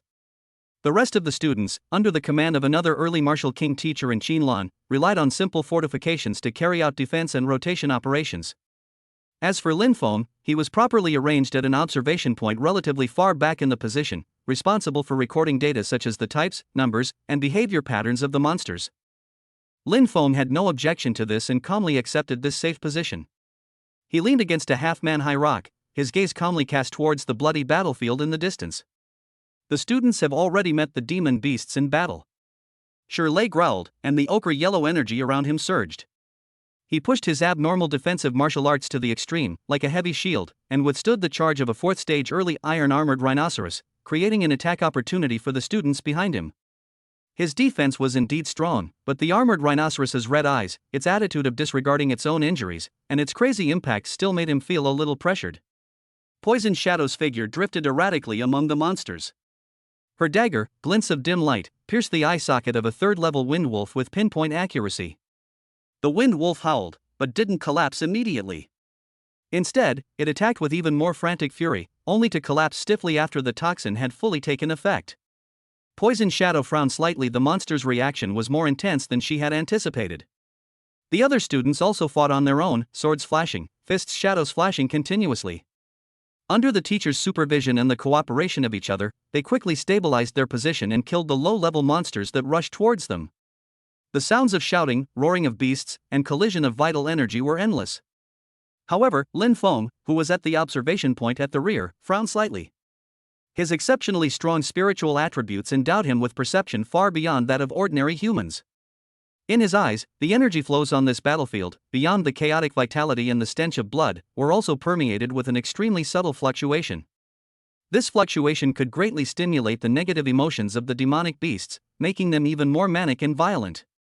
His attention focused on several 4th and 5th level monsters that were receiving special attention. A 5th order peak red flame tiger should be the best among the monsters and possess a certain degree of intelligence. But at this moment, it completely gave up the cunning of a hunter and just spewed flames madly, ignoring its own defense, and rushed forward blindly. Even though it had several wounds on its body that were deep enough to see the bones, it seemed unaware of it. There was only pure killing in its tiger eyes. Another group of 3rd level sharp claw mountain cats should have been quick and cautious in their actions, but at this moment they were like mad cats that had lost their minds. They trampled on each other and rushed towards the warrior's defense line regardless of everything. They were not afraid even if they were strangled by sword energy. Something's wrong, Lin Feng whispered to himself. This frenzy didn't stem from the monster's instincts, but rather from a kind of forcibly fueled madness. It was as if something had burned through their rationality, leaving only the most primitive desire for destruction. He recalled Qinlan's mention of the remnants of an ancient formation, and his eyes narrowed slightly. Could this unusual tide of beasts be connected to that so-called formation? Was some residual chaotic energy field affecting the demonic beasts' minds? Or, was there a more hidden entity manipulating all this? He quietly expanded the range of his spiritual perception, like a radar, quietly extending it deep into the Black Wind Mountains. However, just as his perception reached the edge of the mountains, he felt a vague obstruction, as if something was interfering with his exploration. There's something strange going on, Lin Feng concluded. This beast tide was definitely not a simple natural disaster. At this moment, the situation on the front line suddenly became tense.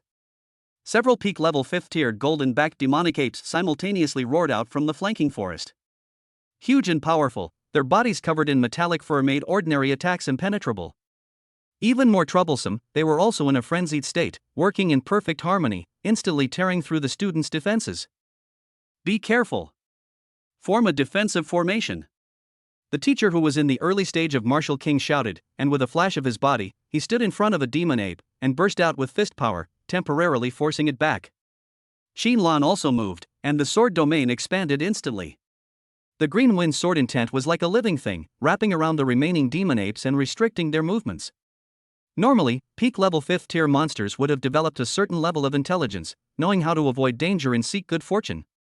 However, these 5th-tier monsters had abandoned attacking the weaker students and charged directly towards the city, completely ignoring the pressure from the late-stage martial king's domain. Until he was killed by Qinlan's sword, a trace of confusion that should not have existed flashed in his red eyes. Qinlan seemed to have discovered something unusual as well, frowning slightly. This beast tide showed abnormalities everywhere, and it was probably just the beginning. The real storm was still hidden in the shadow of the mountains. Chapter 107: The Huang Family's Shadow, the conspiracy begins to reveal. The battle on the front line is still going on, like a huge flesh and blood grinding wheel, constantly consuming the lives of monsters and warriors.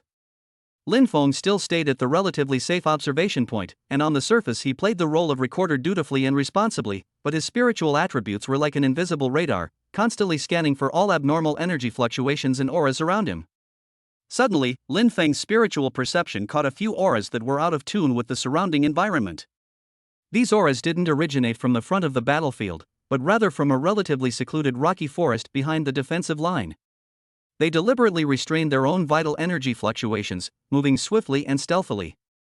If it weren't for Lin Feng's far superior mental power, they would have been almost undetectable.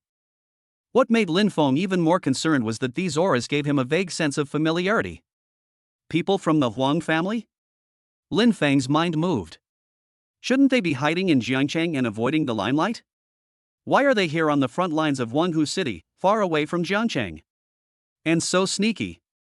When something is abnormal, there must be something wrong. Lin Feng remained calm on the surface, even taking a leisurely sip of his spiritual tea, as if he were simply taking a break. However, his spiritual perception quietly locked onto those figures, carefully identifying them. There were 5 of them, 4 of whom had cultivation levels ranging from mid to late stage martials. Their coordinated actions clearly showed they were elite. The leader, with an even more subtle aura, had reached the early stages of martial king status. Such strength was no unknown within the Huang family, yet at this moment, he was like a rat in the night, stalking the edge of this chaotic front line. They all changed into ordinary mercenary attire, even applying simple disguises on their faces. But the familiar energy fluctuations and the aura of a figure he had seen before were all visible to Lin Feng. The 5 men, using the rocks and trees for cover, rapidly approached the Black Wind Mountains. Their goal seemed very clear, not to hunt monsters or bolster the defenses, but rather, to survey the terrain, or perhaps search for something?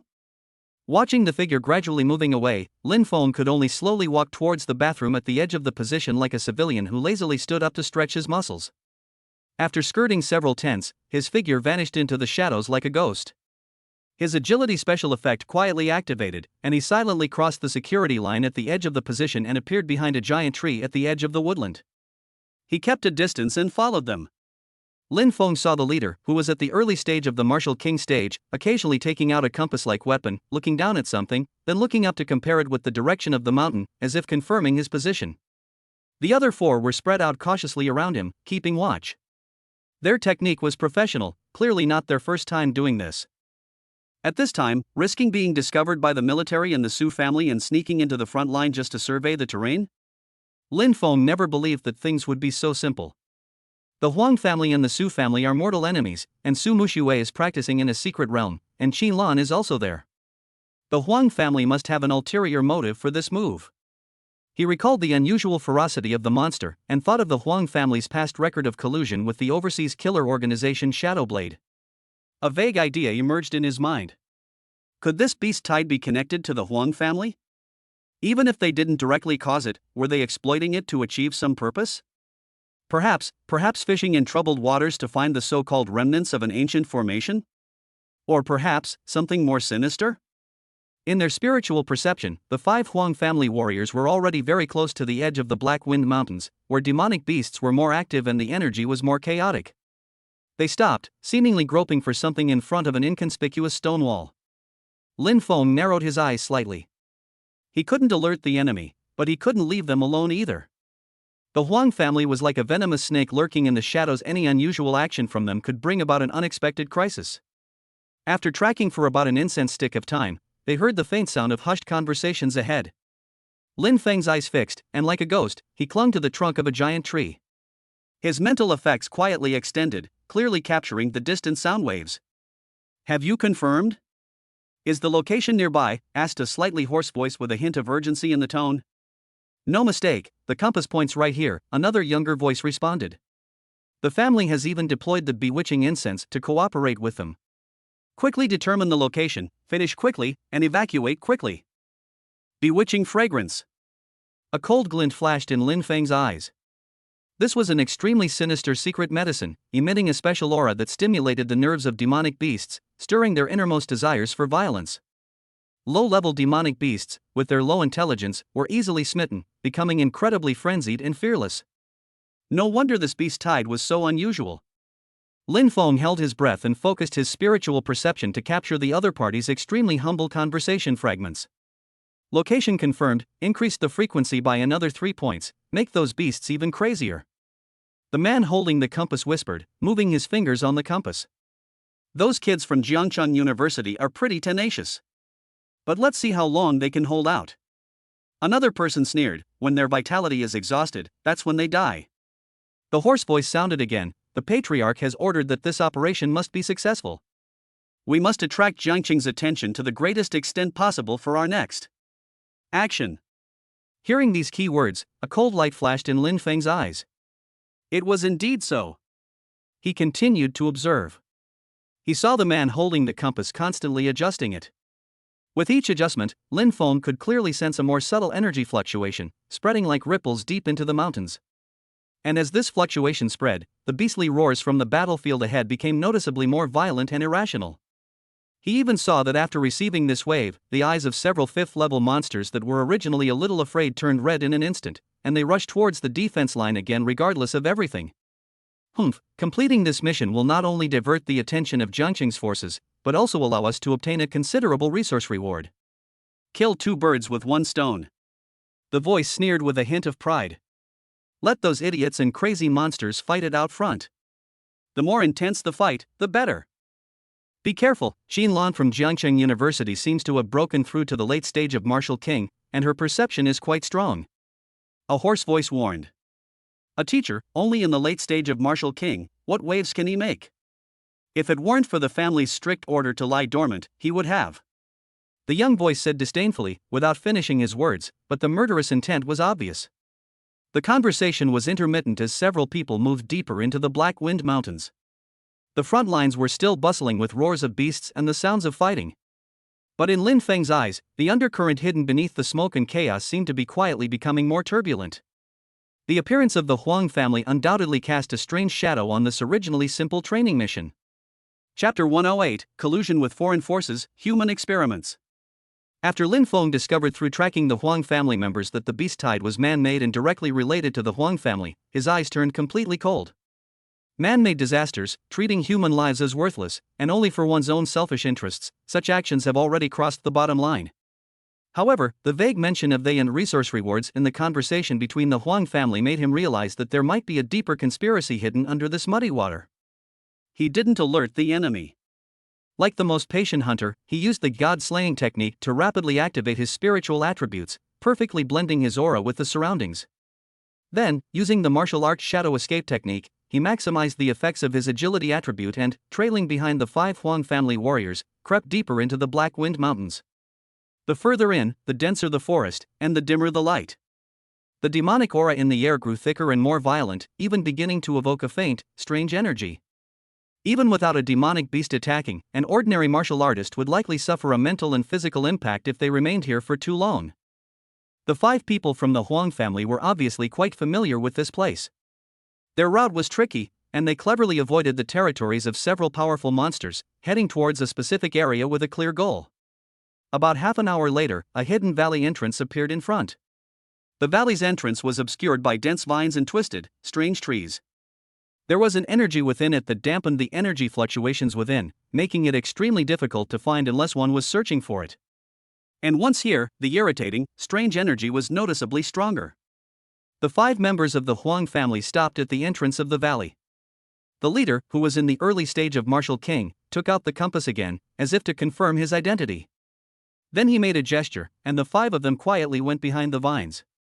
Lin Feng didn't follow immediately. He found a commanding height and, using the god-slaying technique, pushed his mental power to its limit, condensing it into an extremely thin thread, and carefully penetrated into the valley. The scene in the valley made his eyes focus. The valley wasn't large, but it had clearly been cleared by humans. In the center stood 3 black stone tablets, each about a meter tall. They were arranged in a triangular pattern, their surfaces engraved with strange dark red patterns, imbued with an ominous aura. Moreover, these array patterns were not any of the common array patterns in Xia country.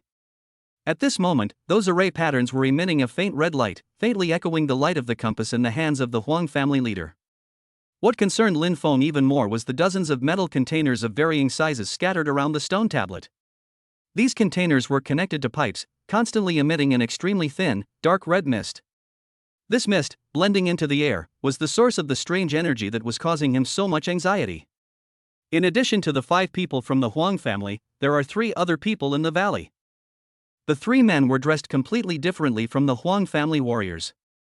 They wore tight dark gray combat uniforms with a stern style and masks on their faces. They moved skillfully and efficiently as they adjusted the metal containers and recorded the changes in the light of the array patterns on the stone tablet. Foreign forces. Moreover, from the cold aura and unique power fluctuations emanating from them, Lin Feng was almost certain that this was from the same origin as the Shadow Blade killer organization that had previously assassinated Su Qingyue. It's them. Lin Feng understood. The Huang family's collusion with Shadow Blade was even deeper than he had imagined. Previously, it was an assassination, but now, they were actually working together to conduct some kind of dangerous experiment in this borderland far away from Jiangcheng. He held his breath and concentrated, raising his spiritual perception to the extreme, capturing all the sounds and energy fluctuations in the valley. All that was heard was the Huang family leader saying to someone who seemed to be the leader of Shadowblade, "Mr. Pharaoh, according to your requirements, the formation has been upgraded to the 3rd stage. The coverage range and the degree of monster frenzy have both met the expected indicators. You have almost finished recording the experimental data, right? The reward we agreed on." The Shadowblade leader, known as Pharaoh, said, "The data collection is in line with expectations. The frenzy matrix is operating stably, preliminarily verifying the feasibility of large-scale spiritual guidance and monster berserk. The reward will be paid to your Huang family as agreed upon, once the data is fully analyzed and confirmed to be correct." He paused, his cold gaze sweeping over the Huang family members. "However, you must ensure that the outer barrier remains effective. There cannot be any accidents before we complete the final test." "Don't worry," the Huang family leader said confidently, "Xinlan can't find this place. It's just such a large-scale beast tide. If it lasts too long, it might attract the attention of more powerful people in Jiangcheng." Pharaoh chuckled. "Attention? That's exactly what we want. Chaos is the best cover. Besides, we already have enough data on these monsters. Next, it's time to test humans. Let's see how long your so-called elite geniuses from Xia country can hold out. This data is crucial for us to perfect the God of War potion." God of War potion? The leader of the Huang family seemed a little curious. "A potion that can stimulate potential and temporarily enhance combat effectiveness, but it will greatly amplify the desire to kill and even affect the mind," Pharaoh said in a flat tone, as if he was talking about a trivial matter. "We need more data models. The data on these young martial artists is the most valuable material." Hearing this, a cold light flashed in Lin Feng's eyes. Taking living people, young martial arts students at that, as experimental material. Using them to perfect that evil potion. This has completely gone beyond the scope of struggle and is a crime against humanity. He suppressed the urge to act immediately and continued to monitor. He needed to know more. Pharaoh walked up to a stone tablet and tapped a specific array pattern with his finger. The red light on the tablet suddenly lit up, and a strong spiritual wave instantly shot out in a certain direction outside the valley. Almost at the same time, Lin Feng saw through his spiritual perception that on the distant front battlefield, several weaker students were affected by the fluctuations. Their eyes gradually turned red, and suddenly they let out a deafening roar. They actually left the team directly, disregarding their own safety, and rushed straight towards the group of monsters in front. "Let's begin," Pharaoh said indifferently, signaling his men to record the data. Several members of the Huang family watched coldly from the sidelines, even with a hint of cruelty as if they were enjoying the show. Fortunately, Xinlan discovered the abnormality and arrived in time to rescue the students, but 2 students were also seriously injured. Lin Feng sat there, his face calm, but a coldness lingered in his eyes.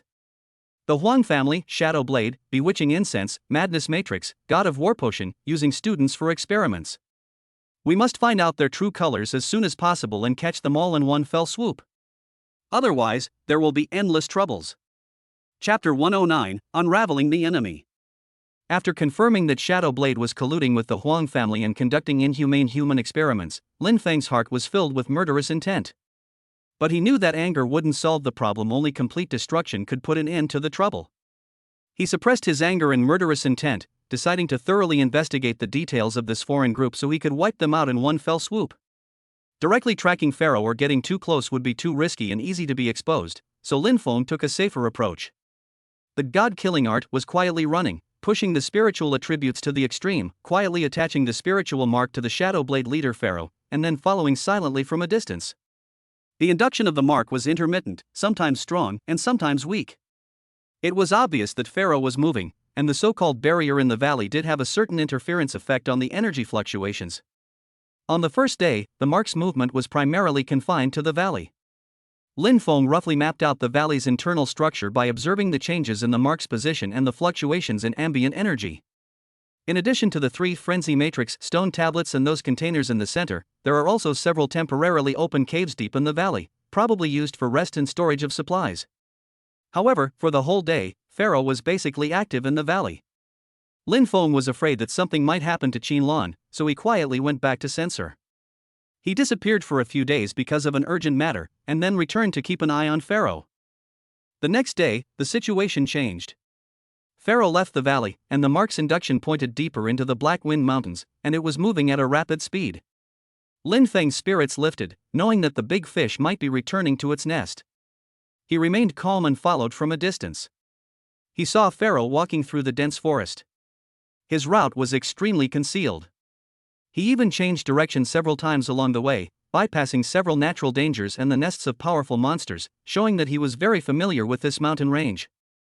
After about 2 hours of travel, the mark's induction finally stabilized, resting in a valley deep within the mountain range. The energy barrier here was far more powerful and complex than that of the previous valley. If the mental mark hadn't been connected to Pharaoh's own aura, it would have been nearly impossible to penetrate.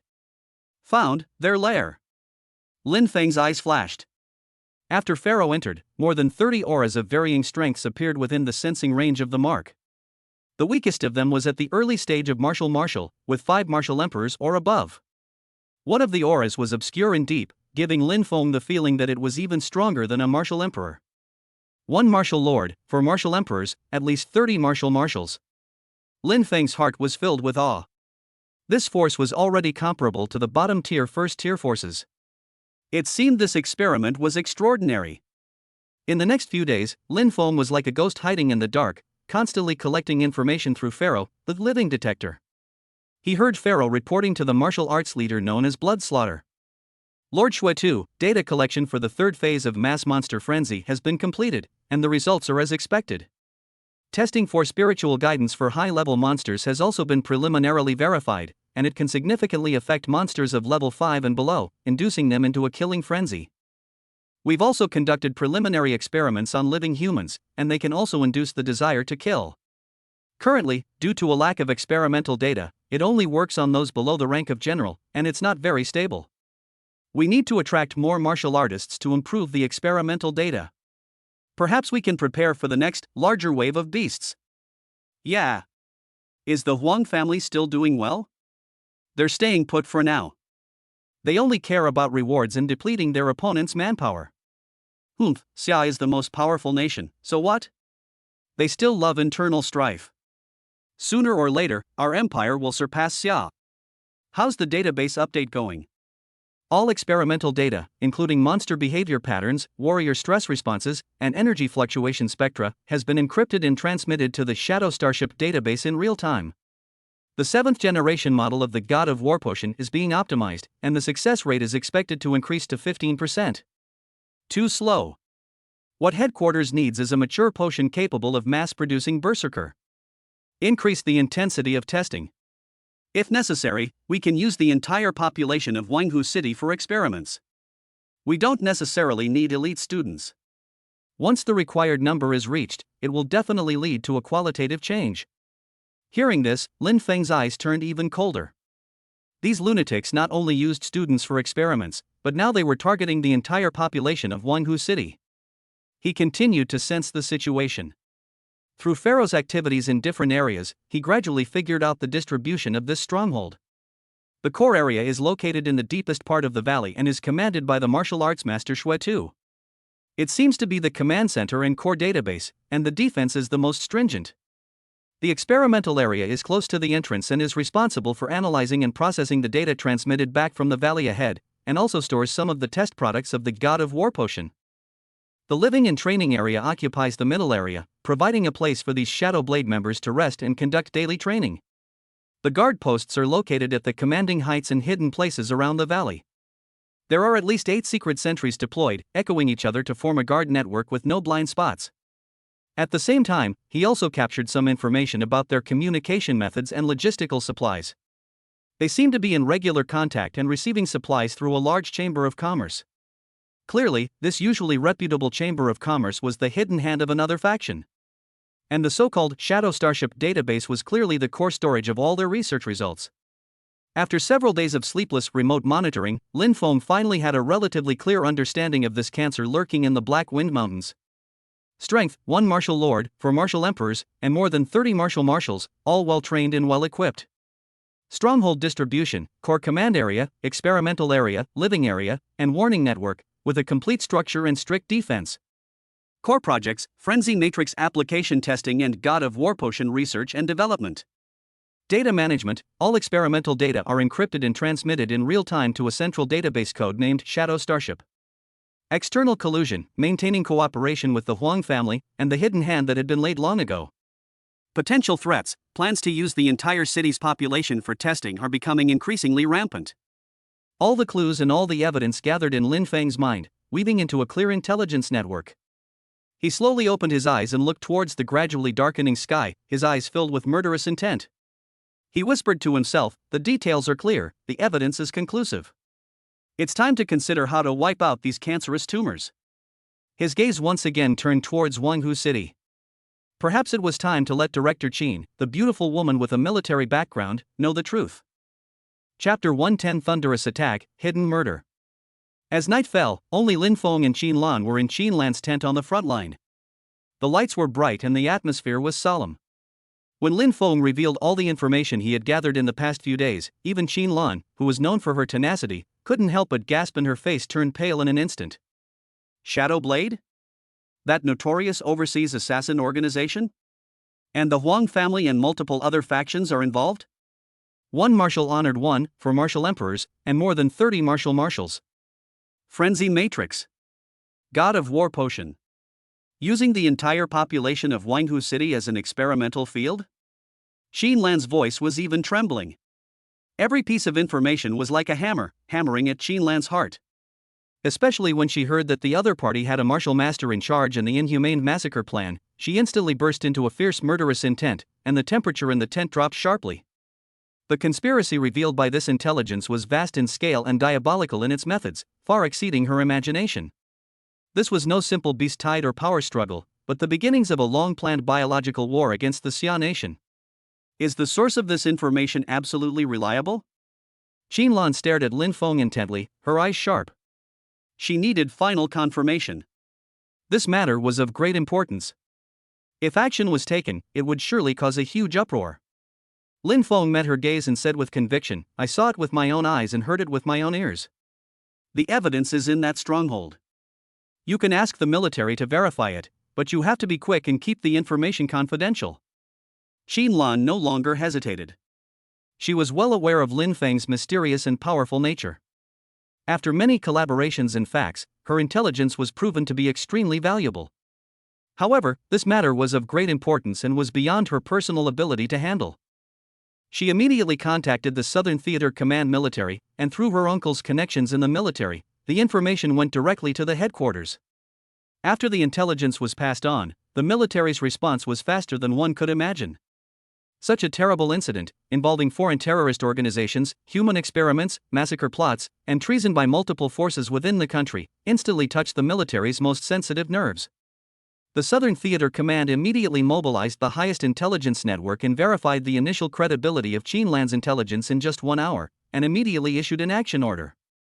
3 hours later, the night sky was ripped apart by dozens of streaks of light that tore through the sky, and quickly gathered on the military training platform. The aura was majestic, and a murderous aura peculiar to soldiers was faintly emanating. At the front of the team stood an old man in a general's robe. The majestic aura he exuded suggested he had reached the peak of the early stages of martial honor. Next to the general stood a powerful martial honor warrior with a slightly lower aura, clearly his lieutenant, assisting the general. There were 5 martial emperors standing below, including 2 in the late stage of martial arts, and 50 elite special forces soldiers whose lowest level was mid-stage martial. The martial arts stage fell into dead silence. Then the general standing in front spoke slowly, his voice cold and filled with murderous intent. We've received intelligence that unrest has broken out in Wanghu City. It involves domestic and foreign forces. They're colluding and planning a massacre. Their actions are extremely egregious, so we formed this special operations team to conduct a lightning-fast cleanup, codenamed Operation Clean Ruins.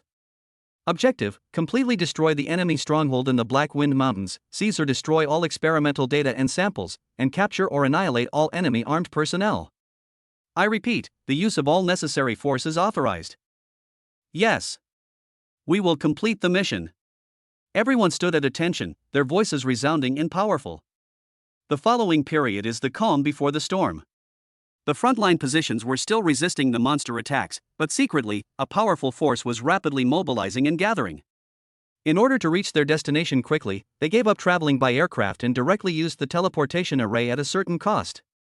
A group of fierce Special Forces soldiers quickly blocked all entrances and exits to the Black Wind Mountains. Qin Lan, as an intelligence provider, also participated in the operation. Lin Feng, on the other hand, hid behind the scenes, watching from afar. In the darkest hour before dawn, when all the arrangements were made, there was no warning, no temptation. Operation Cleansing Ruins begins. The general's cold order was conveyed instantly. Boom! Boom! Boom! The first to attack were the 5 martial emperors from the military. They unreservedly used their powerful martial arts to instantly destroy the guard posts and defensive formations outside the valley. The general of Wu Zun led the charge and threw a punch. The Golden Fist Force turned into a roaring dragon, directly smashing the heavy alloy door at the entrance of the stronghold and the 2 Wu Shui guards behind it into pieces. Enemy attack! A shrill alarm sounded inside the stronghold, but it was too late. Kill! 50 Special Forces soldiers formed a battle formation and rushed into the stronghold like tigers out of the cage. They were well trained, with tacit cooperation. The light of their martial arts merged into one, like a torrent of steel, and instantly entangled with the members of Shadow Blade. Blades flashed and swords shone, and powerful energy roared. Blood and severed limbs instantly dyed the ground red. Qin Lan also participated in the battle. Her wind sword domain turned into green sword threads, cutting horizontally and vertically like a deathstorm, instantly sucking in 2 Shadow Blade members in the middle stage of martial arts, strangling them into a blood mist. The military's powerful deployment, combined with surprise attacks and their tacit coordination, caught Shadow Blade off guard. 4 martial emperors were pinned down by the military's martial emperors, while the martial honored Blood Slaughter was confronted by the vice captain's martial honored, making it difficult for him to escape. The general maintained a comprehensive oversight, keeping a close eye on the battlefield. Soon after the battle began, the Shadow Blade organization was being beaten back, its personnel rapidly reduced, and the military quickly gained an absolute upper hand. The balance of victory seemed to be undeniably tilting towards the Xia army. Only Lin Feng frowned slightly.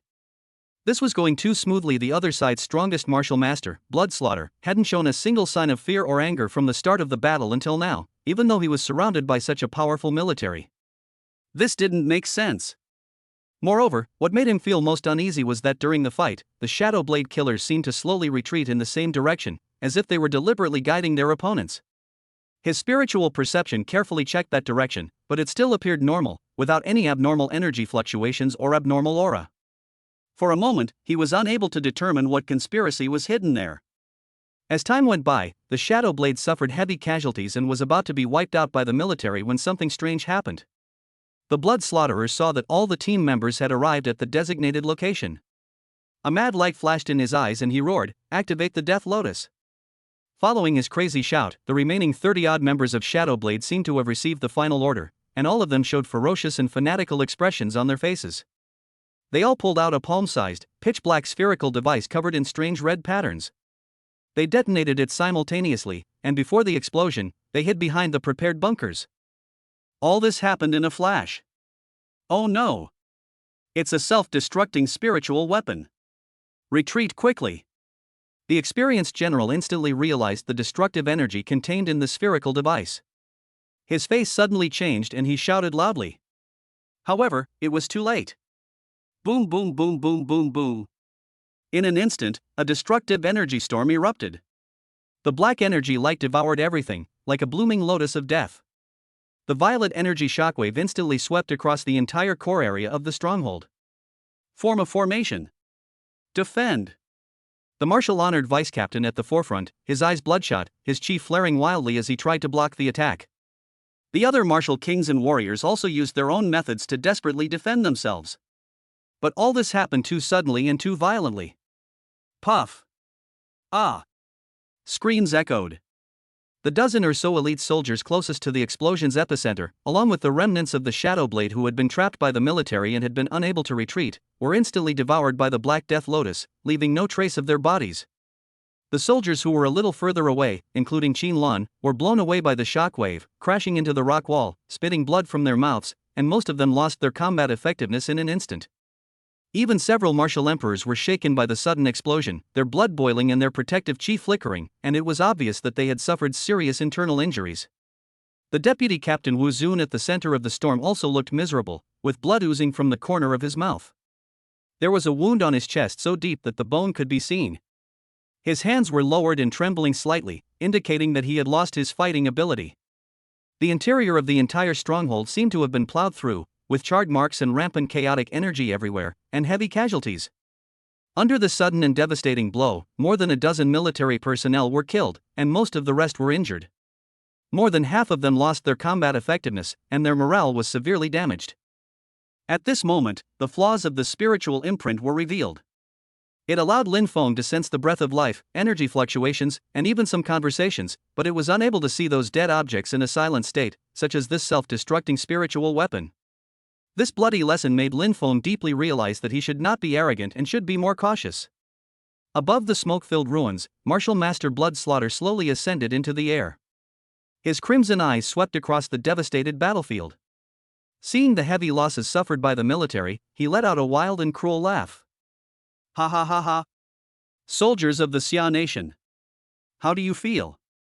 This is the generous gift that I, Shadowblade, prepared for you. You want to destroy us? Then pay with your lives. The general's face turned pale as he watched his once sure victory being reversed in an instant. He gritted his teeth and roared, so what if we suffer heavy losses? The remaining men can still wipe out these cancers of yours. The situation becomes tense again and a war is about to break out. Chapter 111, Fusion of Martial Arts demonstrates power, Emperor Wu tests sword. The Death Lotus dealt a heavy blow to the military, causing a sudden turn of events that had once seemed certain to win. Blood Slaughter Martial Master's wild laughter irritated every soldier. The general's face was livid, his eyes bloodshot as he stared at his fallen men, his rage threatening to burst through his chest. He no longer hesitated, his golden aura radiating like a blazing flame. He took a single step forward, appearing directly in front of Xuetu. Old bastard, give me your life. The general roared and threw a punch. The terrifying fist intent turned into a roaring golden dragon and went straight for Xuetu Wu Zun. Xuetu Wu Zun did not even dodge, but directly used his bloody and violent palm wind to collide with the general. The fierce battle between the two martial masters instantly became the core of the battlefield. Every collision caused the earth to shake and energy storms to rage, making it impossible for ordinary warriors to get close. However, the frantic fighting among top fighters does not mean that it will be easy on other battlefields. A large number of the military's backbone forces have lost the ability to fight again. The remaining personnel not only have to face the crazy counterattack of Shadowblade, but also have to deal with the 4 martial emperors who are injured but still have combat power. Xinlan had just recovered from the impact of the explosion, wiping the blood from the corner of her mouth. She began to circulate her vital energy, trying to suppress the surging blood in Qi. She had been farther away from the center of the blast, and with her timely defense, her injuries weren't fatal, but her combat effectiveness had been significantly reduced. At this moment, a cold gaze locked onto her. She was the one who slipped through the net of the Jiangqing stronghold. The Jiangqing stronghold was destroyed thanks to her. So a ferocious and malicious look appeared on his face, and he obviously regarded Xinlan as a target to be killed. Little bitch, where's your previous prestige? Now it's my turn. He roared, and his body turned into a black smoke, rushing straight towards Xinlan at an astonishing speed. In his hand, a short blade with a poisonous tip drew a tricky arc, aiming straight at Xinlan's throat. Xinlan's face changed, and she forced herself to raise her true energy. The green sword domain unfolded again, but she was facing a strong man in the early stage of Martial Emperor. The opponent was too strong and she was not able to contend with him at all. She swung her sword to block, and there was a crisp ding sound. The huge force from the short blade made her arm numb, and the blood in her body surged again. She couldn't help but spit out another mouthful of blood and staggered back. A cruel glee flashed in the Martial Emperor's eyes, and his attack intensified. His poisonous blades, like a thorn in his flesh, constantly sought a rift in the sword domain. Xinlan was caught between a rock and a hard place, facing danger on every side. If she hadn't mastered the martial arts and grasped the sword domain, she would have been defeated long ago. She gritted her teeth, her eyes determined, ready to fight to the death.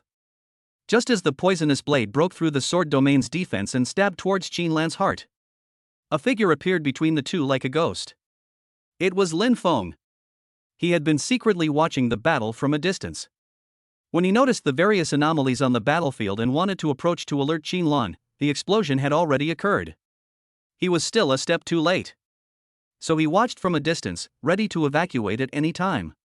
However, seeing Qin being targeted by a powerful warrior in the early stage of the martial emperor and in danger at any time, he repeatedly evaluated and decided that with his nearly 3,000 attribute points and the integration of martial arts, even if he couldn't beat the martial emperor wouldn't be able to do anything to him.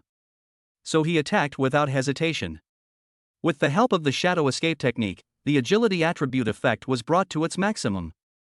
It crossed a distance of more than 10 meters in an instant, teleported between the two, and blocked Qin. Looking for death. The martial emperor saw someone trying to stop him, and it was a guy with no noticeable aura.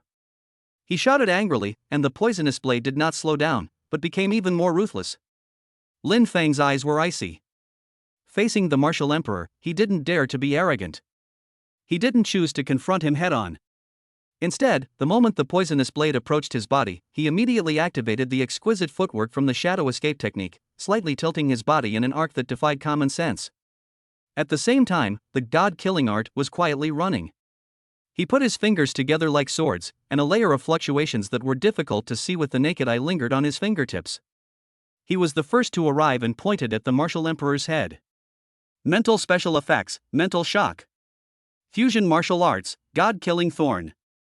The martial emperor's brain suddenly felt a sharp pain, as if a red-hot iron rod had pierced directly into his sea of consciousness.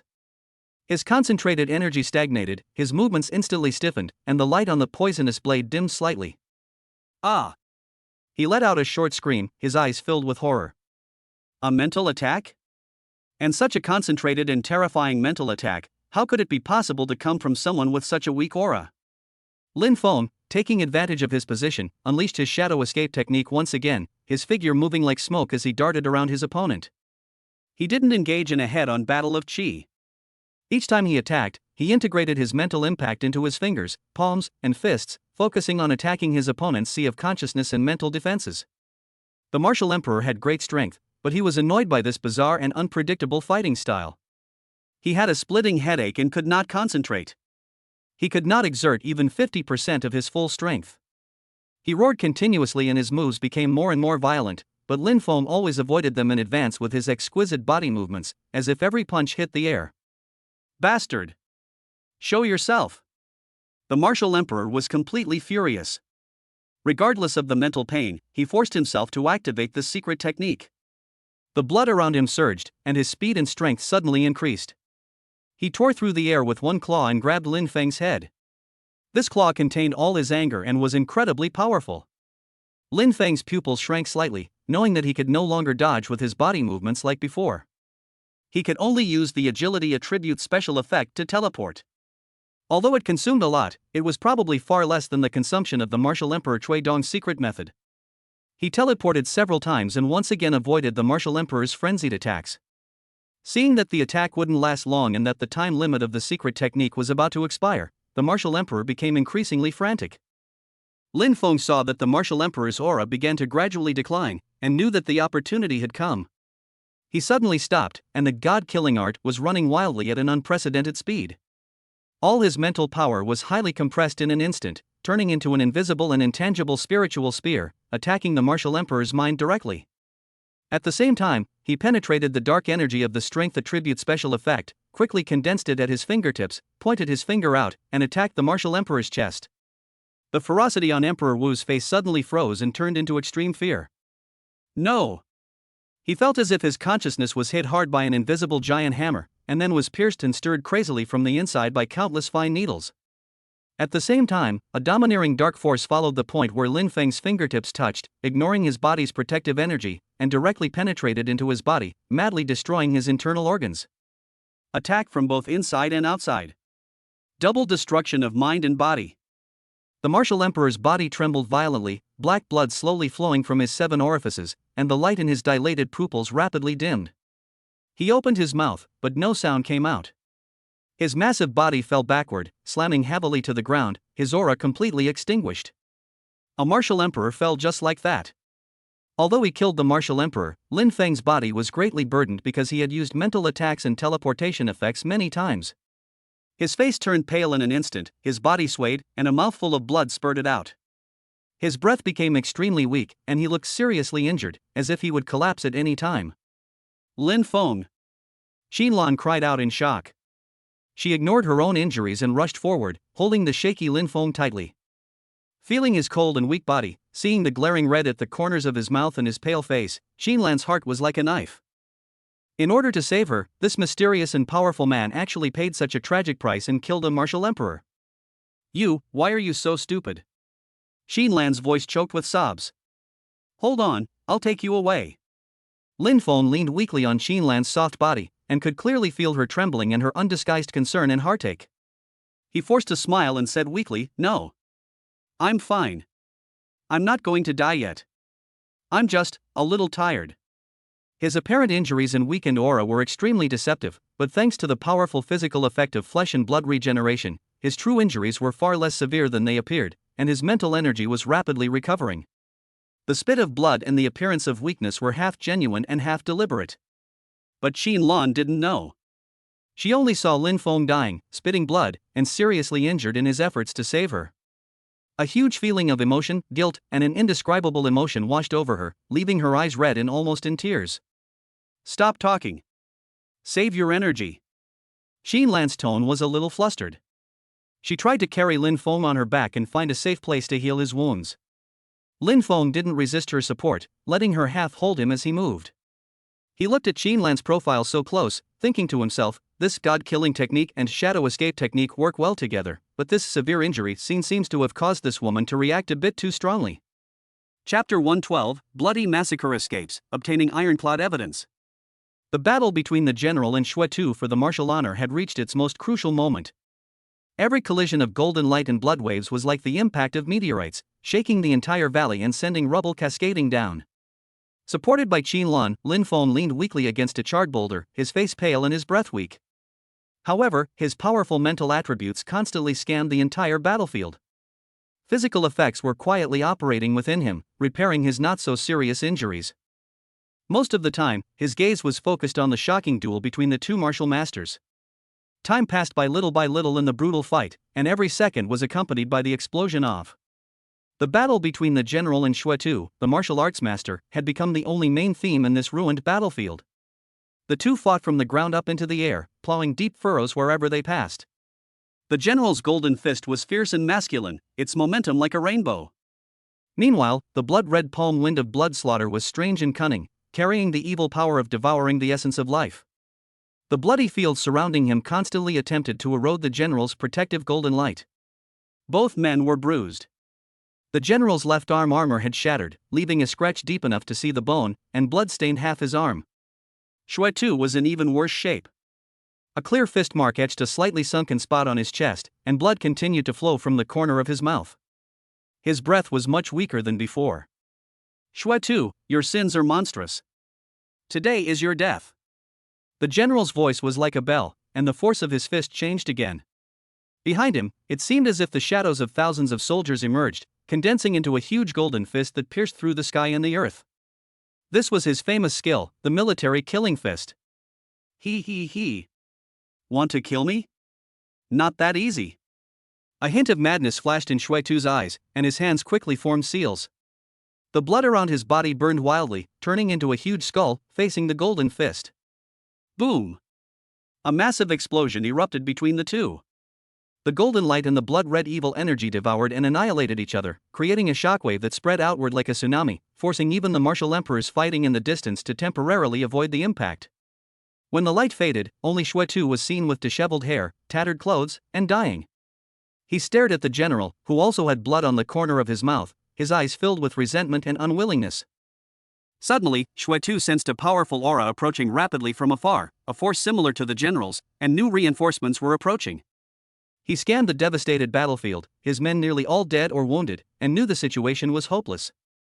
Ahem, you win this time. Xue Tu said hoarsely. If you don't leave now, you will never be able to leave. Blood shadow escape. He suddenly spat out a mouthful of blood, which was instantly enveloped by a blood mist, turning into a blood-colored thread that tore through space and fled desperately towards the deepest part of the Black Wind Mountains. The general looked in the direction where Xue Tu had disappeared, his face gloomy, but he didn't pursue him.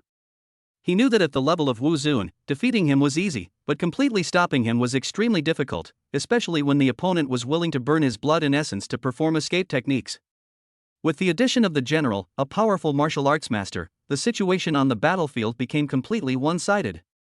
The remaining few Shadow Blade martial emperors and martial commanders were quickly wiped out under the general's thundering attack. Clear the battlefield. Treat the wounded. Search and eliminate all remaining enemies and make sure no one is left alive. The general suppressed his surging blood and his majestic voice resounded throughout the stronghold. Just as the general was having his final showdown with bloodslaughter and everyone's attention was drawn to him, a gleam of light flashed in Lin Feng's eyes. The opportunity has come. He took advantage of the moment when Xin Lan was concentrating on the battle with Wu Zun and was too excited to pay attention to him, and quietly activated his agility special effect. Combined with the shadow escape technique, he moved away from Xin Lan silently and disappeared in a few flashes. When Xin Lan turned around again, Lin Feng was gone. Her heart suddenly tightened, and she exclaimed in surprise, "Lin Feng?" But all around her was smoke and chaos, with no sign of the seriously injured man. A sense of inexplicable loss and worry suddenly washed over her, but the battlefield hadn't yet been completely pacified, so she couldn't escape and look for him. The battlefield cleanup was quickly underway, and with the arrival of reinforcements, more medical and logistical personnel were brought in. Under the general's personal command, the military began a carpet search of the ruins, counting the spoils, collecting the remains of compatriots, and identifying prisoners. Soon, in the wreckage of the data processing center that had been mostly destroyed, technicians used professional equipment to find several intact high-density storage chips in an explosion-proof information storage cabinet. Meanwhile, deep within the base's secret chamber, investigators discovered a hidden safe embedded in the rock wall. After forcibly breaking it open, they discovered several paper contracts and communication records written on a special material. These crucial pieces of evidence were immediately delivered to the general. The information above made the face of this battle-hardened martial arts master become extremely solemn and cold. The memory chip contains the complete structural diagram and energy analysis of the frenzy matrix. All the experimental data, side effect reports and live test records of the God of War potion from the 1st to the 7th generation are shocking. A summary of the records of multiple encrypted communications with the overseas headquarters code named Shadow Starship, which mentioned shocking words such as Xia Country's Eastern District Defense Vulnerability Test and Preliminary Experiment of the God-Making Plan. The contract document clearly states: the memorandum of cooperation between the Huang family and Shadowblade clearly outlined the Huang family's obligations to provide the raw materials for the bewitching incense, border intelligence, and assistance in stocking, as well as Shadowblade's commitment to disperse resources and assist in eliminating hostile forces. Huang Tianxiong's signature and the Huang family's secret seal were clearly visible at the end, providing irrefutable evidence. Several other transaction records also pointed to forces similar to the Huang family in other cities, indicating that they had an unclear relationship with Shadowblade in terms of resource transfer and intelligence provision. Good. What a Huang family! What a bunch of traitors! The general laughed in anger. He clapped his hands, and a huge rock beside him instantly turned into dust. Seal this evidence and classify it as top secret. Report it to the military and the Supreme Council immediately. His sharp eyes swept across the blood-soaked ruins. Although the price was heavy, he had removed this cancer, and more importantly, he had obtained irrefutable evidence against these termites. Chapter 113, Meeting, Thunder is Coming. Xia State, Southern Theater Command, Combat Command Center. The lights were bright, and the atmosphere was heavy. A massive circular screen displayed data gathered from the Black Wind Mountain stronghold, the Beast Tide, the live experiments, the Huang family, and the list of fallen soldiers. There were only a dozen or so people sitting at the oval conference table, but each of them had an unfathomable aura, filled with the murderous aura peculiar to soldiers. Zhao Qingson, who was sitting in the main seat, was a marshal with 3 gold stars on his shoulders, at the peak of the martial honor realm. As the chief commander of the Southern War Zone, he was responsible for all matters in the south. On either side of him were Shadow, the head of the military's Southern Intelligence Bureau, Long Zhan, the commander of the Special Forces.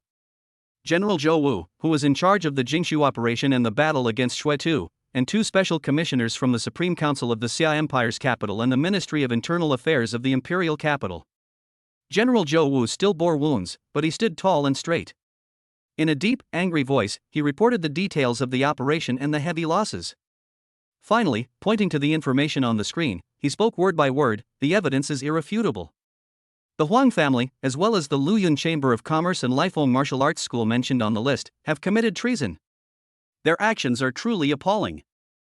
Shadow, the head of the Intelligence Bureau, a man with an indistinct face, added, based on reverse tracing and cross-verification of the communication records within the chip, we've confirmed that the Shadow Blade organization has at least 3 suspected bases or contact points in our southern border region.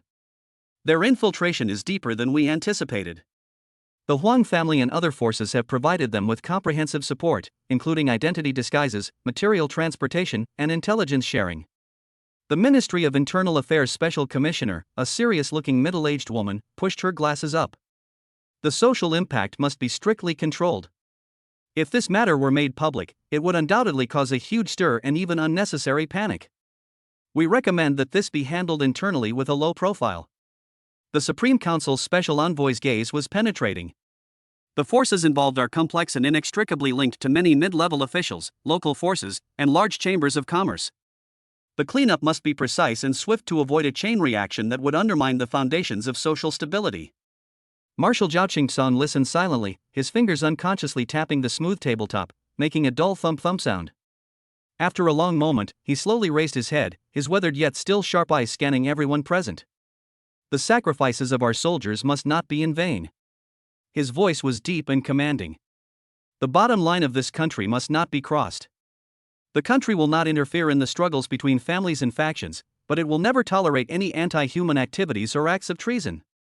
The internal pests must be eliminated. He slammed the table and stood up. I now declare that Operation Clear Source has officially begun. Goal: completely eliminate all domestic forces and individuals, headed by the Huang family, that are colluding with the overseas Shadow Blade organization. All forces involved, regardless of size, will be killed without mercy. The orders are as follows. First, the Intelligence Bureau. He looked at Shadow. Immediately mobilize all potential forces to conduct the highest level of surveillance on the Huang family, Luyun Chamber of Commerce, and Lifeng Martial Arts School. I want to know every move of their core members. At the same time, expand the screening scope and conduct background checks on all organizations and individuals who have had close financial or personnel transactions with these forces. It's better to make a mistake than to miss any.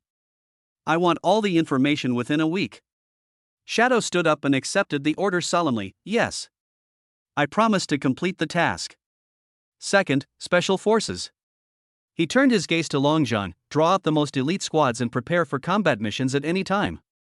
Once the investigation is complete, immediately launch a clearing operation. The primary targets, Huang Tianxiong and his direct core members, the president of the Luyun Chamber of Commerce, and the owner of the Lifeng Martial Arts School.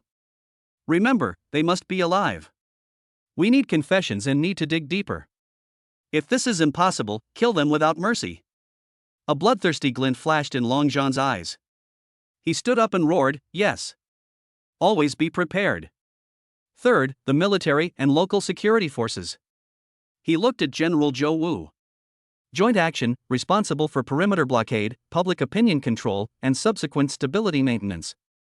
Once the operation begins, immediately blockade the relevant areas, cut off all external communications and escape routes of the target. Maintain a unified tone and conduct beast-tide resistance exercises. Leakage of information that may cause unrest is strictly prohibited. Yes. General Zhou Wu responded loudly. Fourth, the Ministry of Internal Affairs. Zhao Qing-song said in an icy voice, immediately establish a special operations team to keep a close eye on those families or forces, and their members who serve in the military or local government. Transfer them from important positions or find excuses to carry out missions. Once they begin to act, immediately control them. I want to see the end of these traitors as soon as possible, to comfort the souls of the fallen soldiers in heaven and to deter all those who harbor evil intentions. I understand. The Special Commissioner of the Ministry of Internal Affairs nodded heavily. Everyone, Marshal Zhao Qing-song leaned forward, his hands resting on the table, his gaze sweeping over them. This Qingyuan operation concerns the foundation of our nation, and even more so, the blood of countless soldiers who sacrificed their lives. Is it shed in vain? I demand that the operation be kept absolutely confidential, the strikes be precise and lethal, and the cleanup be thorough. The operation will begin in 1 week. Once all power relationships are clarified, all units must act according to the plan without error. Dismiss. The entire Xia Kingdom's huge state machine began to operate at high speed. The intelligence agency's undercover agents began frantically weaving information networks. The special forces began deploying their forces, familiarizing themselves with the target location's terrain. The Ministry of Internal Affairs personnel began drafting documents, assigning them to new positions or urgent missions, and the security forces in various locations quietly adjusted their deployments, sealing off several secret passages. In an instant, the storm was about to come and the undercurrent was surging.